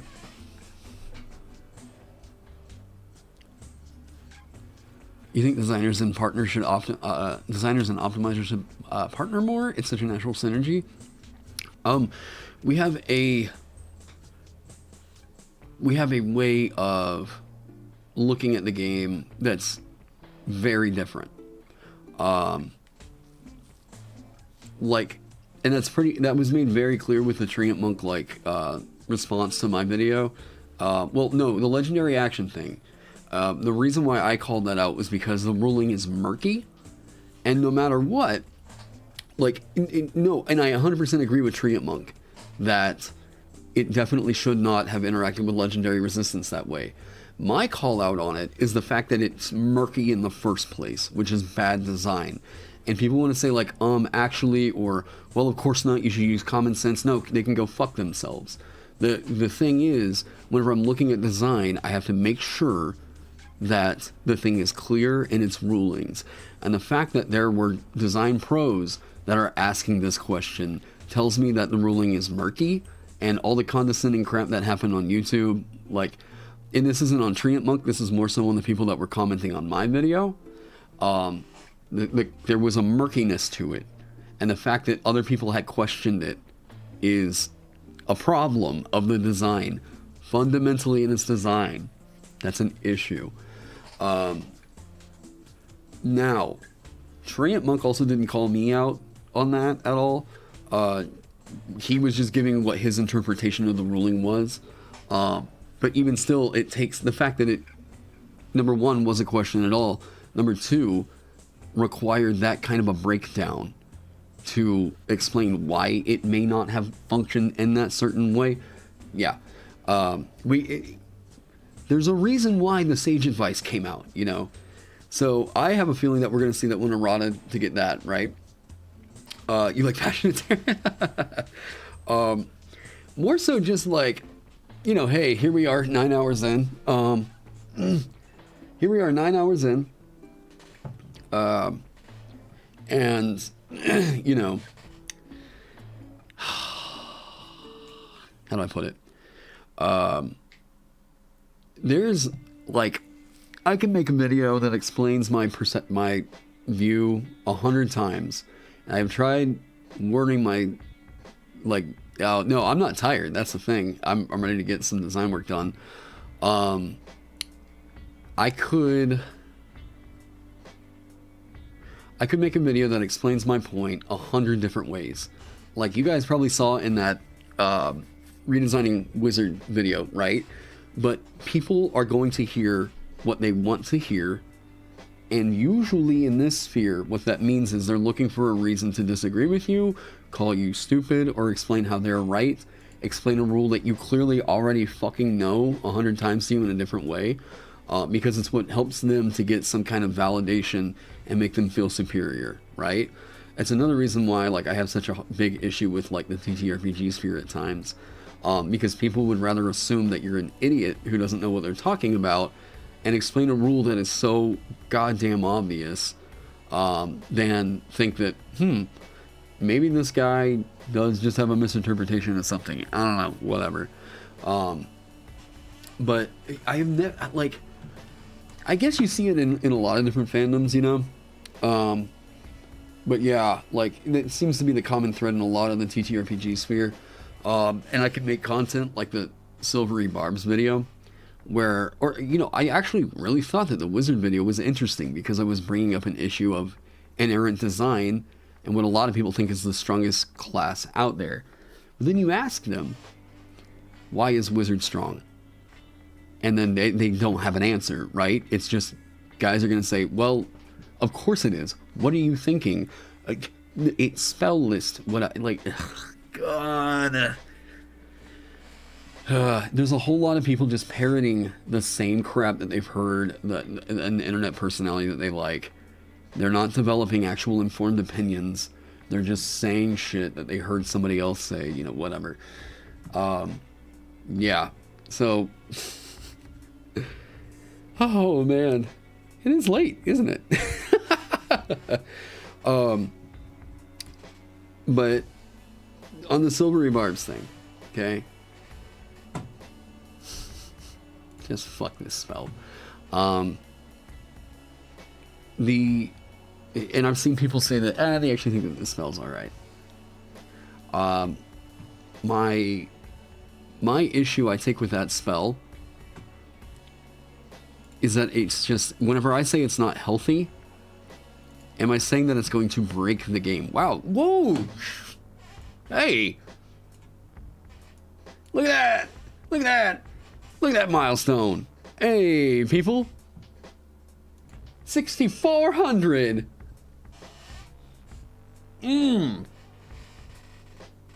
Nice. And I love that picture of Ross. Okay. Wait, what Where's all my videos? Content.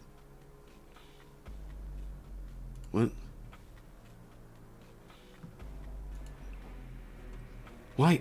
That was weird. Okay.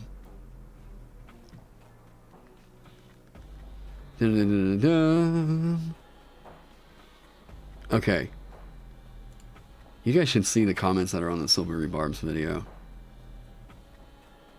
Okay, let me show you, alright? Oh, man. Oh, man. I should just drunkenly read through the Silvery Barbs responses because this shit is maddening. Let me get this out of the way, alright? And then I'm going to take a break because the dogs probably need to go out, okay? So, and what's funny is I can tell who the Treant Monk people are that are just repeating what he said because, like, yeah, whoever this is, Sealoth. Silvery Barbs does not impact legendary resistance. Sure, you can force the reroll, but it changes nothing because legendary resistance changes the criteria of success to be completely independent of the roll. That is exactly what Treant Monk said in his video. I understand that. Like, but it's not clear. Like, again, I can say this, it's not clear. But get a different opinion, or get your own opinion, shape your own opinion, or say something that isn't clearly just what the guy that sent you over to my video said. Like, I pinned Treant Monk's comment because I agree with him. Anyway, whatever. Should realistically be 3rd or 4th level. Yeah. I gotta admit, I straight up banned this spell from my table. The spell is not fun. It is the worst thing a game can do. It straight up says no. No possibility to intervene, no possibility to react. It's just a middle finger to anybody that succeeded at anything as a reaction. Yeah, like, that's what I mean. It feels super unfun. Time to move to Shadow of the Demon Lord. This guy has been posting the same comment on a lot of my videos here lately. And yeah. Just make it only attack rolls and it would be fine. Sure. Ever since Xanthar's got to everything, which has been going completely woke. Oh my god. And power leap, not power creep. Tasha's one was an abomination. Okay. Okay, specifically coupled with Command Undead, I will agree it's OP. Okay. Kind of a party pooper spell. Yes. Yes. It's going to be spammed. Yes. Yep, I'll be banning this spell as well. Awesome. Awesome is in, like, mostly me just seeing, you know, hey, oh, it's heartwarming to see some agreeing opinions, right? Let me look at changing it from a reaction to a bonus action. It doesn't make sense in the action economy if you do that at all. Like, you have to completely reprogram the spell. And changing it from a reaction to a bonus action... never mind. Okay. Are the proof that the algorithm works? Oh, man. This spell truly has its barb stuck in Terran. What do you know? I don't think that anyone would choose to take this spell. I don't know what this is adding to the conversation that's going on. Power creep, sure. It's also an enchantment spell, and they can get it with Fey Touch Feat too, which was interesting. I should have covered that actually a bit more because it's easy to pick that one up as a spell. Well, with a feat that's paired with an already really damn good, you know, Misty Step. Straight up better than Heightened Spell. Everyone always says this spell is a problem. D&D is a resource management game for mostly spellcasters. You're going to be chewing through lots of slots to cast the spell until 3, 4 if you're running. It's still worth it to burn resources to cast this spell. Yep, I agree. Where are they? The really, like... Attack the improved help on. Oh man, where is it? I'm not sure it's as broken as suggested. Where was, like, I got... Did they delete them?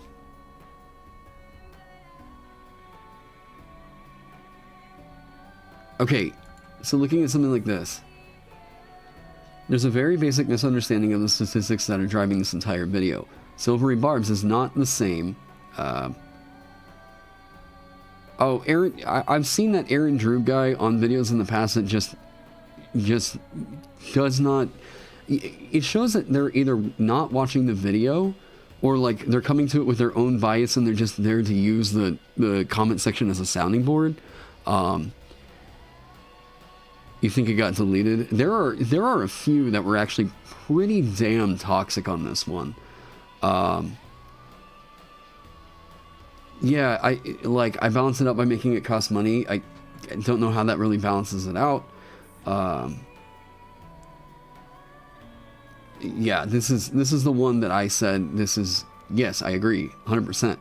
So Barty's spell, where is it? Is this the one I was talking about? No. Okay.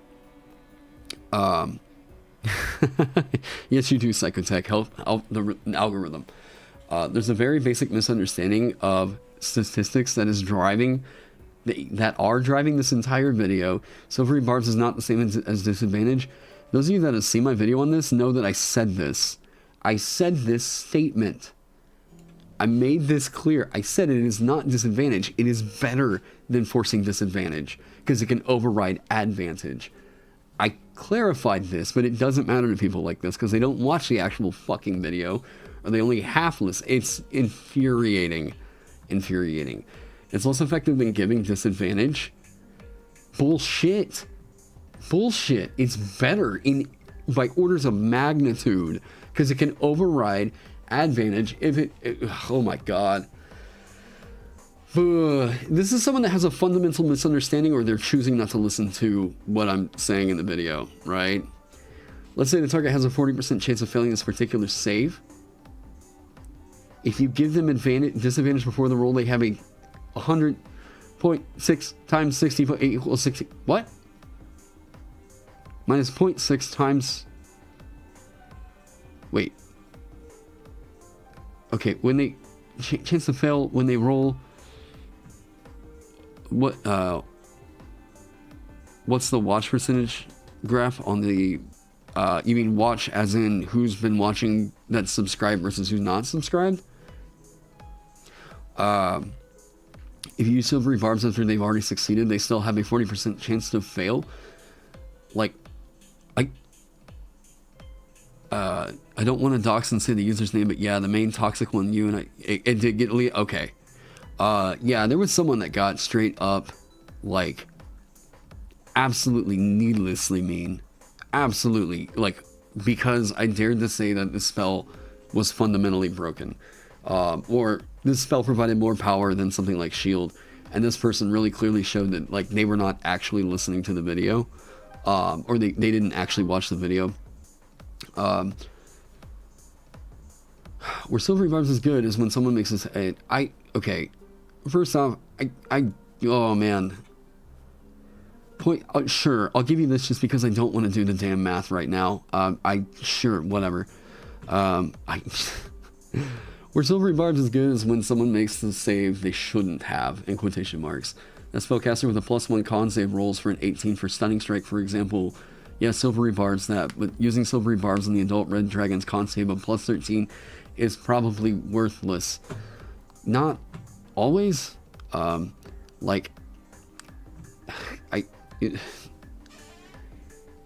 Sure, whatever.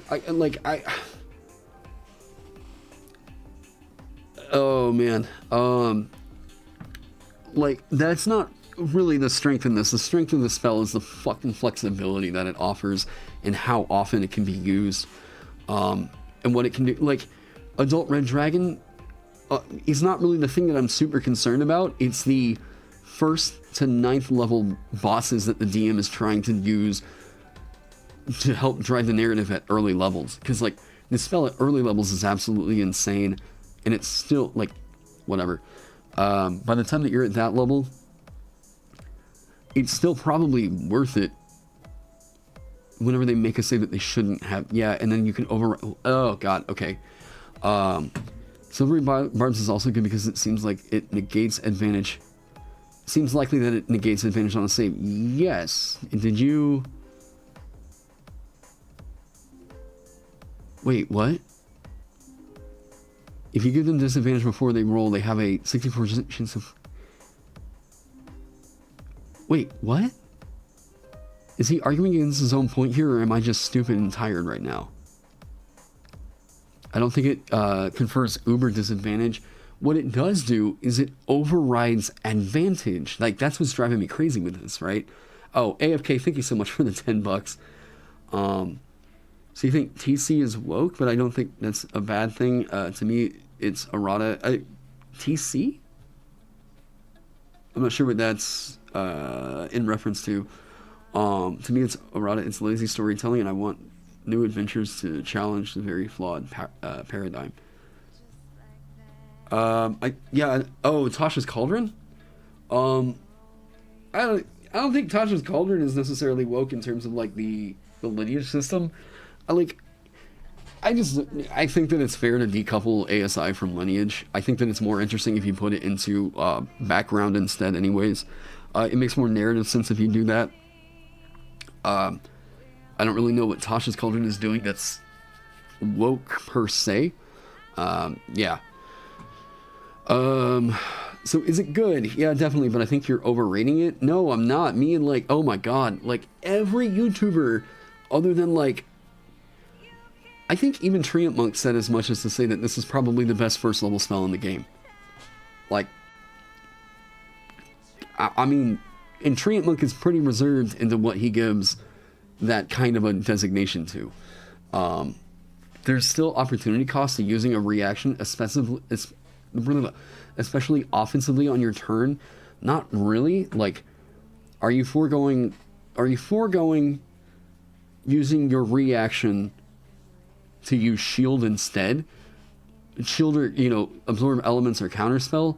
Yeah, possibly, but like, when you're going to probably be saving it up to use this is whenever you're going up against, I don't know, a fucking spellcaster? Like, sure, then use counterspell instead of, whatever.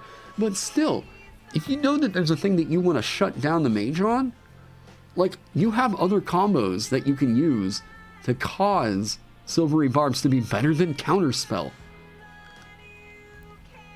Like, yeah, man. Yeah, you're basically just choosing a choice point to limit effective character. Yeah.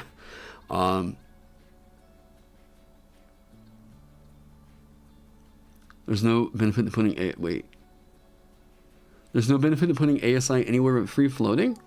I think it can strengthen narrative of background and give it some more weight. Like, that's why I wrote the system that I did. But, if people want it to be floating, I legitimately just, like, I'm tired of, like, making that argument, I think it's fair to just say that, like, ASI floating, that's totally fine. Like, sure. But, like I've said in the past, and I continue to say, if you're going to do the floating ASI, then every race whose main power was that it got floating ASIs in the first place needs a buff. Do that, whatever. So, if Silvery Barbs is amazing with Wizards, yeah, sure, okay, but almost nobody plays until 18th level. God damn it, like, this guy is missing the point, okay? Like, this is... Oh my god. Yes, okay. I don't care, but some people do. And this spell will break for those some people that do. I don't really give a damn if you never make it to that level. Some people play at that level. And the spell, any first level spell, needs to be designed knowing that some players play to 18th fucking level. You believe this is what some streamers call a stun lock? Possibly. Yeah, like... doesn't guarantee a miss or fail. I'm not saying it guarantees it. Like, oh my god. It can do. It does crit denial. Which still isn't 100% guarantee. Wait, what? Yes, it does 100% deny a crit. It does 100% deny a crit, except for the 5% chance that they roll a 20 on the d20 again. It 100% denies crits. Yeah. I will allow this spell. I like throwing groups at my players, and I don't mind letting them have a stronger defensive response. I can have more minions if I don't... Why is the response, okay, just be a better DM? Like, what? Like, how about just design better... design spells that actually don't fuck up the system. I'm finding the shield versus silvery barbs argument a little weak. I will give this credit. I could have made the argument better because it's kind of a false equivalency. But what I still mean to say is, in a game, okay, let me say this: in a 1-for-1, because I tried to clarify this the other day. If you were only given the option to take one of these two spells, silvery barbs or shield, and that is the only one that you could be using first level spell slots on. It is more beneficial for you and more flexible for you to take silvery barbs over shield.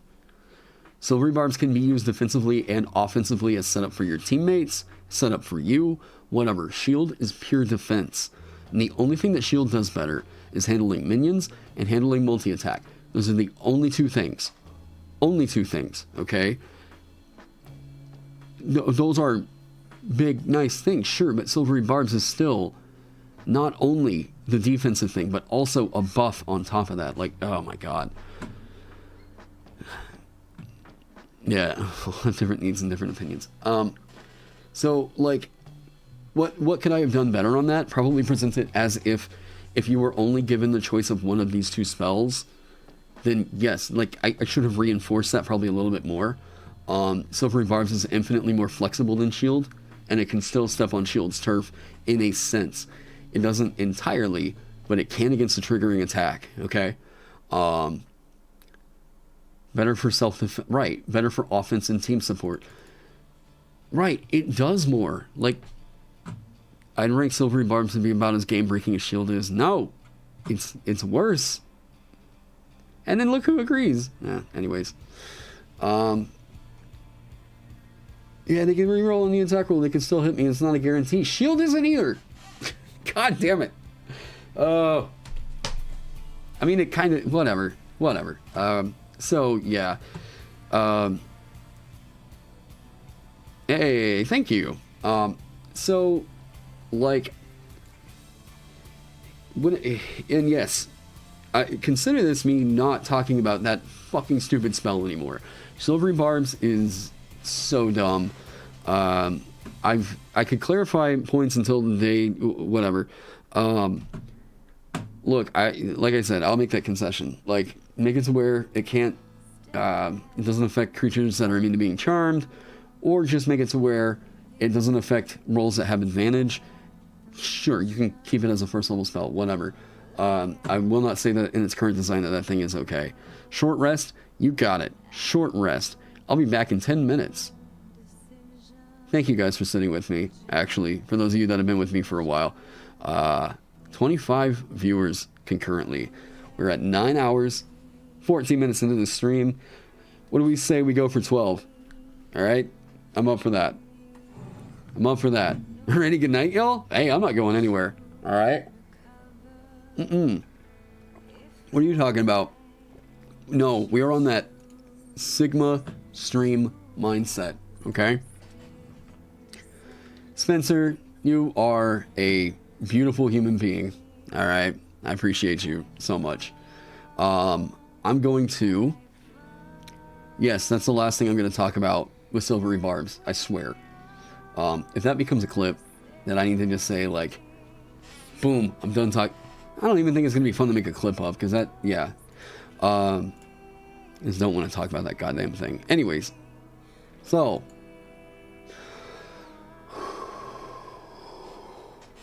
We're good. We are zen. Zen. I don't know. Anyways, we're going to come back. And whenever we come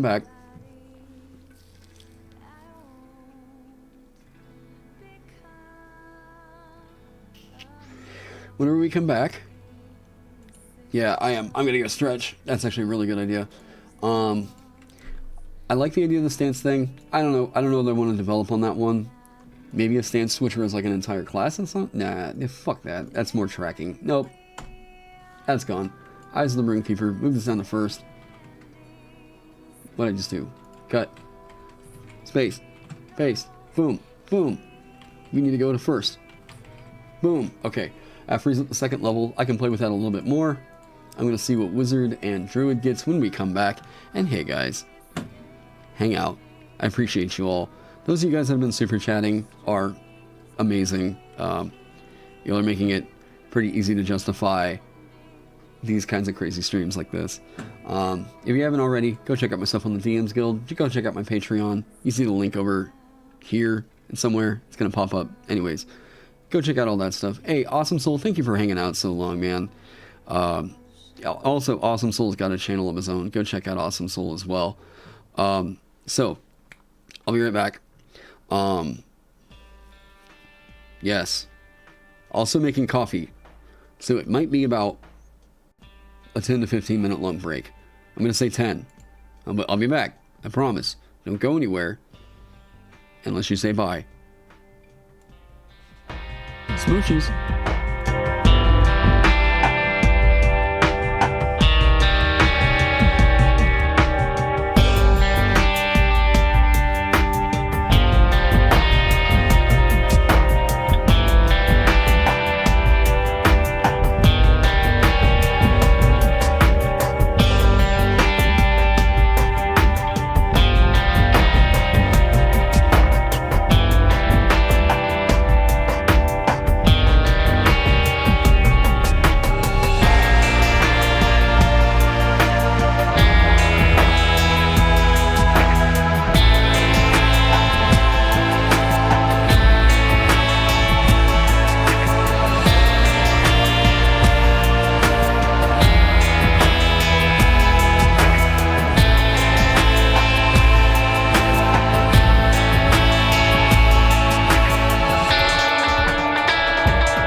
So where were we?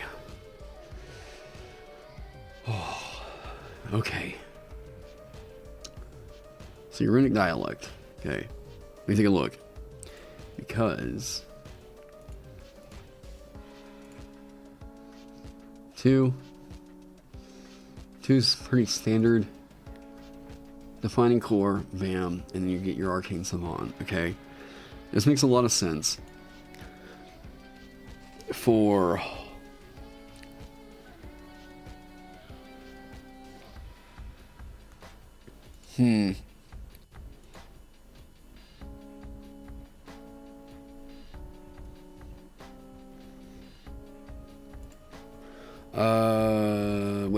Wait. Proficiency. What is...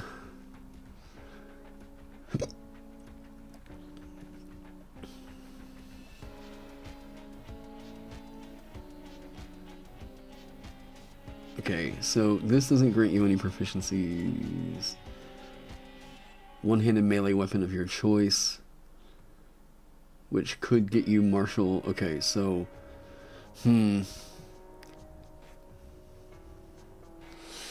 Oh man, I'm debating on... I'm debating on what a class usually grants you. What, you feel bad? No. No, I think the core issue has been developed, or the core issue has been addressed. Okay? It already gets you a lot of the stuff that midliners need to be midliners, on top of what we're considering to be the spellcasting equivalent. Like, if I'm comparing it to Druid, like, you're getting the runic lore, which is going to grant you something like a cantrip sort of equivalent, as well as basically a spell equivalent, right? So my idea is 2 inscribed runes,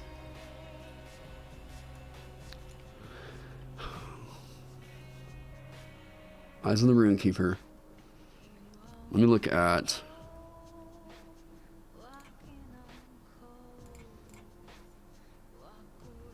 Okay, first, bam, 3 cantrips known, arcane recovery, spell casting. Wizard gets a lot of first level guys, like a lot. Okay, so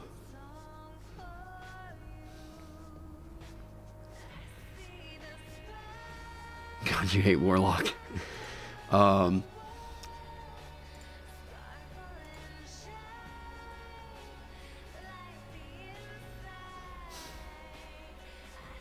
Two, short rest. Okay, short rest is the strength. Okay, bam. Short rest is the strength.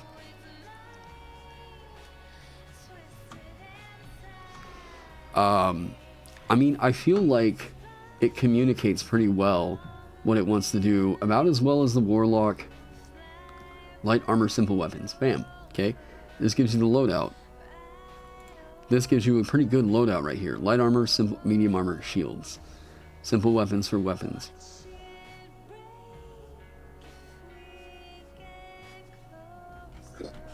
Intelligence base.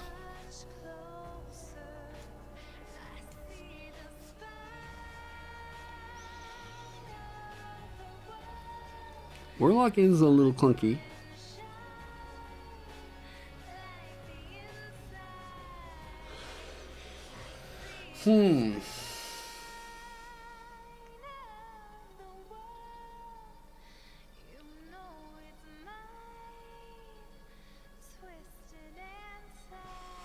Question.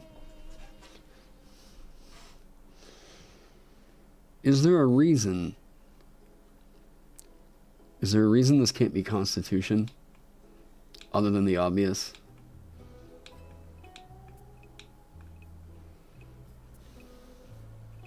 Yeah, there is. It's a little class called Barbarian.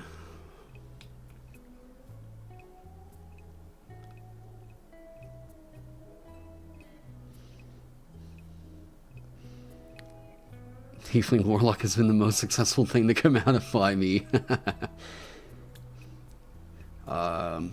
Will, train skills, religion. I mean, this is a. It says strength, constitution, wisdom. We're gonna roll. I think intelligence makes the most sense. Okay. I don't want to screw that up. Okay, intelligence. Eyes of the Runekeeper. Bam, bam.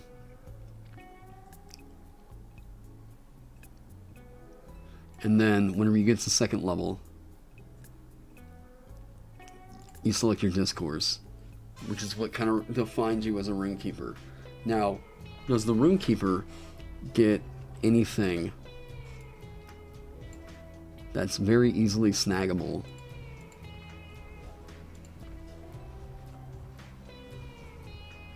I mean, all the different spells are going to give you a different thing that you can use, right? I mean, these are all, like, pretty damn nice.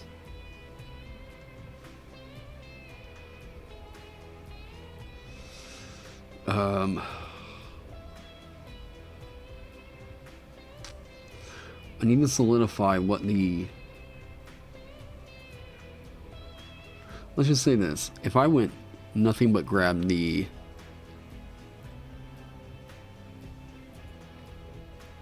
Wait, what? Oh.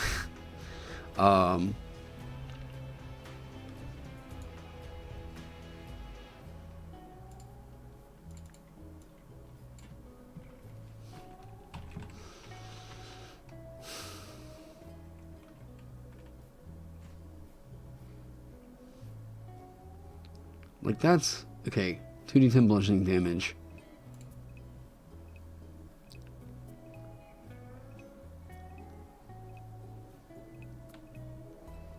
Okay.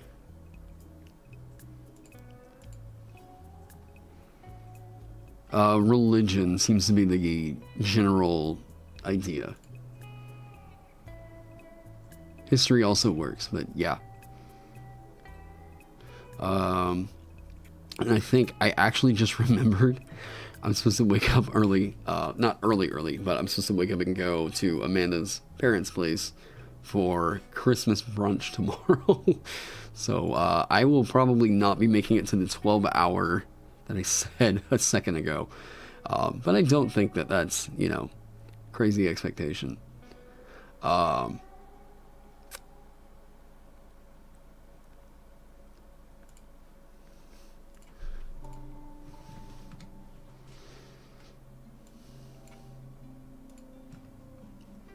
Yeah, I spaced out on that.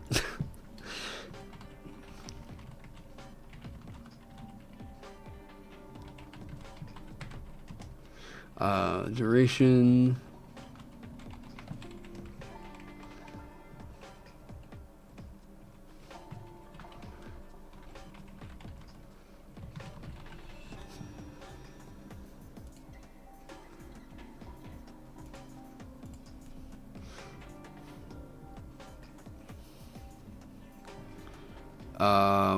What is the... Okay, so here's my question, though, and this has been something that's been brought up a lot in Discord. What is the narrative reason behind the Runekeeper being the only one to invoke runes regardless of range? Like, as in why somebody else can't invoke it?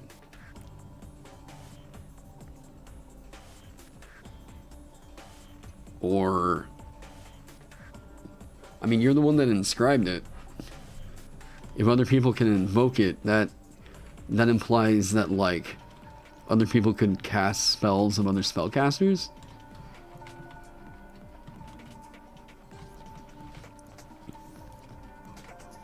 Oh.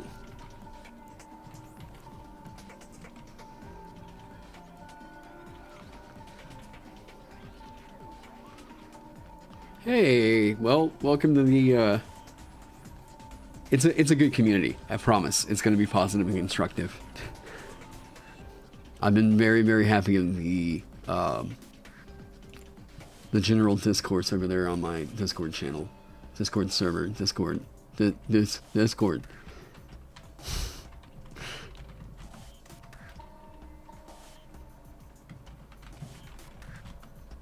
I mean, the person who inscribed it would be in charge. Yeah, I mean, you are...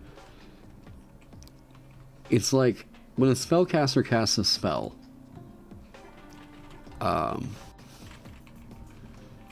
They know that spell, they prep it, whatever. I don't really understand why... I mean, because, like, the Rune Knight is the only one that can invoke the runes that they have over there. Yeah, it's basically like a magic item, right?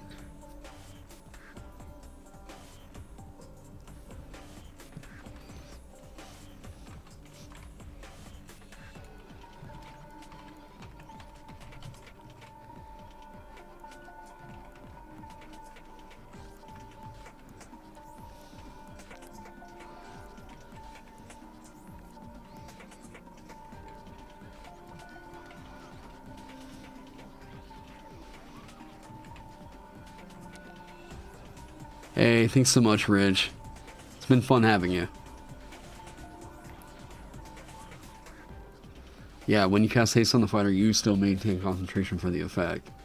Yeah, I'm not really sure what the what the ask is here.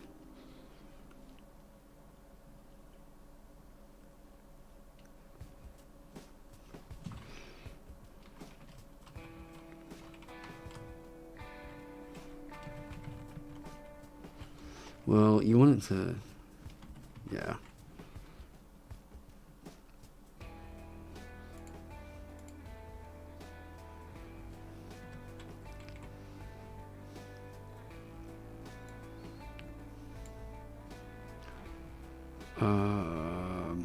Anvil. There was an anvil rune over in the other one. I could snag that. I'll ask you, this is the Rune Keeper, a nerd or a pro. Is the cleric a priest or a holy warrior? Why can't somebody else can invoke it, even if they're attuned to it? And why is there no range/plane limit? Well, going off the narrative of these being like these insane words of power, it just doesn't really like seem necessary. Like it seems like that might add a layer of complication into it. It seems like the range could be covered if it's necessary inside of the rune itself. Like, it can be written in here somewhere. It just doesn't really seem incredibly necessary to cover.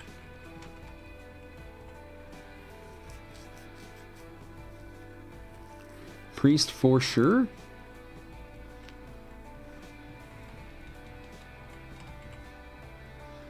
Because Forge Domain would beg to differ. I just did. They are doing just fine.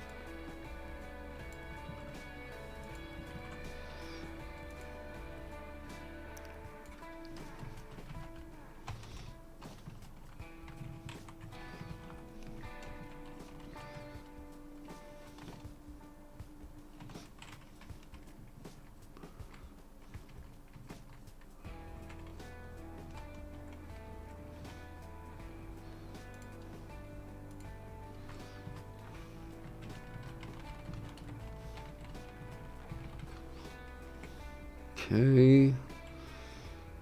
Prerequisite none.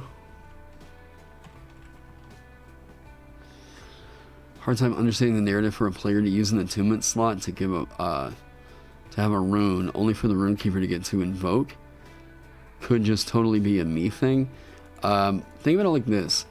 Would you attune to something that would give you a pretty beastly passive? Like, it already gives you, especially early on at first level, would you attune to something that gave you the effect of basically a magic item? Especially whenever you don't have a magic item yet, whatever. Knowing that there was a spell that could be cast on you by one of your buddies, as long as you're just attuned to it, right? Like, I think that that's fine. That's actually pretty strong. There's really no... I mean, I don't really get the point of other players being able to invoke the rune, because like your runes are basically your spell slots. Kind of, yes. Using, yeah. I mean, it's attunement as you all know it, and either love it or hate it.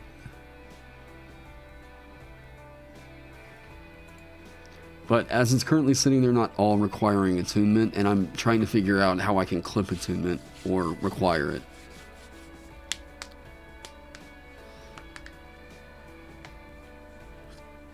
You're working on your own magic system for your world called Ortho, since magic is made of chain together elements. Oh, well, I'd highly recommend checking out Phil's Tap, Untap, Burn.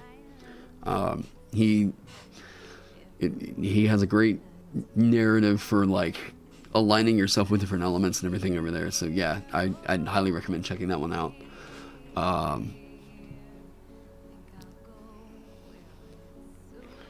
It's being perceived as magic items, and it's really more like bardic inspiration. Okay. Personally, no, you'd want the whole thing, but that's why, that's what you get for being a forever DM, but I want to play to be a hoarder. Like, I mean, that in that kind of play style, it might make sense to be an artificer, but like, you know, as far as what have runes been in to D&D so far, yeah, you're conventionally able to like pass these things around.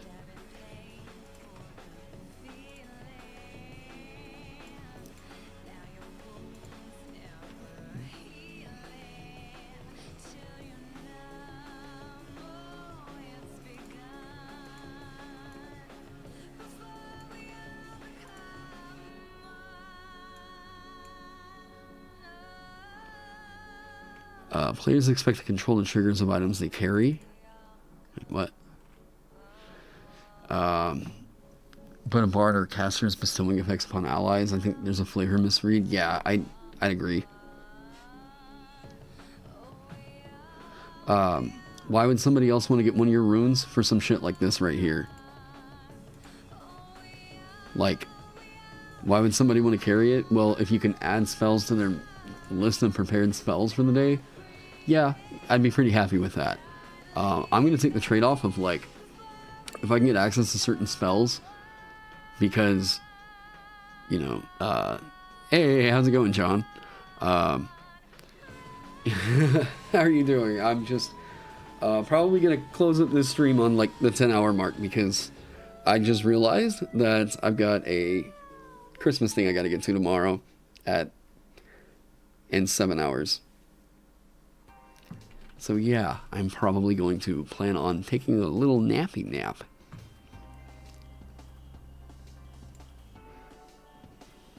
With a vengeance to watch my stream.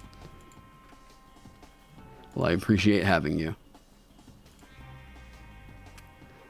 But yeah, all of the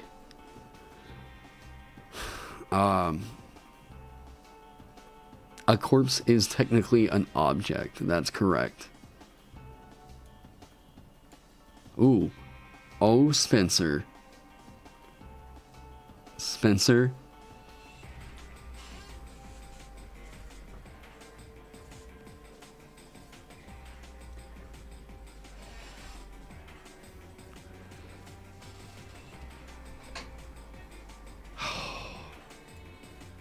Spencer. You beautiful bastard.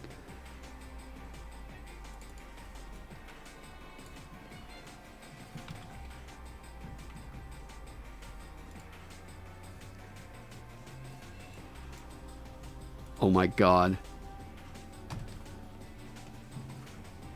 A corpse is an object.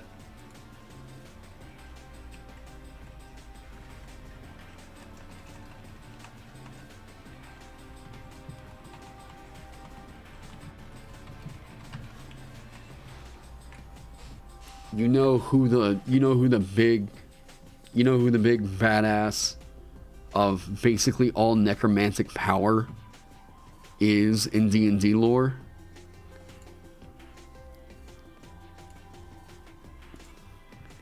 Anybody?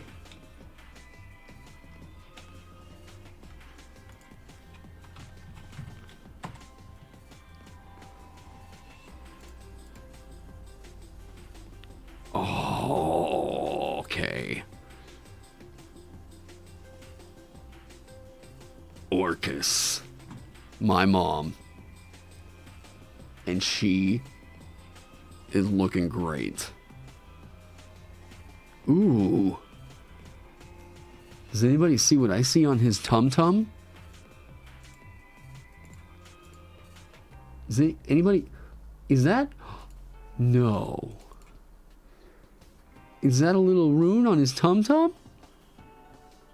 I think that's a rune on his tum-tum.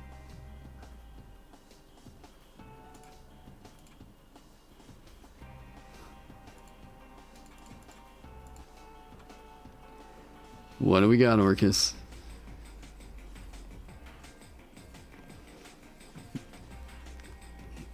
Oh.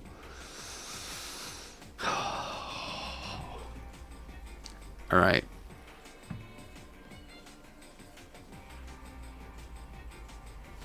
This is... Merry Christmas Eve to you too as well, Tyler.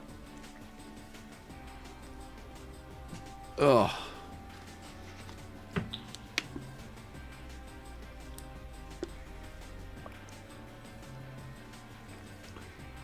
All right. The Necromancer Dragon? Not familiar. I mean, you mean just like Draco Liches? Wait, I'm curious. Does it say rune in here anywhere? No.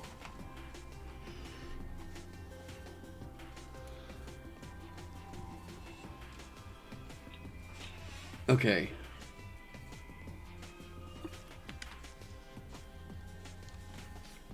Orchids is in the PD. The what? All these acronyms. I don't know. I don't know what these acronyms are. Public domain. Oh.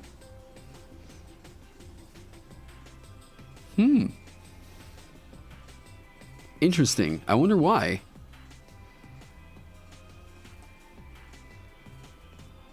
Causes up to 6 corpses within the layer to rise. Now, it can't be animate dead. Predates D&D, huh? Not in D&D. Interesting. Interesting. Huh.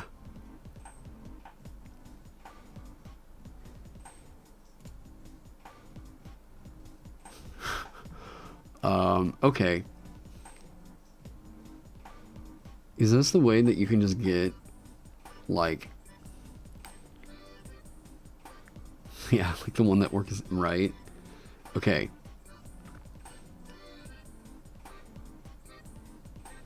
Wow, he can cast Time Stop once a day? Jeez.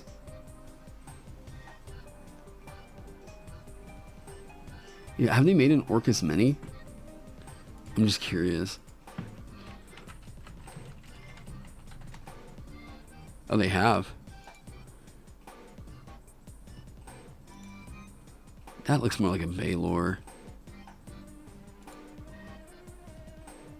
That's a pretty sick mini. I don't mean to leave you all in suspense, but I'm trying to get a sense of the size of it. Wow, he's not really like a big boy. He's not like a big boy. Huge, like, yeah, scale's right. Man, I just figured he would have been way more. Yeah, see? Oh, there we go. Look at that. This has to be like some kind of special brand or something. Oh.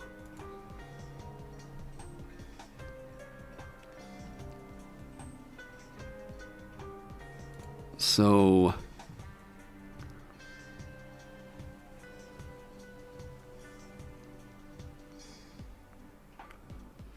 yeah, medium-sized animate objects.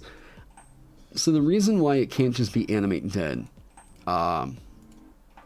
is because this gives you control over them for 24 hours. If this line of text hadn't been here, like,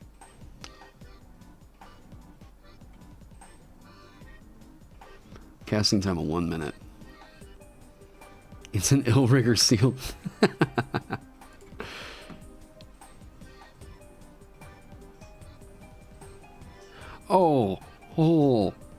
A good... It would have to explode the corpse, right? Okay. So is it...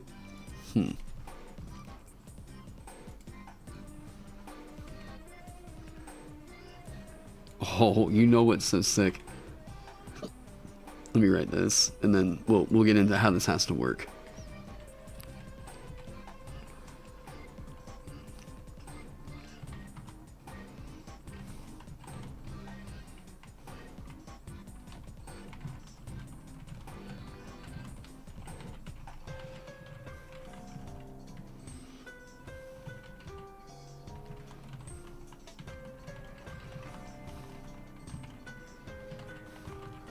Hey, thanks so much for being here, Josh, man. Yeah, have a happy holiday. You have a great night, man. Yeah, a rune that animates and can be invoked to cause the corpse to explode. What? Like, it's about inscribing... Oh, wait, what? I thank you for the $2, but what do you mean about inscribing runes? Did you ask a question earlier that I didn't get to? I'm sorry if that's the case. Oh, the process of inscribing runes. Okay, ask away.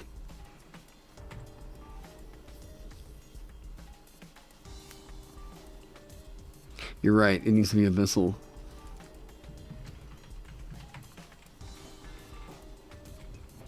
So it would have to be chaos. Would it be life? That's really funny. Oh, okay. So if you guys want to see one of the interesting things I think I came up with, so for Fiendish, okay, just so you all can see kind of where I'm starting with this. Fiendish.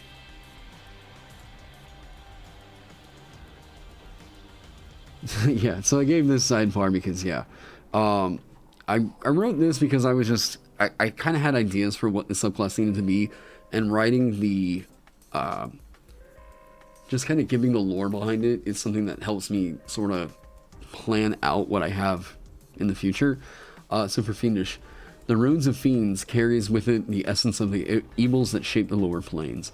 They tell of a brutal conflict that has raged between the abyss and the nine hells since the age before ages, and they were the words of damnation that brought the demons, devils, and Yugoloths into being. Runekeepers that dedicate themselves to this dialect dedicate themselves to the truth of lies. It isn't uncommon for one of these runekeepers to act as notaries in the forging of a pact between a fiend and a warlock, as these contracts tend to be signed in blood and runes. The truths they speak of are of pain, torment, and brutality. I just wanted, like, listening to the Doom soundtrack on repeat, writing that. And I wrote this, roleplay tip. Edgy is not a morality, just, hey, if you're gonna play this one, don't be an asshole. Or, be an asshole to everybody else, not your party. Anyways, don't make people uncomfortable. Yeah. So, the interesting thing I think happens whenever you take Fiendish is you have to make a choice. So, number one, you're going to get both Abyssal and Infernal, okay? Or one other language of your choice if you speak both of these languages. And then Infernal Heritage, your creature type changes to Fiend. That is already... Woo. But I don't think it needs to be Heritage.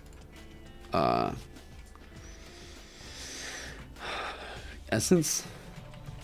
Sure. I don't know, something like that. Your runes literally taking on this dialect changes you. So, what do you do with this?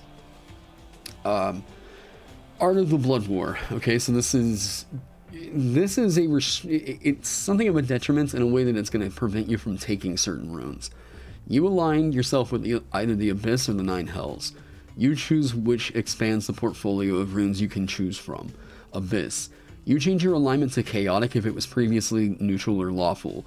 You cannot learn runes that translate to Law and Common, but all runes that translate to Chaos are Fiendish runes for you, and you are proficient with any weapons and armor inscribed with a Fiendish rune. So, literally any word of Chaos from any language can become a Fiendish rune for you. Which, if they build off of it, like, you get whatever. Nine Hells. You change your alignment to Lawful if it was previously neutral or Chaotic. You cannot learn runes that translate into Chaos and Common, but all runes that translate to Law are Fiendish runes for you, and you are proficient with any weapons and armor inscribed with a Fiendish rune.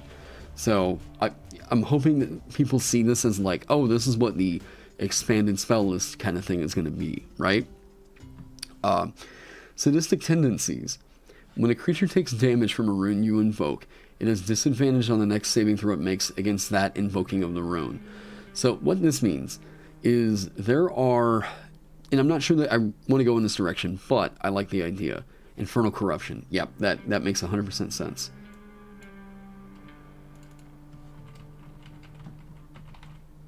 Your creature type changes to Fiend. Kind of like that idea. So, what this, I wanted to play into the idea, like looking at, yeah, it's basically two subclasses in one. Because I wanted this Runekeeper to kind of tell the story of what the runes were, you know what I mean? So yeah, you have a choice here that you can take on, kind of akin to what like Divine Soul Sorcerer can do, right? Sadistic Tendencies, the overall, one of the big narratives of Fiendish runes is going to be torture, or like intermittent pain, continuing suffering, right? So whenever it takes damage from a rune that you invoke, if that rune, which this is kind of a unique thing to Fiendish, is that they have these like recurring effects, right? Think about this, okay? I changed the fire rune of the Rune Knight fighter to be a Fiendish rune. Like, ooh, yeah, like poison damage that is not damage, not poison. So think about that. I changed the Ild rune, what was originally the fire rune, to be a Fiendish rune. And then I immediately thought of this. Because number one, that rune makes so much more sense if you make it a Fiendish rune. You summon fiery shackles that torture the attack target, which take an extra 2d6 fire damage, and it must succeed on a strength saving throw, which if you went Fiendish, it now has disadvantage on this saving throw, or be restrained for the duration. Like, oh, what? Oh, that feels sick. That feels so sick. While restrained by the shackles, the target takes 2d6 fire damage at the start of each of its turns, and like, you are better at keeping this thing locked down. Like, oh, that feels like it evokes everything about what you would want out of like that control lockdown, right? Hey JM, thank you so much for being here, man. You have a great night. Thank you so much for everything, and I'm looking forward to seeing your stuff over in the Discord. We just passed 10 hours, people.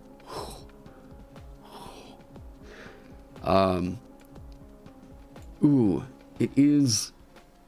Okay, inscribing runes. You're asking, how do you do it? Okay. So, you inscribe the runes that are available for you to invoke, choosing from your runic lexicon.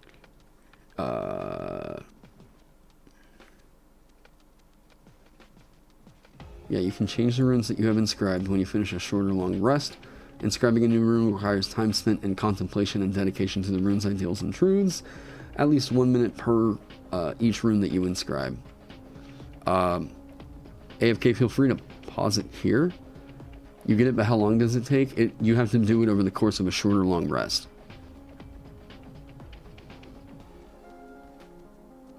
What? Yeah, 1 minute per rune.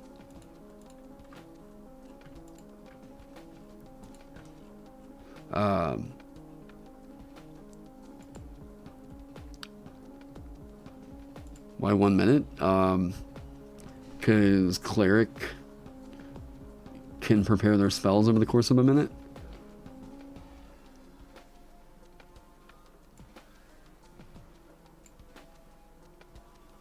Now you got me curious.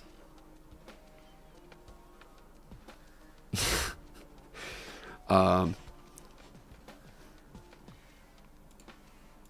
mean, the 1 minute is, it's 1 minute per spell on the spell list. For cleric, at least. So this is very good. Like, this is scary good. But hold person paralyzes rather than restrains.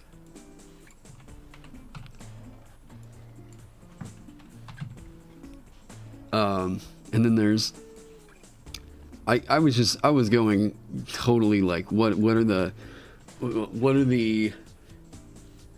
is every metalhead thinking of naming all their songs, right? Delicious Torment. Like, when a creature fails a saving throw against a rune you invoke, you gain temporary hit points equal to your intelligence modifier plus your Runekeeper level. While you have these temporary hit points, you can add half your proficiency bonus to any saving throw that you do not already have proficiency with. Again, this is all very, very overtuned right now. I'm trying to just get the ideas out right now. Do the Infernal runes restrain or stun? As of right now, if you go Infernal, you're kind of committing to control. Control and recurring damage. Right now, it just restrains. Woe of Tyrants.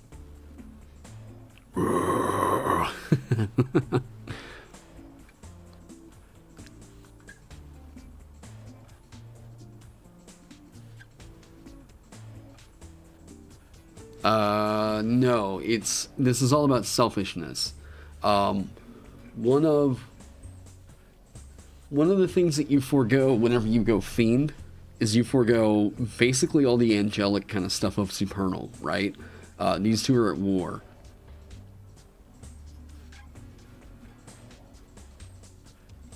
Disorienting duck call has a name. What? I am not shoot. You alright over there? Oh man. Okay. So that's kind of where Fiendish is sitting at the moment. I think that this is most likely overtuned, and I need to figure out a way to kind of reel that back in. But you can see kind of at least the narrative beats that I'm trying to hit with this one. And oh, wait, before we go, we have to make Zambo's work. Where'd you go? Zambo rune, okay?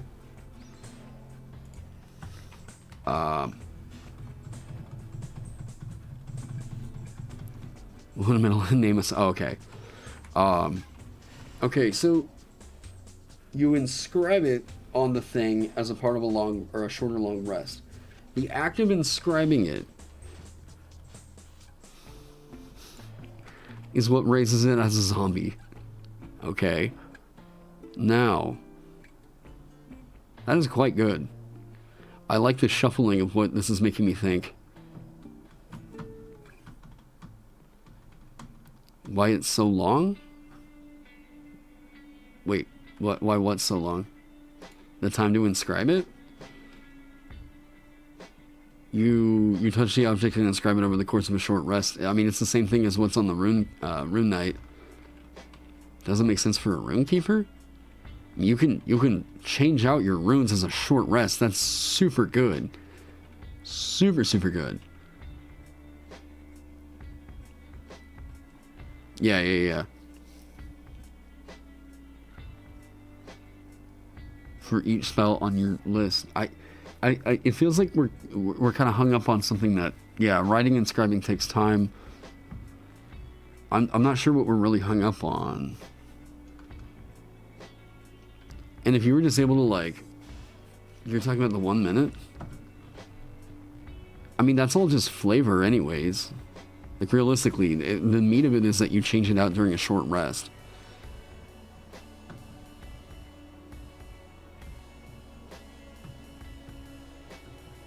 Yeah. Yeah, I'd agree with that, Tyler.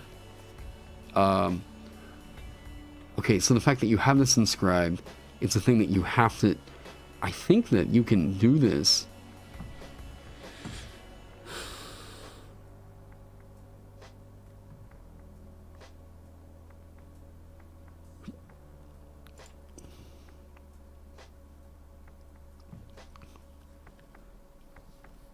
Yeah, I think that you can do this. As you just get the... Oh my god, I think that this might be necromancy here.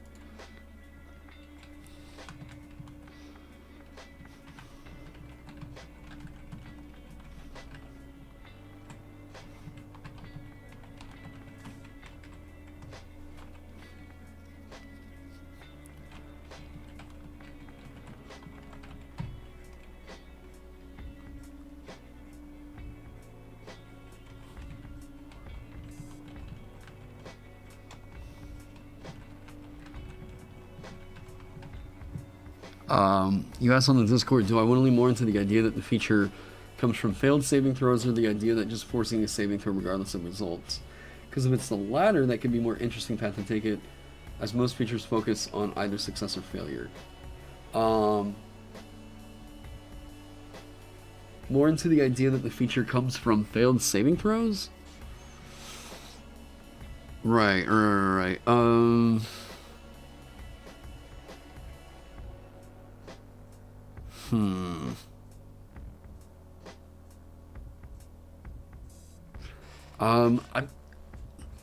I'm not super sure. I mean, maybe whenever I get more into like criticizing my design on that subclass, I might have a more direct answer for you. But I think that it's kind of cool that it's like the instances of recurring damage, right? So like the creature takes damage from your rune, and that feels like that should do something for you. That's like you want to reward that, right? And I'm trying to figure out how. Other than just more damage, right?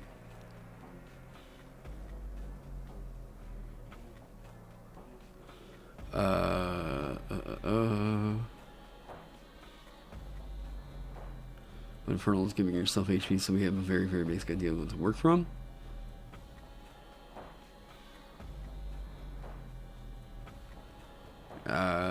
What I'm getting at is this is a Rune Keeper. They're invested in inscribing runes, and mechanics can reflect that.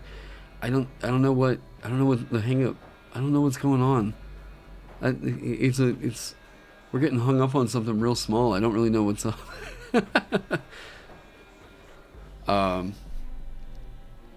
It can't be. You can't inscribe it any quicker than a short rest. You can't. That is required to keep this thing balanced.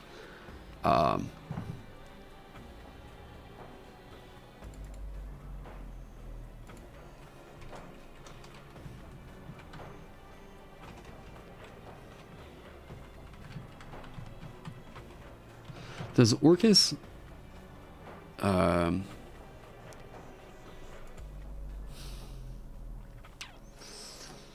switches to animate dead?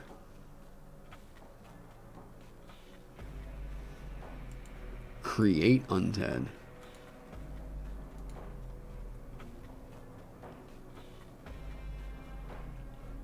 Not the rest of the minute is the thing I don't get. You could literally just here.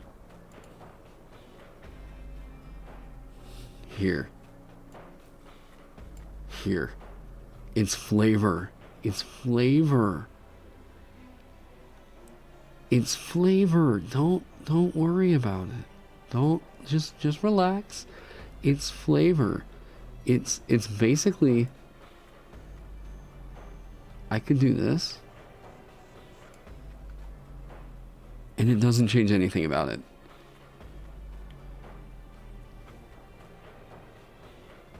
Like, it's just, all it really is just, it's a narrative driving thing.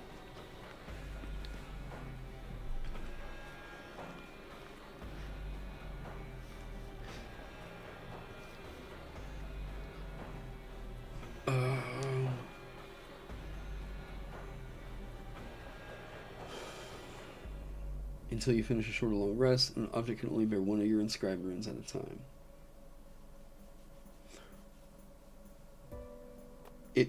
So don't worry about it. Right. It's just a thing that we see pretty consistently on preparing different spells and stuff, is that it lists some kind of a narrative base for the time that it takes to do the new spell prep thing. So that's why I leave it there. And a minute is like very, very basic, very small time. To inscribe the rune takes time to at least like awaken its magic and do all the cool stuff.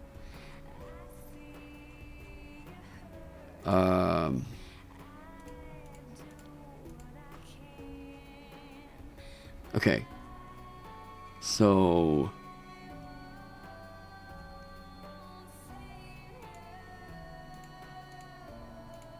okay, it becomes a skeleton or a zombie. You're under your control while this rune is inscribed. You could make more. You can always make more.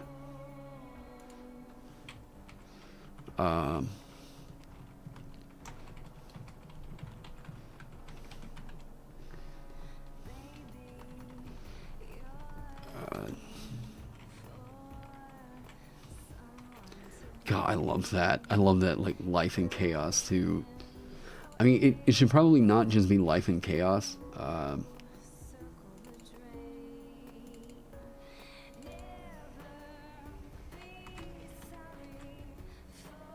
Yeah, well, I mean, it sounds like what you're asking is, like, if this is the ultimate Runekeeper, why does it seem like it takes them a minute to inscribe a rune?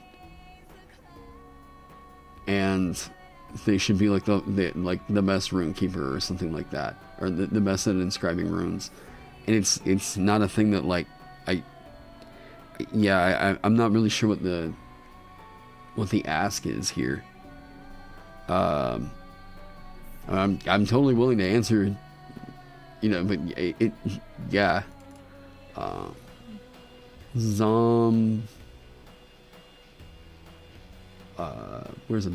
Give me a B. Where's a B?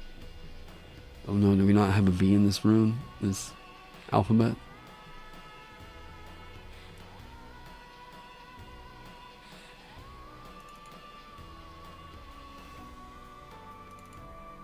Zombie. I don't know. Oh.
If it's so funny. The creature explodes.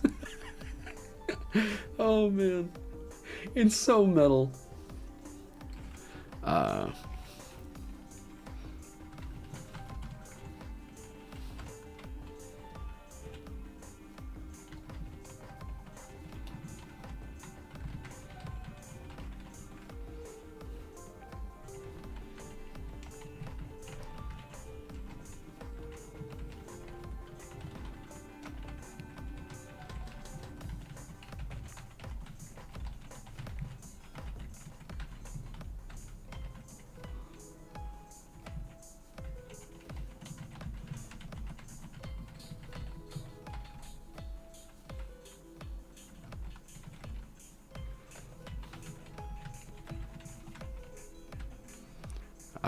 Ice fragments of bone.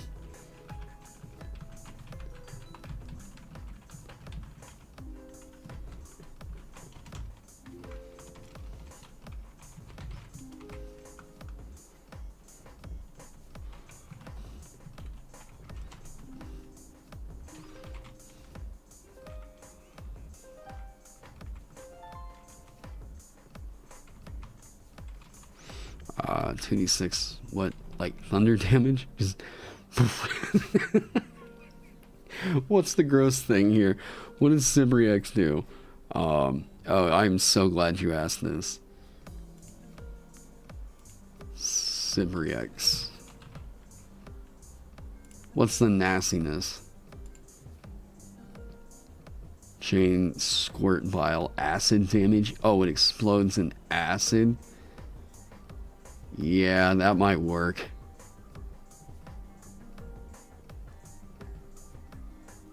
I'm not sure exactly what you would be expecting to make it better at rewriting the runes.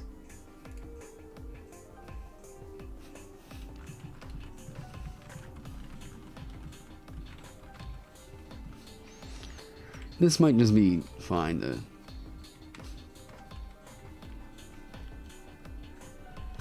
This is so funny. Oh man, you finally get a minion that you can just send in and blow up. Oh. That is so good. I love that. Okay, so the idea is there. Okay, what is the...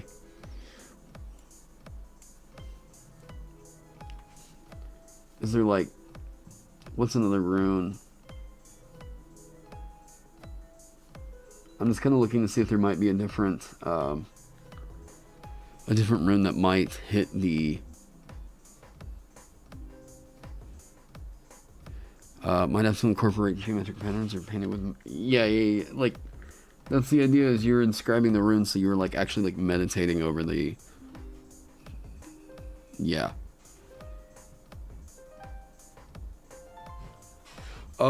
Whenever you're doing damage with a rune, it's inherently magical. Unless it, like, because, yeah, it's a match. Well, it might, yeah. I mean, you might be right. I don't know. You might be right. What if that's the word for friend? Oh, man. What if that's the demon word for friend? It's just yeah. Oh man. Like, that feels like, what are demons gonna do to life? They're gonna corrupt it. Oh, that's... I feel like that being the demon word for life is hilarious. It is the complete antithesis. I think for friend it almost needs to be a conjuring thing.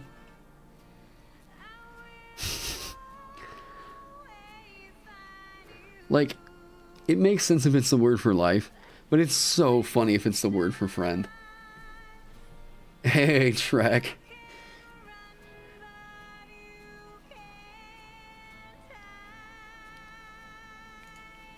Oh my god, I've got to do this and then I really need to end stream and go to bed.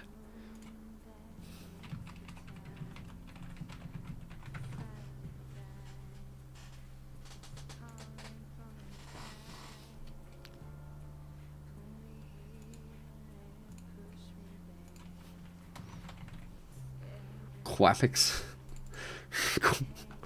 Really? Or caps?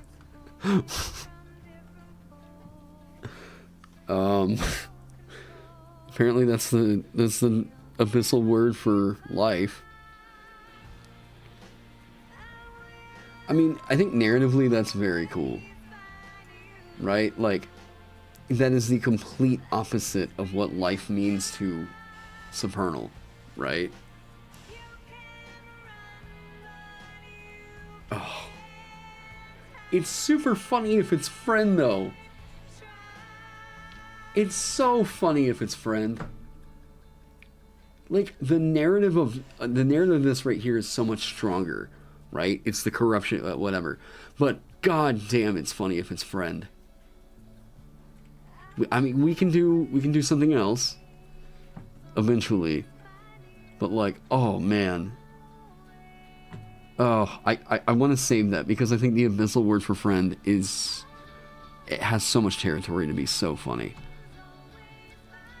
Yeah, that's I think is going to be the really cool strength of the narrative between these different runes, is going to be what these words mean from one dialect to another.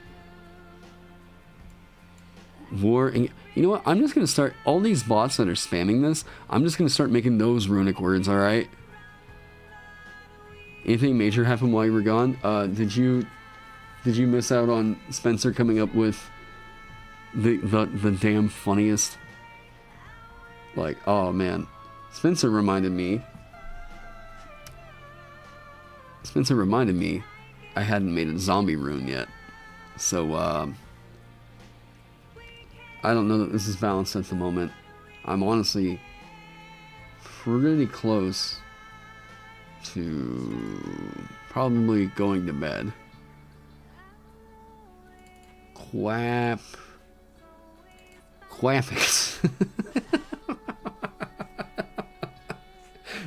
Quaffix. Okay.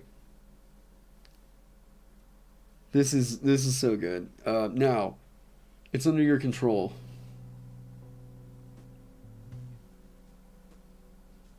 Caffix.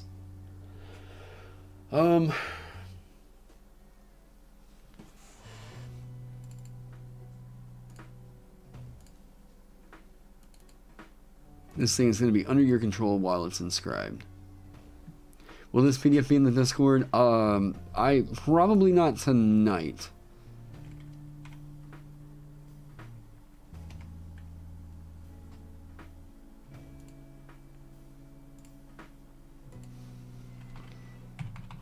What does the animate dead spell say about keeping it under your control? Because if you're doing this to get a pet, oh, you know what's so cool? Oh man, you know what's so cool? There's such a real good solid through line now for what life means to different creatures. Dethic, you can animate that suit. Oh, you animate a construct with Dethic, super sick. Life is you restore, or you give creatures vitality through supernal, super sick. Life is you animate a corpse to, oh, what was I just looking for? Animate dead. And then I am getting my ass to sleep.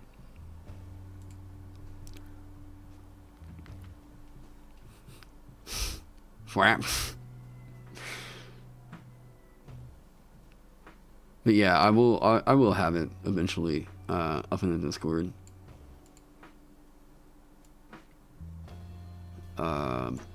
Really,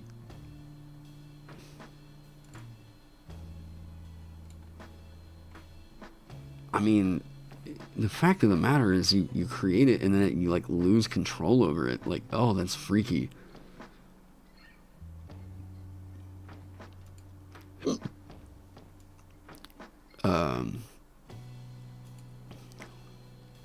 Oh, it just needs to say the GM has a okay.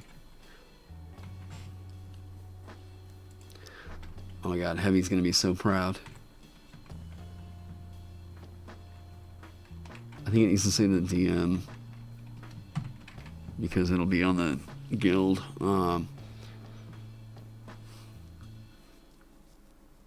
Yeah, it's been a real fun part of the design process. Like, honestly, it feels like such a cool flavor for it.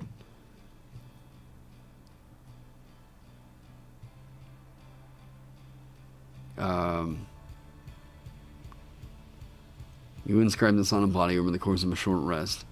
It comes under your control. No, the DM has the creature's game statistics.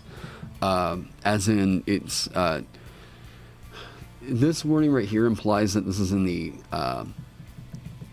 monster manual.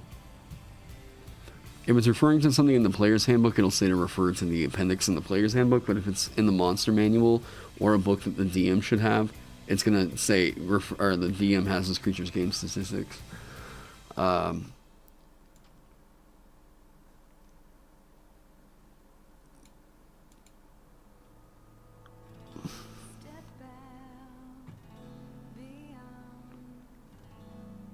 Like, ooh, man. It has to be during a short rest. So it's not a casting time of 1 minute. But, I mean, it might as well, like, might as well be. Do you have to attune to the zombie? Do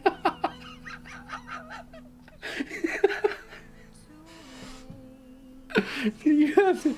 Oh my god.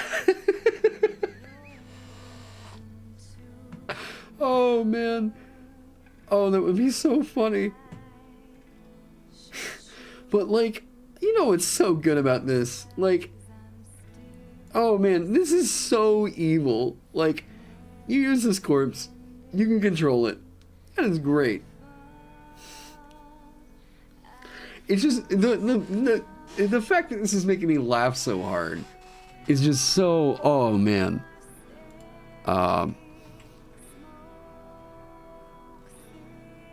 Should I just say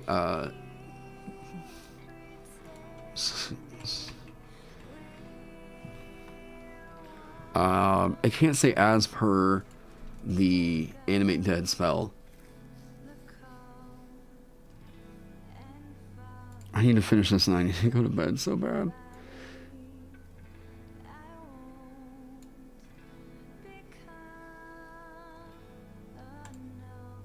This just needs to say this. I just need to rip that and go with it.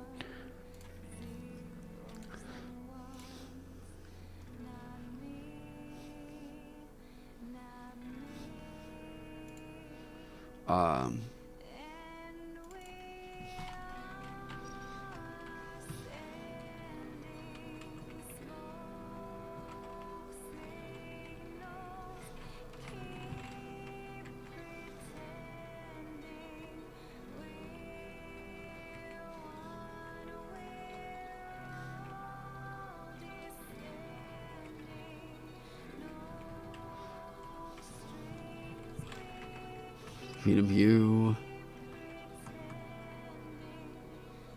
Where it will move during its next turn.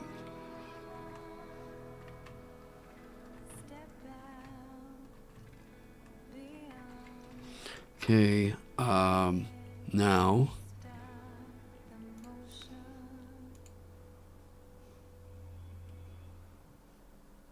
it should just say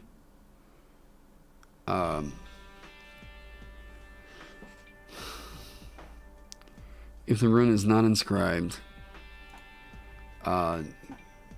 you lose control of the creature if the rune is not inscribed in it.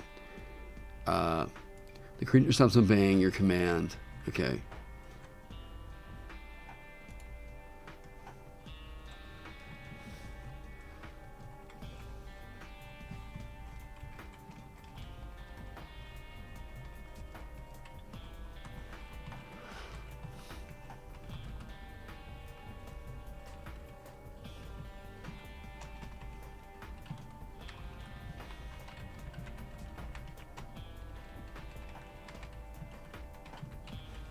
It's not submitting any command you've given it if the rune is not inscribed on its body. Oh, you know what's super funny? It's in your initiative. It should probably be on your initiative.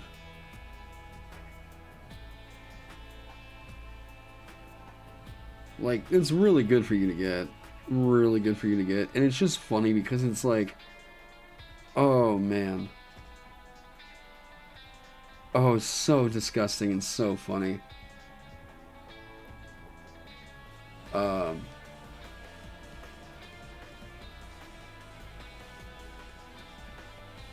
That is, oh yeah. Wait a minute.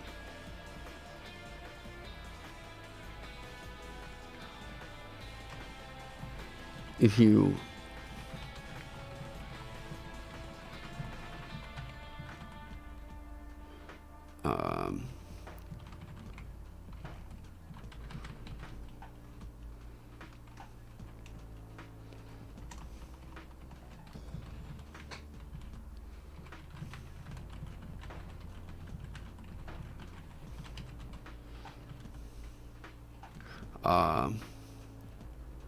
graphics invokes.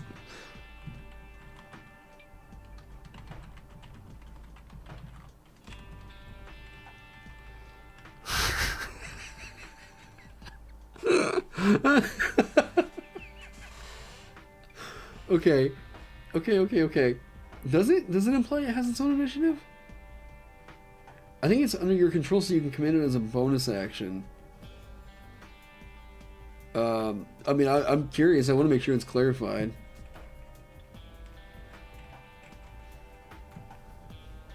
That is so funny. Like, oh man. Okay, so I think I'm gonna wrap it up on this. Quaffix is. This is so funny, so good. Can I make it to where you can get this early? Like, probably not. I think it needs to be restricted to, like, you know, could you get multiple skeletons or zombies with this? Yeah, you're gonna burn up your runes to do that. To get a not real strong creature. But what it can do for you inside of a dungeon, pretty great. God, I love this. This is so funny. It says where it will move during its next turn. Oh.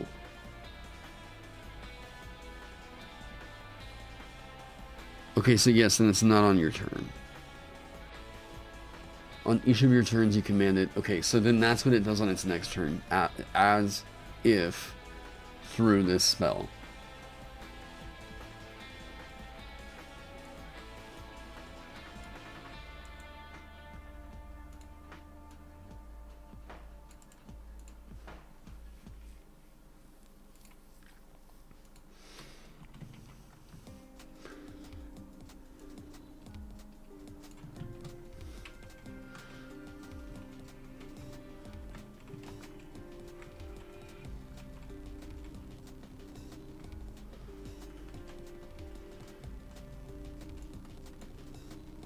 Foul mimicry of life. Okay.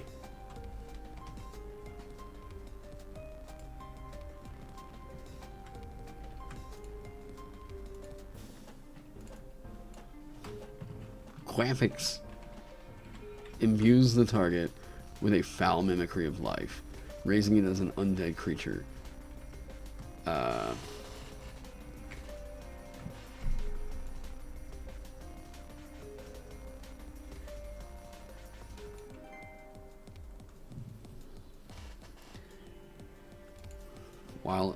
While inscribed,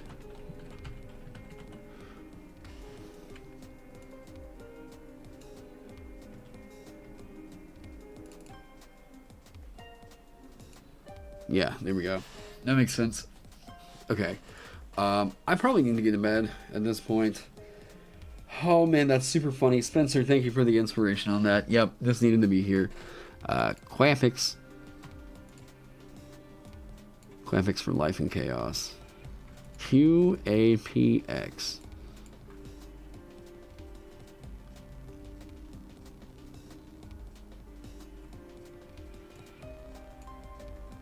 Voom.ong.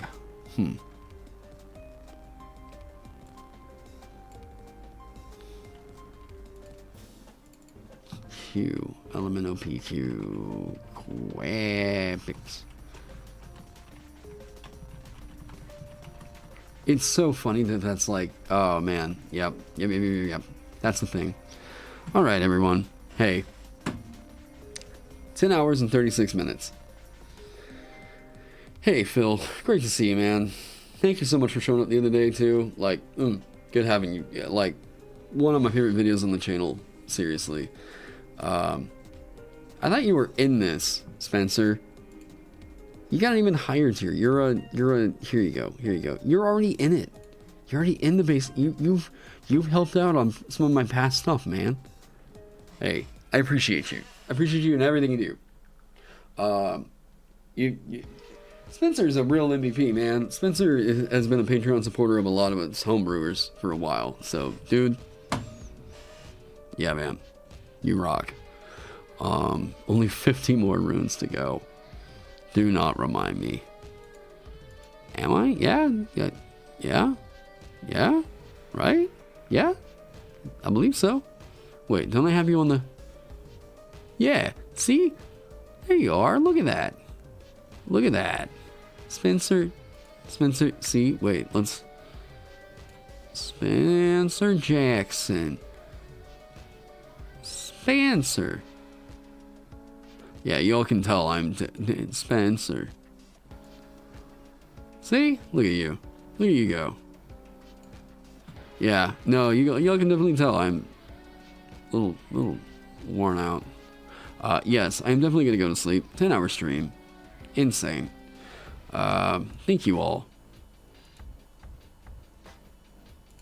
so much for being here. If you all are catching this VOD, oh god, I just punched the mic. I'm sure that sounded great. If you all are catching the VOD, hey, check out some of my other videos as well. If you watched all 12 hours of this VOD, wow, you are a trooper. Thank you so much. Anyways, this was a hell of a lot of fun. Thank you all for hanging out, going through this design process, giving me all your fun feedback, and throwing some really cool ideas out there. I am feeling very good about where this is currently sitting. What I like is the fact that you can roll up a Runekeeper right now with what you've got. This is currently in a somewhat playable state. Very proud of that. Very happy with that. We'll figure out Druidic another time. Goblin's gonna be fun. Fiendish, I think you all can see the cool place I'm going with that one. Anyways, yeah. You guys rock. Thank you so much. Thank you to all my Patreon sponsors. Yeah. All the support you all have given me over the last year and everything. Oh, man. Anyways, yeah. So thank you all so much for being here. I hope you all are staying safe, staying healthy. Have a great holiday season. Merry what the fuck ever you celebrate. And I will see you all in the next